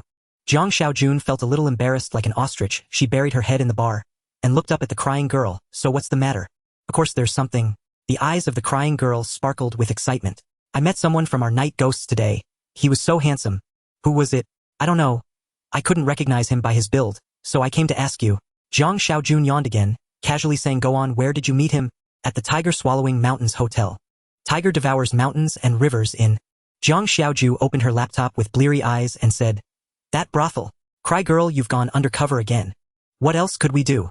As ordinary people, taking down a dust tier awakened is impossible without unconventional methods. Jiang Xiaoju nodded and began browsing. Xiaoju, my target was accidentally killed by a colleague. How much of the reward should I split with him? Cry girl leaned in mysteriously toward Jiang Xiaoju's laptop, peering alongside her at the rapid-fire stream of video clips flashing across the screen. The videos played too fast for Cry girl to make out anything clearly. She even felt faintly dizzy and reluctantly sat aside. You'll have to ask him. But right now I can't find a single trace. Jiang Xiaoju frowned. He evaded every surveillance camera. Time to pull out the ultimate move. What ultimate move? Let's check whose mission list includes the deceased from that brothel, obviously. Jiang Xiaoju swiftly found the answer and declared confidently, Ying. Ying. Cry girl tilted her head, recalling the figure from yesterday. A fresh recruit who just arrived. Got his introduction letter from Seer sister. Seems quite pleasant. Pleasant. Not many people catch your eye. Ziajuzi, is he handsome? Cry girl pinched Jiang Xiaoju's cheeks and playfully molded them between her fingers. Jiang Xiaoju remained expressionless, puffing her lips and mumbling indistinctly, he is handsome, and utterly unscrupulous. A soft, slightly delicate voice suddenly rang out at the doorway, drawing everyone's attention. Agent 042 wore a low-cut miniskirt revealing a slender expanse of pale skin. Fatigue shadowed her face, and a small, freshly scabbed wound marked her browbone. Her appearance unmistakably disheveled. Seer sister. Cry girl rushed forward to support 042. Concern sharpening her voice. What happened to you? Ran into a minor complication. I was careless. They had an awakened with tracking abilities. 042 dropped into a chair, snatched a bottle of liquor from a nearby burly man and drained it in one long gulp, then smacked her lips with lingering satisfaction. But I shook them off easily. Worthless trash. Still be more cautious next time. Jiang Xiaoju fought off drowsiness and hammered furiously at her keyboard. Your case has already drawn the attention of the arrest bureau. They'll likely refrain from further recklessness. After all, that's how things are done on our side. Thanks, Ziajuzi. 042 chugged her beer and raised the bottle in a toast. Is my last assignment still active? I'll handle it tomorrow if I get the chance. Which one? The Tiger Fong case. Already completed. Jiang Xiaoju murmured, slumped over the bar counter. Completed. Who'd take it? It offered almost no reward. Ying. With that, Jiang Xiaoju rubbed her temples wearily, shut down her laptop, and retreated into her small private room inside the main hall, clutching a tiny pillow. I'm going to sleep. Don't disturb me. The next morning, Ying Ji arrived at school unusually early. He urgently needed to resolve one matter. It concerned Ran Tingting. Only now did Ying Ji belatedly recall what he'd witnessed before. A pitiful girl once sold would not gain freedom. Instead, she'd be exploited relentlessly until reduced to a nameless prostitute, a disposable pawn in sordid transactions. He'd long grown numb to such rampant injustice. Yet when it struck someone he knew, the weight became unbearable. Ying Ji sat quietly at his desk, lost in quiet melancholy. He knew nothing about Ran Tingting, Intervening rashly would feel deeply intrusive. Just as Ying Ji pondered how best to resolve the situation, Ran Tingting entered the classroom with several female classmates. They chatted and laughed, seemingly untouched by yesterday's events. Yet the moment Ran Tingting saw Ying Ji, her gaze flickered away, unmistakably evasive. Once the group dispersed, Ran Tingting approached Ying Ji slowly, her steps heavy and hesitant as though shackled. Ying Ji, good morning. Good morning. Ying Ji nodded, studying Ran Tingting, and noticed 2 affection bars hovering above her head, 67 and 33. Ding ding ding ding. I'll explain. One reflects her affection for Ying Ji, the other for Ying. The system appeared promptly to clarify the dual affection indicators. Ying Ji understood instantly she developed affection for him, the one who saved her yesterday. Yet her affection rose far slower than others. For most people, being rescued would yield more than 13 points of affection. She regarded kindness itself with instinctive dread. Ying Ji recognized that feeling well, the gnawing wariness born of countless acts of goodwill met only with betrayal and abandonment, leaving one suspicious of every gesture of grace. Ting Ting. Yes. Seated, Ran Tingting flinched visibly. Don't leave after school. Ran Tingting froze, her feet tangling nervously beneath the desk. After a long pause, they gradually stilled. But her palm clenched tightly around the secret art crystal hidden in her hand, as if surrendering to fate. All right. Each lost in their own thoughts, they exchanged not a single word throughout the entire morning. Afternoon training proceeded as usual. Xia Yi now assigned Ying Ji and Xia Sisi the task of helping 5 teammates eliminate enemies. A grueling regimen, yet undeniably effective. Ying Ji's control over his sacred engraving grew increasingly precise and assured. During breaks, he even pulled out his spirit weave talisman for brief stolen moments of cultivation. At last, the sun sank westward, dusk deepened, and crowds surged from the school gates. Ying Ji did not return home with Ruoxue and the others. He walked back to the classroom instead. There he found Ran Tingting alone, quietly completing her homework in the empty room. Dim light bathed her profile, casting the delicate girl in solitude and quiet desolation. She turned at the sound and saw Ying Ji entering. Ying Ji. He pulled up a chair and sat beside her. You already know. Her voice was barely a whisper, trembling faintly, as if bracing against some unseen fear. Watching her tense, guarded demeanor, Ying Ji swallowed the words rising to his lips, halting them mid-throat. Know what? Ah. Ran Tingting hadn't expected that reply. Staring at his impassive face, she couldn't tell whether he truly remained ignorant, or was simply lying. Ying Ji retrieved a fragmented spirit crystal from his bag, and handed it to Ran Tingting. This is a fragmented spirit crystal. It aids in cultivating your sacred engraving. This? I can't accept it. Ran Tingting waved her hands, frantically trying to return the crystal. I'm lending it to you. Ying Ji spoke earnestly. Once you awaken as an awakened, just slay a few abyss beasts during your descent into the abyss. That'll repay me. But I may not awaken a sacred engraving. You can. You haven't absorbed the secret art crystal the school gave you, have you?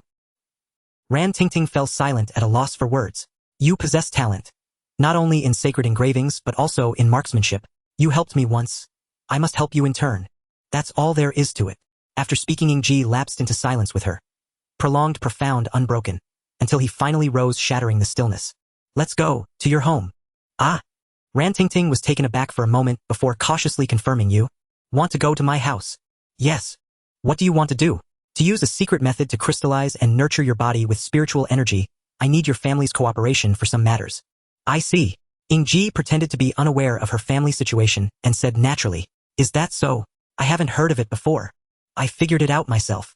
Ying Ji stood up and gave her a look. Let's go. Ran Tingting gritted her teeth and ultimately did not refuse again, instead taking the initiative to lead the way for Ying Ji. After all, Ying Ji was an awakened one. Her family should not dare to do anything too outrageous. The two walked slowly along the street, passing through the commercial center and the bustling spring scenery, gradually moving away from the center. The streets slowly transformed from orderly to chaotic broad avenues, turning into intricate winding paths, the streetlights growing dimmer as daylight faded away, leaving only the 2 dim shadows behind. It wasn't until night fell that Ying Ji followed Ran Tingting to a desolate street, a place that had been abandoned long ago with no residents left and water, electricity, and gas supplies long ceased. It was an uninhabited area of Gao High City. It was also a gathering place for the most impoverished people.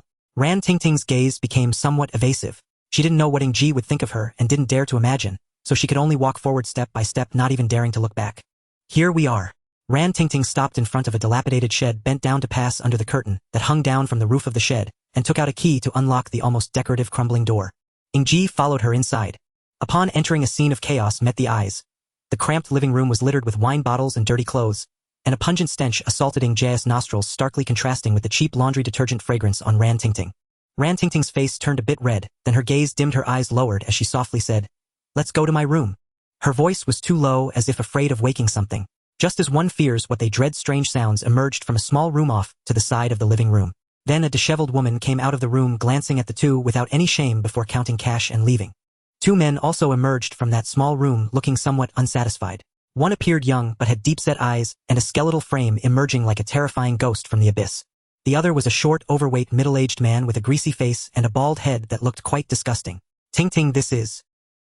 The middle-aged man initially wanted to scold loudly, but upon seeing Ying Ji, he thought for a moment and chose to cautiously inquire.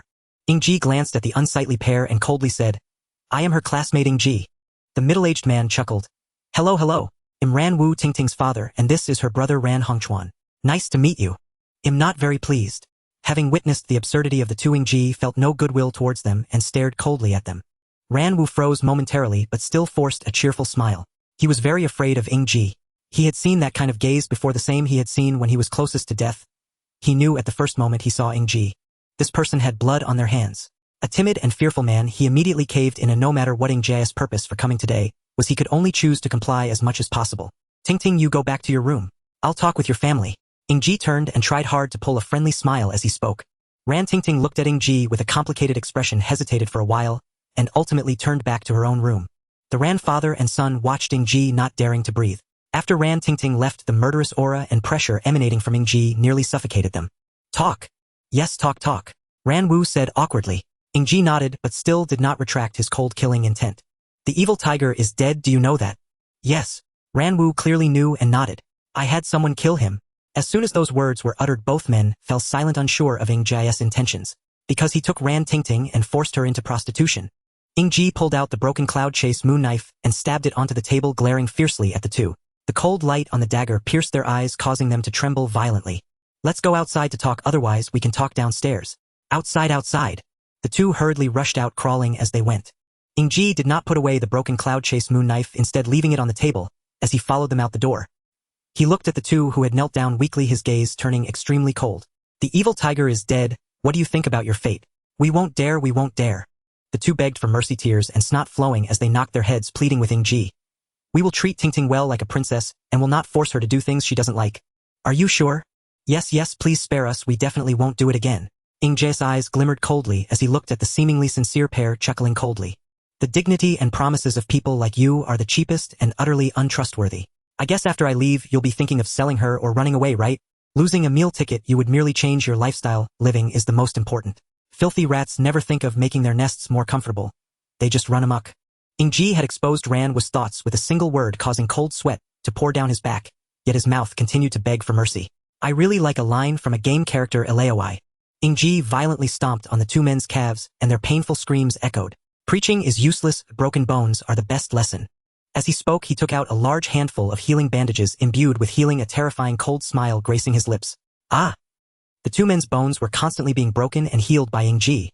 The sensation of their newly formed bones being crushed sent them into hoarse screams.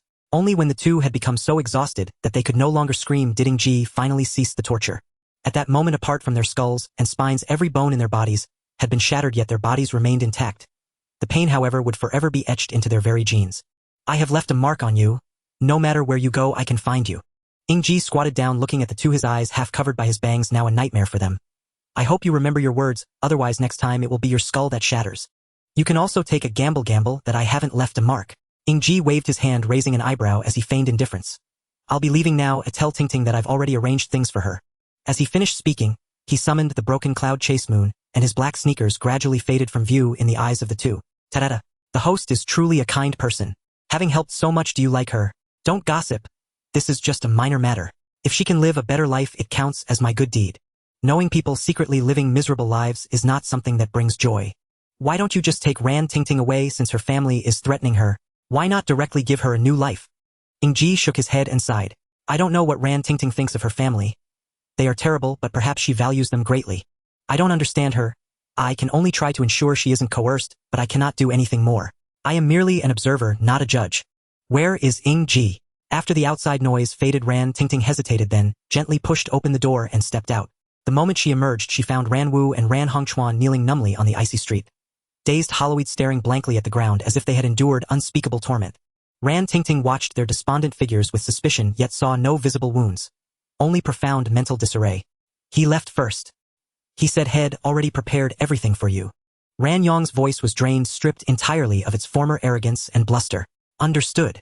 Ran Tingting, having roughly deduced Ying Ji's so-called preparations, turned away coldly and locked herself inside her room. She sat on the bed and pulled out a loaf of bread to eat. She had no intention of cooking tonight. She wanted to test them. Nightfall deepened gradually, yet neither man urged her to cook.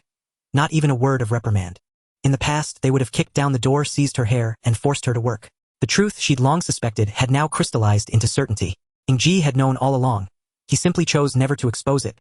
Ran Tingting bent low, retrieved a small box from an exceptionally concealed corner beneath her bed, then fished a tiny key from her school bag to unlock it. From a precarious stack of notebooks, she lifted a pink journal and began writing today's entry. November 9th, 3021. Overcast, shifting to partly cloudy, then clearing. Today I did not go to work. Ying Ji asked me to wait for him. I never imagined he would come to my home to prepare me for Saint Engraving awakening. I assumed he'd offer some bizarre method. Instead, he eliminated my family as a disruptive variable. Suddenly, he seemed unexpectedly thoughtful. Far less socially adept than I'd imagined. I'd feared that after today I'd never be able to face him again. After all, I am a girl, undertaking such a thing. Now I only wished to see him more than ever. After penning those few lines, she gazed up at the grimy, crumbling ceiling, and felt strangely idle. She had never known such stillness before. For a moment, she didn't know what to do. She pondered, then drew out her journals one by one, revisiting her past suffering while the faint, lingering warmth of today's quiet joy still shimmered in her heart. December 5th, 3009. Overcast. Today is my birthday. Mother gave me this journal. I'm happy. I'll write and I'll persist. December 6th, 3009. A red flower, 1. Given to mother. I'm happy. August 6th, 3013. Father drank again. Mother's eye was swollen. When I asked what happened, she said nothing was wrong. I pretended to believe her. I knew father had struck her again. This month's third time. My younger brother only cried, endlessly irritating. May 20th, 3014. Father brought another woman home. Mother vanished. I hid in my room, too afraid to emerge. May 21st, 3014. Mother's body was found. I was terrified. The woman father brought home was vicious. She often beat my brother and me. July 6th, 3014. Father sold the house. August 8th, 3014. That woman took every cent we owned. We were left with nothing. And father stopped coming home altogether. The teacher says knowledge can change fate. Perhaps I am already someone whose fate is deeply marred. Can studying truly alter destiny? August 9th, 3014. We live in a dilapidated shack. No money, but at least no one else lives here, so rent is unnecessary. August 20th, 3015. Father refused to pay my tuition. He demanded I drop out. I cannot abandon this chance to change my fate. I must work myself. I must study. But my brother dropped out. July 5th, 3016. My brother decided to leave with father to work. I don't know what they do, but it has nothing to do with me. I only need to work and study. I will change my fate. July 6th, 3016. Nothing noteworthy. Final exams. Newly 7, 3016. Nothing noteworthy. Exams continue. July 14th, 3016. Nothing noteworthy. Oh, I ranked first. No red flower, no mother to praise me. I must change my fate alone. April 5th, 3017. Father stole the money I'd saved from working. I was furious but powerless. Father had devolved into a brute, drinking daily. My brother followed his example, lashing out at me for no reason. It hurt. This family had shattered. April 6th, 3017. Unbelievable. Father took my 12-year-old brother to that place. I went to the police station to bail them out. It was humiliating. September 1st, 3017. School has reopened. I must learn to socialize well. Life at home is already unbearable. If I'm ostracized or bullied here too, it will be unbearable. I must appear cheerful at school. This is my last sanctuary. Ran Tingting, smile. You can do this. September 2nd, 3017. Thankfully, everyone is kind. I've made many friends. School is incomparably better than where I live. How wonderful. The very air hums with the scent of knowledge. I must study diligently and master social graces. September 3rd, 3017.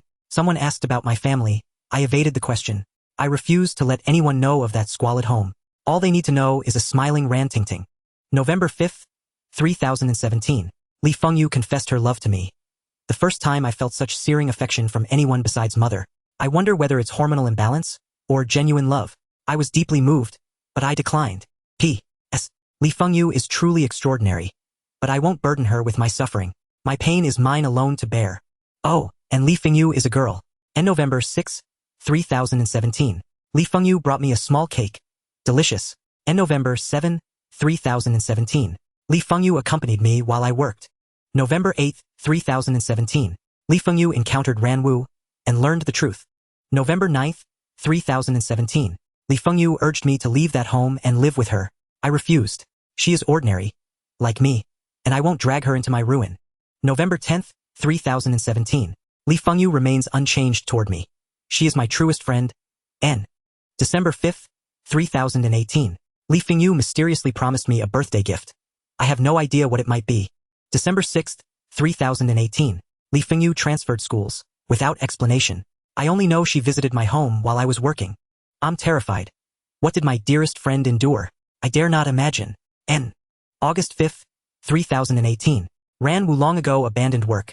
Now he demands money from me daily. Ran Hongchuan has grown lecherous, stealing my earnings to spend elsewhere. The entire room reeks of stale, filthy alcohol. I feel I'm nearing collapse. August 6, 3018. I protested to Ran Wu. I told him I wanted to flee this home, escape this prison. He struck me. Agonizingly hard. Ran Hongchuan, gaunt skeletal, watched me get beaten, chuckling obscenely all the while. They are leeches upon me, draining my lifeblood, and I cannot tear them away. August 7th, 3018. I considered fleeing silently, without a word, but Ran Wu warned he'd find me at school no matter how far I ran. I dared not run. Education is my sole path to altering fate. I cannot surrender. Endure Tingting, you can do this. N. May 16th, 3019. Ran Hongchuan constantly gropes me. Today while I bathed he tried to break down the door. I was terrified. I'd foreseen this day. His lust swelling, his gaze growing increasingly perverse. I fear the day he finally acts. May 17th, 3019. The sole comfort Ran Wu holds no interest in me. He prefers women who flatter him. Otherwise my innocence would likely have been lost long ago. May 18th, 3019. Unbelievable. Ran Hongchuan, that subhuman beast, crept into my room while I slept and touched me secretly. Only my threat of suicide, drawing Ran Wu's intervention, saved my purity. It's absurd.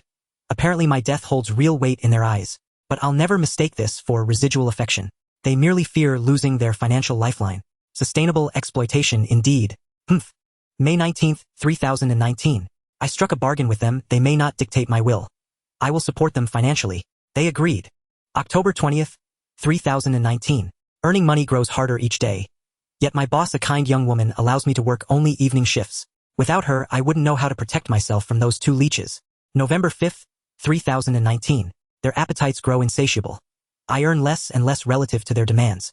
Returning home daily means being beaten. Painfully, I'm terrified. Terrified they'll cast all restraint aside. May 23rd, 3020. After habituation, the blows no longer sting as sharply, but fear remains ever present. December 14th, 3020. They discovered my journal. But barely literate, they showed no interest. They enter my room solely to search for money. Our agreement binds them less and less. But my purity remains my absolute boundary. If they attempt to violate me, I will end my life. Oddly, death no longer seems so fearsome. June 20th, 3021. I must gain admission to Gaohai Academy, the city's finest institution. Graduating from here, perhaps fate can be altered, though I feel already mired beyond redemption. And though I feel already mired beyond redemption. N. July 5th, 3021. I gained admission, ranking second citywide. The top spot reportedly belongs to a young heiress from a powerful clan. How I wish I were such a daughter.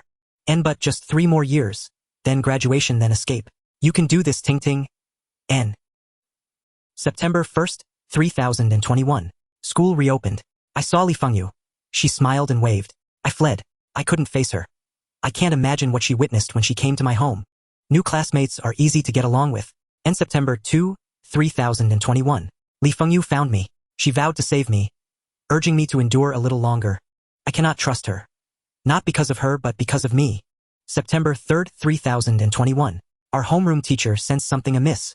He spoke with me, briefly helped me apply for a scholarship, and suggested I deposit my wages with him. Not take them home, retrieving funds only as needed. I distrusted him. I thought he sought profit. After all, I already lived with 2 such men. And September 4, 3021. Nothing notable. Entrance examinations.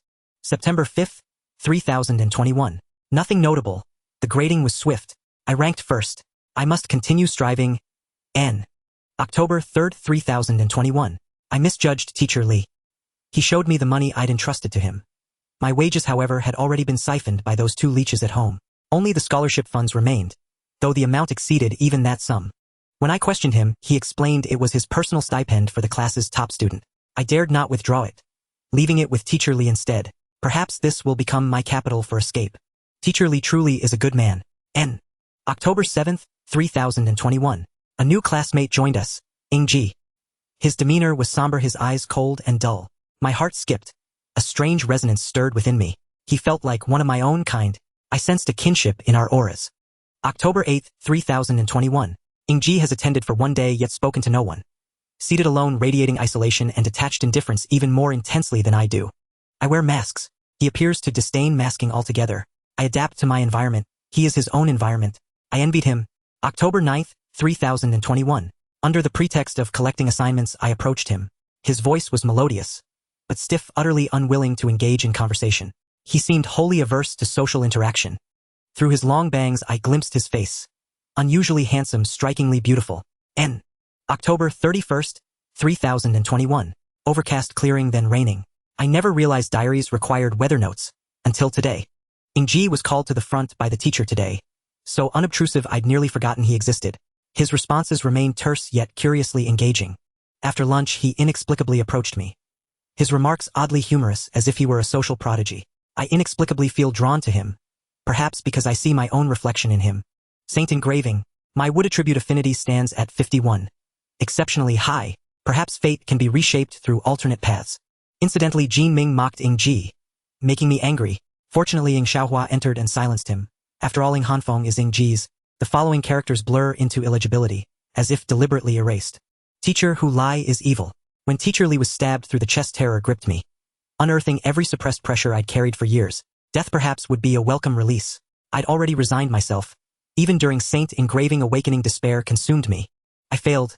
Inevitably, guilt overwhelmed me, though I fear no death, my classmates.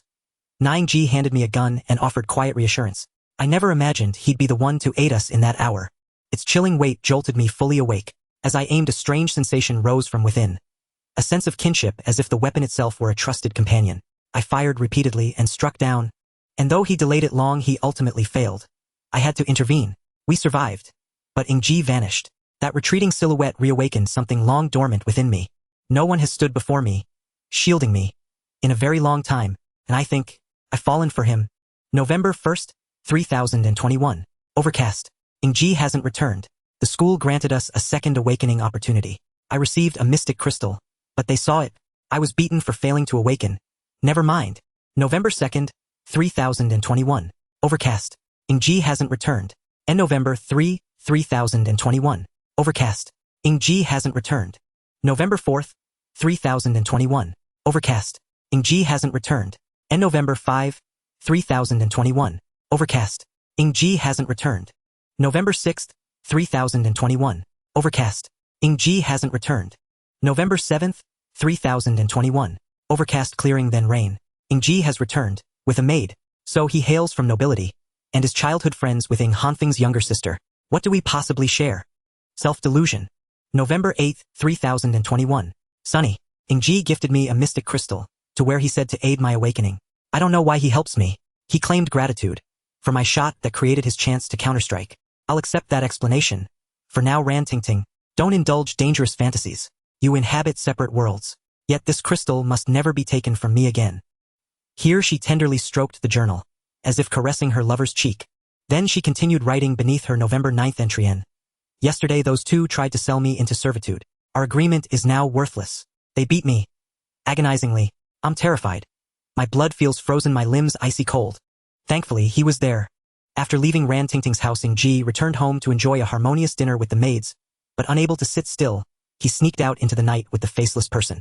Ruo Shui looked at Ying Ji's door with some suspicion. Why did her master not allow her to enter at night? Clearly she wanted to snuggle in her master's bed for a while. Ying Ji arrived smoothly at the Yi bar, knocking on the door.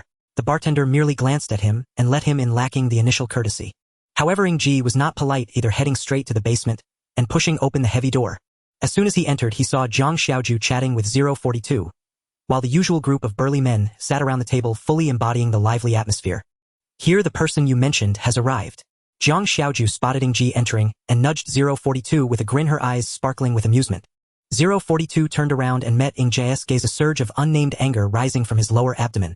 Shadow, what do you want? Ying Ji shrugged his shoulders, wearing an innocent expression. 042, annoyed by Ying Ji's carefree demeanor, rolled up his sleeves and charged at him, wanting to give him a good beating. You have caused me great trouble.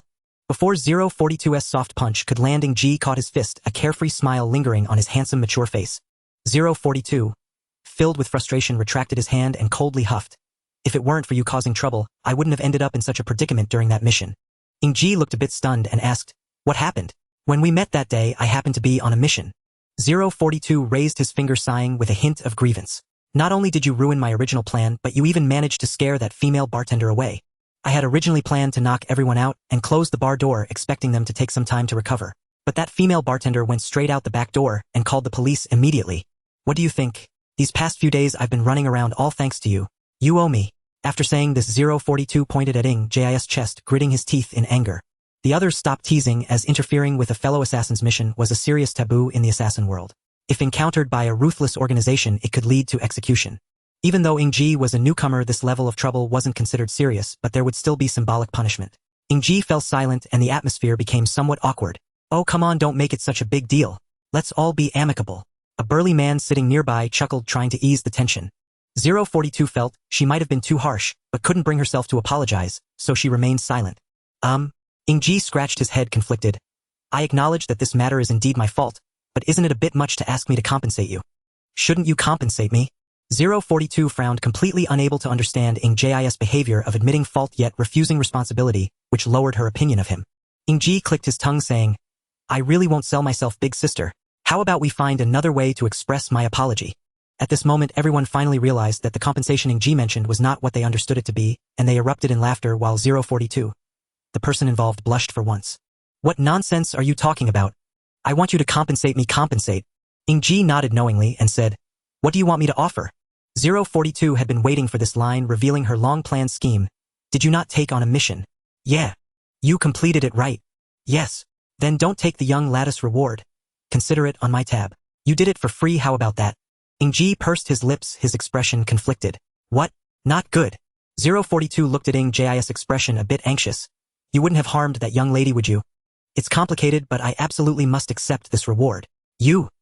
Before 042 could explode, Ying Ji grabbed her wrist and pulled her aside, while everyone in the hall just smiled and watched, not intervening. Ying Ji dragged her to the side and explained the whole situation, and she roughly understood why Ying Ji insisted on accepting this reward. However, as Ying Ji spoke, she felt the warm breath near her ear, and his scent making her head feel dizzy. Why did the uncle smell like milk shower gel? It was a bit sweet and cloying. After finally listening to him, 042 patted Ying Ji's shoulder, and her impression of him improved. So you accepted the reward to prevent her from seeking revenge and then committing suicide out of despair. Unexpectedly, you are. Not bad. Then this time I will forgive you. Gu Rui's Favorability 21 Gu Rue. It seems this is 042's real name. Ying Ji smiled, leaving her and walking over to Jiang Xiaoju. As per custom, he needed to report after completing his mission. Xiaoju, I've finished my task. Got it, got it. Jiang Xiaoju pouted, her lips sticking out like she could hang a soy sauce bottle. Someone rushed over to tell me last night. Last night? Yeah, one of the women accompanying the drinks was one of ours. She happened to be on a mission and ran into you, so she reported back. Jiang Xiaoju looked somewhat frightened. Fortunately, you are not a senseless killer, or we might have lost a lovely sister yesterday. That truly was a coincidence. Yeah, the crying sister said you helped her mission target without a hitch, so she split 80 of the reward with you. By the way, her mission target happened to be one of the 2 bodyguards of the Fierce Tiger. How much? 1.6 million. The bounty for awakened ones is quite valuable. That makes sense. Ying Ji nodded. It seems my estimate of the Fierce Tiger was a bit low. Forget about that for now. Jiang Xiaoju flipped his body back, making him face the crowd. You have completed your first mission, which counts as passing our test. Now you are a night ghost. Everyone. Jiang Xiaoju clapped her hands to attract everyone's attention, and all eyes in the hall turned to them. This is our new night ghost, Shadow. As soon as the words fell, applause erupted, and people raised their glasses to celebrate the addition of a new member. It didn't seem like an assassin organization at all, it felt more like a free-spirited mercenary group. Ying Ji raised his glass, smiled, and downed it in one go. Ying Ji drained the beer in one long gulp. The sharp, bitter tang surged down his throat and settled into his stomach, igniting a sudden searing warmth that radiated outward to his limbs and extremities, leaving his head pleasantly hazy. He felt something faintly cracking inside his skull. The alcohol surged straight to his crown like a torrential flood. A subtle numbness spread through him, stirring an uncharacteristic exhilaration. His tightly restrained emotions and thoughts were swept aside by a roaring current, leaving behind only chaotic fragments. In short, he was utterly intoxicated. The alcohol had taken full hold of Ying Ji. He licked the rim of the glass with lingering delight, his eyes glinting with an uncanny, mischievous light. Any more? Another round. Zhang Xiaoju immediately retrieved an unopened bottle of beer from beneath the bar and arched an eyebrow triumphantly. Beer's unlimited. Night Ghost Bar won't skimp on a few bottles. Whoa, generous.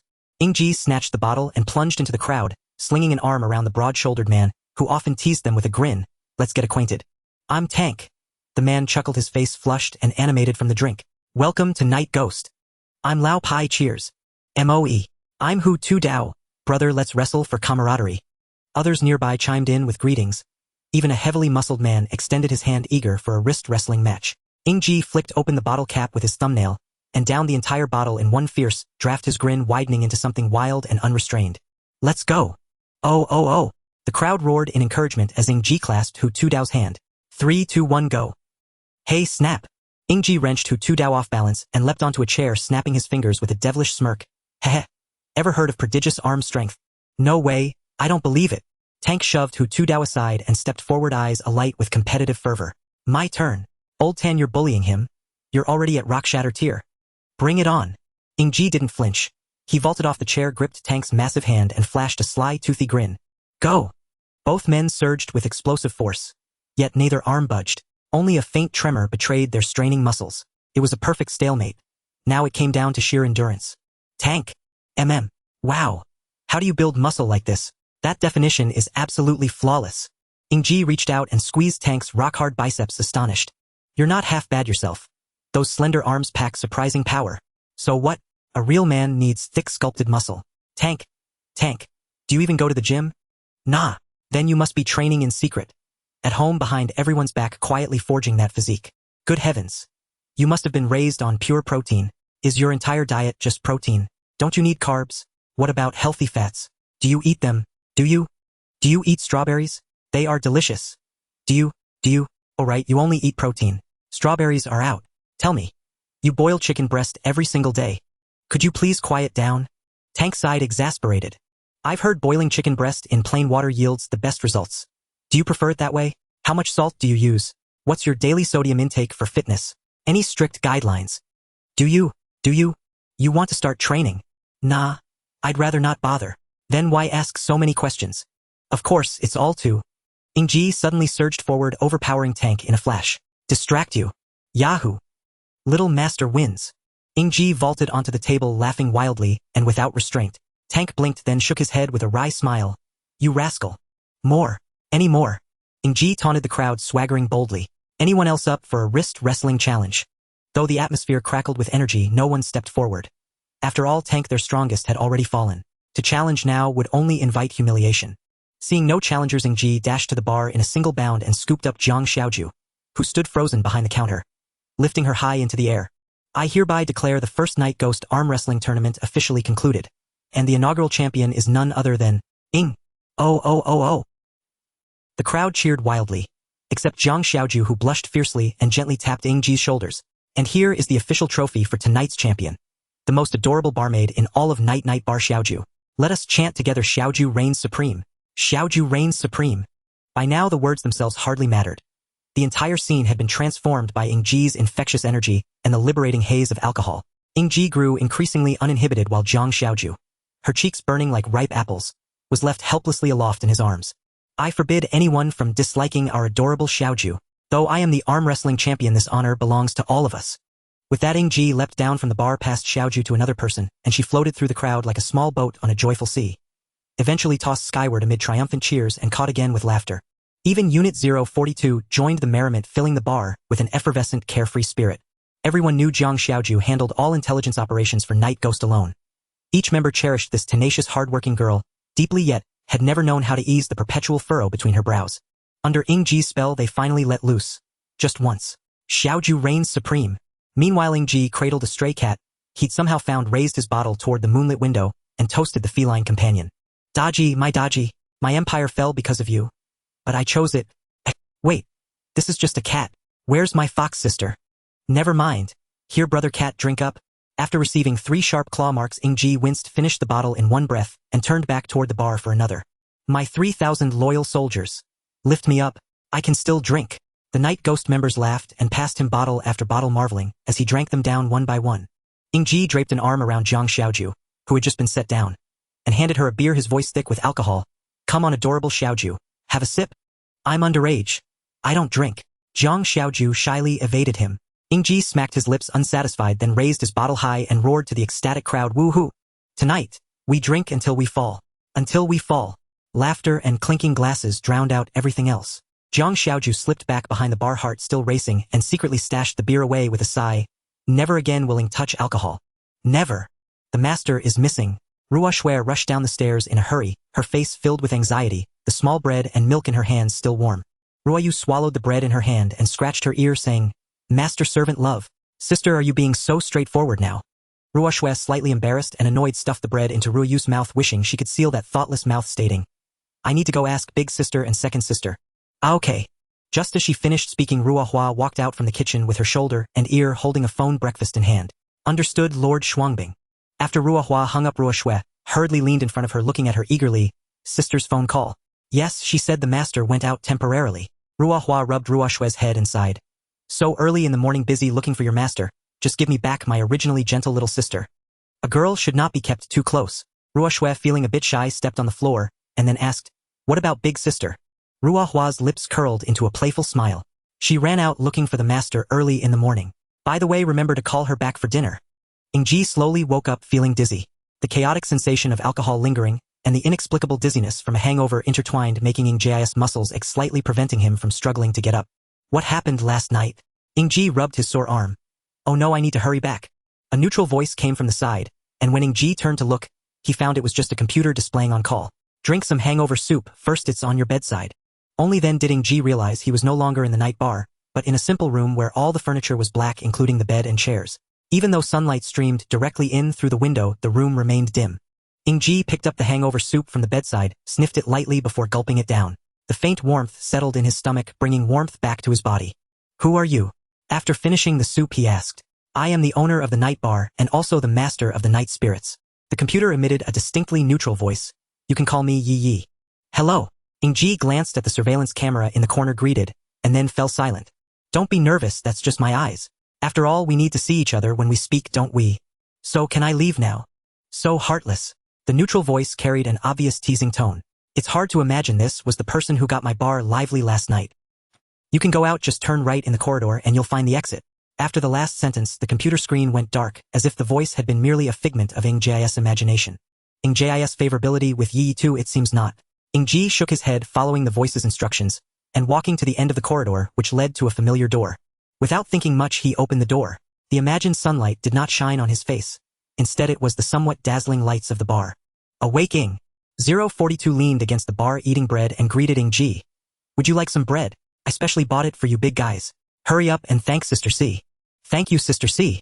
The nearby tiger head knife grabbed a piece of pineapple bun and began to munch it without any manners. At that moment, he had a bandage wrapped around his head, looking rather comical. Hearing this, everyone burst into laughter, filling the air with joy. Why were you fighting? Ying Ji couldn't help but laugh and asked.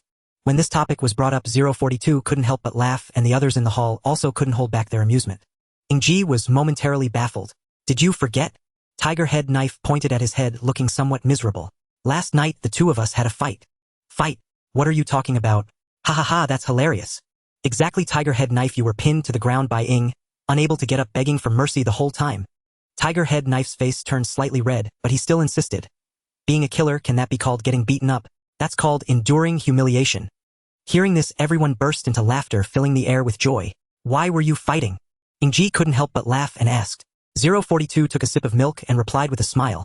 Because he said cats aren't as cute as dogs. Isn't that true? Dogs are so cute and very understanding. Tiger head knife said proudly, dogs are humans' best companions. Cats aren't cute at all. Ying Ji silently approached Tiger head knife, clenching his fist. Tiger head knife shrank his neck, instantly cowed. I won't allow anyone to dislike cats. Ying Ji seemed to still be under the influence of alcohol, feeling the urge to beat up Tiger head knife again. Tiger head knife felt that as a big guy, he couldn't just back down like this, defiantly saying. But you said you won't allow anyone to dislike Xiao Ju yesterday. Ying Ji's memory was suddenly awakened by the sentence fragments from the previous night flashing in his mind, and he realized how crazy he had been. He suppressed the impulse to drill into the ground, pretending to be calm. What about Xiao Ju? She's at school after all, she's just a first-year student. 042 replied. School. It's over. Ying Ji glanced at the time. It was already 10 in the morning, and the third class had ended. He picked up his clothes and rushed out. What are you in a hurry for? You don't even have classes. As soon as he exited the bar, he quickly found an alley and returned home. The house was cold and quiet. It was clear that the maids had already gone to school. Ying Ji took out his phone feeling a bit nervous and called Ying Feishue. After all, Ying Feishue was officially his guardian, and she should be the first to know about his overnight absence. Hello. Hello. Go to school, I've already told your maid about your absence, saying I picked you up. The voice on the other end was calm yet caring. This morning, I also helped you take a leave of absence. Thanks. After a moment of silence on the other end, the voice returned with a slight tremor. It's fine, but in the future, if you're going out, try to let the family know, they will worry. All right. After hanging up, Ying Ji let out a sigh of relief. His sister is so reliable, it's great. Ying Ji grabbed his satchel and rushed towards the school. On the other side of the phone, Ying Feishue put down her phone, crossed her delicate legs, and sighed. She rubbed her slightly sore temples, got up from the antique couch, and rummaged through a box, eventually selecting a deep purple incense to light. A faint smoke rose, enveloping the entire room, with a subtle fragrance lingering in the air. Ying Feishue stood gracefully composed. The figure standing behind her wore an identical high-slit cheongsam, mirroring Ying Feishue's every detail, as if the two were ethereal twin sisters back-to-back in flawless symmetry. Ying Feishue reclined lazily onto her low couch, eyes half-lidded in languid repose. Your report this week arrived later than usual. I had to guard Ying Ji last night. He was out wandering. The mirror replied, serenely seated cross-legged upon a meditation cushion, inhaling the delicate fragrance of incense with quiet rapture. Very well. And the mirror extended her hand. The pale, translucent sapphire bead shimmering faintly on her alabaster wrist, exuding an aura of subtle hypnotic allure. Don't rush the data transfer yet. I wish to hear your account first. The mirror nodded, withdrawing her hand and folding it neatly over her lap, her expression placid and unyielding. By day, Ying Ji behaves entirely as expected at school. But each night he alters his appearance and slips away. Where does he go? And to work. He registered as an assassin, and recently completed a contract. He killed someone. And who? Tiger Fong. Ying Feishue rose gracefully, tilting her neck with a soft, indulgent sigh, the tone of an elder sister fondly tolerating a wayward younger brother. Him. Precisely. The case has long demanded resolution. And which organization did he join? And the Night Ghosts. How fortuitous. This bears Night-Night's signature. A faint relaxation softened Ying Feishue's features. I'll inform Night-Night myself. Anything else? He aided a classmate named Ran Tingting in assaulting her own family, by fracturing her relatives' bones, healing them, then shattering them anew. A delicate furrow appeared between Ying Feishue's brows, an unmistakable shadow of concern settling like mist across her serene countenance. How has my younger brother grown so decisive? What trials did he endure within the abyss? Unknown. And no matter, come here. Ying Feishue beckoned gently with a graceful wave of her hand. The mirror rose and lay beside Ying Feishue upon the broad, sumptuous divan. Two faces, nearly identical gazes, locked their lithe, elegant forms pressed together in an intimacy both exquisite and electric. Their palms met, fingers interlacing. Soft luminescence bloomed from their joined hands, and the sapphire beads whirled into suspension between them, pulsing with crystalline light, as if the two were merging into one seamless consciousness. I understand now. Ying Feishue's eyes gleamed with sudden clarity as she absorbed the torrent of information flooding her mind, and the mirror inclined her head once, withdrew her hands, and stepped silently from the divan, already dissolving into the surrounding shadows. Stay, assist me for a while longer. And no. And her silhouette vanished completely into the gloom, leaving the corner's darkness dusted with an almost imperceptible frost of cerulean ice. You're late again. Ran Tingting pulled out a chair for Ying Ji. Feeling unwell? Not at all. And seizing the break between classes, Ying Ji swiftly retrieved his textbooks and arranged his desk with meticulous precision. Ruoxue, seated behind them, glanced at Ran Tingting and Ying Ji, sensing unspoken words hovering on Ran Tingting's lips, and discreetly bowed her head, swallowing the greeting that trembled on her tongue. Yesterday. Thank you. Ran Tingting murmured, brushing a stray strand of hair behind her ear. And it was nothing. Your cultivation path is already laid before you. Rest easy. Ying Ji fumbled through his backpack. His pencil case nowhere to be found. Consider it repayment for your help last time. We're even now. Ran Tingting hesitated, her fists clenching faintly beneath the table, then gave a quiet nod. And Xiao Shui, I forgot my pen. Ying Ji turned, accepting the pen offered by Ruoxue without hesitation. Ran Tingting sighed inwardly, and she was still unworthy of Ying Ji. Not yet. But she would forge her fate anew. One day she would stand beside him, not as a supplicant but as an equal, radiant with pride. Her heart burned with unshakable conviction. Ying Ji was her guiding light, the single brilliant flame that had reignited the dimming embers of her despairing life. For the remainder of the morning's lessons, her gaze never strayed from Ying Ji. While unseen, his inner interface flickered incessantly N1 affinity with Ran Ting Ting N1 affinity with Ran Ting Ting N1 affinity with Ran Ting Ting N. By noon, Ying Ji had accumulated precisely 12 points of affinity from her, lifting her total to 81. Is this girl spiraling into self-delusion again? N. The morning's classes dissolved seamlessly into the afternoon's sacred mark training. Yet after combat practice, instructor Yubema did not dismiss them to their regular classrooms, as he usually did, but instead ordered them to assemble. Yubema sat hunched upon the dais cradling a small thermos. His posture so frail, so aged, he resembled a septuagenarian patriarch rather than a master of sacred arts. The 37 students of the sacred mark training class stood rigidly aligned in perfect formation within their original classroom. Still haunted by Wei Yuan's cautionary fate, none dared move a muscle. Though Yubema appeared feeble, he could effortlessly subdue every soul present. And cough, cough, I have an announcement. He feigned a few rasping coughs, then declared with resonant gravity, our true training begins now. A ripple of stunned murmurs swept the room. Yubema's brow furrowed. Thin gossamer threads of force erupted soundlessly from his back, and instantly silence descended like a shroud, absolute suffocating total. When I speak, no fidgeting, no small gestures, nor large ones.